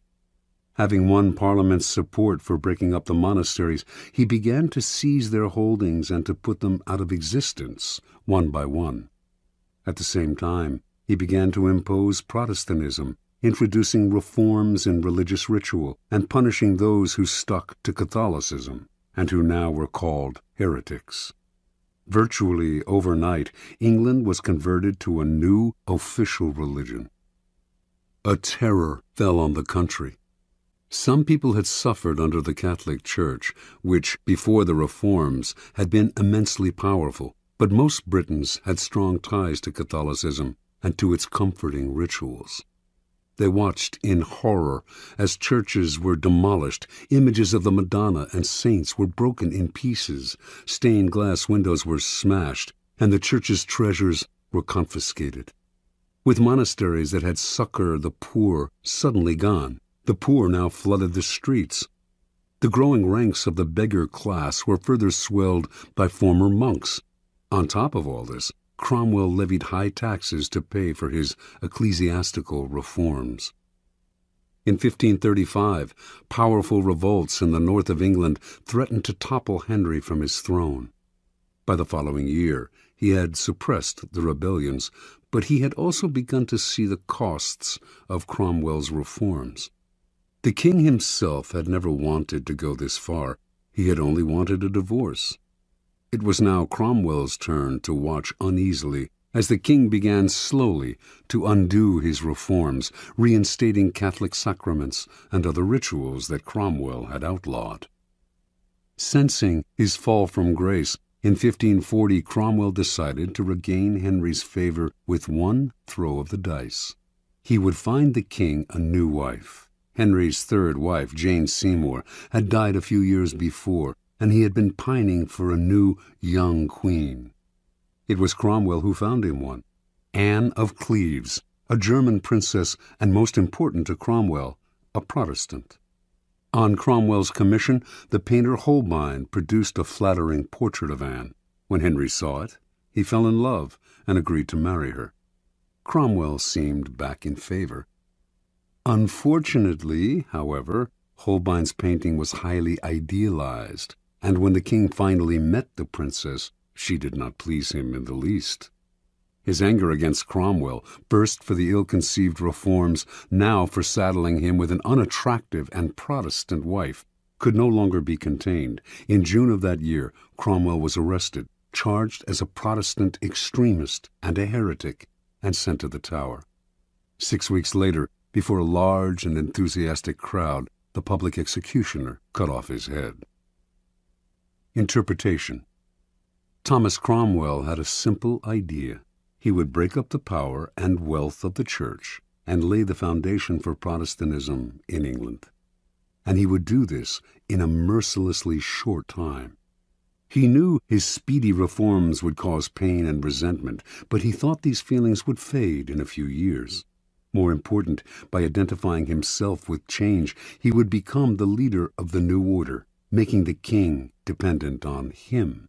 But there was a problem in this strategy. Like a billiard ball hit too hard against the cushion, his reforms had reactions and caroms he did not envision and could not control. The man who initiates strong reforms often becomes the scapegoat for any kind of dissatisfaction, and eventually the reaction to his reforms may consume him, for change is upsetting to the human animal, even when it is for the good.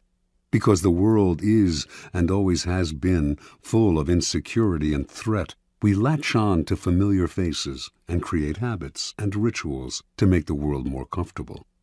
Change can be pleasant and even sometimes desirable in the abstract, but too much of it creates an anxiety that will stir and boil beneath the surface and then eventually erupt. Never underestimate the hidden conservatism of those around you.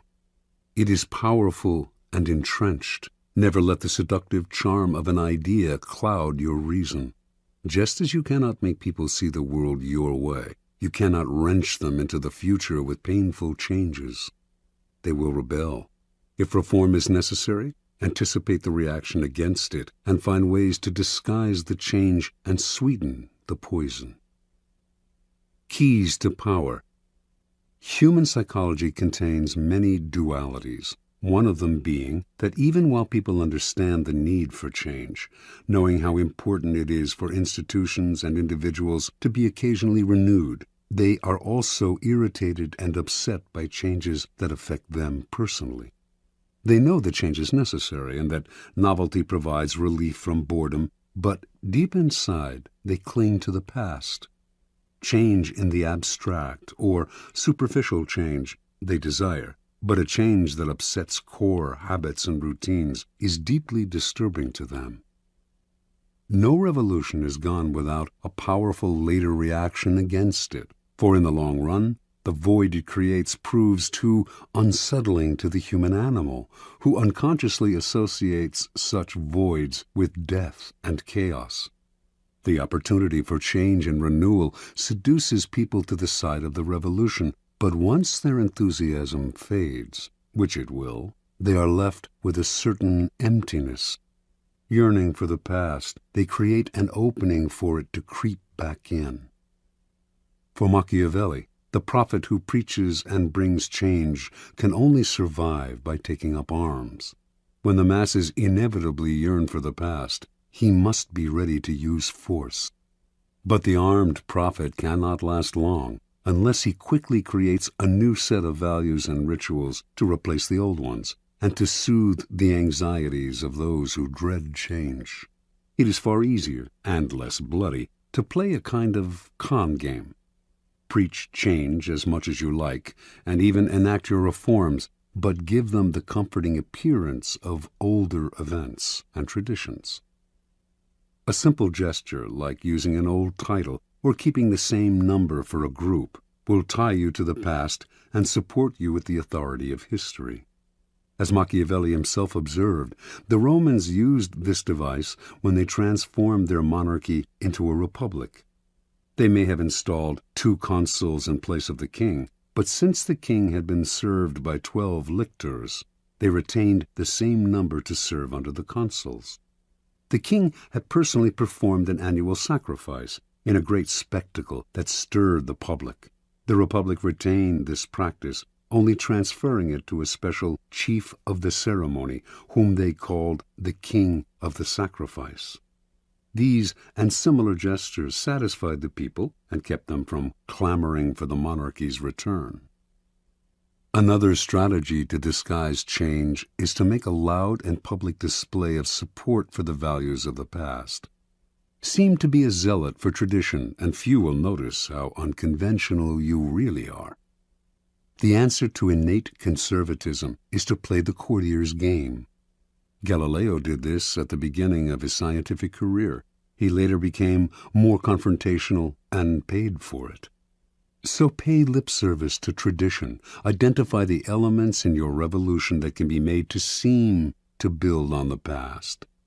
Say the right things. Make a show of conformity, and meanwhile, let your theories do their radical work.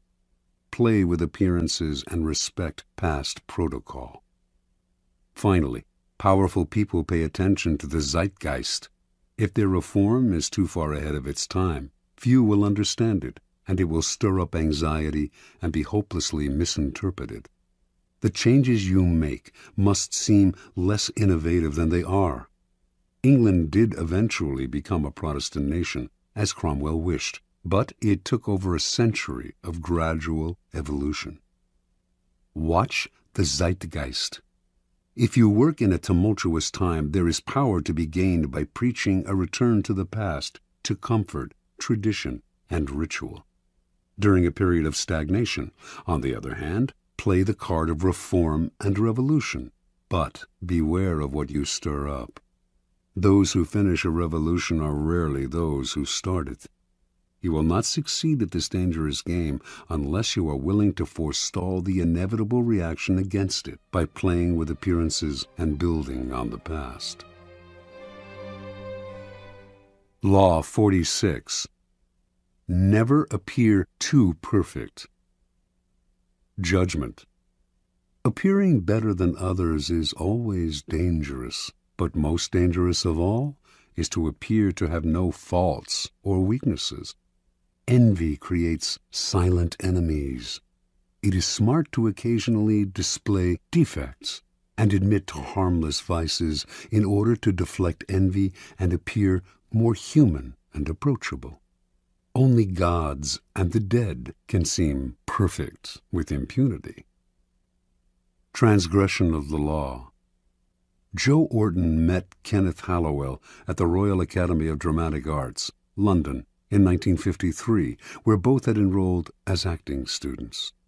They soon became lovers and moved in together.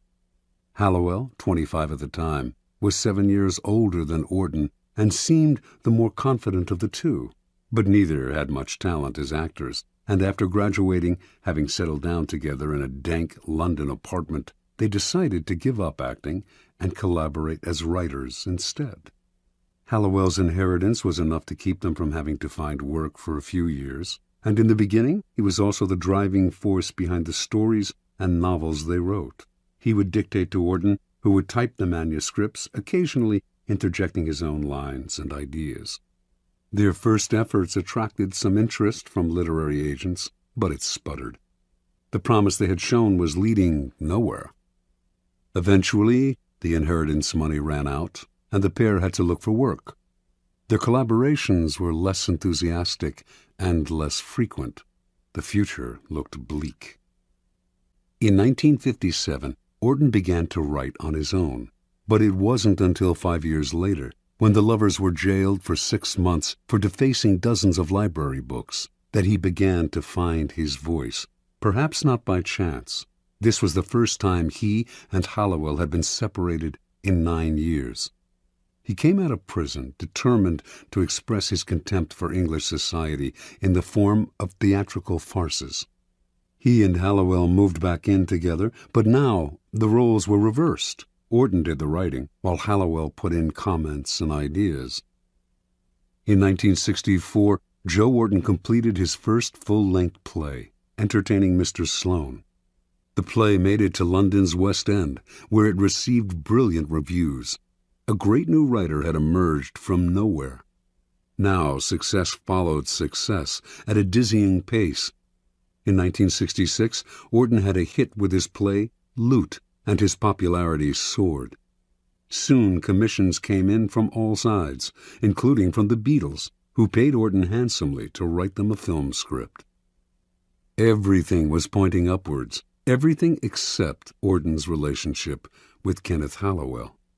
The pair still lived together, but as Auden grew successful, Hallowell began to deteriorate. Watching his lover become the center of attention, he suffered the humiliation of becoming a kind of personal assistant to the playwright, his role in what had once been a collaboration growing smaller and smaller. In the 1950s, he had supported Auden with his inheritance. Now Auden supported him. At a party or among friends, people would naturally gravitate towards Auden. He was charming, and his mood was almost always buoyant. Unlike the handsome Auden, Hallowell was bald and awkward. His defensiveness made people want to avoid him. With Auden's success, the couple's problems only worsened. Hallowell's moods made their life together impossible. Auden claimed to want to leave him and had numerous affairs, but would always end up returning to his old friend and lover. He tried to help Hallowell launch a career as an artist, even arranging for a gallery to show his work, but the show was a flop, and this only heightened Hallowell's sense of inferiority.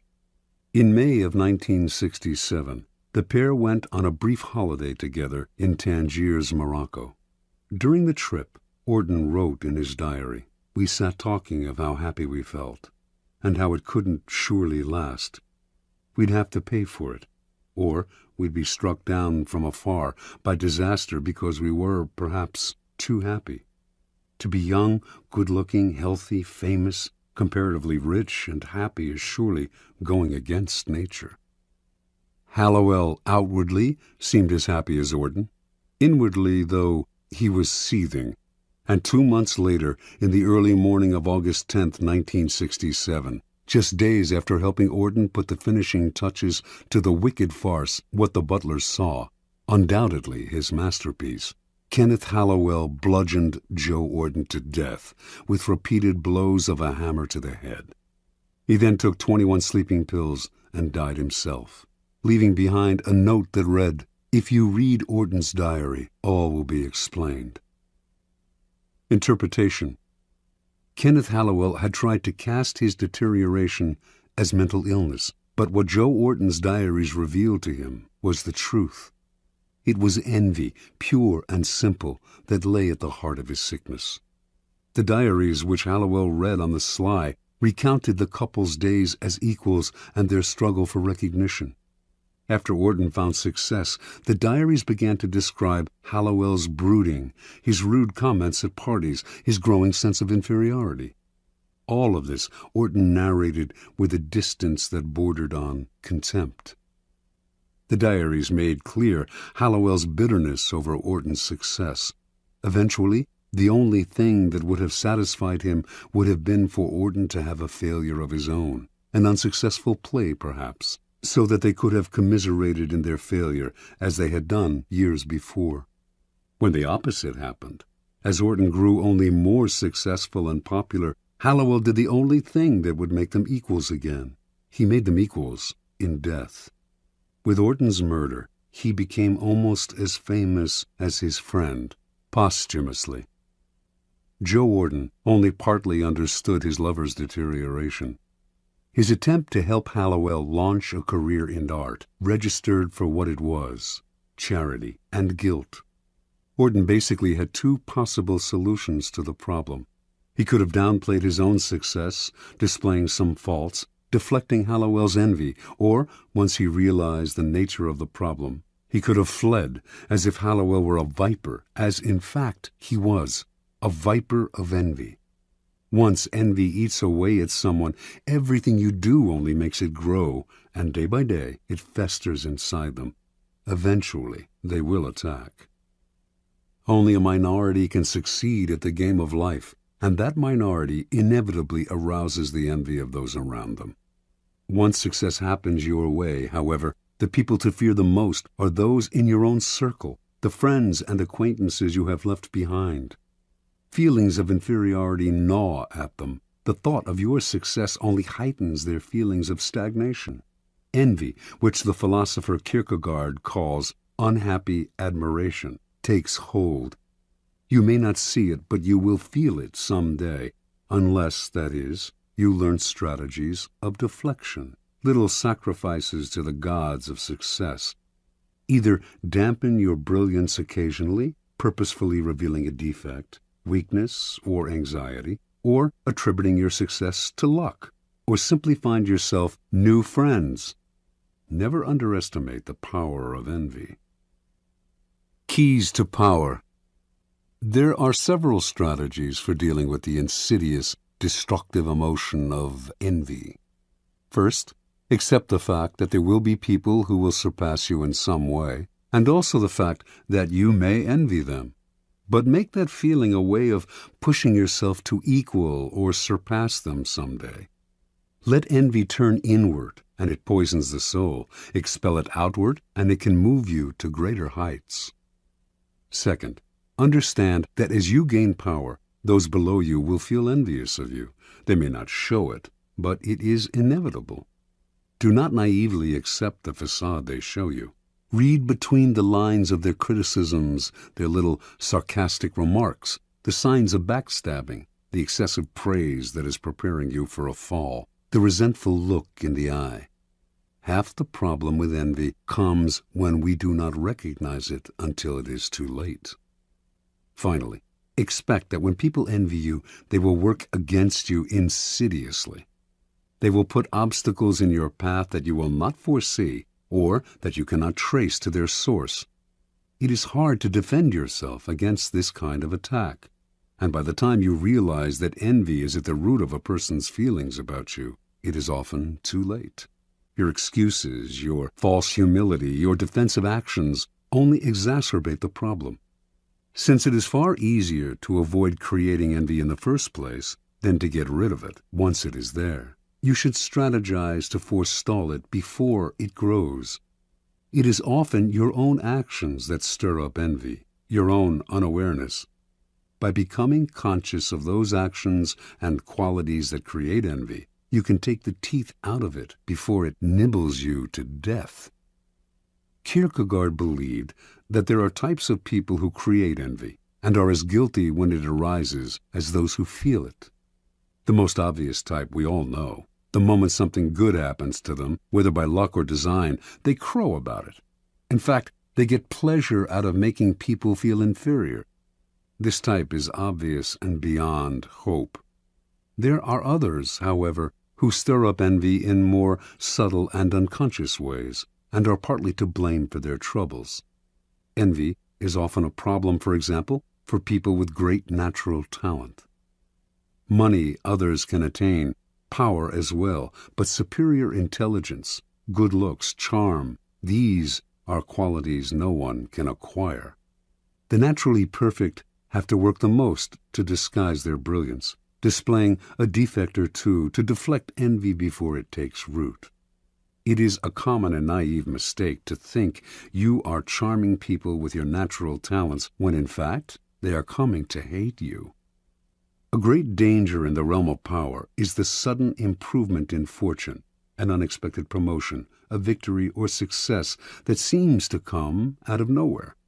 This is sure to stir up envy among your former peers. Subtly emphasize how lucky you have been to make your happiness seem more attainable to other people, and the need for envy less acute. But be careful not to affect a false modesty that people can easily see through. This will only make them more envious. The act has to be good. Your humility and your openness to those you have left behind have to seem genuine. Any hint of insincerity will only make your new status more oppressive. Remember, despite your elevated position, it will do you no good to alienate your former peers. Power requires a wide and solid support base, which envy can silently destroy. According to the Elizabethan statesman and writer Sir Francis Bacon, The wisest policy of the powerful is to create a kind of pity for themselves, as if their responsibilities were a burden and a sacrifice. How can one envy a man who has taken on a heavy load for the public interest? Disguise your power as a kind of self-sacrifice rather than a source of happiness, and you make it seem less enviable. Emphasize your troubles, and you turn a potential danger, envy, into a source of moral support, pity. A similar ploy is to hint that your good fortune will benefit those around you. To do this, you may need to open your purse strings. To deflect envy, Gracian recommends that the powerful display a weakness, a minor social indiscretion, a harmless vice. Give those who envy you something to feed on, distracting them from your more important sins. Remember, it is the reality that matters. You may have to play games with appearances, but in the end, you will have what counts, true power. In some Arab countries, a man will avoid arousing envy by showing his wealth only on the inside of his house. Apply this wisdom to your own character. Beware of some of envy's disguises. Excessive praise is an almost sure sign that the person praising you envies you. They are either setting you up for a fall, it will be impossible for you to live up to their praise, or they are sharpening their blades behind your back. At the same time, those who are hypercritical of you, or who slander you publicly, probably envy you as well. Recognize their behavior as disguised envy, and you keep out of the trap of mutual mudslinging, or of taking their criticisms to heart. Win your revenge by ignoring their measly presence. Do not try to help or do favors for those who envy you. They will think you are condescending to them. Joe Wharton's attempt to help Hallowell find a gallery for his work only intensified his lover's feelings of inferiority and envy. Once envy reveals itself for what it is, the only solution is often to flee the presence of the enviers, leaving them to stew in a hell of their own creation. Law 47. Do not go past the mark you aimed for. In victory, learn when to stop. Judgment. The moment of victory is often the moment of greatest peril. In the heat of victory, arrogance and overconfidence can push you past the goal you had aimed for, and by going too far, you make more enemies than you defeat. Do not allow success to go to your head. There is no substitute for strategy and careful planning. Set a goal, and when you reach it, stop. Transgression of the law. In 559 BC, a young man named Cyrus gathered an immense army from the scattered tribes of Persia and marched against his grandfather, Astyages, king of the Medes.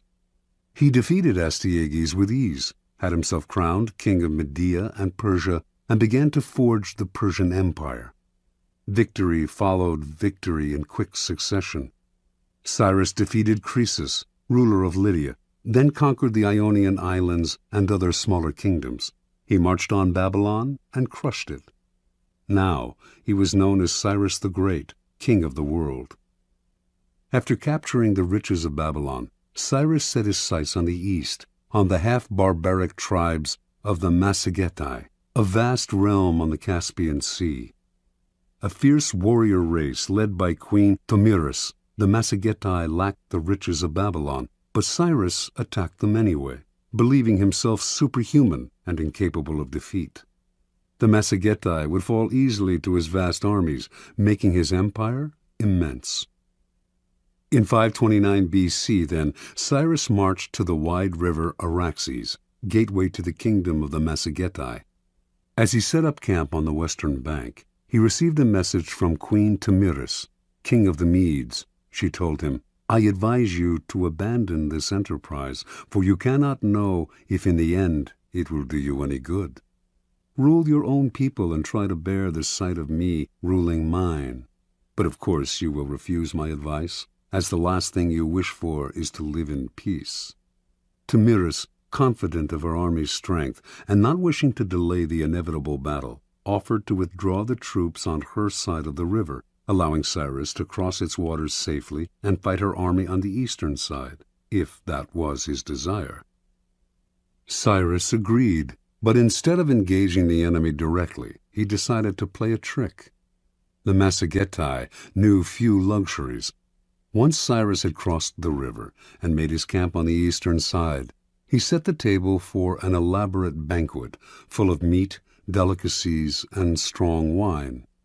Then he left his weakest troops in the camp and withdrew the rest of the army to the river. A large Massagetæ detachment soon attacked the camp and killed all of the Persian soldiers in a fierce battle.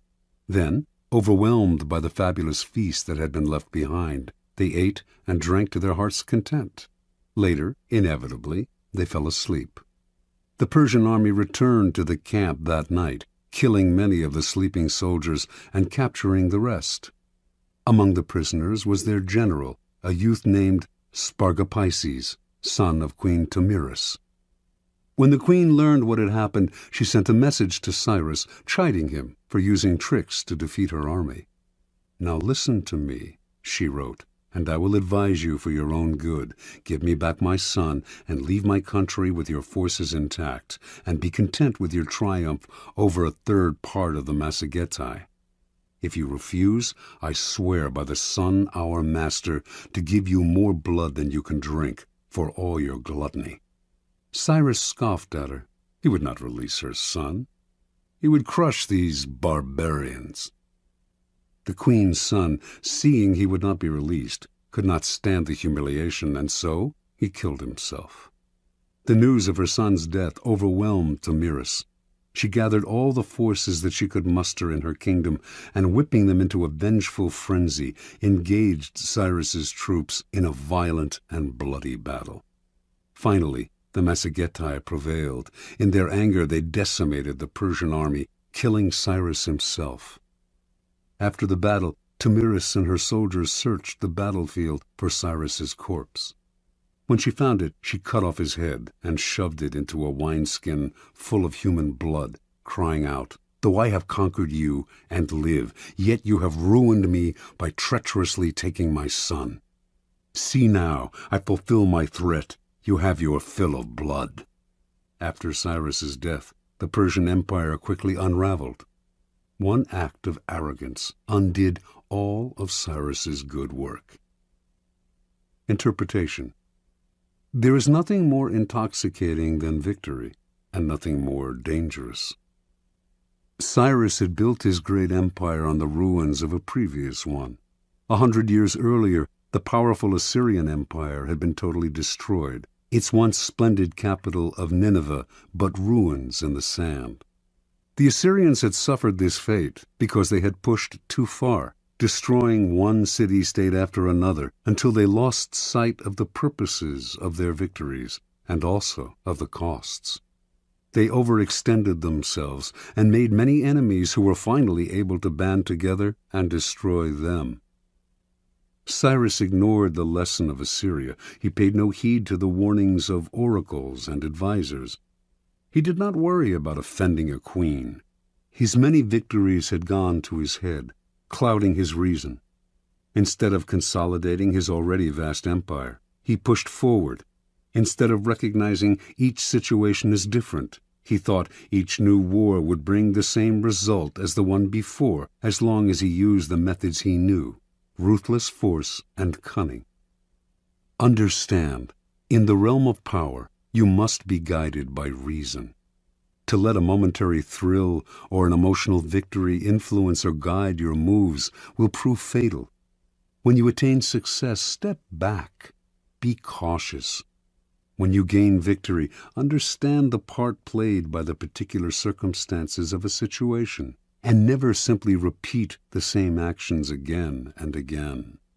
History is littered with the ruins of victorious empires and the corpses of leaders who could not learn to stop and consolidate their gains.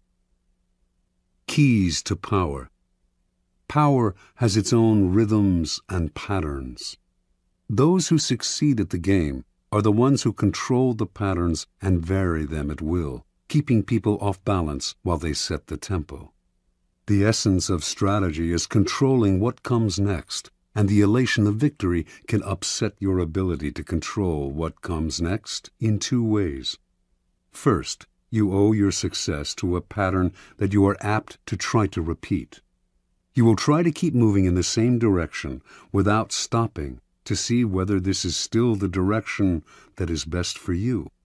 Second, success tends to go to your head and make you emotional. Feeling invulnerable, you make aggressive moves that ultimately undo the victory you have gained. The lesson is simple. The powerful vary their rhythms and patterns, change course, adapt to circumstance, and learn to improvise. Rather than letting their dancing feet impel them forward, they step back and look where they are going. It is as if their bloodstream bore a kind of antidote to the intoxication of victory, letting them control their emotions and come to a kind of mental halt when they have attained success. They steady themselves, give themselves the space to reflect on what has happened, examine the role of circumstance and luck in their success. As they say in riding school, you have to be able to control yourself before you can control the horse. Law 48. Assume formlessness. Judgment. By taking a shape, by having a visible plan, you open yourself to attack. Instead of taking a form for your enemy to grasp, keep yourself adaptable and on the move. Accept the fact that nothing is certain and no law is fixed. The best way to protect yourself is to be as fluid and formless as water. Never bet on stability or lasting order. Everything changes. Observance of the law. When World War II ended and the Japanese, who had invaded China in 1937, had finally been thrown out, the Chinese nationalists, led by Chiang Kai-shek, decided the time had come to annihilate the Chinese communists, their hated rivals, once and for all. They had almost succeeded in 1935, forcing the communists into the Long March, the grueling retreat that had greatly diminished their numbers. Although the communists had recovered somewhat during the war against Japan, it would not be difficult to defeat them now. They controlled only isolated areas in the countryside, had unsophisticated weaponry, lacked any military experience or training beyond mountain fighting, and controlled no important parts of China, except areas of Manchuria, which they had managed to take after the Japanese retreat.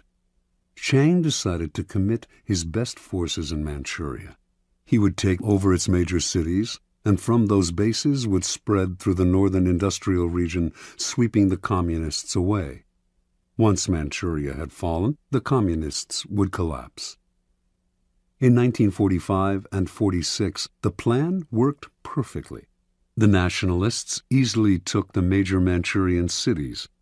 Puzzlingly, though, in the face of this critical campaign, the communist strategy made no sense.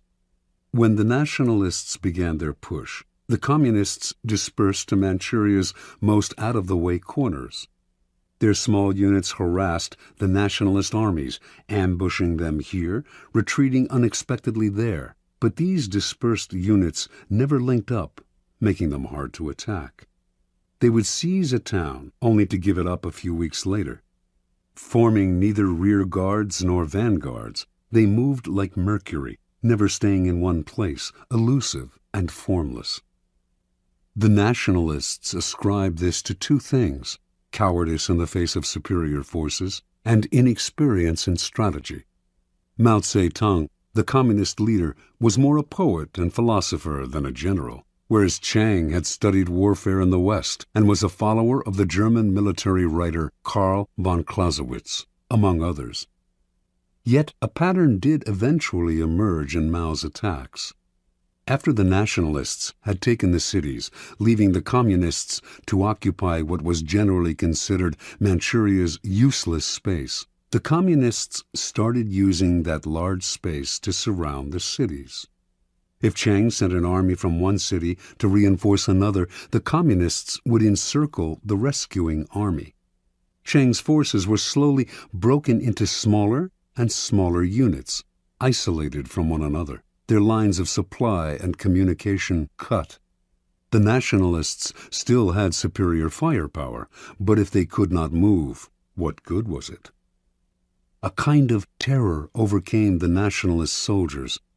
Commanders comfortably remote from the front lines might laugh at Mao, but the soldiers had fought the communists in the mountains and had come to fear their elusiveness.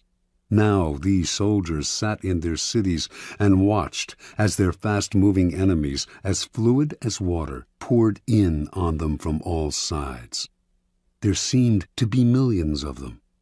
The communists also encircled the soldiers' spirits, bombarding them with propaganda to lower their morale and pressure them to desert. The nationalists began to surrender in their minds. Their encircled and isolated cities started collapsing even before directly attacked. One after another fell in a quick succession. In November of 1948, the nationalists surrendered Manchuria to the communists, a humiliating blow to the technically superior nationalist army, and one that proved decisive in the war. By the following year, the communists controlled all of China. Interpretation. The two board games that best approximate the strategies of war are chess and the Asian game of Go. In chess, the board is small. In comparison to Go, the attack comes relatively quickly, forcing a decisive battle. It rarely pays to withdraw or to sacrifice your pieces, which must be concentrated at key areas. Go is much less formal. It is played on a large grid with 361 intersections, nearly 6 times as many positions as in chess. Black and white stones, one color for each side, are placed on the board's intersections, one at a time, wherever you like. Once all your stones, 52 for each side, are on the board, the object is to isolate the stones of your opponent by encircling them. A game of Go, called Wei Qi in China, can last up to 300 moves. The strategy is more subtle and fluid than chess, developing slowly. The more complex the pattern your stones initially create on the board, the harder it is for your opponent to understand your strategy. Fighting to control a particular area is not worth the trouble. You have to think in larger terms, to be prepared to sacrifice an area in order eventually to dominate the board. What you are after is not an entrenched position, but mobility. With mobility, you can isolate the opponent in small areas and then encircle them. The aim is not to kill off the opponent's pieces directly, as in chess, but to induce a kind of paralysis and collapse. Chess is linear, position-oriented, and aggressive. Go is nonlinear and fluid. Aggression is indirect until the end of the game, when the winner can surround the opponent's stones at an accelerated pace. Chinese military strategists have been influenced by Go for centuries. Its proverbs have been applied to war time and again. Mao Zedong was an addict of Wei Qi, and its precepts were ingrained in his strategies. A key Wei Qi concept, for example, is to use the size of the board to your advantage, spreading out in every direction so that your opponent cannot fathom your movements in a simple, linear way. Every Chinese, Mao once wrote, should consciously throw himself into this war of a jigsaw pattern against the nationalists. Place your men in a jigsaw pattern in Go, and your opponent loses himself trying to figure out what you are up to. Either he wastes time pursuing you, or, like Chiang Kai-shek, he assumes you are incompetent and fails to protect himself. And if he concentrates on single areas, as Western strategy advises, he becomes a sitting duck for encirclement. In the Wei Qi way of war, you encircle the enemy's brain, using mind games, propaganda, and irritation tactics to confuse and dishearten. This was the strategy of the communists. an apparent formlessness that disoriented and terrified their enemy. Where chess is linear and direct, the ancient game of Go is closer to the kind of strategy that will prove relevant in a world where battles are fought indirectly, in vast, loosely connected areas. Its strategies are abstract and multidimensional, inhabiting a plane beyond time and space, the strategist's mind.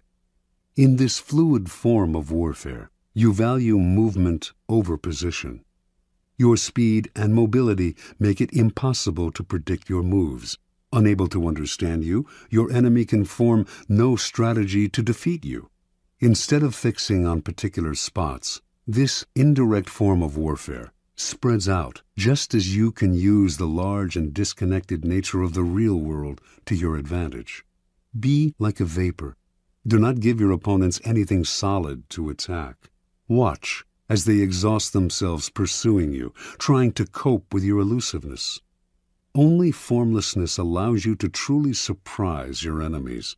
By the time they figure out where you are and what you are up to, it is too late. Keys to power. The human animal is distinguished by its constant creation of forms. Rarely expressing its emotions directly, it gives them form through language, or through socially acceptable rituals. We cannot communicate our emotions without a form.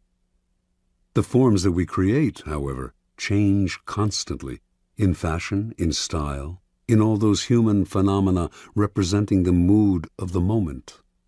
We are constantly altering the forms we have inherited from previous generations, and these changes are signs of life and vitality. Indeed, the things that don't change, the forms that rigidify, come to look to us like death, and we destroy them. The young show this most clearly. Uncomfortable with the forms that society imposes upon them, having no set identity, they play with their own characters, trying on a variety of masks and poses to express themselves.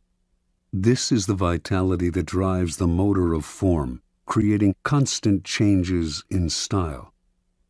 The powerful are often people who, in their youth, have shown immense creativity in expressing something new through a new form.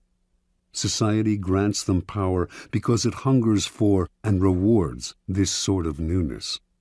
The problem comes later, when they often grow conservative and possessive.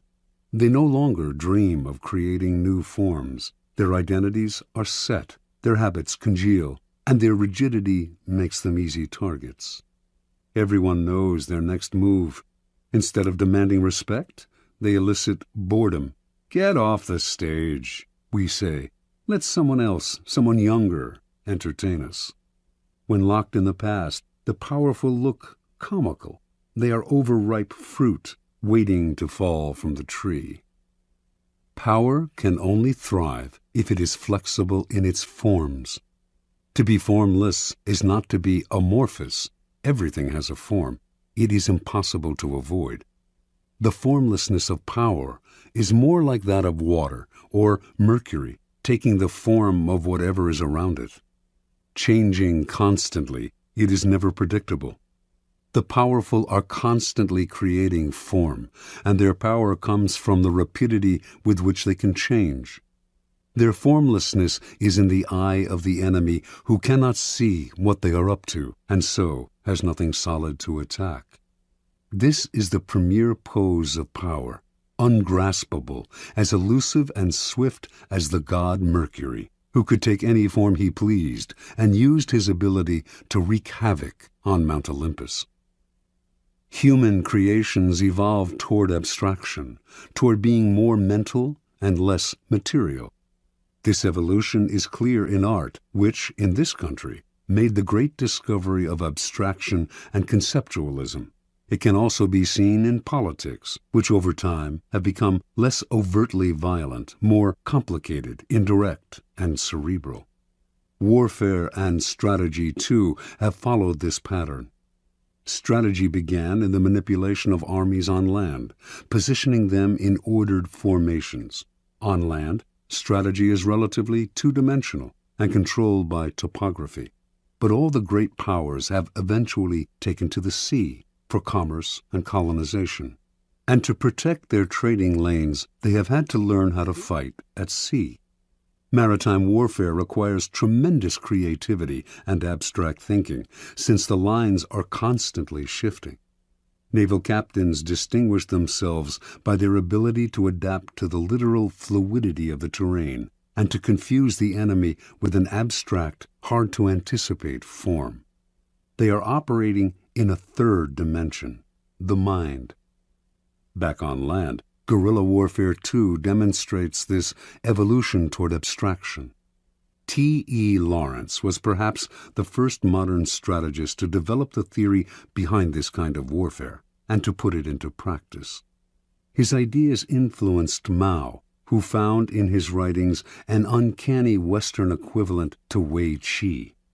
Lawrence was working with Arabs, fighting for their territory against the Turks. His idea was to make the Arabs blend into the vast desert, never providing a target, never collecting together in one place. As the Turks scrambled to fight this vaporous army, they spread themselves thin, wasting energy in moving from place to place. They had the superior firepower, but the Arabs kept the initiative by playing cat and mouse, giving the Turks nothing to hold on to, destroying their morale. Most wars were wars of contact. Ours should be a war of detachment, Lawrence wrote. We were to contain the enemy by the silent threat of a vast, unknown desert, not disclosing ourselves till we attacked. This is the ultimate form of strategy. The war of engagement has become far too dangerous and costly. Indirection and elusiveness yield far better results at a much lower cost. The main cost, in fact, is mental, the thinking it takes to align your forces in scattered patterns and to undermine the minds and psychology of your opponents. And nothing will infuriate and disorient them more than formlessness. In a world where wars of detachment are the order of the day, formlessness is crucial. The first psychological requirement of formlessness is to train yourself to take nothing personally. Never show any defensiveness. When you act defensive, you show your emotions, revealing a clear form. Your opponents will realize they have hit a nerve, an Achilles heel, and they will hit it again and again. So train yourself to take nothing personally. Never let anyone get your back up. Be like a slippery ball that cannot be held. Let no one know what gets you or where your weaknesses lie. Make your face a formless mask, and you will infuriate and disorient your scheming colleagues and opponents. One man who used this technique was Baron James Rothschild.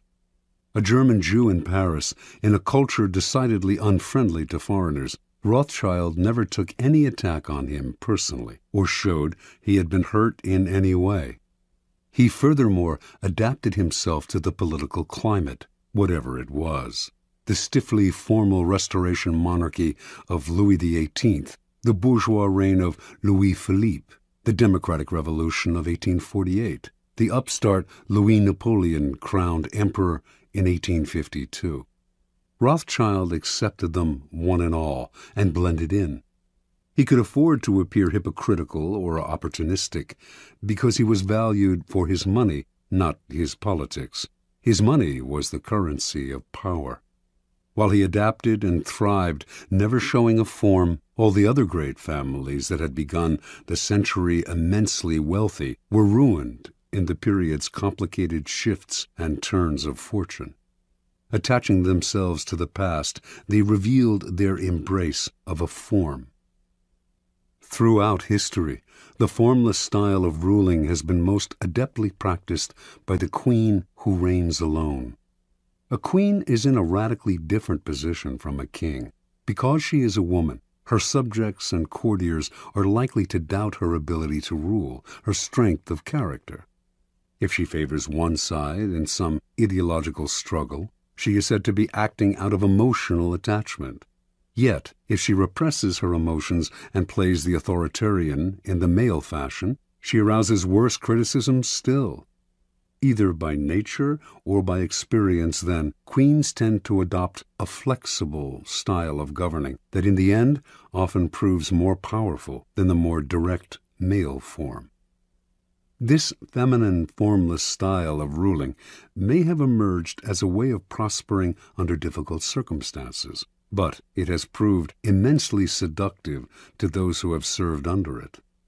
Being fluid, it is relatively easy for its subjects to obey, for they feel less coerced, less bent to their ruler's ideology. It also opens up options where an adherence to a doctrine closes them off. Without committing to one side, it allows the ruler to play one enemy off another.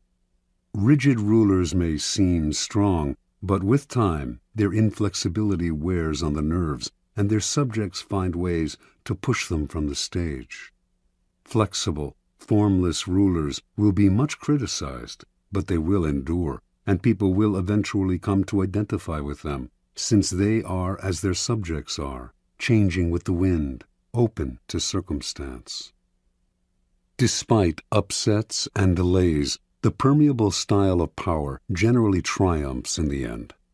When you find yourself in conflict with someone stronger and more rigid, allow them a momentary victory. Seem to bow to their superiority. Then, by being formless and adaptable, slowly insinuate yourself into their soul.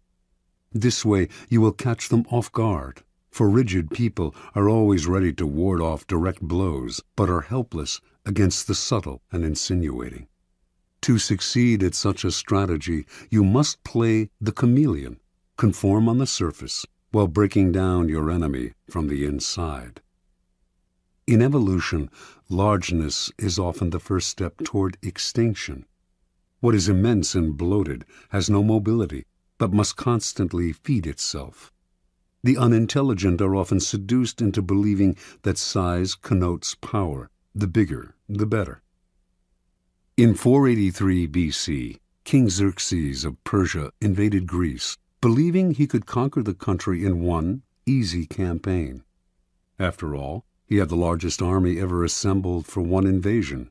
The historian Herodotus estimated it at over more than 5 million. The Persians planned to build a bridge across the Hellespont to overrun Greece from the land, while their equally immense navy would pin the Greek ships in harbor, preventing their forces from escaping to sea. The plan seemed sure, yet as Xerxes prepared the invasion, his advisor Artabanus warned his master of grave misgivings. "The two mightiest powers in the world are against you," he said. Xerxes laughed. What powers could match his gigantic army?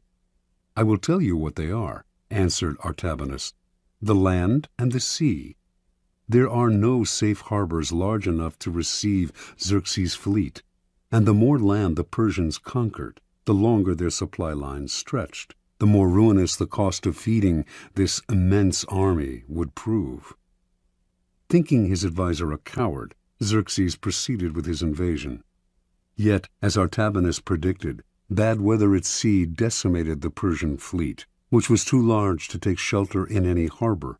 On land, meanwhile, the Persian army destroyed everything in its path, which only made it impossible to feed, since the destruction included crops and stores of food.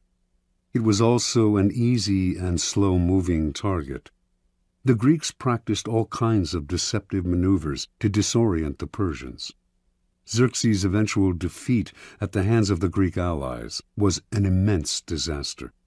The story is emblematic of all those who sacrifice mobility for size. The flexible and fleet of foot will almost always win, for they have more strategic options. The more gigantic the enemy, the easier it is to induce collapse. The need for formlessness becomes greater the older we get, as we grow more likely to become set in our ways and assume too rigid a form. We become predictable, always the first sign of decrepitude, and predictability makes us appear comical. Although ridicule and disdain might seem mild forms of attack, they are actually potent weapons and will eventually erode a foundation of power. An enemy who does not respect you will grow bold, and boldness makes even the smallest animal dangerous. As you get older, you must rely even less on the past. Be vigilant, lest the form your character has taken makes you seem a relic. It is not a matter of mimicking the fashions of youth. That is equally worthy of laughter. Rather, your mind must constantly adapt to each circumstance, even the inevitable change that the time has come to move over and let those of younger age prepare for their ascendancy. Rigidity will only make you look uncannily like a cadaver. Never forget, though, that formlessness is a strategic pose. It gives you room to create tactical surprises. As your enemies struggle to guess your next move, they reveal their own strategy, putting them at a decided disadvantage. It keeps the initiative on your side, putting your enemies in the position of never acting, constantly reacting. It foils their spying and intelligence. Remember, formlessness is a tool. Never confuse it with a go-with-the-flow style or with a religious resignation to the twists of fortune. You use formlessness not because it creates inner harmony and peace, but because it will increase your power. Finally, learning to adapt to each new circumstance means seeing events through your own eyes and often ignoring the advice that people constantly peddle your way. It means that ultimately you must throw out the laws that others preach and the books they write to tell you what to do and the sage advice of the elder. The laws that govern circumstances are abolished by new circumstances, Napoleon wrote, which means that it is up to you to gauge each new situation. Rely too much on other people's ideas, and you end up taking a form not of your own making. Too much respect for other people's wisdom will make you depreciate your own. Be brutal with the past, especially your own, and have no respect for the philosophies that are foisted on you from outside.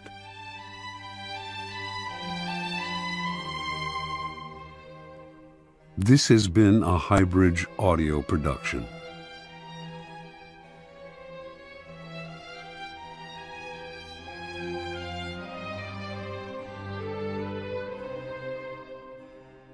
Also available from Robert Greene, The Art of Seduction and 33 Strategies of War. On the web at www.highbridgeaudio.com. Here is an excerpt from Greene's ruthless guide to psychological warfare, The 33 Strategies of War. Do not fight the last war. The guerrilla war of the mind strategy. What most often weighs you down and brings you misery is the past, in the form of unnecessary attachments, repetitions of tired formulas, and the memory of old victories and defeats. You must consciously wage war against the past and force yourself to react to the present moment. Be ruthless on yourself. Do not repeat the same tired methods. Sometimes you must force yourself to strike out in new directions, even if they involve risk.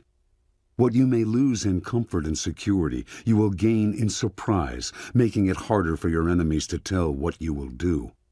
Wage guerrilla war on your mind, allowing no static lines of defense, no exposed citadels. Make everything fluid and mobile. The Last War. No one has risen to power faster than Napoleon Bonaparte, 1769-1821. In 1793, he went from captain in the French Revolutionary Army to brigadier general. In 1796, he became the leader of the French forces in Italy, fighting the Austrians, whom he crushed that year and again 3 years later. He became first consul of France in 1801, emperor in 1804. In 1805, he humiliated the Austrian and Russian armies at the Battle of Austerlitz. For many, Napoleon was more than a great general. He was a genius, a god of war. Not everyone was impressed, though. There were Prussian generals who thought he had merely been lucky. If he ever faced the Prussians, he would be revealed as a great fake. Among these Prussian generals was Friedrich Ludwig, Prince of Hohenlohe-Ingelfingen. Hohenlohe came from one of Germany's oldest aristocratic families, one with an illustrious military record. To Hohenlohe, success in war depended on organization, discipline, and the use of superior strategies developed by trained military minds. The Prussians exemplified all of these virtues. Prussian soldiers drilled relentlessly until they could perform elaborate maneuvers as precisely as a machine. Prussian generals intensely studied the victories of Frederick the Great. War for them was a mathematical affair, the application of timeless principles. To the generals, Napoleon was a Corsican hothead, leading an unruly citizens' army. Superior in knowledge and skill, they would out-strategize him. The Napoleonic myth would lie in ruins, and Europe could return to its old ways. In August 1806, Hohenlohe and his fellow generals finally got what they wanted. King Friedrich Wilhelm III of Prussia, tired of Napoleon's broken promises, decided to declare war on him in 6 weeks. In the meantime, he asked his generals to come up with a plan to crush the French. Hohenlohe was ecstatic.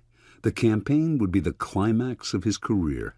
He had been thinking for years about how to beat Napoleon, and he presented his plan to the generals' first strategy session. Precise marches would place the army at the perfect angle from which to attack the French as they advanced through southern Prussia. An attack in oblique formation, Frederick the Great's favorite tactic, would deliver a devastating blow. The other generals, all in their 60s and 70s, presented their own plans, but these too were merely variants on the tactics of Frederick the Great. Discussion turned into argument. Several weeks went by. Finally, the king had to step in and create a compromise strategy that would satisfy all of his generals.